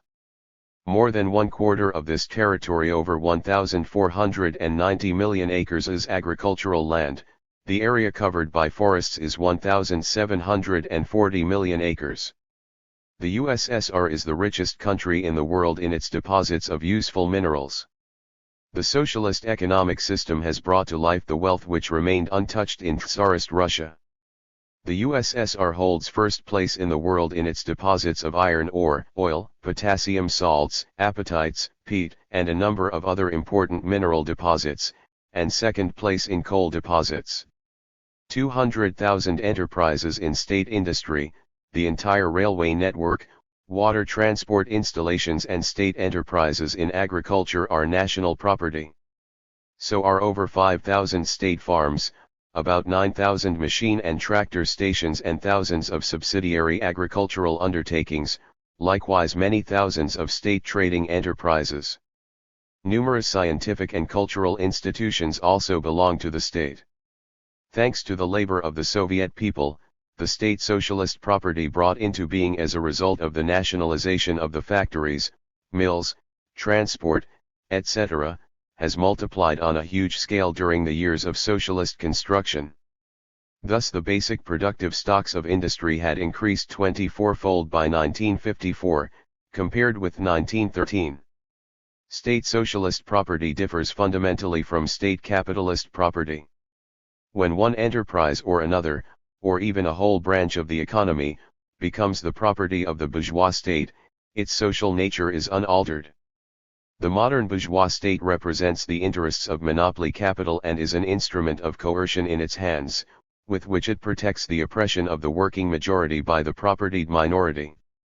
Accordingly, state capitalist enterprises, too, are based on the exploitation of the working people and stand opposed to the people, as an alien and oppressive force. In socialist society, power is in the hands of the working people, headed by the working class. They own the means of production. The labor power used in socialist enterprises is not a commodity, since the working people who own the means of production cannot sell their labor power to themselves. Accordingly, every possibility of the exploitation of man by man is ruled out in socialist enterprises. State property is the predominant form of property in socialist society, accounting for about 91% of the total productive stocks of the USSR. Thus the bulk of the wealth of the Soviet Union and the most important sources of improvement in the living standards and cultural level of the working people, are the property of the whole people.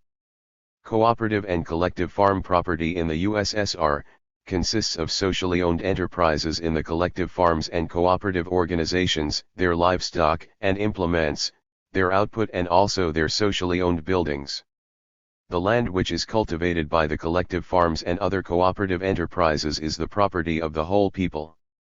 The finest modern techniques which are concentrated in the machine and tractor stations, and are used for all the main works in the collective farms, are also the property of the whole people. Cooperative and collective farm property consists, first and foremost, of the 89,000 collective farms, the collective farm buildings, hundreds of thousands of cattle breeding sections, socialized draft cattle, agricultural implements, a large network of collective farm cultural and living amenities. In the course of socialist construction, socially owned collective farm property has been enormously multiplied. Between 1940 and 1954 the indivisible funds of the collective farms increased 2.8-fold. Cooperative industrial production in socialist society takes the form of industrial artels. Industrial cooperation is mainly called upon to develop the production of mass consumer goods, using for this purpose local raw material resources first and foremost. The means of production used by industrial cooperatives, and their output, are the property of the industrial artel. Industrial cooperatives of all types in the USSR numbered at the end of 1954 more than 14,000 artels engaging in industrial production. The cooperative form of enterprise in trade consists of consumer societies which mainly cover the rural population. The property of the 23,000 consumer cooperative societies include an extensive network of shops, stores, and warehouses. The all-round strengthening and development of state cooperative and collective farm property is a most important prerequisite for the further growth of the entire national economy and the gradual transition of Soviet society from socialism to communism. State, cooperative, and collective farm forms of property, like state enterprises and collective farms themselves, are of a kindred social nature. Common to state enterprises and collective farms is the fact that both are based on socialized means of production and collective labor, rule out the possibility of the exploitation of man by man, conduct their economy in a planned way, for the satisfaction of the growing needs of the working people, follow the socialist principle of distribution according to work. At the same time, there are certain differences between state and cooperative or collective farm property, just as there are between state and cooperative enterprises. First, in state enterprises, socialist relations of production predominate in their most mature and consistent form. State property is the property of the whole people. In state enterprises, all the means of production without exception are socialized. Cooperative and collective farm property is group property, the property of separate collectives or unions of working people. In the collective farms, the main means of production of the cooperating peasants have been voluntarily socialized. A certain part of the means of production, in accordance with the statute of the agricultural artel, is not socialized but remains the personal property of the collective farm household. Secondly, the output of state enterprises is the property of the socialist state, and is sold as laid down by, and at prices fixed by, state bodies. Collective farm produce is the property of each collective farm.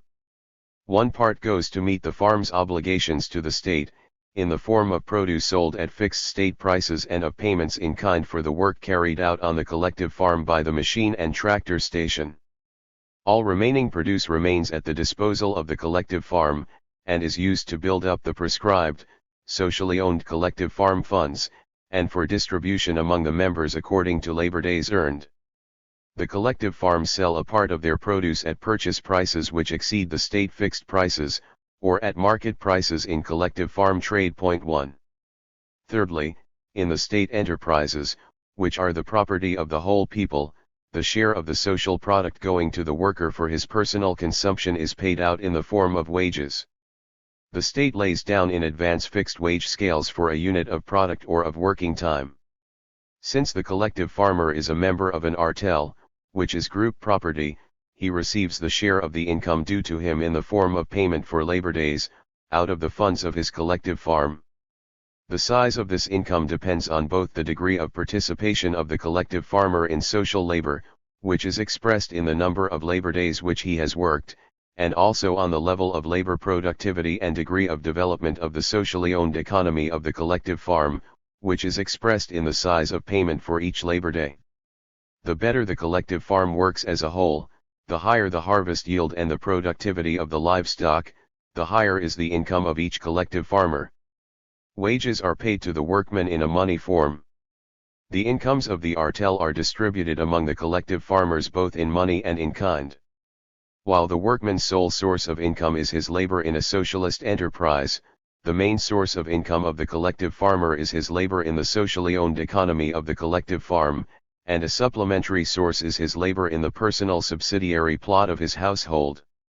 The collective farmer sells on the market a part of the produce which he has received for his labor days, and from his personal subsidiary plot.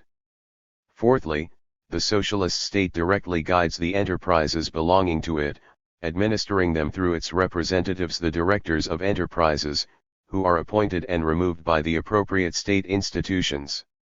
The state institutions, relying on the creative initiative of the workers engaged in production, plan directly the entire productive activity of these enterprises, and regulate the main aspects of socialist organization of labor in them. In the collective farms, in accordance with their cooperative nature, their entire business is administered by the highest body of the agricultural artel, the general meeting of the collective farmers, and the management and collective farm chairman elected by them. The production and financial plans of the artel, its rules, standards of output and rates of reward, and the distribution of revenues are laid down by the collective farmers themselves, on the basis of the statute of the agricultural artel and guided by the existing laws, planning targets, and directives of the socialist state. 1. That is, the collective farms can dispose of their surplus produce, after they have sold what is due to the state at fixed prices, paid the MTS in kind for their work, and allocated the balance either to the common funds or for distribution among the members, in different ways, further voluntary sales to the state, but at much higher prices than those paid for the fixed deliveries at collective farm markets in the towns where they themselves fix the price at what the market will stand. Editor, English edition. The differences between state enterprises and cooperative enterprises are not differences of a fundamental kind. They are differences of two forms of economy within the framework of socialist relations of production. State property is the highest form of socialist property, and the state form of production is the highest form of socialist production. Enterprises based wholly on state property are of a consistently socialist type. Lenin defined them as enterprises in which the means of production, the land on which the enterprises are situated, and the enterprises as a whole, belong to the state. In state enterprises the means of production, the labor of the manual and clerical workers and the output they produce are all socialized on a nationwide scale. The state form of production embraces with the abolition of the capitalist mode of production, those economic laws of capitalism also lose their validity which limit the personal property and personal consumption of the masses of the people to the minimum of essential products required for the maintenance and reproduction of labor power. Far from abolishing personal ownership of objects of consumption, socialism provides the only real safeguard for the ever fuller satisfaction of the personal needs of all members of society. The right of the working people in socialist society to personal property extends to their incomes from work and their savings, their houses and domestic plots, domestic and household goods, and objects of personal use and comfort. The property of the collective farm household is a special form of personal property in conditions of socialism. In accordance with the statute of the agricultural artel, each collective farm household has as its personal property its subsidiary economy, its household allotment, its house, cattle, poultry, and small agricultural equipment. Labor alone is the source of personal property in the socialist epoch. With the complete predominance of socialist relations of production, personal property cannot be converted into capital, that is, used as a means of exploitation. The right to personal property, as also the right to inherit personal property, is safeguarded by the Constitution of the USSR. In socialist society personal property is indissolubly linked with its basis, social property. With increasing social property and national wealth, ever larger quantities of products are available for the satisfaction of the personal needs of the working people of socialist society. Socialism ensures the harmonious combination of the personal interests of individual members with the interests of society as a whole. The character of socialist relations of production. By their very nature, socialist relations of production differ fundamentally from the production relations of capitalism and of other social systems based on private ownership of the means of production.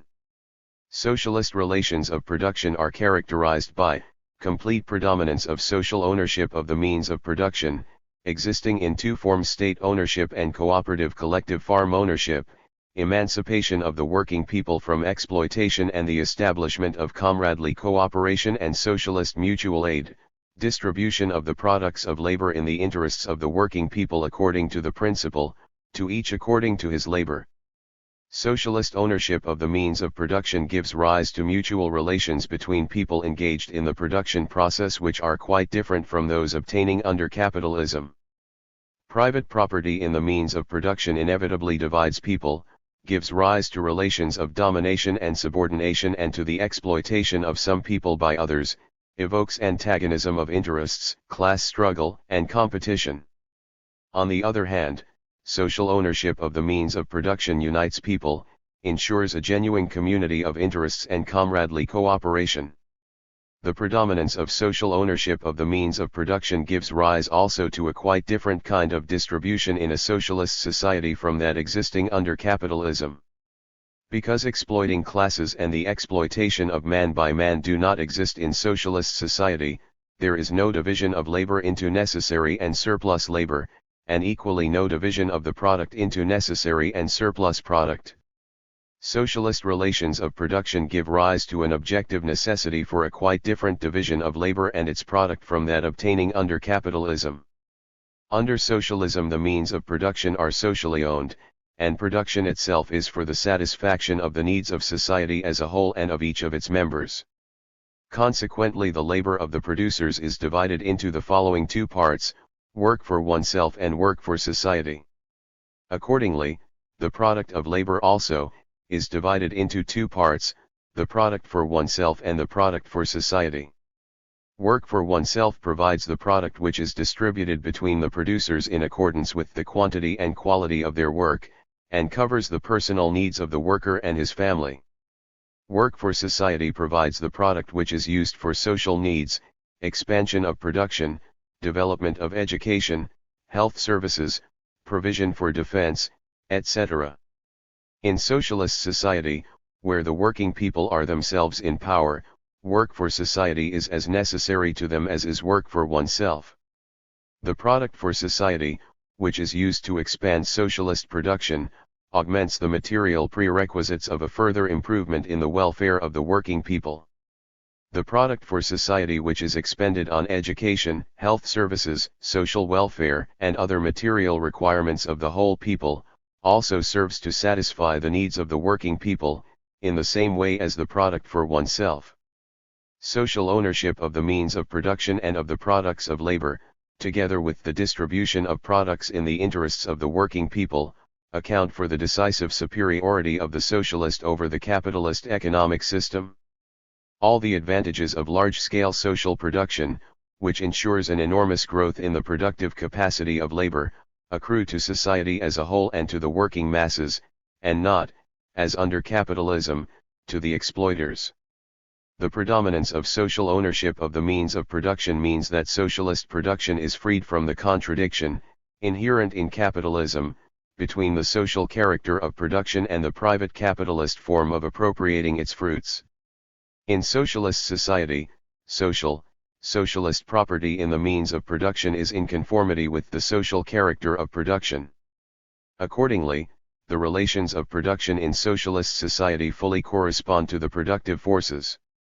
In characterizing the socialist system, J.B. Stalin writes, "Here the relations of production fully correspond to the state of productive forces, for the social character of the process of production is reinforced by the social ownership of the means of production. For this reason socialist production in the USSR knows no periodical crises of overproduction and their accompanying absurdities. For this reason, the productive forces here develop at an accelerated pace, for the relations of production that correspond to them offer full scope for such development. In contrast to the production relations of modern capitalism, all of which to an increasing extent hinder the development of the productive forces, socialist relations of production ensure their uninterrupted growth. Having arisen and developed on the basis of the existing productive forces, socialist relations of production are in turn a powerful motive force of their further accelerated development. The full conformity of socialist relations of production to the character of the productive forces of society does not mean, however, that there cannot be any contradictions between them. Contradictions between the productive forces and the relations of production inevitably arise, since the productive forces, being the most mobile and revolutionary element in production, outstrip the relations of production under socialism as well. However, in contrast to social systems founded on exploitation, these contradictions are not antagonistic and irreconcilable. Hence the position does not normally, in socialist society, lead to a conflict between the relations of production and the productive forces. Socialist society is able, in good time, to bring relations of production into conformity with the level of the productive forces, since it does not contain any classes interested in retaining outdated forms of economy. Brief conclusions. Socialism has two forms of social property, state property and cooperative collective farm property.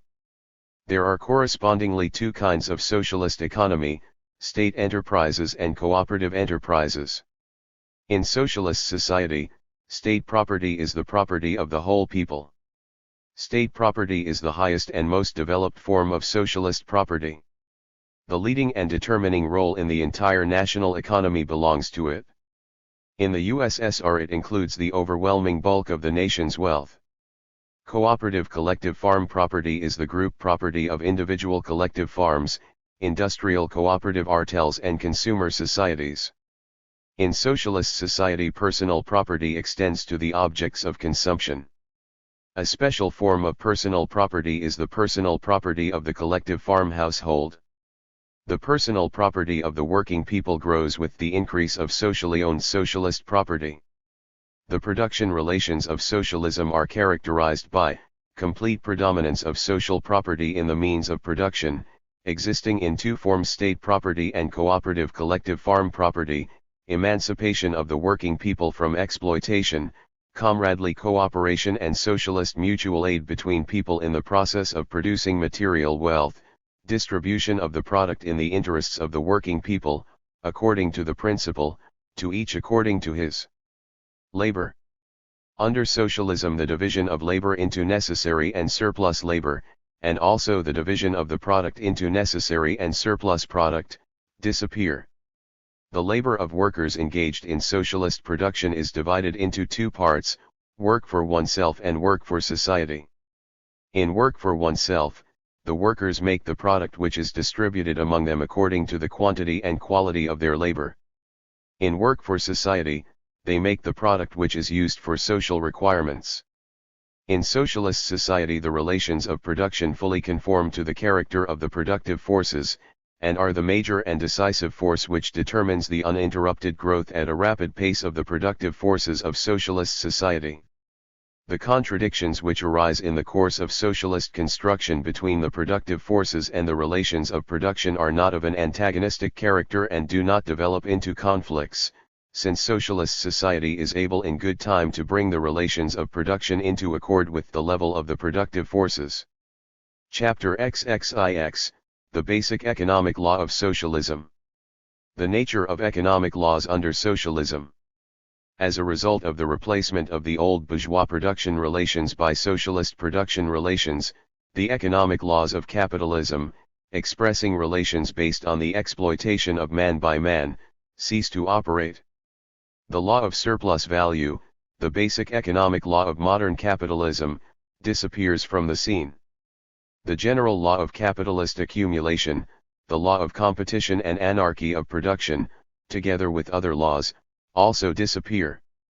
The categories which express capitalist relations cease to exist: capital, surplus value, capitalist profit, price of production, wage labor, the value of labor power, etc. With the birth and development of socialist relations of production, new economic laws make their appearance and begin to operate: the basic economic law of socialism, the law of planned development of the national economy, the law of steady increase in the productivity of labor, the law of distribution according to work, the law of socialist accumulation, etc. Since commodity production continues to exist under socialism, the law of value and the categories associated with it operate in socialist economy. The new economic conditions created by the victory of socialism alter the character of commodity production and commodity circulation, restricting their sphere of operation. In socialist economy, commodity production and commodity circulation exist without capitalists and serve the socialist economy. The sphere of operation of the law of value is strictly limited. Behind the outward form of the old categories of value lies concealed a social content that is different in principle. The nature of these categories is radically altered. Money, trade, and credit are used as instruments of socialist construction. The economic system of socialism gives birth to new economic categories, linked with the laws inherent in it: basic and circulating funds, economic accounting, production costs, product for society, Labor Day, etc. The development of the socialist mode of production is also ruled by economic laws which are common to all social formations, as for example the law of the necessary conformity of the relations of production to the character of the productive forces. The economic laws of socialism express the essence of socialist relations of production. In contrast to the economic laws of capitalism, which reflect the growing exploitation of labor by capital, the economic laws of socialism reflect the relations of comradely cooperation and mutual aid existing between workers who are free from exploitation. As with the economic laws of any other mode of production, the economic laws of socialism arise and operate independently of the will of man, that is, they have an objective character. They cannot be created, formed, transformed, or abolished by the will of man. Only on the basis of these laws can the development of socialist society be accomplished. Violation of the requirements of these economic laws causes a number of difficulties and contradictions and can lead to the dislocation of the country's economic life. Denial of the objective character of the economic laws of socialism would mean the destruction of the political economy of socialism as a science, thereby depriving socialist society of the ability to anticipate the course of events in the economic life of the country and to guide the national economy. Such a denial is a departure from Marxism, to the standpoint of subjective idealism. It inevitably leads to political adventurism and to arbitrariness in the practice of economic management. But the objective character of the economic laws of socialism does not in any way mean that they operate as an elemental force which dominates man, or that man is powerless in the face of economic laws. Such a fetishist approach to economic laws inevitably leads to the theory of laissez-faire and spontaneity in socialist construction. It is profoundly inimical to Marxism-Leninism. In the conditions of socialism, because of the replacement of private ownership of the means of production by social ownership, wide possibilities are offered for becoming cognizant and making use of the laws of economic development. The economic laws of capitalism force their way forward as a blind and destructive force, which operates behind the backs of private commodity producers. But with the transition to socialism, anarchy of production disappears and the economic development of society takes on a planned character. With the elimination of capitalism and the socialization of the means of production, man becomes master of his social and economic relations. Having become cognizant of objective laws, he can master and apply them with full consciousness in the interests of society as a whole. With the transition to socialism, Engels pointed out, the laws of his own social action, hitherto standing face to face with man as laws of nature, foreign to and dominating him, will then be used with full understanding, and so mastered by him. Man's own social organization, hitherto confronting him as a necessity imposed by nature and history, now becomes the result of his own free action. The extraneous objective forces that have hitherto governed history pass under the control of man himself.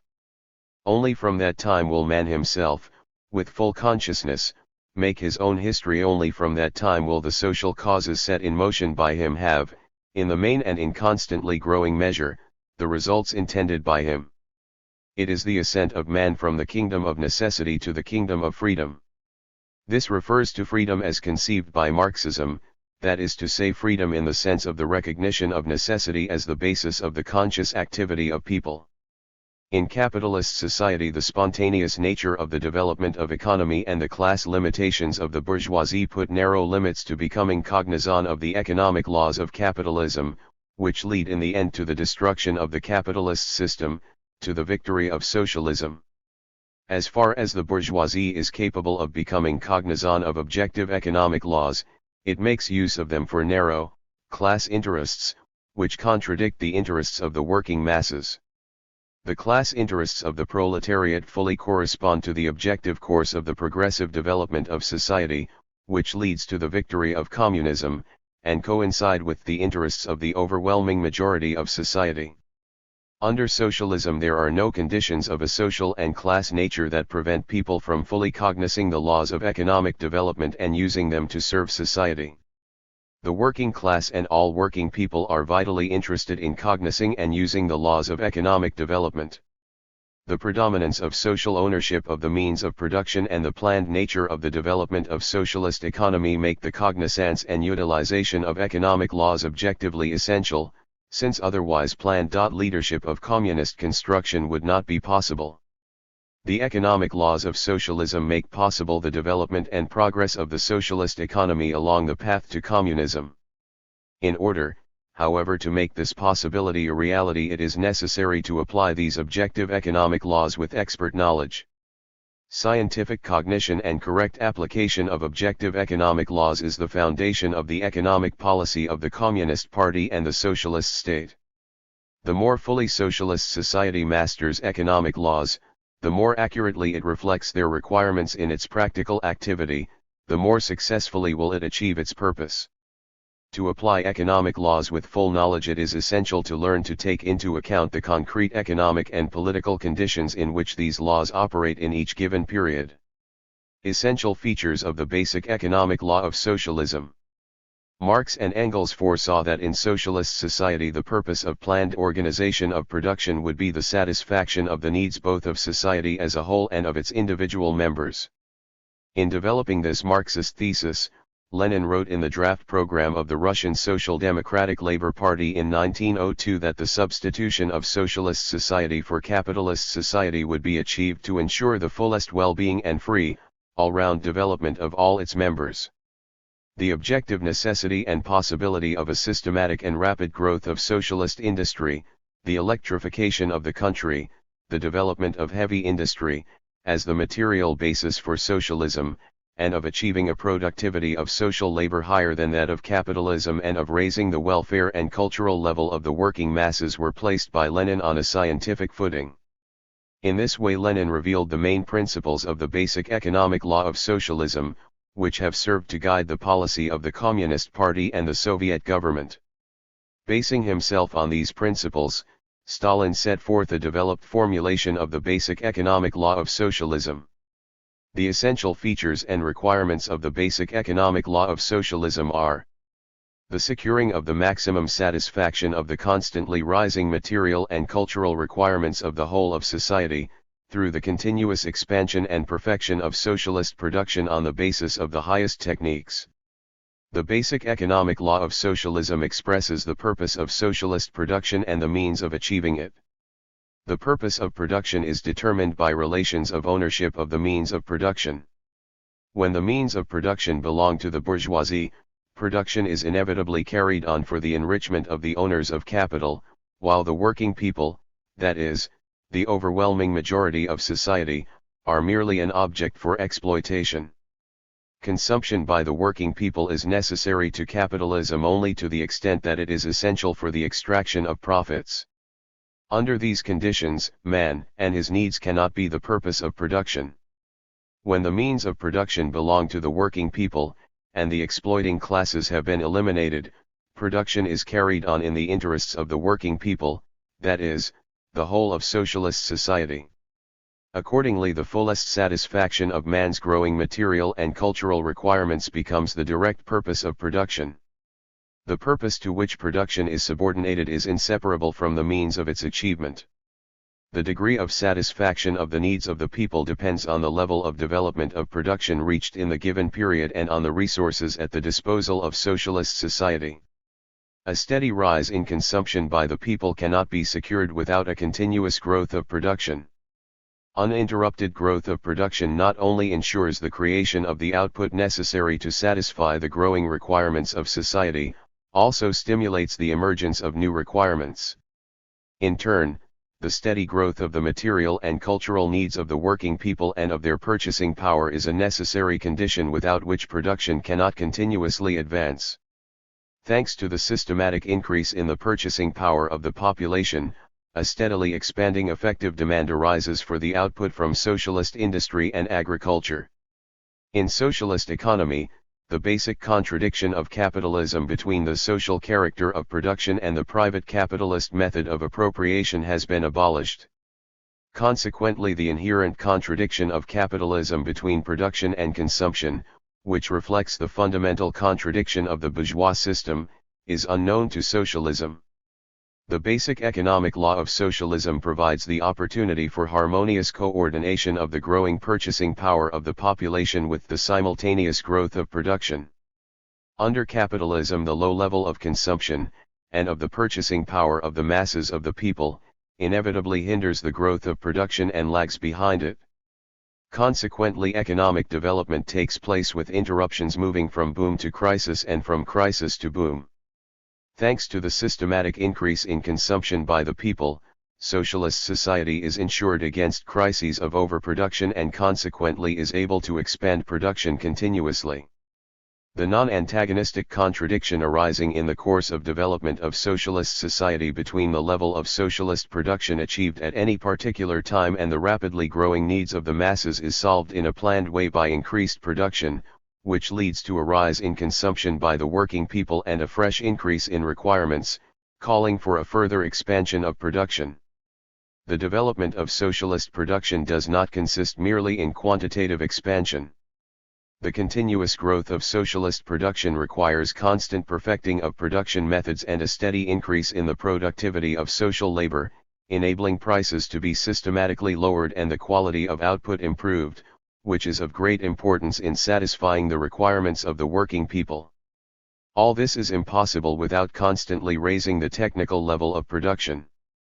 Therefore, the development of the highest techniques is the necessary condition for the continuous growth and perfecting of socialist production. The basic economic law expresses the essence of socialist relations of production and determines the chief processes of the development of the socialist method of production. Other economic laws reflect particular essential aspects of the socialist relations of production and determine particular processes of the development of the socialist method of production. The basic economic law plays the leading role in the system of economic laws operating in socialist society. Thus, the requirements of the basic economic law determine the character of the national economic proportions which are established on the basis of the law of planned, proportional development of the national economy. The steady rise in the productivity of labor serves as the chief means of ensuring an uninterrupted growth of socialist industry. The satisfaction of the growing material and cultural requirements of the working people is brought about by means of the law of distribution. According to work, etc. Each law is not only in a state of definite interaction with the basic economic law, but also with other laws of socialist economy. Thus, for example, the proportion among the different branches of industry established on the basis of the law of planned, proportional development of the national economy depends on the level of productivity of labor in these branches. In its turn, one of the extremely important conditions of the rise in productivity of labor is the fulfillment of the requirements of the law of distribution according to work. The basic economic law of socialism and the development of socialist production. The operation of the basic economic law of socialism creates an opportunity for a continuous growth of production, immeasurably more rapid than under capitalism. Soviet society, relying on the basic economic law of socialism and making skillful use of it, increases year by year the mass of material goods produced in the entire national economy. Socialist industry steadily follows a rising curve, without any falls or industrial crises. In 1939 the output of large-scale industry in the USSR was 5.52% of the 1929 level, while in the United States the level of industrial output compared with 1929 was only 99%, in Britain 123%, and in France 80%. The rise of industry in the USSR was temporarily interrupted owing to the 1941-5 war. After the war the rise was resumed. In spite of the colossal destruction suffered by Soviet national economy in the war years, the pre-war level of production in the USSR was soon considerably exceeded. As a result of this, the output of large-scale industry in the USSR in 1954 was 18 times greater than in 1929. The industrial output of the United States marked time between 1929 and 1939. Then it rose because of the increase in war production and the armaments race, and in 1954 it was a little more than twice the 1929 level. Britain's industrial output in 1954 was only 72% or greater than in 1929, that of France 14% or greater.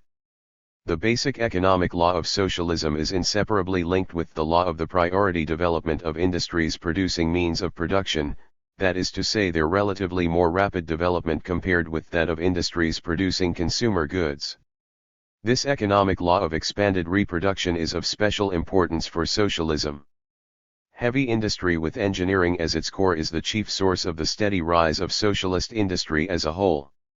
The priority growth of heavy industry is the essential condition for technical progress throughout the national economy, for raising the technical equipment of social labor and, consequently, for improving production on the basis of the highest techniques.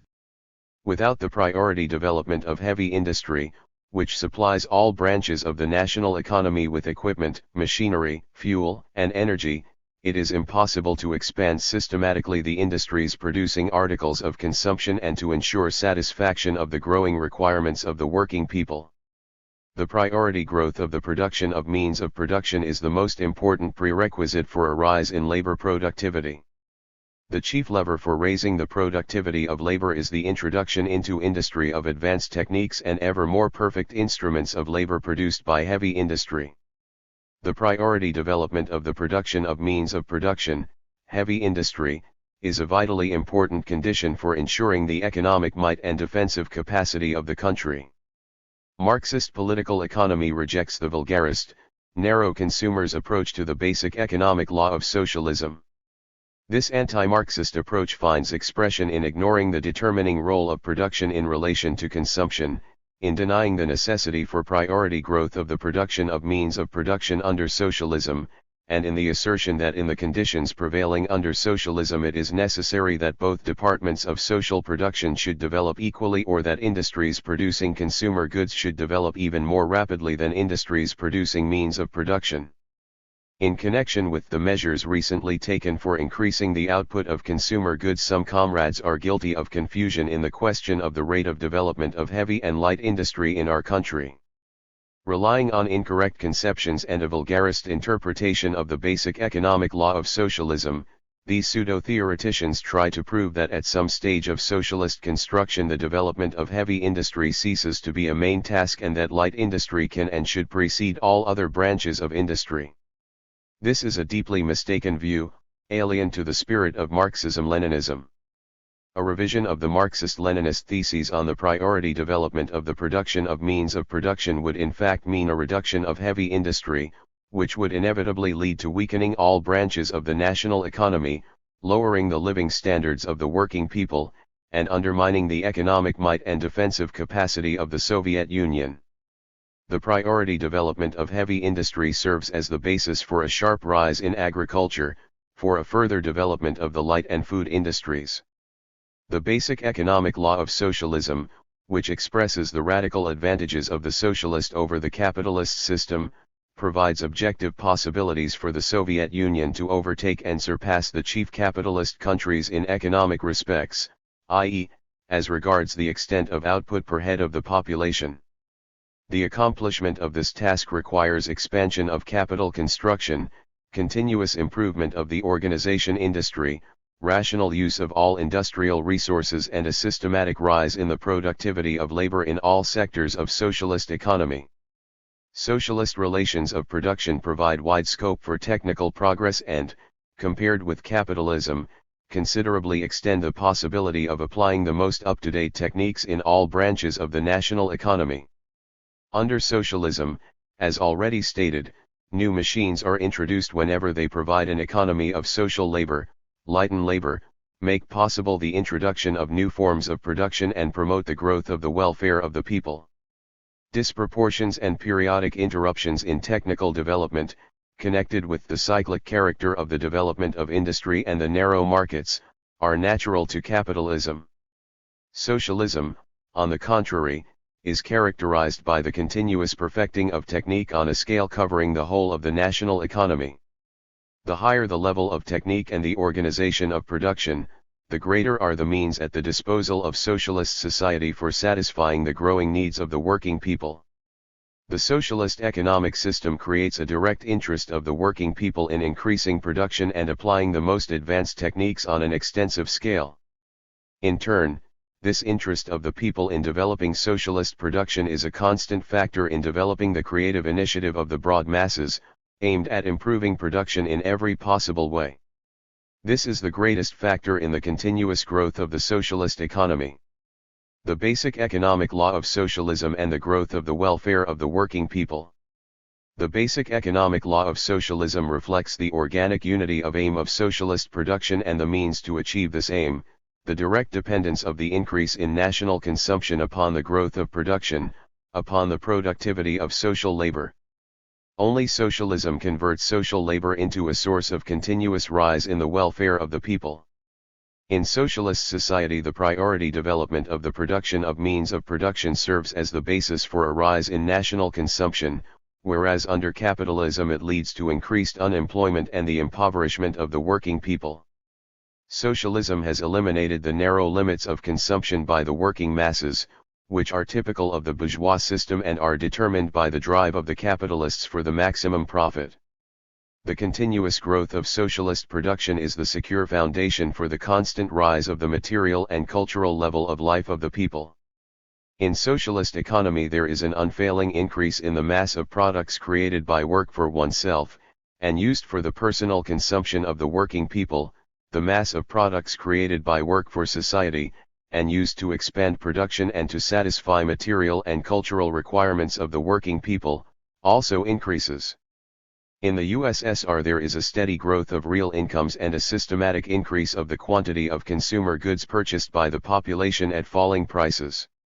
The real incomes of the working people in the USSR increased per wage earner, in 1954 compared with 1913, in the following way: workers approximately six-fold, and peasants approximately 6.5-fold. The volume of output of consumer goods in large-scale industry had increased over 1913, in comparable prices, 7.6-fold by 1940 and 16-fold by 1954. A constant factor in the growth of real incomes of the working people of the USSR, is the large-scale free cultural services and amenities provided by the Soviet state. The Soviet Union has a system of social insurance and social welfare inaccessible to capitalism. Socialism means a continuous improvement in the working and living conditions of the masses of the people. The supply of the everyday needs of life is transformed from a means of enriching the capitalists into the means of raising the standard of living of the people. Socialism provides a steady improvement of housing conditions. In the USSR, thanks to the public ownership of the main housing property in the towns and to the large-scale state housing schemes, badly constructed houses are being increasingly replaced by new and comfortable homes. In many bourgeois countries medical assistance, being a private matter, has to be paid for at a high price and is therefore little accessible to the broad masses of the people. In the USSR an all-round state health service has been created which provides the population free with all forms of medical assistance. Socialism gives broad scope for the cultural growth of the working people and for the development of their abilities and talents, of which there is an inexhaustible fount in the people. Under capitalism the working people have access to education only within the narrow limits dictated by the interests of capitalist exploitation. Socialism, on the contrary, provides conditions for an ever fuller satisfaction of the rapidly growing educational, cultural, scientific, and artistic requirements of the masses. Formerly, man's entire intellect, all his genius, worked only to give some the entire wealth of technique and culture, and to deprive others of what they needed most: education and development. Now, however, all the marvels of technique, all the achievements of culture, will become the possession of the whole people, and man's intellect and genius will never again be turned into a means of coercion and exploitation. In the USSR, satisfaction of the growing cultural requirements of the people is secured by extensive measures in the sphere of cultural development, free tuition and improvement of skill, student stipends, systematic extension of the network of schools, cultural and educational institutions, libraries, clubs, increased publication of printed materials, etc.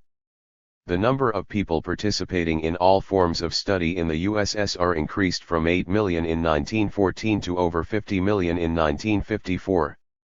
At the same time, the number of scholars in secondary schools and in institutions for secondary technical education increased from 0 feet 2 inches million in 1914 to 3.6 million in 1940 and 7.8 million in 1954.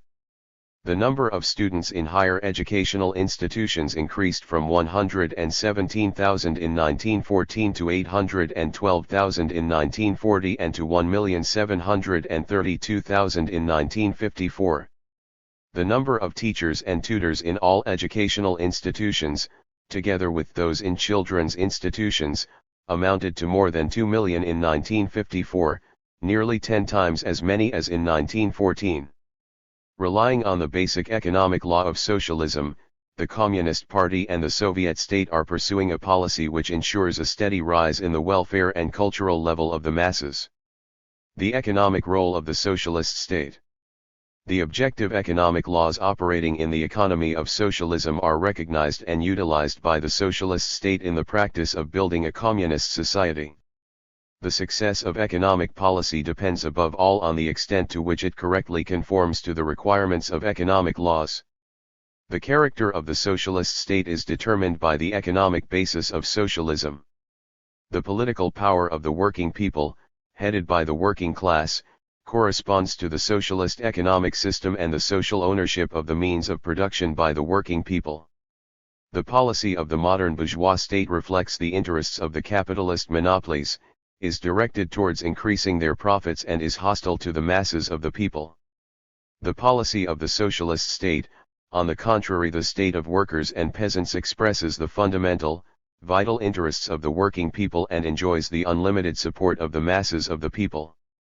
The new economic role of the socialist state, unknown in history until this time, is determined by the socialist relations of production. The Soviet state is the owner of no less than 9/10 of all the means of production in the country. Thanks to the total predominance of social ownership, state ownership and cooperative collective farm ownership of the means of production, the state has been enabled, on the basis of the economic laws of socialism, which are consciously applied in its activity, to exercise planned guidance of the national economy and to fulfill the function of organizer of that economy. Such a role is beyond the reach of a bourgeois state, because of the private capitalist ownership of the means of production and the spontaneous character of the economic development of capitalist society. The basic economic law gives rise to the need for the socialist state to be constantly concerned to satisfy to the full the steadily growing requirements of the people on the basis of rapid development of the productive forces. The activities of the socialist state are devoted to securing an all-round improvement of the life of the working people. The socialist state takes account of the many and varied requirements of society and, in accordance with these growing needs, develops and perfects production, organizes the introduction of advanced techniques into all branches of the national economy, a steady increase in the productivity of social labor, carries out capital construction and the location of industry, and ensures the increase of socialist accumulation. The Soviet state carries out a system of measures to produce an abundance of industrial and food commodities in the country. For these purposes it develops heavy industry to the fullest extent and on this basis ensures a powerful rise of agriculture and of the production of goods for mass consumption. In conformity with the real conditions, both internal and international, the state lays down at each stage the concrete tasks of economic construction, establishes the direction and rate of development of the national economy and improves the method of conducting it. It takes into account not only the past results but also the anticipated tendencies of future development, and exercises its functions as economic organizer on the basis of scientific foresight. Advanced social science Marxism-Leninism is the theoretical foundation of the many-sided activity of the socialist state. The economic, organizing, cultural and educational work of the Soviet state covers all aspects of the life of socialist society. The Soviet state exercises planned guidance and management of state enterprises in every branch of the economy. The state and its organs appoint the heads of state enterprises, groups of such enterprises and entire branches of the economy, and supervise their work. The state plans the national economy of the country. It determines in a planned way the volume, structure, and rate of growth of industry, and of home and foreign trade. It fixes the prices of commodities and the planned costs of production, the level of wages of workers and other employees, and distributes materials, labor, and financial resources, etc. The Soviet state directs the economic life of the collective farms and guides them through the medium of the local Soviets, MTS, and the elected bodies in the agricultural artel. In doing so it takes account of the special features of the collective farms as cooperative undertakings. It helps in every way to strengthen the alliance of the working class and the peasantry, and extend the economic links between town and country. The Soviet state guarantees to citizens the real exercise of such important rights as the right to work and leisure, to education, and to material security during loss of earning capacity and in old age. The Soviet state guides education and the training qualified personnel, promotes the development of advanced science and art and the practical application of scientific and technical achievements. The strength of the Soviet machinery of state lies in its ties with the mass of the people. It follows from the nature of the socialist system that centralist state guidance must be combined with local initiative and with practical allowance for local peculiarities. The most important principle in guidance of the economy by the state is the unity of economic and political work. In practice, politics and economics are indivisible. They exist together and act together. And he who thinks that in our practical work he can separate economics from politics, and intensify economic work at the price of belittling political work, or, on the contrary, intensify political work at the price of belittling economic work, is bound to find himself in a blind alley. Stalin, Shortcomings in Party Work and Measures for Eliminating the Trotskyists and Other Double Dealers, Russian edition, 1938, p. 26. The Communist Party is the leading and organizing force of the socialist state, giving direction to the activity of all state bodies and to voluntary organizations of the working people. The party lays down directives for compiling national economic plans, and the most important national economic measures which are of vital significance for the country as a whole. The party, being closely linked with the working masses, rallies the workers, collective farmers, and intelligentsia for the fulfillment of economic and political tasks, educates the masses and raises their communist consciousness. The policy of the Communist Party and the Soviet state, aimed at satisfying new and timely requirements in the economic development of society, plays an enormously progressive role. The development of the socialist mode of production takes place in the course of a struggle of the new against the old, of that which is growing against that which is dying, of the progressive against the backward, by surmounting contradictions and difficulties. Lenin pointed out that under communism antagonisms disappear but contradictions remain. In socialist society these contradictions are non-antagonistic, since they are not connected with opposed class interests, and are overcome in the course of communist construction. There are no exploiting classes in socialist society, but there are backward elements, imbued with tendencies and habits from the age of private property, opposed to the development of the new progressive tendencies in the socialist economy. There are still embezzlers of public property and bureaucratic elements who ignore the needs of the people. The survivals of capitalism in the consciousness of man have not yet been fully overcome. The Soviet state, guided by the Communist Party, encourages the initiative of the working people and lends support to progressive tendencies in all spheres of social life. The Soviet state assiduously supports the young shoots of what is new, strengthens them, and facilitates the diffusion of advanced production methods. It wages a persistent struggle against all forces of inertia, and all manifestations of backwardness, stagnation, or routinism, which hinder the rapid development of socialist production. One of the main forms of struggle of the new against the old in socialist society is criticism and self-criticism, which constitute a powerful motive force in the development of socialist society. Criticism and self-criticism make it possible to uncover and eliminate shortcomings and difficulties in work, and to eradicate all signs of bureaucracy, by enlisting the participation of the masses of the people. They enable new means of accelerating the rates of economic development to be discovered, and in this way help to overcome the contradictions of socialist society. Besides the internal non-antagonistic contradictions of socialist society, there exists the external antagonistic contradiction between the countries of the socialist camp and the forces of imperialism. This is expressed in the fact that imperialist, aggressive circles endeavor to unleash war against the USSR and the people's democracies and carry on undermining work in those countries. From this there arises the necessity to strengthen to the utmost the economic might and defense capacity of the USSR and the people's democracies. Arising from the Leninist thesis of the possibility of peaceful coexistence between the socialist and capitalist systems, the Soviet state consistently pursues a policy of peace, and expands peaceful construction and foreign trade relations with all countries. It strengthens economic cooperation with the countries of the camp of democracy and socialism, which represents the new, socialist type of relations between nations. The Soviet state of workers and peasants, utilizing the advantages of the socialist economic system and relying on economic laws, is directing the development of the USSR along the road to communism. Brief conclusions. The economic laws of socialism are objective laws, independent of the will and consciousness of man. They express the relations of fraternal cooperation and socialist mutual aid of workers freed from exploitation. The economic laws of socialism do not operate as a blind and destructive force, they are recognized and utilized by socialist society.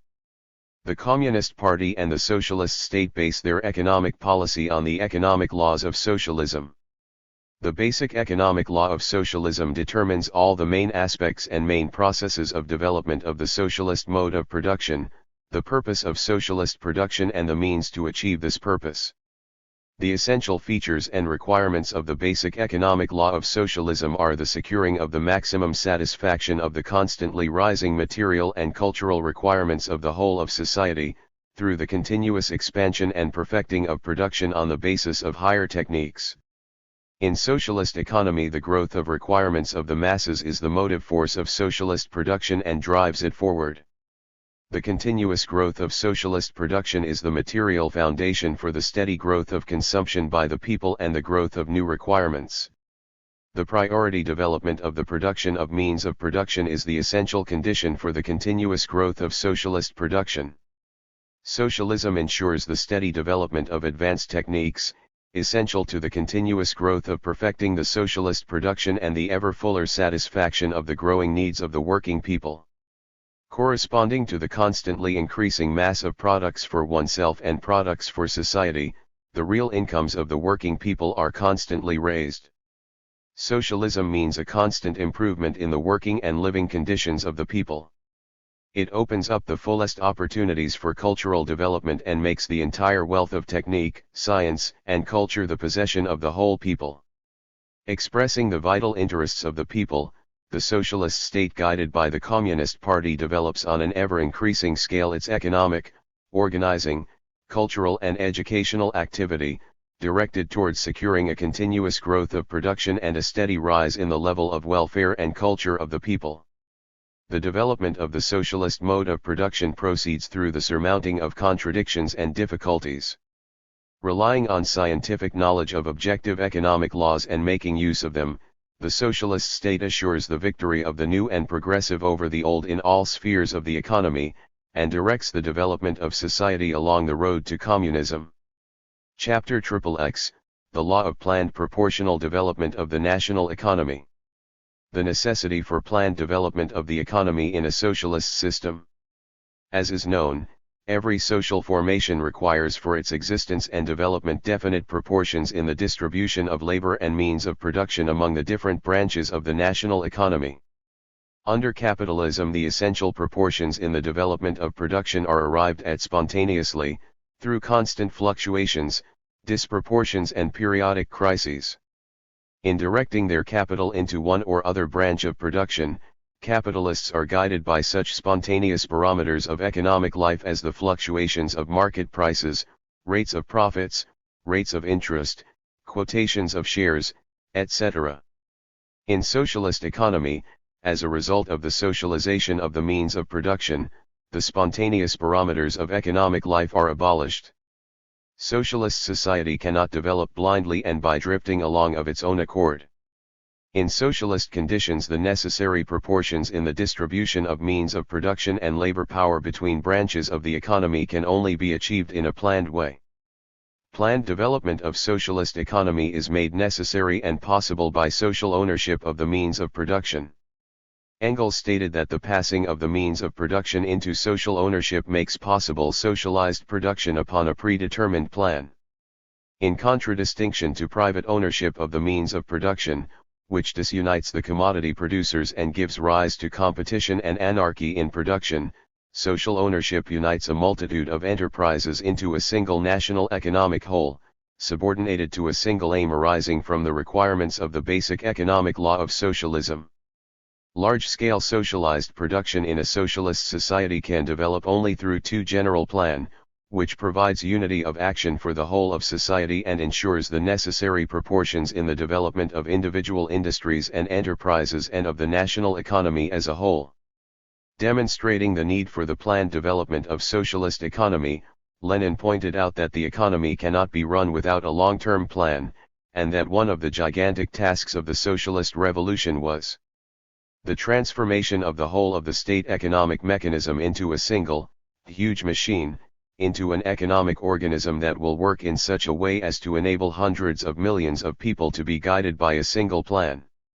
Capitalism is inconceivable without competition and anarchy in production, and the consequent waste of social labor, and in the same way socialism is inconceivable without planned development of the national economy, which enables social labor and its products to be utilized rationally and economically.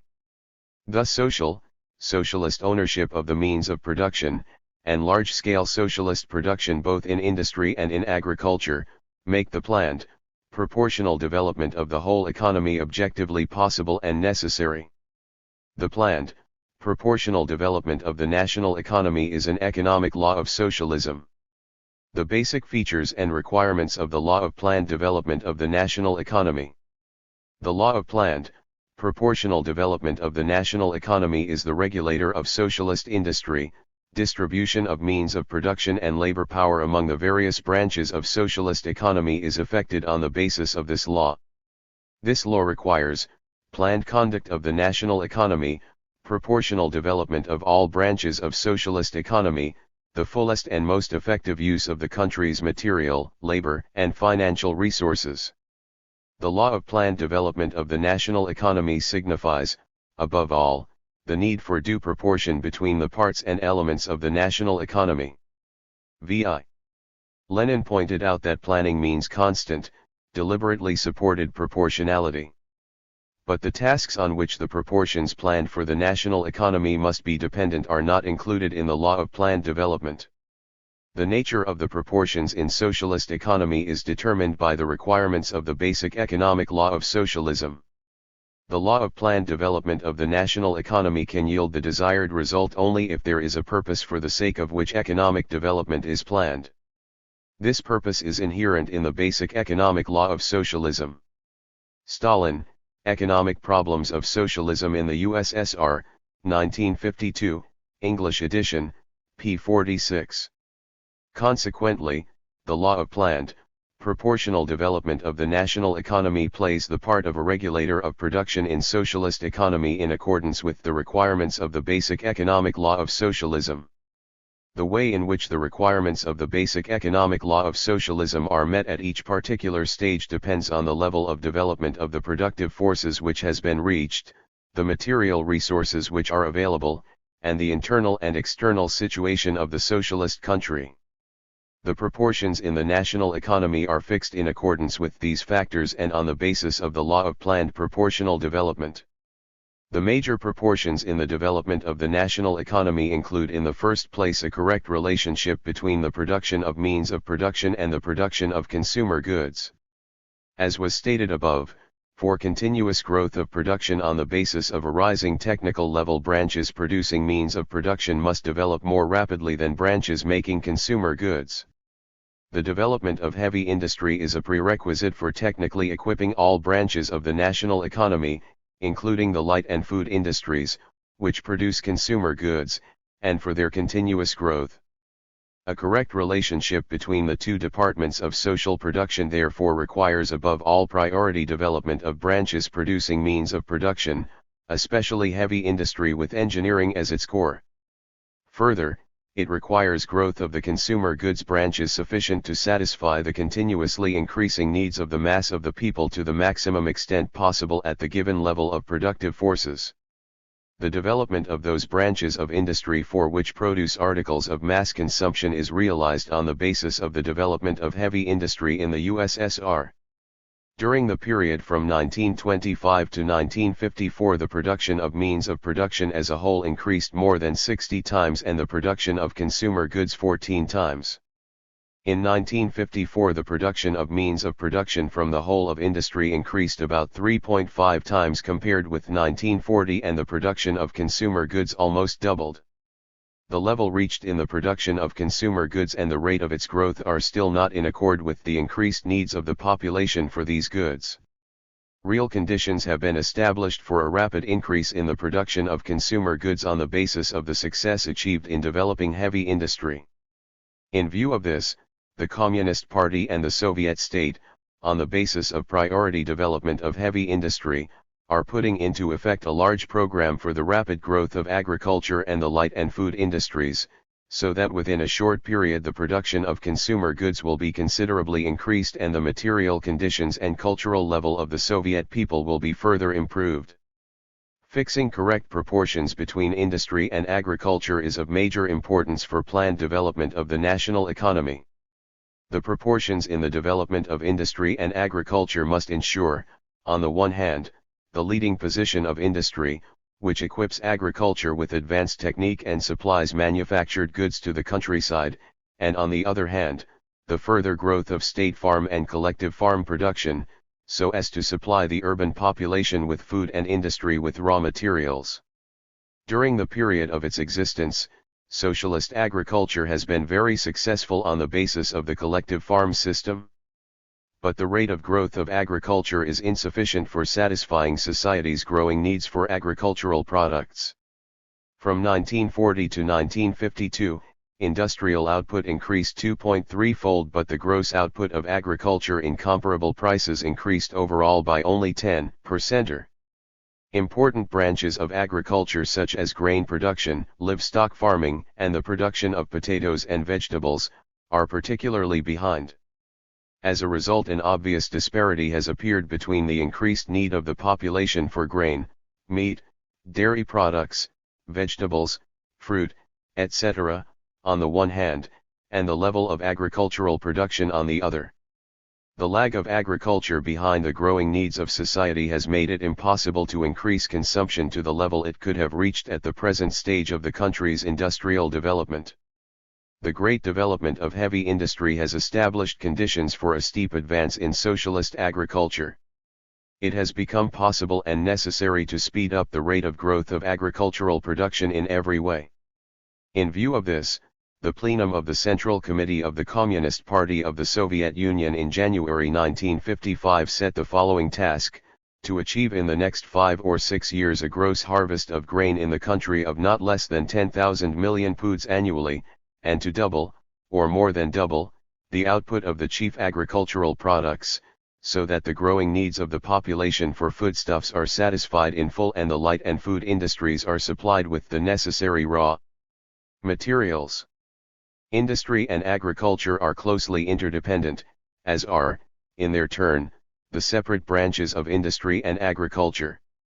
Because of this, the uninterrupted development of production is possible only if there are correct proportions between the separate branches within industry, for instance, between extractive and processing industry and within agriculture, as well as between industry and agriculture as a whole.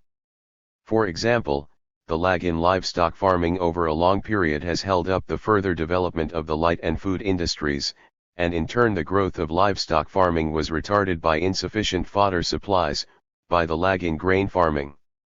The Soviet state is getting rid of this disparity by a decisive improvement in livestock farming, in its sources of fodder supplies and in grain farming. If the continuously rising demand of the working people for agricultural produce and manufactured goods is to be met smoothly and in a planned way, the supply of commodities for personal consumption must correspond to the rising money incomes of the population at the given price level, and there must be the right proportions between the growth of output of consumer goods and the development of trade turnover. As a result of the considerable increase in recent years of the real wages of workers and other employees and also of the incomes of collective farmers, the demand of the working people for various commodities is developing much more rapidly than the increase in the output of mass consumer goods and food products. The elimination of this disparity is the purpose of the program for a steep rise in agriculture and an increase in the output of manufactured commodities and food, on the basis of a further development of heavy industry, which program was adopted and is being successfully fulfilled by the Communist Party and the Soviet state. Socialism has abolished the antagonistic contradiction between accumulation and consumption which is inherent in capitalism. In accordance with the requirements of the basic economic law of socialism, the correct proportions between accumulation and consumption are those which enable both the continuous growth of socialist production and the systematic improvement of the material welfare and the cultural level of the mass of the people. The proportional distribution of resources among the different branches of the national economy largely depends on how far these resources are rationally utilized. If, for example, the average expenditure of metal per lathe is reduced, then the total requirements in metal for the machine tool industry is reduced, or the output of machine tools is increased. This in turn leads to a change in the proportions between metallurgy and engineering. Rational and economical utilization of resources is one of the conditions which ensure the constant and rapid growth of industry. Proportional development of the national economy implies the rational location of socialist production. Industry must be brought as near as possible to sources of raw materials and to the consuming regions, and the economy of each region must be developed as a whole, taking its special features into account, correctly coordinating branches of production, and using local resources as fully as possible. Irrational and lengthy hauls by rail and water must be reduced. The national republics must be developed economically and culturally. Socialist location of industry rests on the country's division into economic regions. Division into economic regions is a planned division of the whole of the country's territory into separate large regions in accordance with their economic and natural features. As already stated, thanks to the advantages of the socialist system, considerable achievements have already been obtained in the rational location of industry in the USSR. These advantages, however, are by no means utilized to their full extent, and consequently there are shortcomings in the location of industry which give rise to partial disproportions in the national economy, hinder a more rational and effective use of local resources, and result in superfluous long hauls. Thus the disproportion between the production and consumption of various sorts of ferrous rolled metal in the south, the Urals, and eastern Siberia inevitably results in massive hauls of ferrous metals. The lag of coal extraction behind coal requirements in the European part of the USSR means that coal has to be transported over enormous distances. About 2,000 wagon loads of uncleansed wool are annually transported from Siberia and Central Asia to the wool cleansing works situated in the Ukrainian SSR, but some 500 wagon loads of cleansed wool are annually sent from the Ukraine to Siberia, Central Asia and the Far East. The elaboration of a scientifically based plan for the development and location of the major branches of Soviet industry during a period of 10 to 15 years has become vitally necessary. In the conditions of the transition from socialism to the higher phase of communism, proportions are also required in developing the national economy, which will further strengthen and develop socialist production and gradually establish the material production basis for communism and an abundance of goods. In a situation in which a number of imperialist powers are carrying out an armaments drive, while aggressive imperialist circles are developing plans for war against the countries of the socialist camp, the economic proportions in socialist economy must provide the socialist country with a powerful economic base in the event of a hostile attack from abroad. A rapid growth of socialist industry and collective farm production is a most important prerequisite for strengthening the economic independence and defensive capacity of the USSR. The existence of a unified and powerful socialist camp makes essential the planned coordination of the economy of all the countries in this camp. Economic collaboration and mutual assistance between the USSR and the people's democracies makes it easier to solve problems of socialist construction, leads to an increase in these countries' economic independence of the capitalist world and a strengthening of their defensive capacity, and promotes the building of communism in the Soviet Union.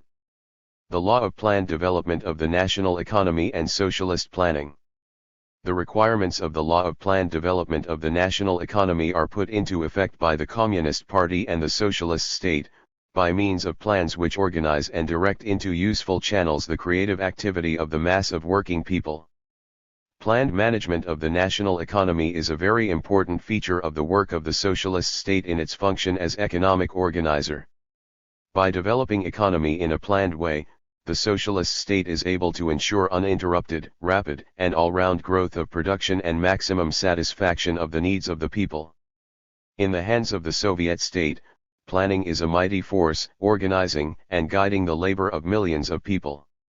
Socialist planning is built up on a strictly scientific basis. It requires constant generalization of the practical experience in building communism and the utilization of all the achievements of science and technology. Managing the national economy in a planned way means being able to anticipate. Scientific foresight is based on knowledge of objective economic laws and on the needs of development in the material life of society which have matured. The principal prerequisite for the correct planning of socialist economy is that the law of planned development of the national economy must be mastered and skillfully utilized. The law of planned development of the national economy must not be confused with the planning of the national economy carried out by the appropriate bodies of the socialist state, nor with the annual and 5-year plans of national economic development. The law of planned development of the national economy is an objective economic law. It enables state institutions to plan social production correctly. But possibility must not be confused with reality.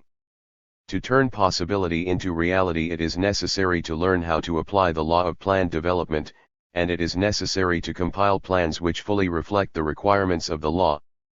In practice, plans do not always fully reflect the requirements of the law of planned development of the national economy. When these requirements are not met, the law of planned development of the national economy makes itself felt by the appearance of disproportions in individual parts of the economy, and by interruptions in the normal process of production and circulation. If it is planned, for example, to produce a certain number of cars, but the plan does not provide for production of the necessary amount of sheet steel, this may lead to underfulfillment of the car production plan. Similarly, the plan for smelting pig iron will not be effective unless it is backed by the corresponding production of coke. Planning bodies have to take the requirements of the law of planned development correctly into account in compiling plans. They must not permit disproportions to appear, and if disproportions do appear, the planners must take steps to get rid of them in time. Material, financial, and labor reserves are of great importance for the uninterrupted development of the national economy. They make it possible to get rid of disproportions quickly when they appear in different parts of the economy, or to prevent their appearance. They make flexible switching of resources possible. Planning the national economy can therefore be successful, and can ensure its proportionate development and uninterrupted growth of production, provided that it correctly reflects the requirements of the law of planned development of economy and conforms in all respects to the requirements of the basic economic law of socialism. Socialist planning makes use also of the other economic laws of socialism. Thus, making use of the economic law of distribution according to work done is an essential condition for planned management of the economy. This law provides material incentives for workers to increase labor productivity and is one of the prime movers of socialist production. Socialist planning presupposes the need to make use of economic instruments connected with the operation of the law of value, prices, money, trade, and credit. Cost accounting is an instrument of planned management, and provides incentives to produce economically, to mobilize internal reserves, to reduce the cost of output, and to increase the profitability of an enterprise. Socialist planning requires a profound study and fullest utilization of modern achievements of science and technology at home and abroad for the purpose of ensuring rapid technical progress in all branches of the national economy, constant improvements in technology, and a steady rise in the productivity of labor. The Communist Party and the Socialist State start from the requirements of the economic laws of socialism, draw general conclusions from their experiences of building the economy and of cultural development, and take into account the whole complex of internal and external conditions in which the country of socialism finds itself. On this basis they fix at each stage the most important economic and political problems to be solved by the state plans. The volume of output, the rate at which production is to expand in each branch of the national economy, the amount of investment, the level of wages, etc., are all determined on this basis. Planned management of Soviet economy is carried out by the councils of ministers of the USSR and the Union republics on the basis of directives from the Communist Party. State plans are worked out on the scale of the national economy as a whole, and also by branches and by individual government departments, by republics, territories, regions, and economic districts. Plans are worked out and their fulfillment is supervised by the State Commission of the Council of Ministers of the USSR for Long-Term Planning, by the State Economic Commission of the U.S.S.R for Current Planning, by Union and Republic ministries, and by those local Soviets which have their own planning organs. Socialist planning is constructed by coordinating long-term plans, which embody the basic line of development over a period of years, with current plans, which are specific work programs covering shorter periods. Long-term plans include both 5-year plans of national economic development and plans which cover a longer period. Current plans include annual plans, and are elaborated on the basis of the long-term plans. As socialist economy develops, long-term planning assumes ever greater significance. V.I. Lenin pointed out that it is impossible to work without having a plan intended for a lengthy period and for achieving serious success. It is part of the task of the State Commission of the USSR for long-term planning to work out the 5-year plans, split up into separate years, and also the long-term plan of development of the branches of national economy and of the whole of the national economy over a longer period, 10 to 15 years. It is part of the task of the State Economic Commission of the USSR to work out, on the basis of the 5-year plans, the annual state plans of the development of the national economy and the plans for the supply of materials and technical equipment, split up into quarterly periods. Every works, mine, state farm, MTS, and other state enterprise has its technical and production financial plan, compiled on the basis of planned targets fixed by the state. This is an overall plan of the production, technological, and financial work of the enterprise concerned. In the planned development of socialist economy, centralized planned management of the economy, achieved by fixing the basic planning indices centrally, has to be combined with affording local bodies the necessary independence and initiative in planning production.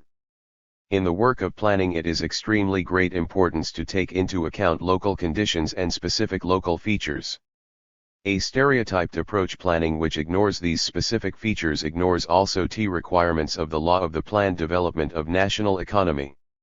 Excessive centralization of planned management, and attempts to plan everything from the center down to the last detail, without sufficient knowledge and consideration of local conditions and possibilities lead to mistakes in planning, fetter local initiative and prevent the full utilization of local resources and of the tremendous reserves which can be found in different branches of socialist economy and in different enterprises.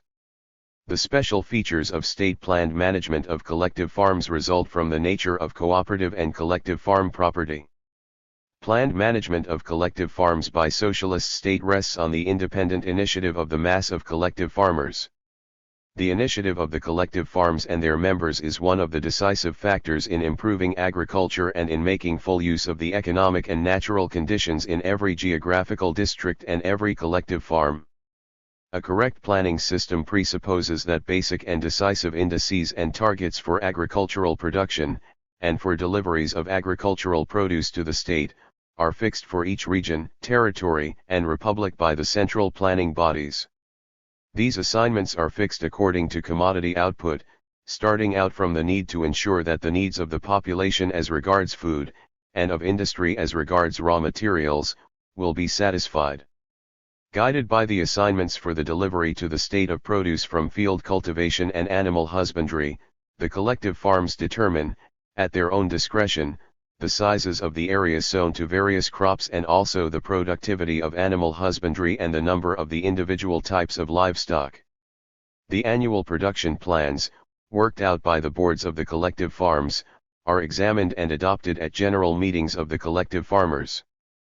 Further improvement in socialist planning methods will require consistent centralization in planning basic and deciding indices, while at the same time extending in every way the part played by local bodies, industrial enterprises, and state and collective farms in planned management of production and encouraging their initiative.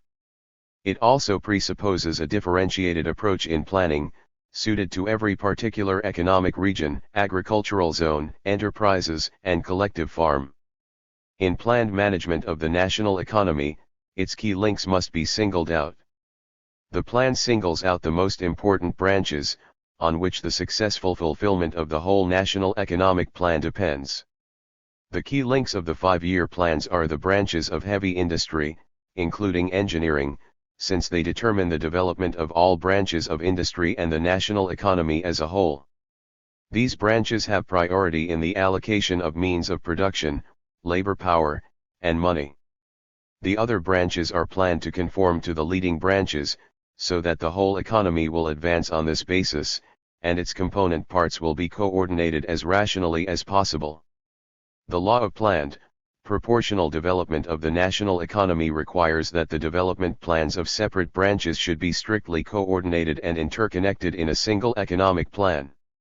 The plans of the various branches of production must be strictly coordinated, combined, and together made to constitute that single economic plan of which we stand in such great need. Economic plans embrace a definite range of indices, in both physical terms and money terms. Physical and monetary indices both include what are distinguished as qualitative indices. The main index in agricultural production is the maximum quantity of output per 100 hectares of agricultural land with the least expenditure of labor and means of production per unit of output. The plan of development of the national economy is divided into the following sections: the production program for industry, agriculture, plan of transport and development of communications, plan of capital construction work and of development and introduction of new techniques, plan of state supplies for the national economy, labor and wages plan, plan of trade turnover and deliveries, plan of social and cultural measures, plan of production costs in industry, plan of the development of the national economy in each of the Union republics and economic areas, summarized section of the plan of national economy, including total indices of the development of the national economy and the most important targets of separate branches of industry. The final total index of the plan is the growth of the national income and the relationship in it between the funds of consumption and accumulation. The planning of prices, finances, and the planning of foreign trade are a component part of state planning. The plan of development and introduction of new techniques covers the largest assignments, economically important on a nationwide scale, for the mechanization and automation of production processes, the mastering of the production of new machines and materials, for the introduction of advanced technological processes and also the most important scientific research, and designing and experimental work connected with new techniques. The correct location of the productive forces, the complex development of economic areas and the coordination of the plans of the national economy of the USSR with the economic plans of the people's democracies assume ever-increasing importance in the field of socialist planning. The elaboration of a system of balances is one of the most important methods by which correct national economic proportions are established, in conformity with the requirements of the law of planned development of the national economy. The socialist state uses balances to lay down proportions in national economic development, as expressed in physical and monetary terms, to decide the amount of resources and to distribute them both among the different branches of production and by types of output. In the balances, resources available are set down against requirements, and this makes it possible to discover bottlenecks in the economy and discrepancies in the level and rate of development of different branches, and to adopt measures for getting rid of the bottlenecks. The system of balances also makes it possible to uncover additional resources from savings in materials and improved utilization of equipment. These resources are utilized to increase production and consumption. Balances are divided into material balances, balances in money terms, and manpower balances. Material balances show the relation between production and consumption of a particular product or group of products, in physical terms. Material balances are compiled for the most important products. There are, for example, balances of machine tools, ores, metal, cotton, and other means of production, and also balances of consumer goods, such as meat, sugar, butter, etc. Material balances are needed in compiling material supply plans, by which means of production are allocated to all branches of the national economy, distinguished according to ministries and government departments. These plans provide for the better utilization of equipment, raw materials, fuel, etc., through the introduction of progressive standards of output. Balances in money terms include the balance of money income and expenditure of the population, the balance of the national income and its distribution, etc. Manpower balances determine the labor and skilled labor requirements of the national economy and the sources from which these requirements will be met. The most comprehensive balance is the balance of the national economy, which represents a system of economic indices characterizing the basic relationships and proportions in socialist economy. The balance of the national economy includes the following basic balances: balance of the total social product, balance of the national income, balance of labor. Socialist planning reflects the requirements of the law of planned development of the national economy, and is therefore directive in character. State plans are not prognostications but directives, binding on governmental bodies and defining the direction of economic development for the whole country.